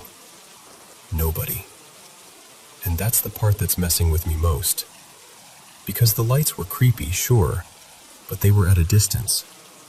They were a mystery I could squint at and call weird. But the doorknob? That was here.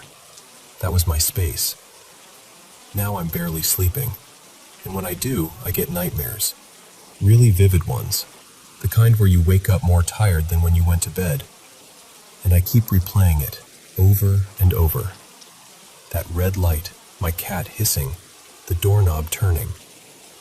And I keep thinking, did I invite something? Did acknowledging it, even lightly, make it feel like it could come closer? So I don't know what to do now. Do I ignore it completely and act like it's not happening? Do I try to figure out what it is and risk making it worse by paying attention? And how do you even confirm something is supernatural without spiraling into paranoia? Because I'll be honest with you, part of me still wants a normal explanation. A wiring issue, a prank, a squatter with a weird obsession with light switches. But the other part of me, the part that heard my doorknob move in the dark, can't shake the feeling that something heard me. And it answered.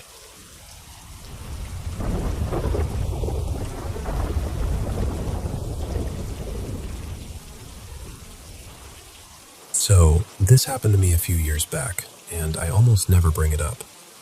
Not because I've forgotten it, trust me, I haven't, but because it sounds like something you'd make up for attention. And I'm not asking you to believe me, okay? I'm just telling you because it still sits on my chest sometimes, like a weight. Back then, I was dating this guy named Ethan, and we were hanging out with our friend Drew. Ethan and Drew were those super logical, prove it or it's not real types. Like, they'd roll their eyes at astrology, anything paranormal, all of it. Meanwhile, I've always been the person who's like, hey, maybe we don't mess with things we don't understand. Anyway, it was late, around 10 p.m., and we got the bright idea to drive out to the beach. And someone, Drew, I think, decides it would be fun to make a homemade spirit board. Real arts and crafts energy. Cardboard, marker, a little cup as the planchette. The whole thing. And before you assume it, no, we weren't drunk. No drugs, nothing. Just 3 bored people who thought the ocean at night would be a vibe. I remember sitting there and being the only one not laughing. I kept saying, if you're going to do this, you have to take it seriously. They were clowning, asking dumb questions, trying to spook each other. We get to the beach. It's dark and windy, and the waves sound louder than normal, like the whole shoreline is breathing. I did the whole little, okay, we're opening this thing, calling the corners, setting the intention, whatever you want to call it. We sat on a blanket, the cup in the middle, our fingers barely touching it. For the first 20 minutes, nothing. It was exactly what they expected, me being dramatic over cardboard. Then Ethan asks, half joking, is anyone here with us? And I swear to you, the cup slid so fast it didn't even feel like a slow push. It just shot across the letters and stopped right on yes. All 3 of us froze. Like the air went tight. Even the ocean sounded farther away for a second. Ethan's face changed immediately. No more smirking. Drew did that thing where people laugh when they're scared, but it wasn't a normal laugh. It was sharp, too loud, like it was coming out of him without permission. I was like, nope, we're done. I tried to end it right there. I started saying, goodbye, goodbye, and I moved the cup toward the edge like you're supposed to. I tried to close it. I wanted it shut. But the feeling didn't stop. And then things got wrong. Drew starts laughing harder, like it's building, and Ethan suddenly stands up and starts pulling off his hoodie and his shoes, like he's on autopilot. He looks at the water and goes, really calmly, I'm going in. And I'm like, Ethan, what are you doing? Because it was cold, like truly cold, and it was late enough that the beach had emptied out hours ago. The only lights were distant street lamps, and the moon was barely doing anything. He doesn't look at me like my boyfriend. He looks through me, blank. And he just repeats, I'm going in. I'm begging him, like, actually begging. I'm crying and grabbing his arm, trying to hold him back, and he's still walking toward the water like I'm not even there. Meanwhile, Drew is still laughing, but now he's shouting that his name is Pauline, over and over, like he's announcing it to the beach, like he wants someone to hear him. Ethan and I are terrified at this point. We're trying to get Drew to come back with us, and he's bouncing between laughing and yelling that name. We basically drag him up the wooden steps off the sand, back toward the parking lot. We get him to the car, and then, out of nowhere, he locks onto something across the road. A shadow moving by the dunes. A coyote. Not even close. And Drew bolts after it. When I tell you I've never seen someone move like that, listen, I know how it sounds. It wasn't, oh, he ran fast. It was like his body was doing something it shouldn't be able to do. Long, insane strides, like panic had turned into fuel. Ethan and I catch up just enough to yank him back and basically shove him into the back seat. We're shaking. I'm trying not to hyperventilate. On the drive back, we pass this small chapel, not a big church, just one of those little roadside ones, and Drew suddenly sits up straight and starts making sounds that aren't words. Not English, not anything I recognized. It sounded like a burst of language without meaning, but with a rhythm. Like chanting, almost. Ethan keeps glancing at me like, what do we do? And I'm just staring straight ahead thinking, we messed up, we messed up, we messed up. We get to Ethan's place, and I hate admitting this, but we panicked. We ran inside and slammed the door behind us. And Drew was outside, pulling at the handle, clawing at the wood. The next day, when Ethan checked the door, there were literal scratch marks, like someone had dragged their nails down it hard enough to leave grooves. That night, I called my friend Maya, because Maya is the kind of person who actually knows things. Like, she studied spiritual stuff, protection rituals, the whole deal. She didn't laugh when I told her. She got very quiet and told me to put the phone near Drew. And then Maya said a word. She said it was from the Cree language. Just one word. Short. Firm. The second Maya said it, Drew's whole body jolted like he'd been punched from the inside. He threw up, not normal sick, like sudden violent vomiting. And then he started sobbing. Real sobbing. The kind where you can't breathe between cries. And he just kept saying, "What happened? What happened to me?" Like he didn't remember. Like he'd woken up somewhere he didn't recognize. After that, things calmed down. Not immediately, but enough that we could function again.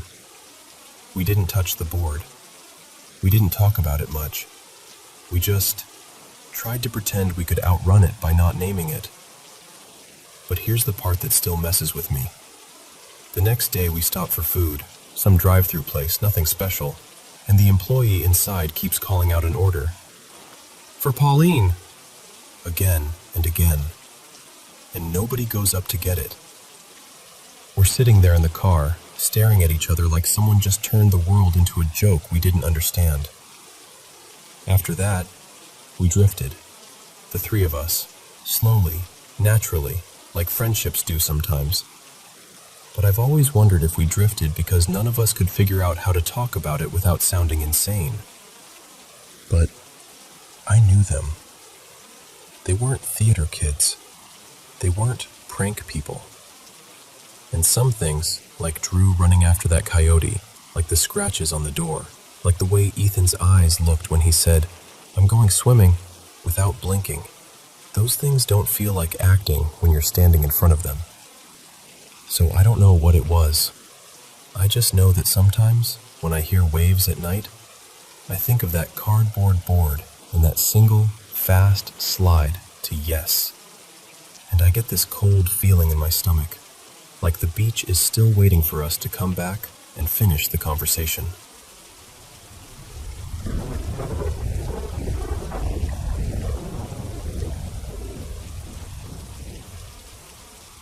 Okay, so I don't really tell this story outside of a tiny circle of friends, mostly because it sounds like the kind of thing you'd swear you'd made up after the fact.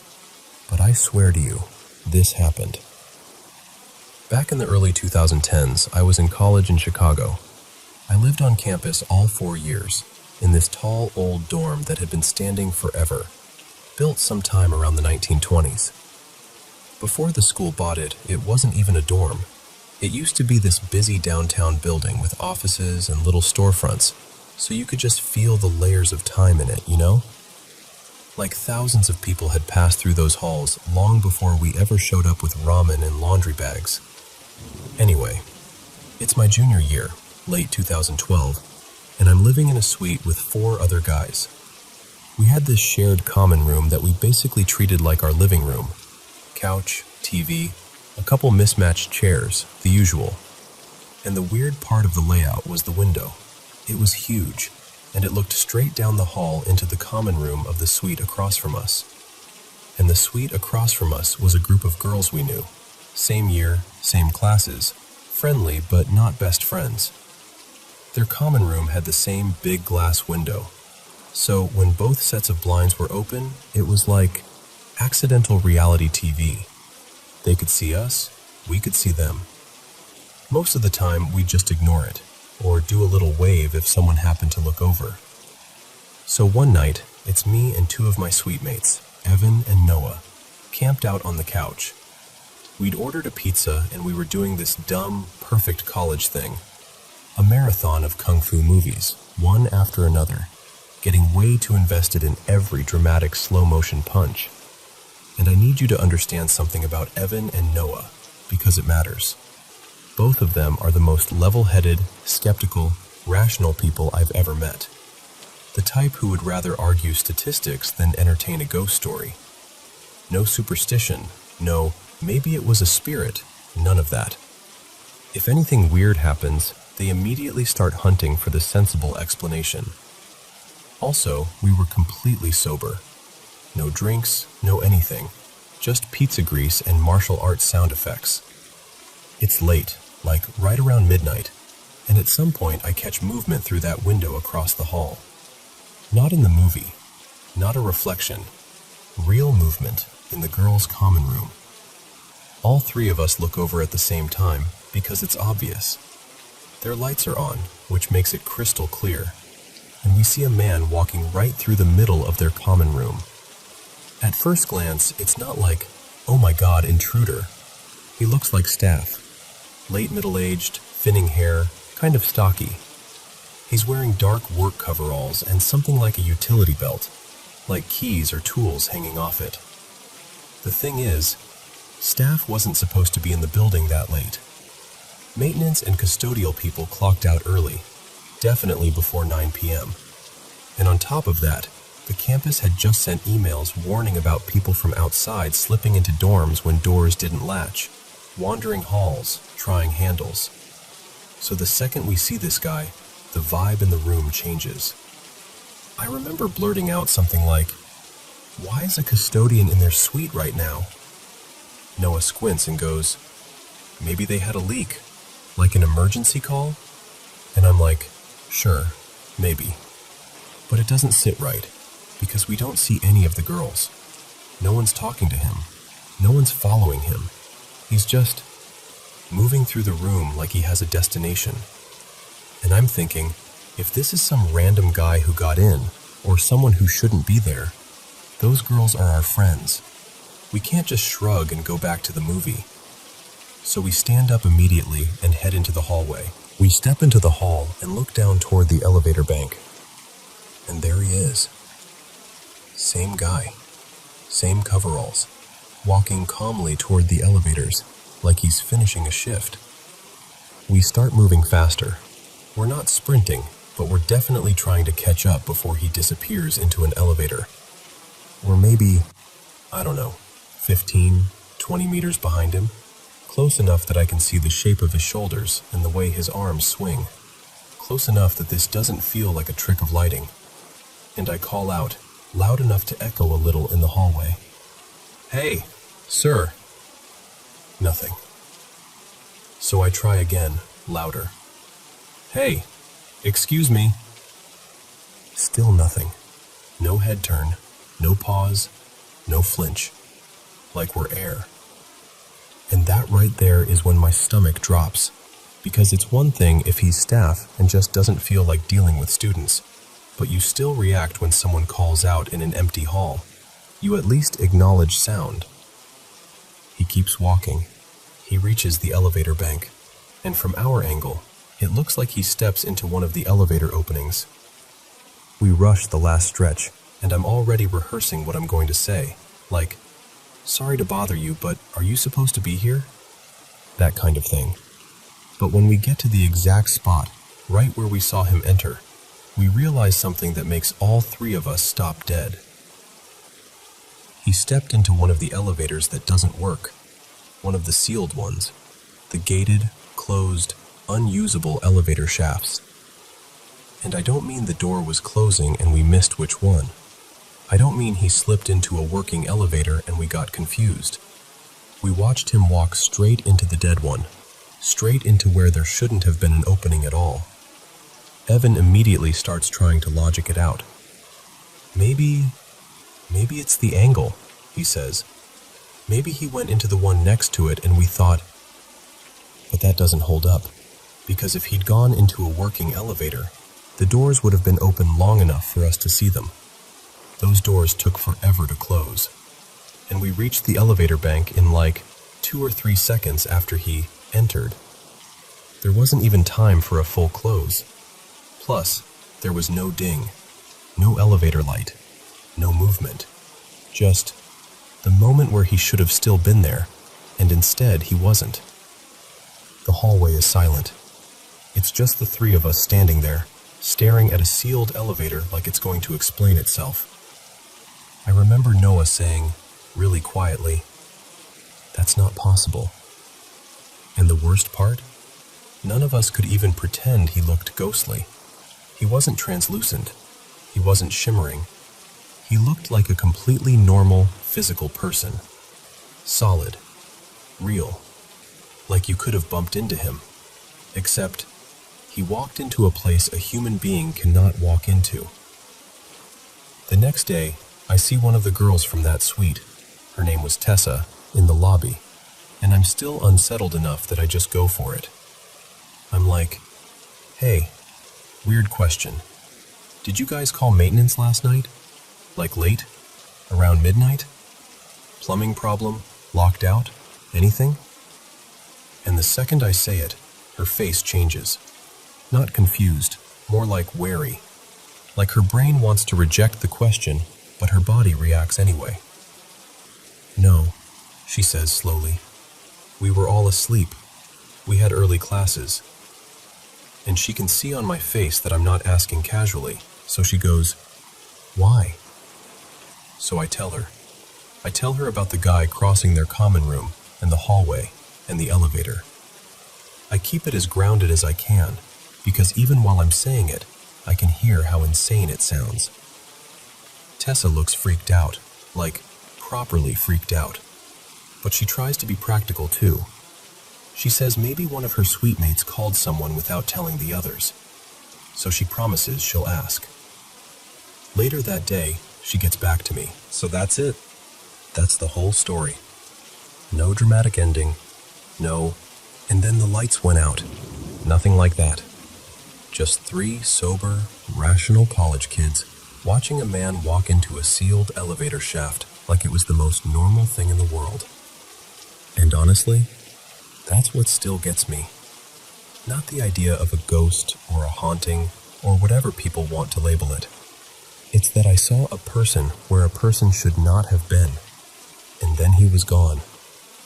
I've never had anything like that happen before or since. But that night still sits in the back of my brain like an unanswered question that refuses to fade.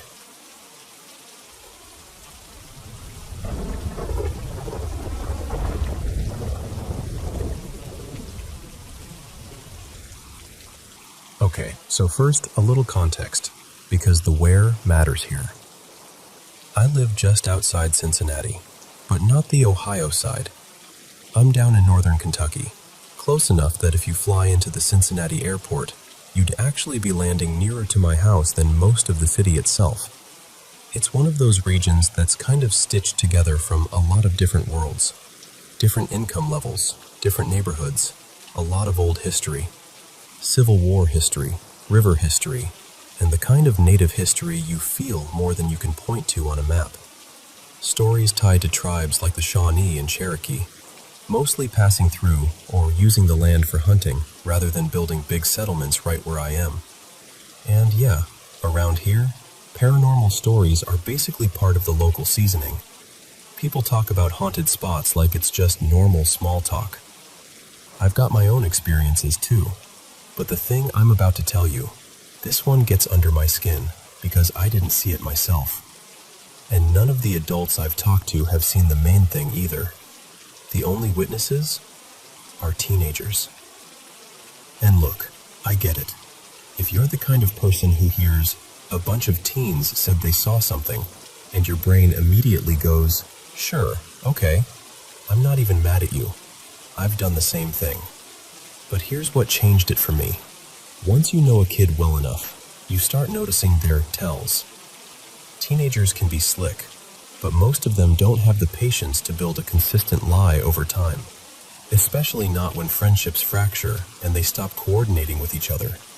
If anything, kids accidentally reveal the truth when they don't mean to, because they're still learning how to mask things.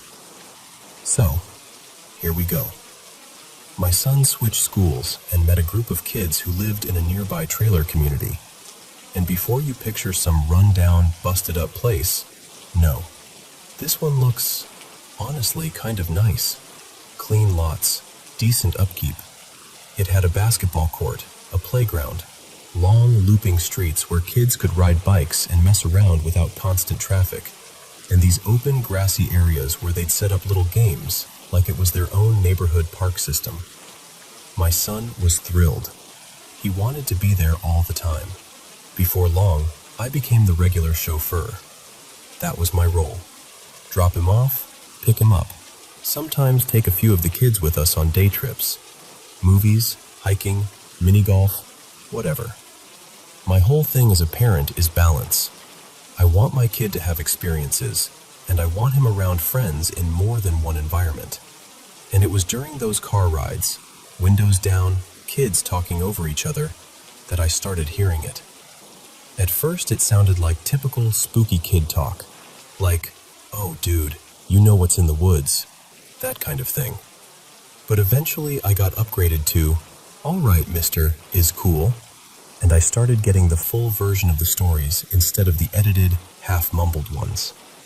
Now, in this trailer community, there's this oddly placed strip of woods. Not a forest, not some big nature preserve, just this patch.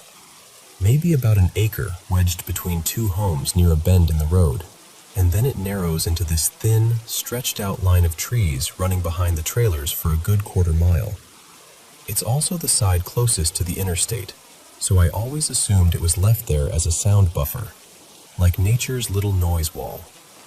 One of my son's closest friends, let's call him Mason, lived in one of the trailers right beside that wooded patch.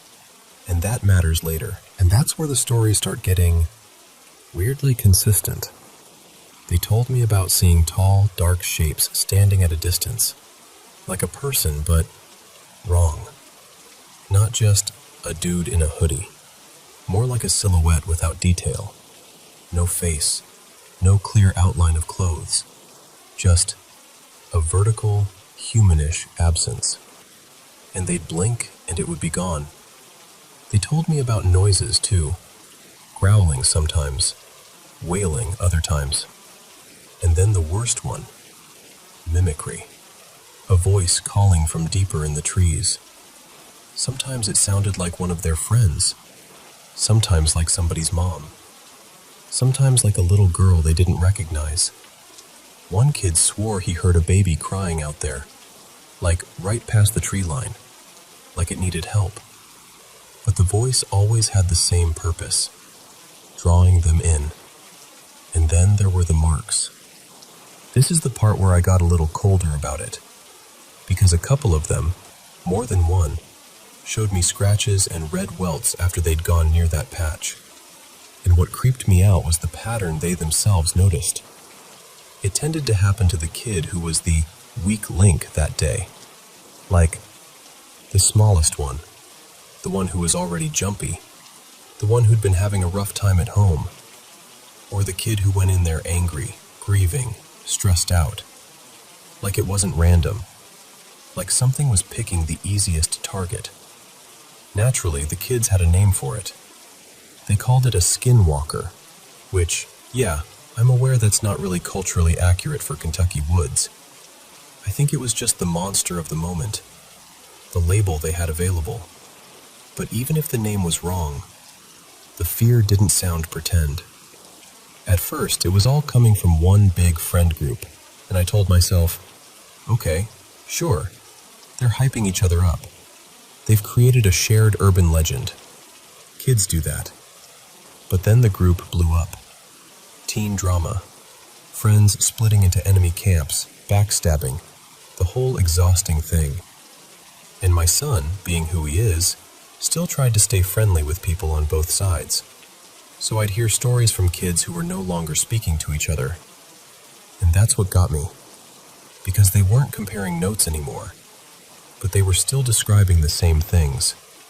Same patch of trees, same distant figure, same voice calling you in, same tension. Then Mason told me something that made my stomach drop.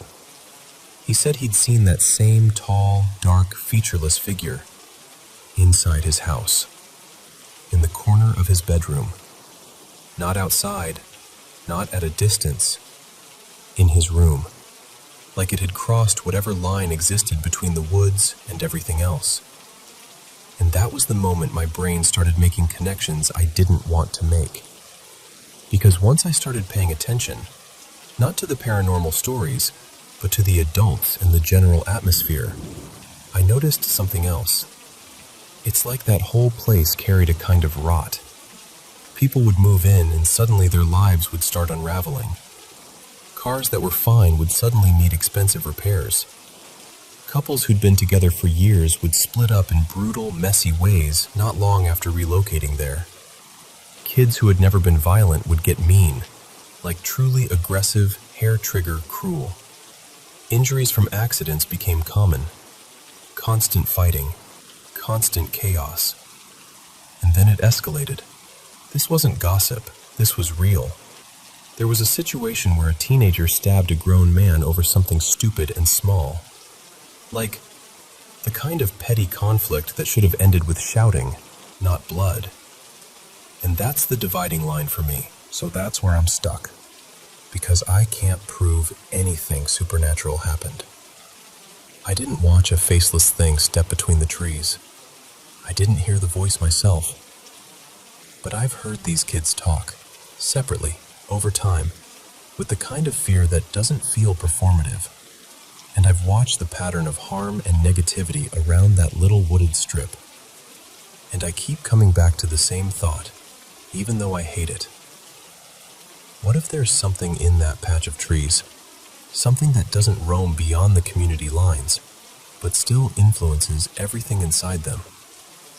Not like a ghost story where it slams doors and throws plates. More like a pressure, a stain, a slow leak of anger, misfortune, and hostility that just keeps seeping into whoever lives too close to it. I don't know what to call it. I don't even know what I believe. I just know it doesn't feel like a harmless legend anymore. And every time my son mentions that place, I find myself listening harder than I should. Watching the kids' faces, watching their hands, trying to figure out who's genuinely scared and who's trying to pretend they aren't.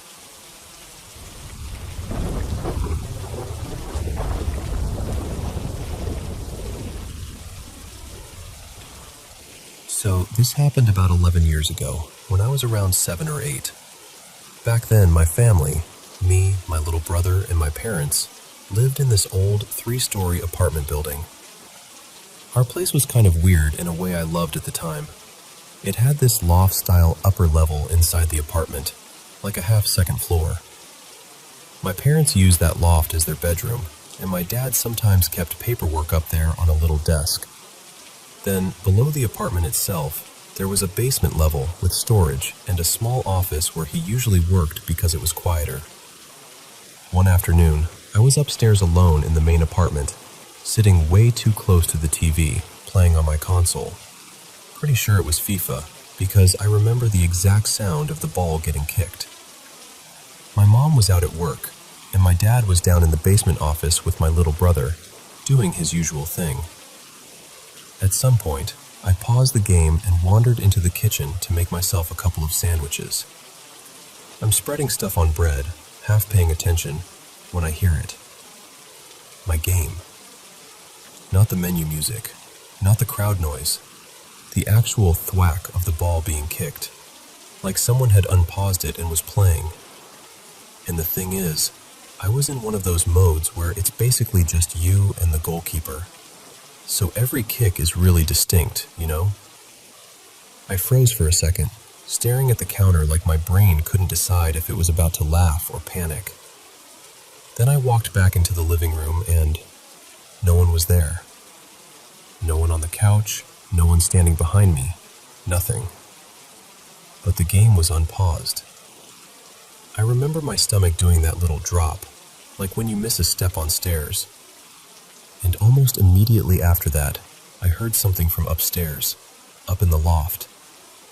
It sounded like papers being pushed around, like someone was rummaging through a stack in a hurry. That loft wasn't huge, so any noise up there felt close, like it was happening right above your head. So I climbed up to check.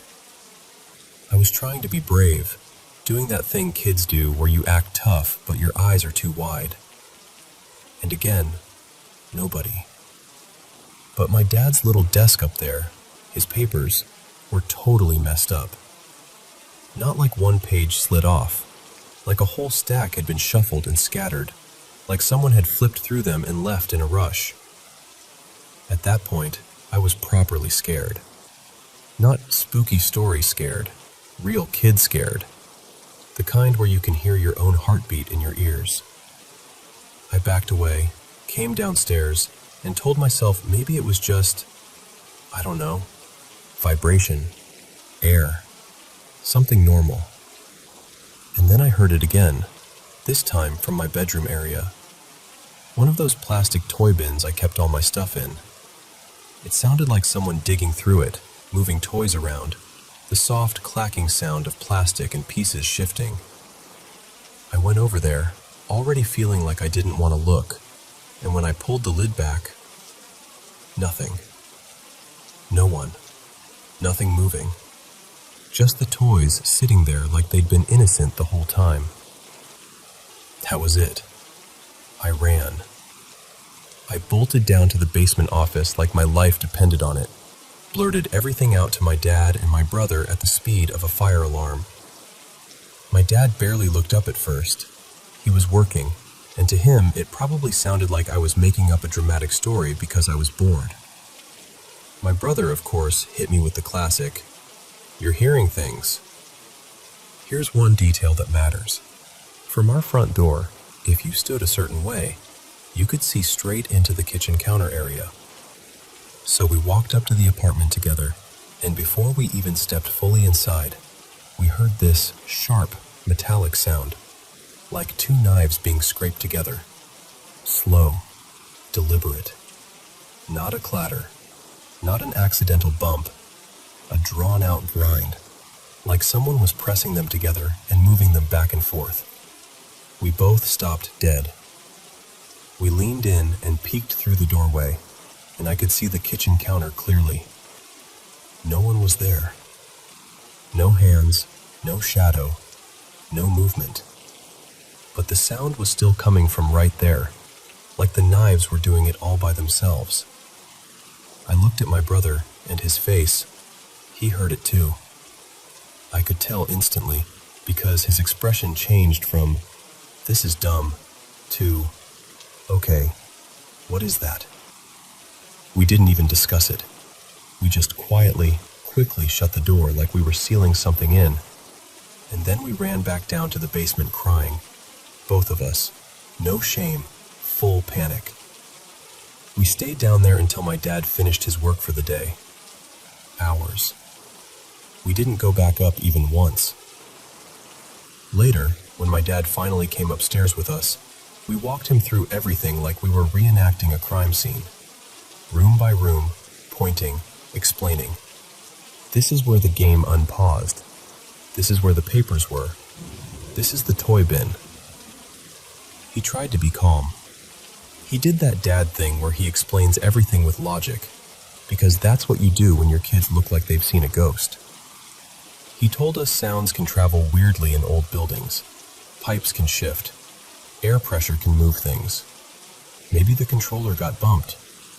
Maybe a draft flipped papers. And I wanted to believe him so badly. The weird part is, after that day, nothing like it ever happened again. Not once. No sounds, no rummaging, no unpausing, nothing. We moved out a couple years later, and I've told the story a bunch of times since then. Most friends laugh and say I'm exaggerating or making it up, which, fine, whatever. I get how it sounds. But about a year ago, I brought it up again with my dad, and we actually talked about it seriously. And he told me something I didn't expect. He said he remembered us being absolutely terrified, like genuinely shaken. And he admitted that he didn't want to show fear in front of us, because he felt like if he acted scared, we'd completely fall apart. So he stayed calm on purpose and tried to give us explanations, even if he wasn't fully sure himself. And then he said something that stuck with me. He said the reason a tiny part of him believes it is because every single time I've told it, over the years, the details never changed. Same sequence, same sounds, same places. Like it was burned into my memory. And honestly, it is. To this day, I still don't know what caused any of it. I don't claim it was something supernatural. I don't even know what I think it was. I just know what I heard. And I know I wasn't the only one who heard it.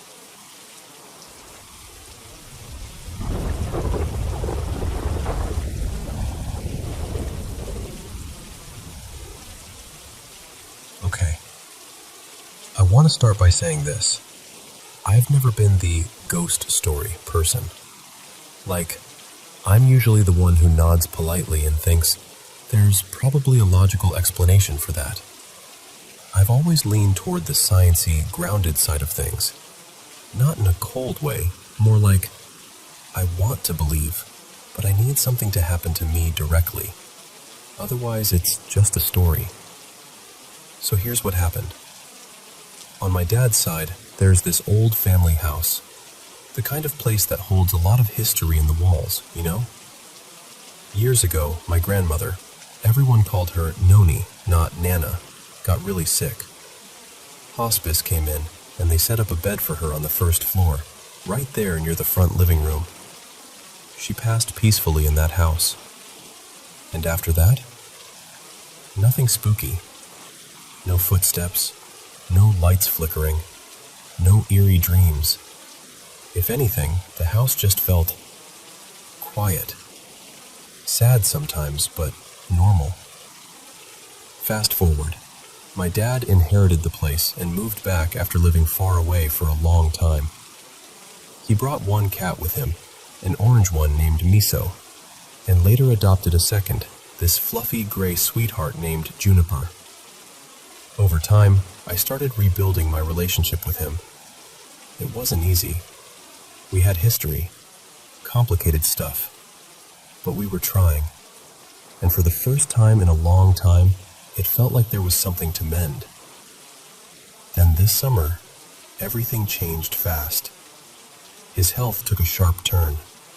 Suddenly, he couldn't move around safely, and he was a fall risk, so we set up a bed downstairs for him. Same general area where Noni's hospice bed had been years ago. It wasn't planned as some symbolic thing. It was just the safest spot. And then, just a few days ago, he was gone. He didn't pass in the house. He passed in the hospital. The timeline still feels unreal. He was home the day before, and then within one day we were in the ER, and by early the next morning he was gone. Just like that. Like the world quietly slipped its hands out from under me. Since then, I've been going over to the house every day, sorted paperwork, trying to be responsible, feeding the cats, making sure they're okay. The first time I walked in after it happened, it was brutal. I still do this thing where I say, "Hey Dad," when I enter. I know I won't hear anything back. I'm not doing it because I expect a response. It's just me being open. Me letting myself talk into the silence because I don't know what else to do. The first evening I went over, nothing happened. I cried everywhere. Like ugly crying. At the foot of his bed, in the hallway, in rooms I didn't even realize held so much weight. Before I left, I lay down on his bed for a while, and both cats climbed up and tucked in close. That part was actually comforting, like the only thing in the house that made any sense. Then the next night, this is the night I can't stop replaying. It was around 8 p.m. I went over again, did what I needed to do. More papers, more little tasks, that weird numb autopilot you get when you're grieving. And when I finished, I did the same thing I did the night before. I lay down on his bed. Miso hopped up. Juniper followed. They settled in like they'd been waiting for it. I was texting my mom, just trying to keep myself anchored to something normal. And then, it happened. Out of nowhere, this full-body chill slammed into me, but I did. And within seconds, like immediate, both cats reacted. Both heads snapped up at the same time, like a synchronized movement. Their ears went forward, eyes wide, locked on something that wasn't me. It was so fast and so sharp it startled me, and I'm already sitting there with my skin crawling. That was the part that hit me hardest. Because chills, okay, fine. Bodies do weird things. Grief does weird things. But two animals reacting instantly, together, like something just entered the room. That's not as easy to brush off. So we're all lying there, me frozen, the cat staring, and I'm trying to figure out what I'm feeling. I wasn't screaming or panicking. I didn't feel like I was in danger. It was more like shock. Like my brain was scrambling to find a label for something it didn't have a file for. And I started talking. Softly at first. Just talking into the air like a fool, except it didn't feel foolish in the moment. I said something like, "Dad, I love you. I miss you so much." And then my mind jumped and I thought, what if it's Noni? Because she passed here. And for a second, I didn't know who I was even addressing, so I just said, "Okay, whoever this is, I feel you." The chill didn't immediately go away. It hung on, and the air in the room felt occupied. That's the only word I can think of. Like when someone's standing behind you and you don't hear them, but your body still knows. The cat stayed focused too, like they were tracking a presence more than a sound. After a bit, Juniper eventually got up and wandered toward the water bowl area, and Miso relaxed again like he decided the situation was acceptable. But my body was still buzzing with that chill, like it had left a fingerprint on me. I finally sat up, because at that point I felt unsettled. Not terrified, just shaken. Like I'd stepped over a line I didn't know existed. I started gathering a few things to take out to my truck, and I still had goosebumps outside. Outside, in the fresh air. It didn't make sense. Then I realized I'd forgotten something inside, and when I went back in, I'll be honest, I moved faster. My heart was thumping, and part of me was half expecting to see, I don't even know what. A shape, a shadow, anything. Nothing happened. No dramatic moment. I just said, "All right, good night," like I always do now, and I left. But I left different. Because I couldn't explain it. I couldn't rationalize it. And I'm the kind of person who usually can. When I got home, I told my wife immediately. And while I'm talking, our 4-month-old is staring at me with these huge, unblinking eyes, like she's completely captivated. Like she's listening too. It was actually kind of sweet. This tiny little person just locked into my voice while I'm trying not to sound insane. Tomorrow I'm going to tell my mom and my sister. I already texted them, like, "Something happened. I can't explain it. I need to tell you in person." Because I don't even know how to say it without sounding like I'm trying to convince myself. But I think, honestly, I'm not a skeptic anymore. I don't know if it was my dad. I don't know if it was Noni. I don't even know if I have the right to label it at all. I just know the room changed. My body knew. The cats knew. And for a moment, in the middle of all this grief, it felt like the house held more than just silence.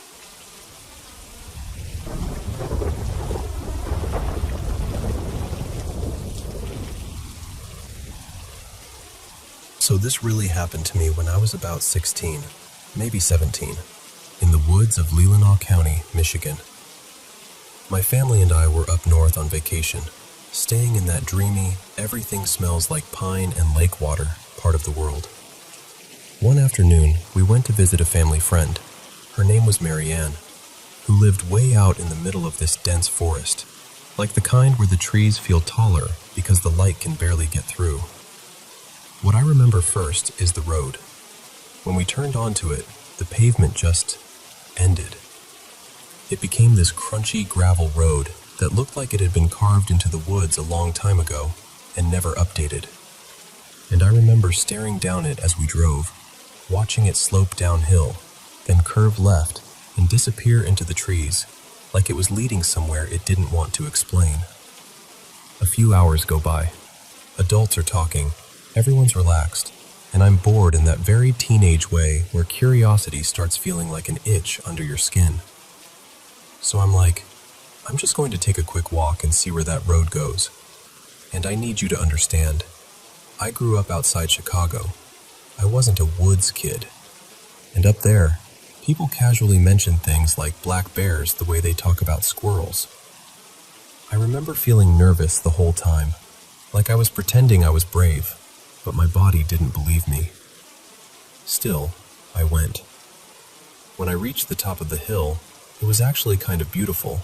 Birds were chirping, frogs were going off somewhere, like the whole forest had its own soundtrack. It didn't feel threatening exactly, just alive. Too alive. I started walking down the hill, and to calm myself down, I started whistling that little 4-note tune from the Hunger Games. You know the one. It's simple, kind of haunting, but familiar. It made me feel like I had company, even if it was just my own noise. I got about halfway down the hill when everything changed. The birds stopped. The frogs stopped. Not gradually, not one by one.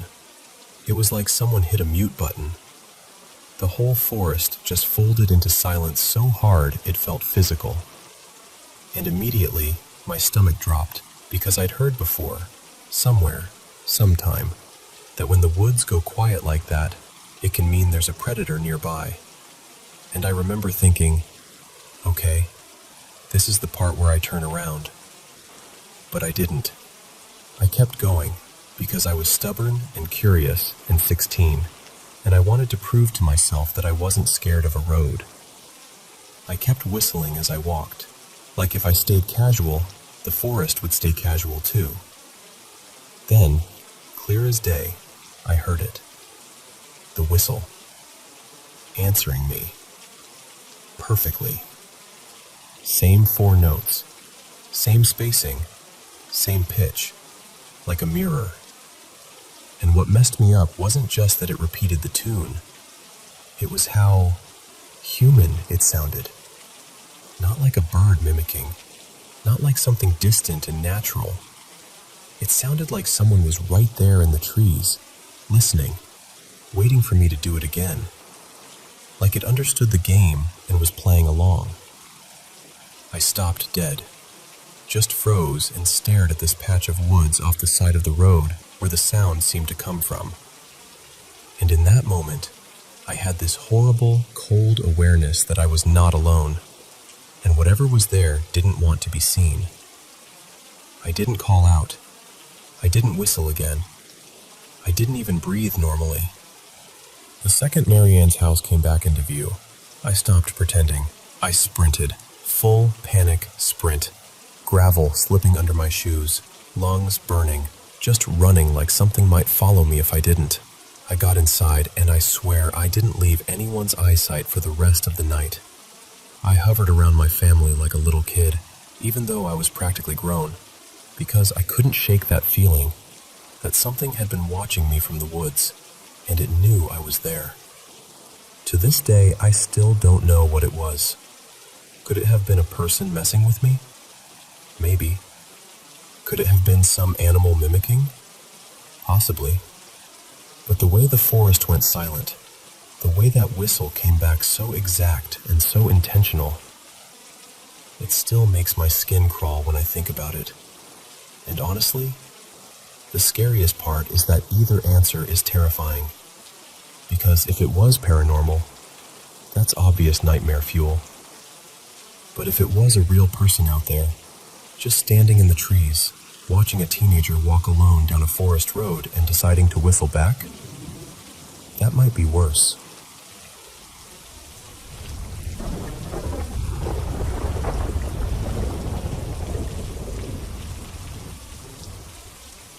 So, I was 19 when I started dating this guy. Let's call him Eli. He lived at his mom's place, but he had this kind of almost apartment set up in the basement. Not fully separate, but separate enough that it felt like our own little world down there. Back then, I was apprenticing at a tattoo shop, which is just a fancy way of saying I was working my butt off and still somehow always broke. So once I started staying over, it turned into this routine where I'd crash at Eli's place.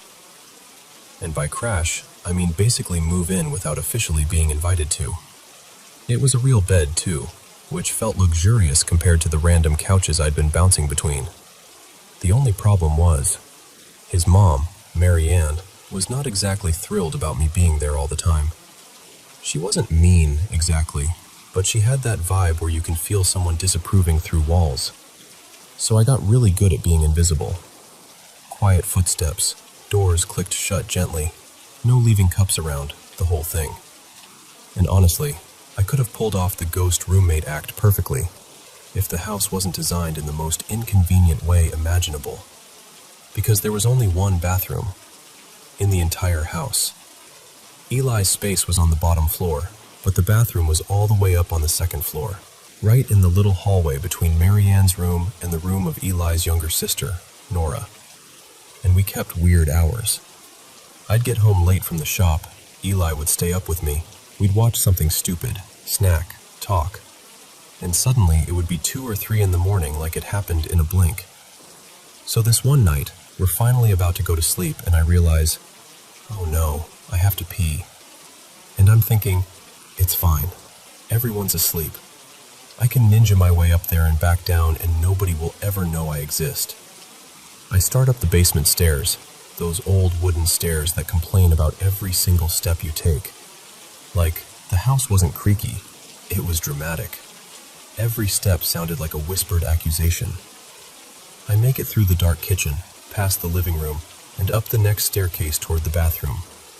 I'm half asleep, eyes down, just watching my feet so I don't trip. And then, I feel it.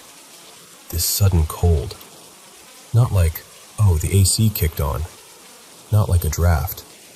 Like I walked into a refrigerated aisle at the grocery store. Like the air changed around me. I stopped mid-step, and I actually remember thinking, what is that? Because it was so sharp and immediate it didn't make sense. I lift my head, squinting into the dark, and a couple steps higher, right at the top of the staircase, I see someone. A little girl, sitting cross-legged in the corner, tucked back like she'd been placed there on purpose. Long black hair, hanging forward so I couldn't see her face. And my first thought, my only normal thought was, oh, that's Nora. Because Nora had hair just like that. Same length, same dark color. And I'm immediately like, oh my God, did I wake her up? Is she sick? Is she sleepwalking? And also, please don't let Mary Ann wake up. So I whisper, really softly, Nora? Nothing. She doesn't move, doesn't look up, just sits there. And I'm trying to be calm, because the rational explanation is, kid got up in the night. So I climb the last few steps and crouch down in front of her, still whispering her name like I'm trying not to spook a cat. And she still doesn't react. That's when my stomach starts doing that slow drop thing. Because even if a kid is half asleep, they usually do something. They shift, they mumble, they blink, anything. So I glance over my shoulder toward Mary Ann's room. Her door is cracked open, and I can see her in bed, asleep, completely out. Then, without even wanting to, I look down the hall at Nora's room. The door is open just enough that I can see the bed. And there she is, Nora. And I swear, in that moment my brain just stopped working. Because I'm crouched in front of a little girl who looks like Nora. And Nora is also very obviously asleep in her bed. So I turn back, and the girl in the corner is still there, right where she was. Hair still hiding her face, not moving, not breathing in a way I can see, just present. And it's so quiet that the silence feels loud. I didn't scream. I didn't say anything. I didn't even think properly. I just popped up so fast it felt like my whole body got yanked by a string. And I turned and practically flew down the stairs. I'm going down those steps like I'm late for the last train out of town. I get maybe halfway down and suddenly, the cold is gone. It doesn't fade. It doesn't gradually warm up. It's like someone took a heavy coat off my shoulders in one pull. I stop and look back up the staircase. Dark. Empty. No girl. No shape. No movement. Nothing. And I remember standing there thinking, absolutely not. I'm not going back up there. So I go straight to Eli, shake him awake, and I'm whisper yelling like, I need you to come with me, right now. I saw something upstairs. He's groggy, confused, trying to blink himself into reality. And I'm just standing there with my heart doing gymnastics. And here's the part that's almost funny now, except it wasn't funny then. I didn't use the bathroom. Nope. I put on my shoes and walked to a 24-hour gas station a few blocks away to use their bathroom instead. Alone. In the middle of the night. Like that was somehow the safer option. In daylight, I can admit that was a ridiculous choice. But in that moment, I was like, I will take my chances with strangers and parking lots. I am not going back up those stairs. The next morning, I finally tell Eli the whole story. I'm trying to laugh it off, like, okay, this is going to sound crazy, but... And I get to the part where I'm walking upstairs and I feel that sudden cold. And Eli's face changes, like, instantly. He goes completely serious, looks me dead in the eye, and goes, wait, you felt cold on the stairs? And I'm like, yeah. And he goes, really quietly, and then you saw a little girl sitting at the top?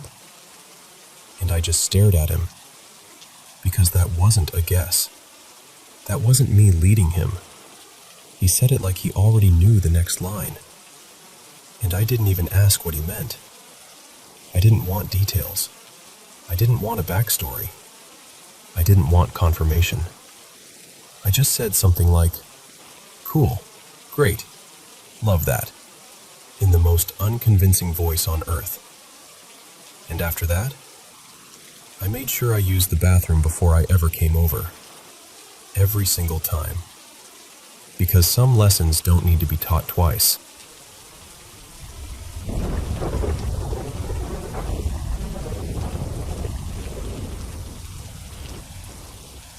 So, I'm not really someone who dreams. Or if I do, they slip away the second I wake up, like mist.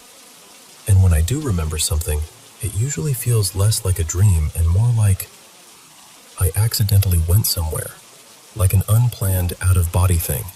I never try to do it. It just happens. But this time, this dream was different. It was so real, it honestly scared me a little. It was vivid, sharp, and I felt completely awake, like my senses were switched on. All of a sudden, I'm back in my hometown. I'm standing in the street in front of my very first childhood house, the one with the uneven walkway and the big old tree that always dropped leaves everywhere. And I remember looking around like, oh, right, here I am, like I'd been dropped there on purpose. Then I start walking, just a short stretch, maybe a couple houses down, to this place where an older woman used to live. When I was a kid, I knew her well. She always felt safe, gentle, the kind of person who made you feel seen without even trying. When I get there, the house is buzzing with activity. People are hauling boxes and dragging furniture, and everything looks dusty, like the whole place has been shut up for years. It's hard to tell if they're renovating or clearing it out, but it's definitely being turned inside out. I stop one of the movers and I say, "Hey, I used to know the woman who lived here. Would it be all right if I stepped inside and looked around for a minute?" And without hesitation, they just go, "Yeah, sure, go ahead." So I walk up the front steps and go in. Inside, the living room is lit in that pale, washed-out way old houses sometimes are.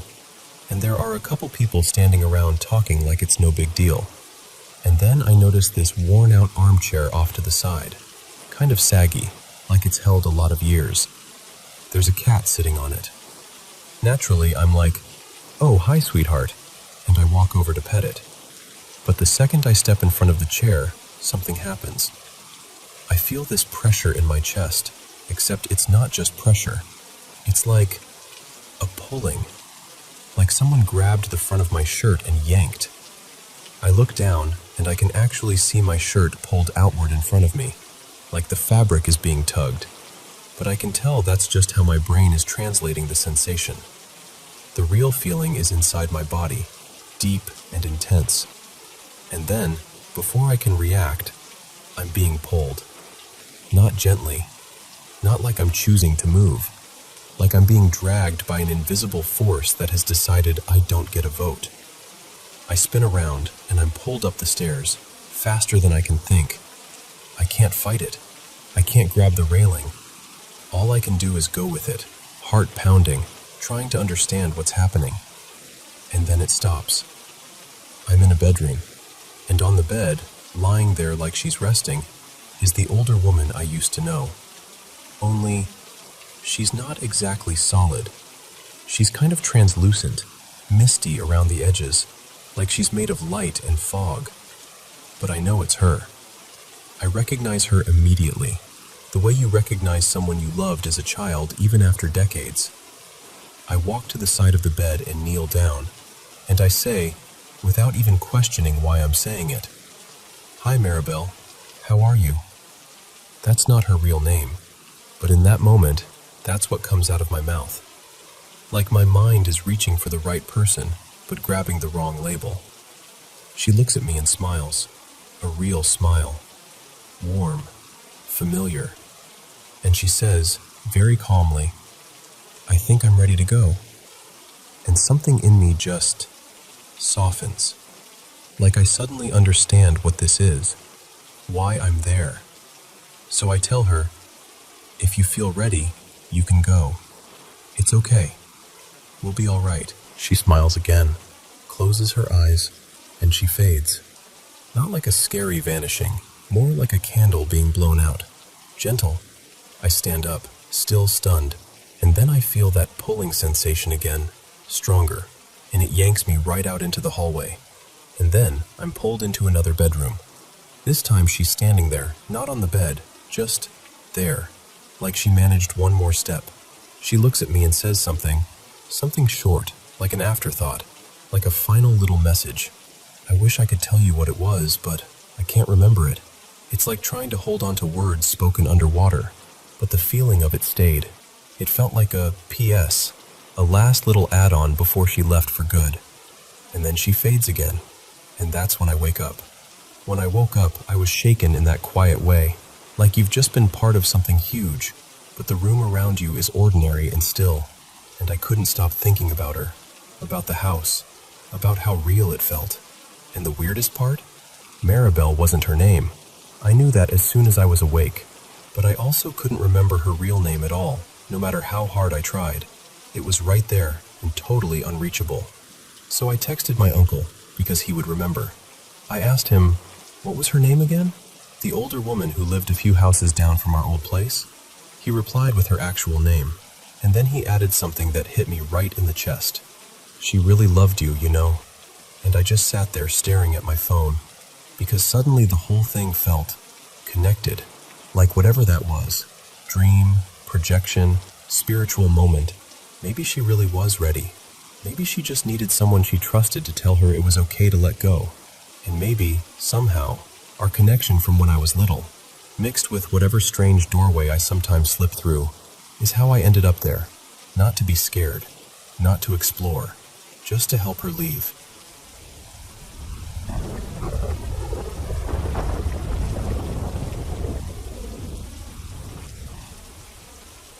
So, this happened a little over 8 years ago, and I've had my fair share of weird paranormal moments, but this one still sits right at the front of my mind like it happened yesterday. At the time, my partner, Eli, had just left for a long stretch of military training, and I was stuck in this awkward in-between period where I couldn't move with him yet. So I stayed with a family friend for a couple months, tucked into their spare bedroom, trying to keep my head down and just get through that temporary little limbo. And honestly, because I knew it wasn't permanent, my life kind of took on this strange, whatever works energy. I just needed enough money to keep my bills paid, so when the job I'd once loved started turning into a daily stress fest, I quit. I ended up following my friend Marin into this industrial sewing place.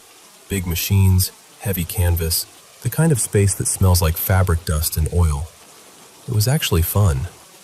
Super flexible too. You could show up and never know who'd be working at the other stations that day. Now, the day this story really begins, the place was unusually empty. It was just me and Marin at the big cutting table in the middle, laying out canvas and measuring pieces for the day. We got on this topic, those oddly specific things that scare you. Not the obvious horror movie stuff, more like the smaller, personal, immediate nope triggers. The kind of thing that makes your stomach drop and your brain go, yeah, I'm leaving, immediately. And at some point I told Naren one of mine. I said one of the creepiest sounds in the world, to me, is slow scratching. Not frantic scratching, like a branch tapping or a pet pawing at a door.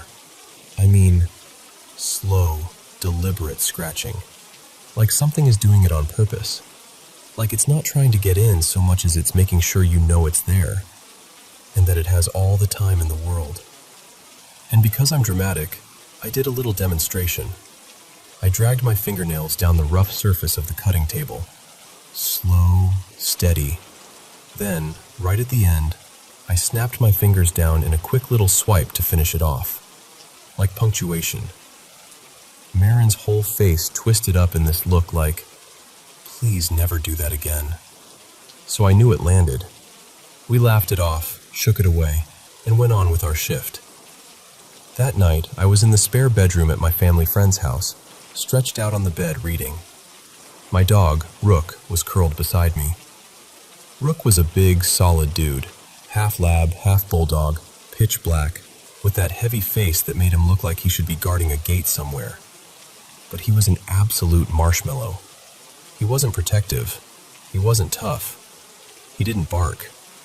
And when I say he didn't bark, I mean it. The only sounds I'd ever gotten from him were these little whiny, please noises when treats were involved, or a dramatic huff if he felt ignored. So when I heard him growl, really growl, my whole body went cold. It wasn't a warning grumble. It was deep and heavy, like it came from somewhere in his ribs. I felt the vibration of it through the mattress. I looked over and his hackles were up, fully raised, every hair along his back standing. I reached out, put my hand on him, and followed his stare. He was locked onto the bedroom door. And then it happened. A slow, intentional scratching started at the very top of the door. Not near the knob, not near the bottom like an animal would. From the top, like something tall, or something that didn't care about anatomy, was dragging nails downward at an almost leisurely pace. And it just kept going. It felt endless, like the sound had weight, like it was being done for me. And then it stopped, and finished with a sharp, quick swipe at the bottom, like a final little flourish. I swear my brain stalled out. I sat there frozen, my hand hovering on Rook's bristled fur, not even breathing right. He stayed rigid, staring at the door like if it opened, he was going to turn into a different animal entirely. I tried so hard to rationalize it. Pipes, old house, something settling, anything. But it was too on the nose, too perfectly timed, too specific. Marin didn't know where I lived. No one at work did. My family friend and their spouse were sweet, normal people who went to bed early and absolutely weren't the let's terrify our guest with door scratching type. And even if they were, how would they have known the exact thing I'd talked about at work that day? And there's the other detail. Rook wasn't faking anything. That dog was ready. Whatever he thought was on the other side of that door, he didn't like it. Not even a little. Eventually, the house stayed quiet. The sound didn't come back. And at some point, somehow, I slept. But it was the kind of sleep where you wake up feeling like you didn't rest. You just blacked out with one eye open. The next day, about half an hour into our shift, me and Marin were at the cutting table again, laying out canvas, and I finally said, "Okay, I have to tell you what happened last night." I started to say, "Do you remember our conversation yesterday about..." And before I could even finish, I saw Marin's hand lift toward my hoodie collar, which immediately threw me because we weren't touchy people at all. We were the type of friends who could work side by side for 10 hours and show affection exclusively through sarcasm. So I went still, watching him, and his face kind of tightened up like he was concentrating.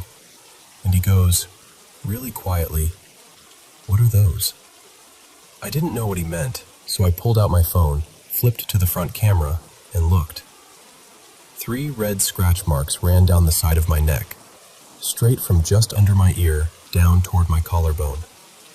3 lines. Thin. Clean. Not something you get from absent-mindedly scratching in your sleep. And definitely not from Rook. His nails were thick, blunt, like little chalky stubs. If he'd done that, it would have looked completely different. I just stared at my own reflection for a second, feeling my stomach drop in slow motion.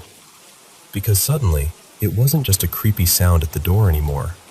It had moved from something outside to something close enough to touch me. So, I still don't know what it was that scratched the door that night. But whatever it was, it felt like it had been around, and it felt like it had been listening.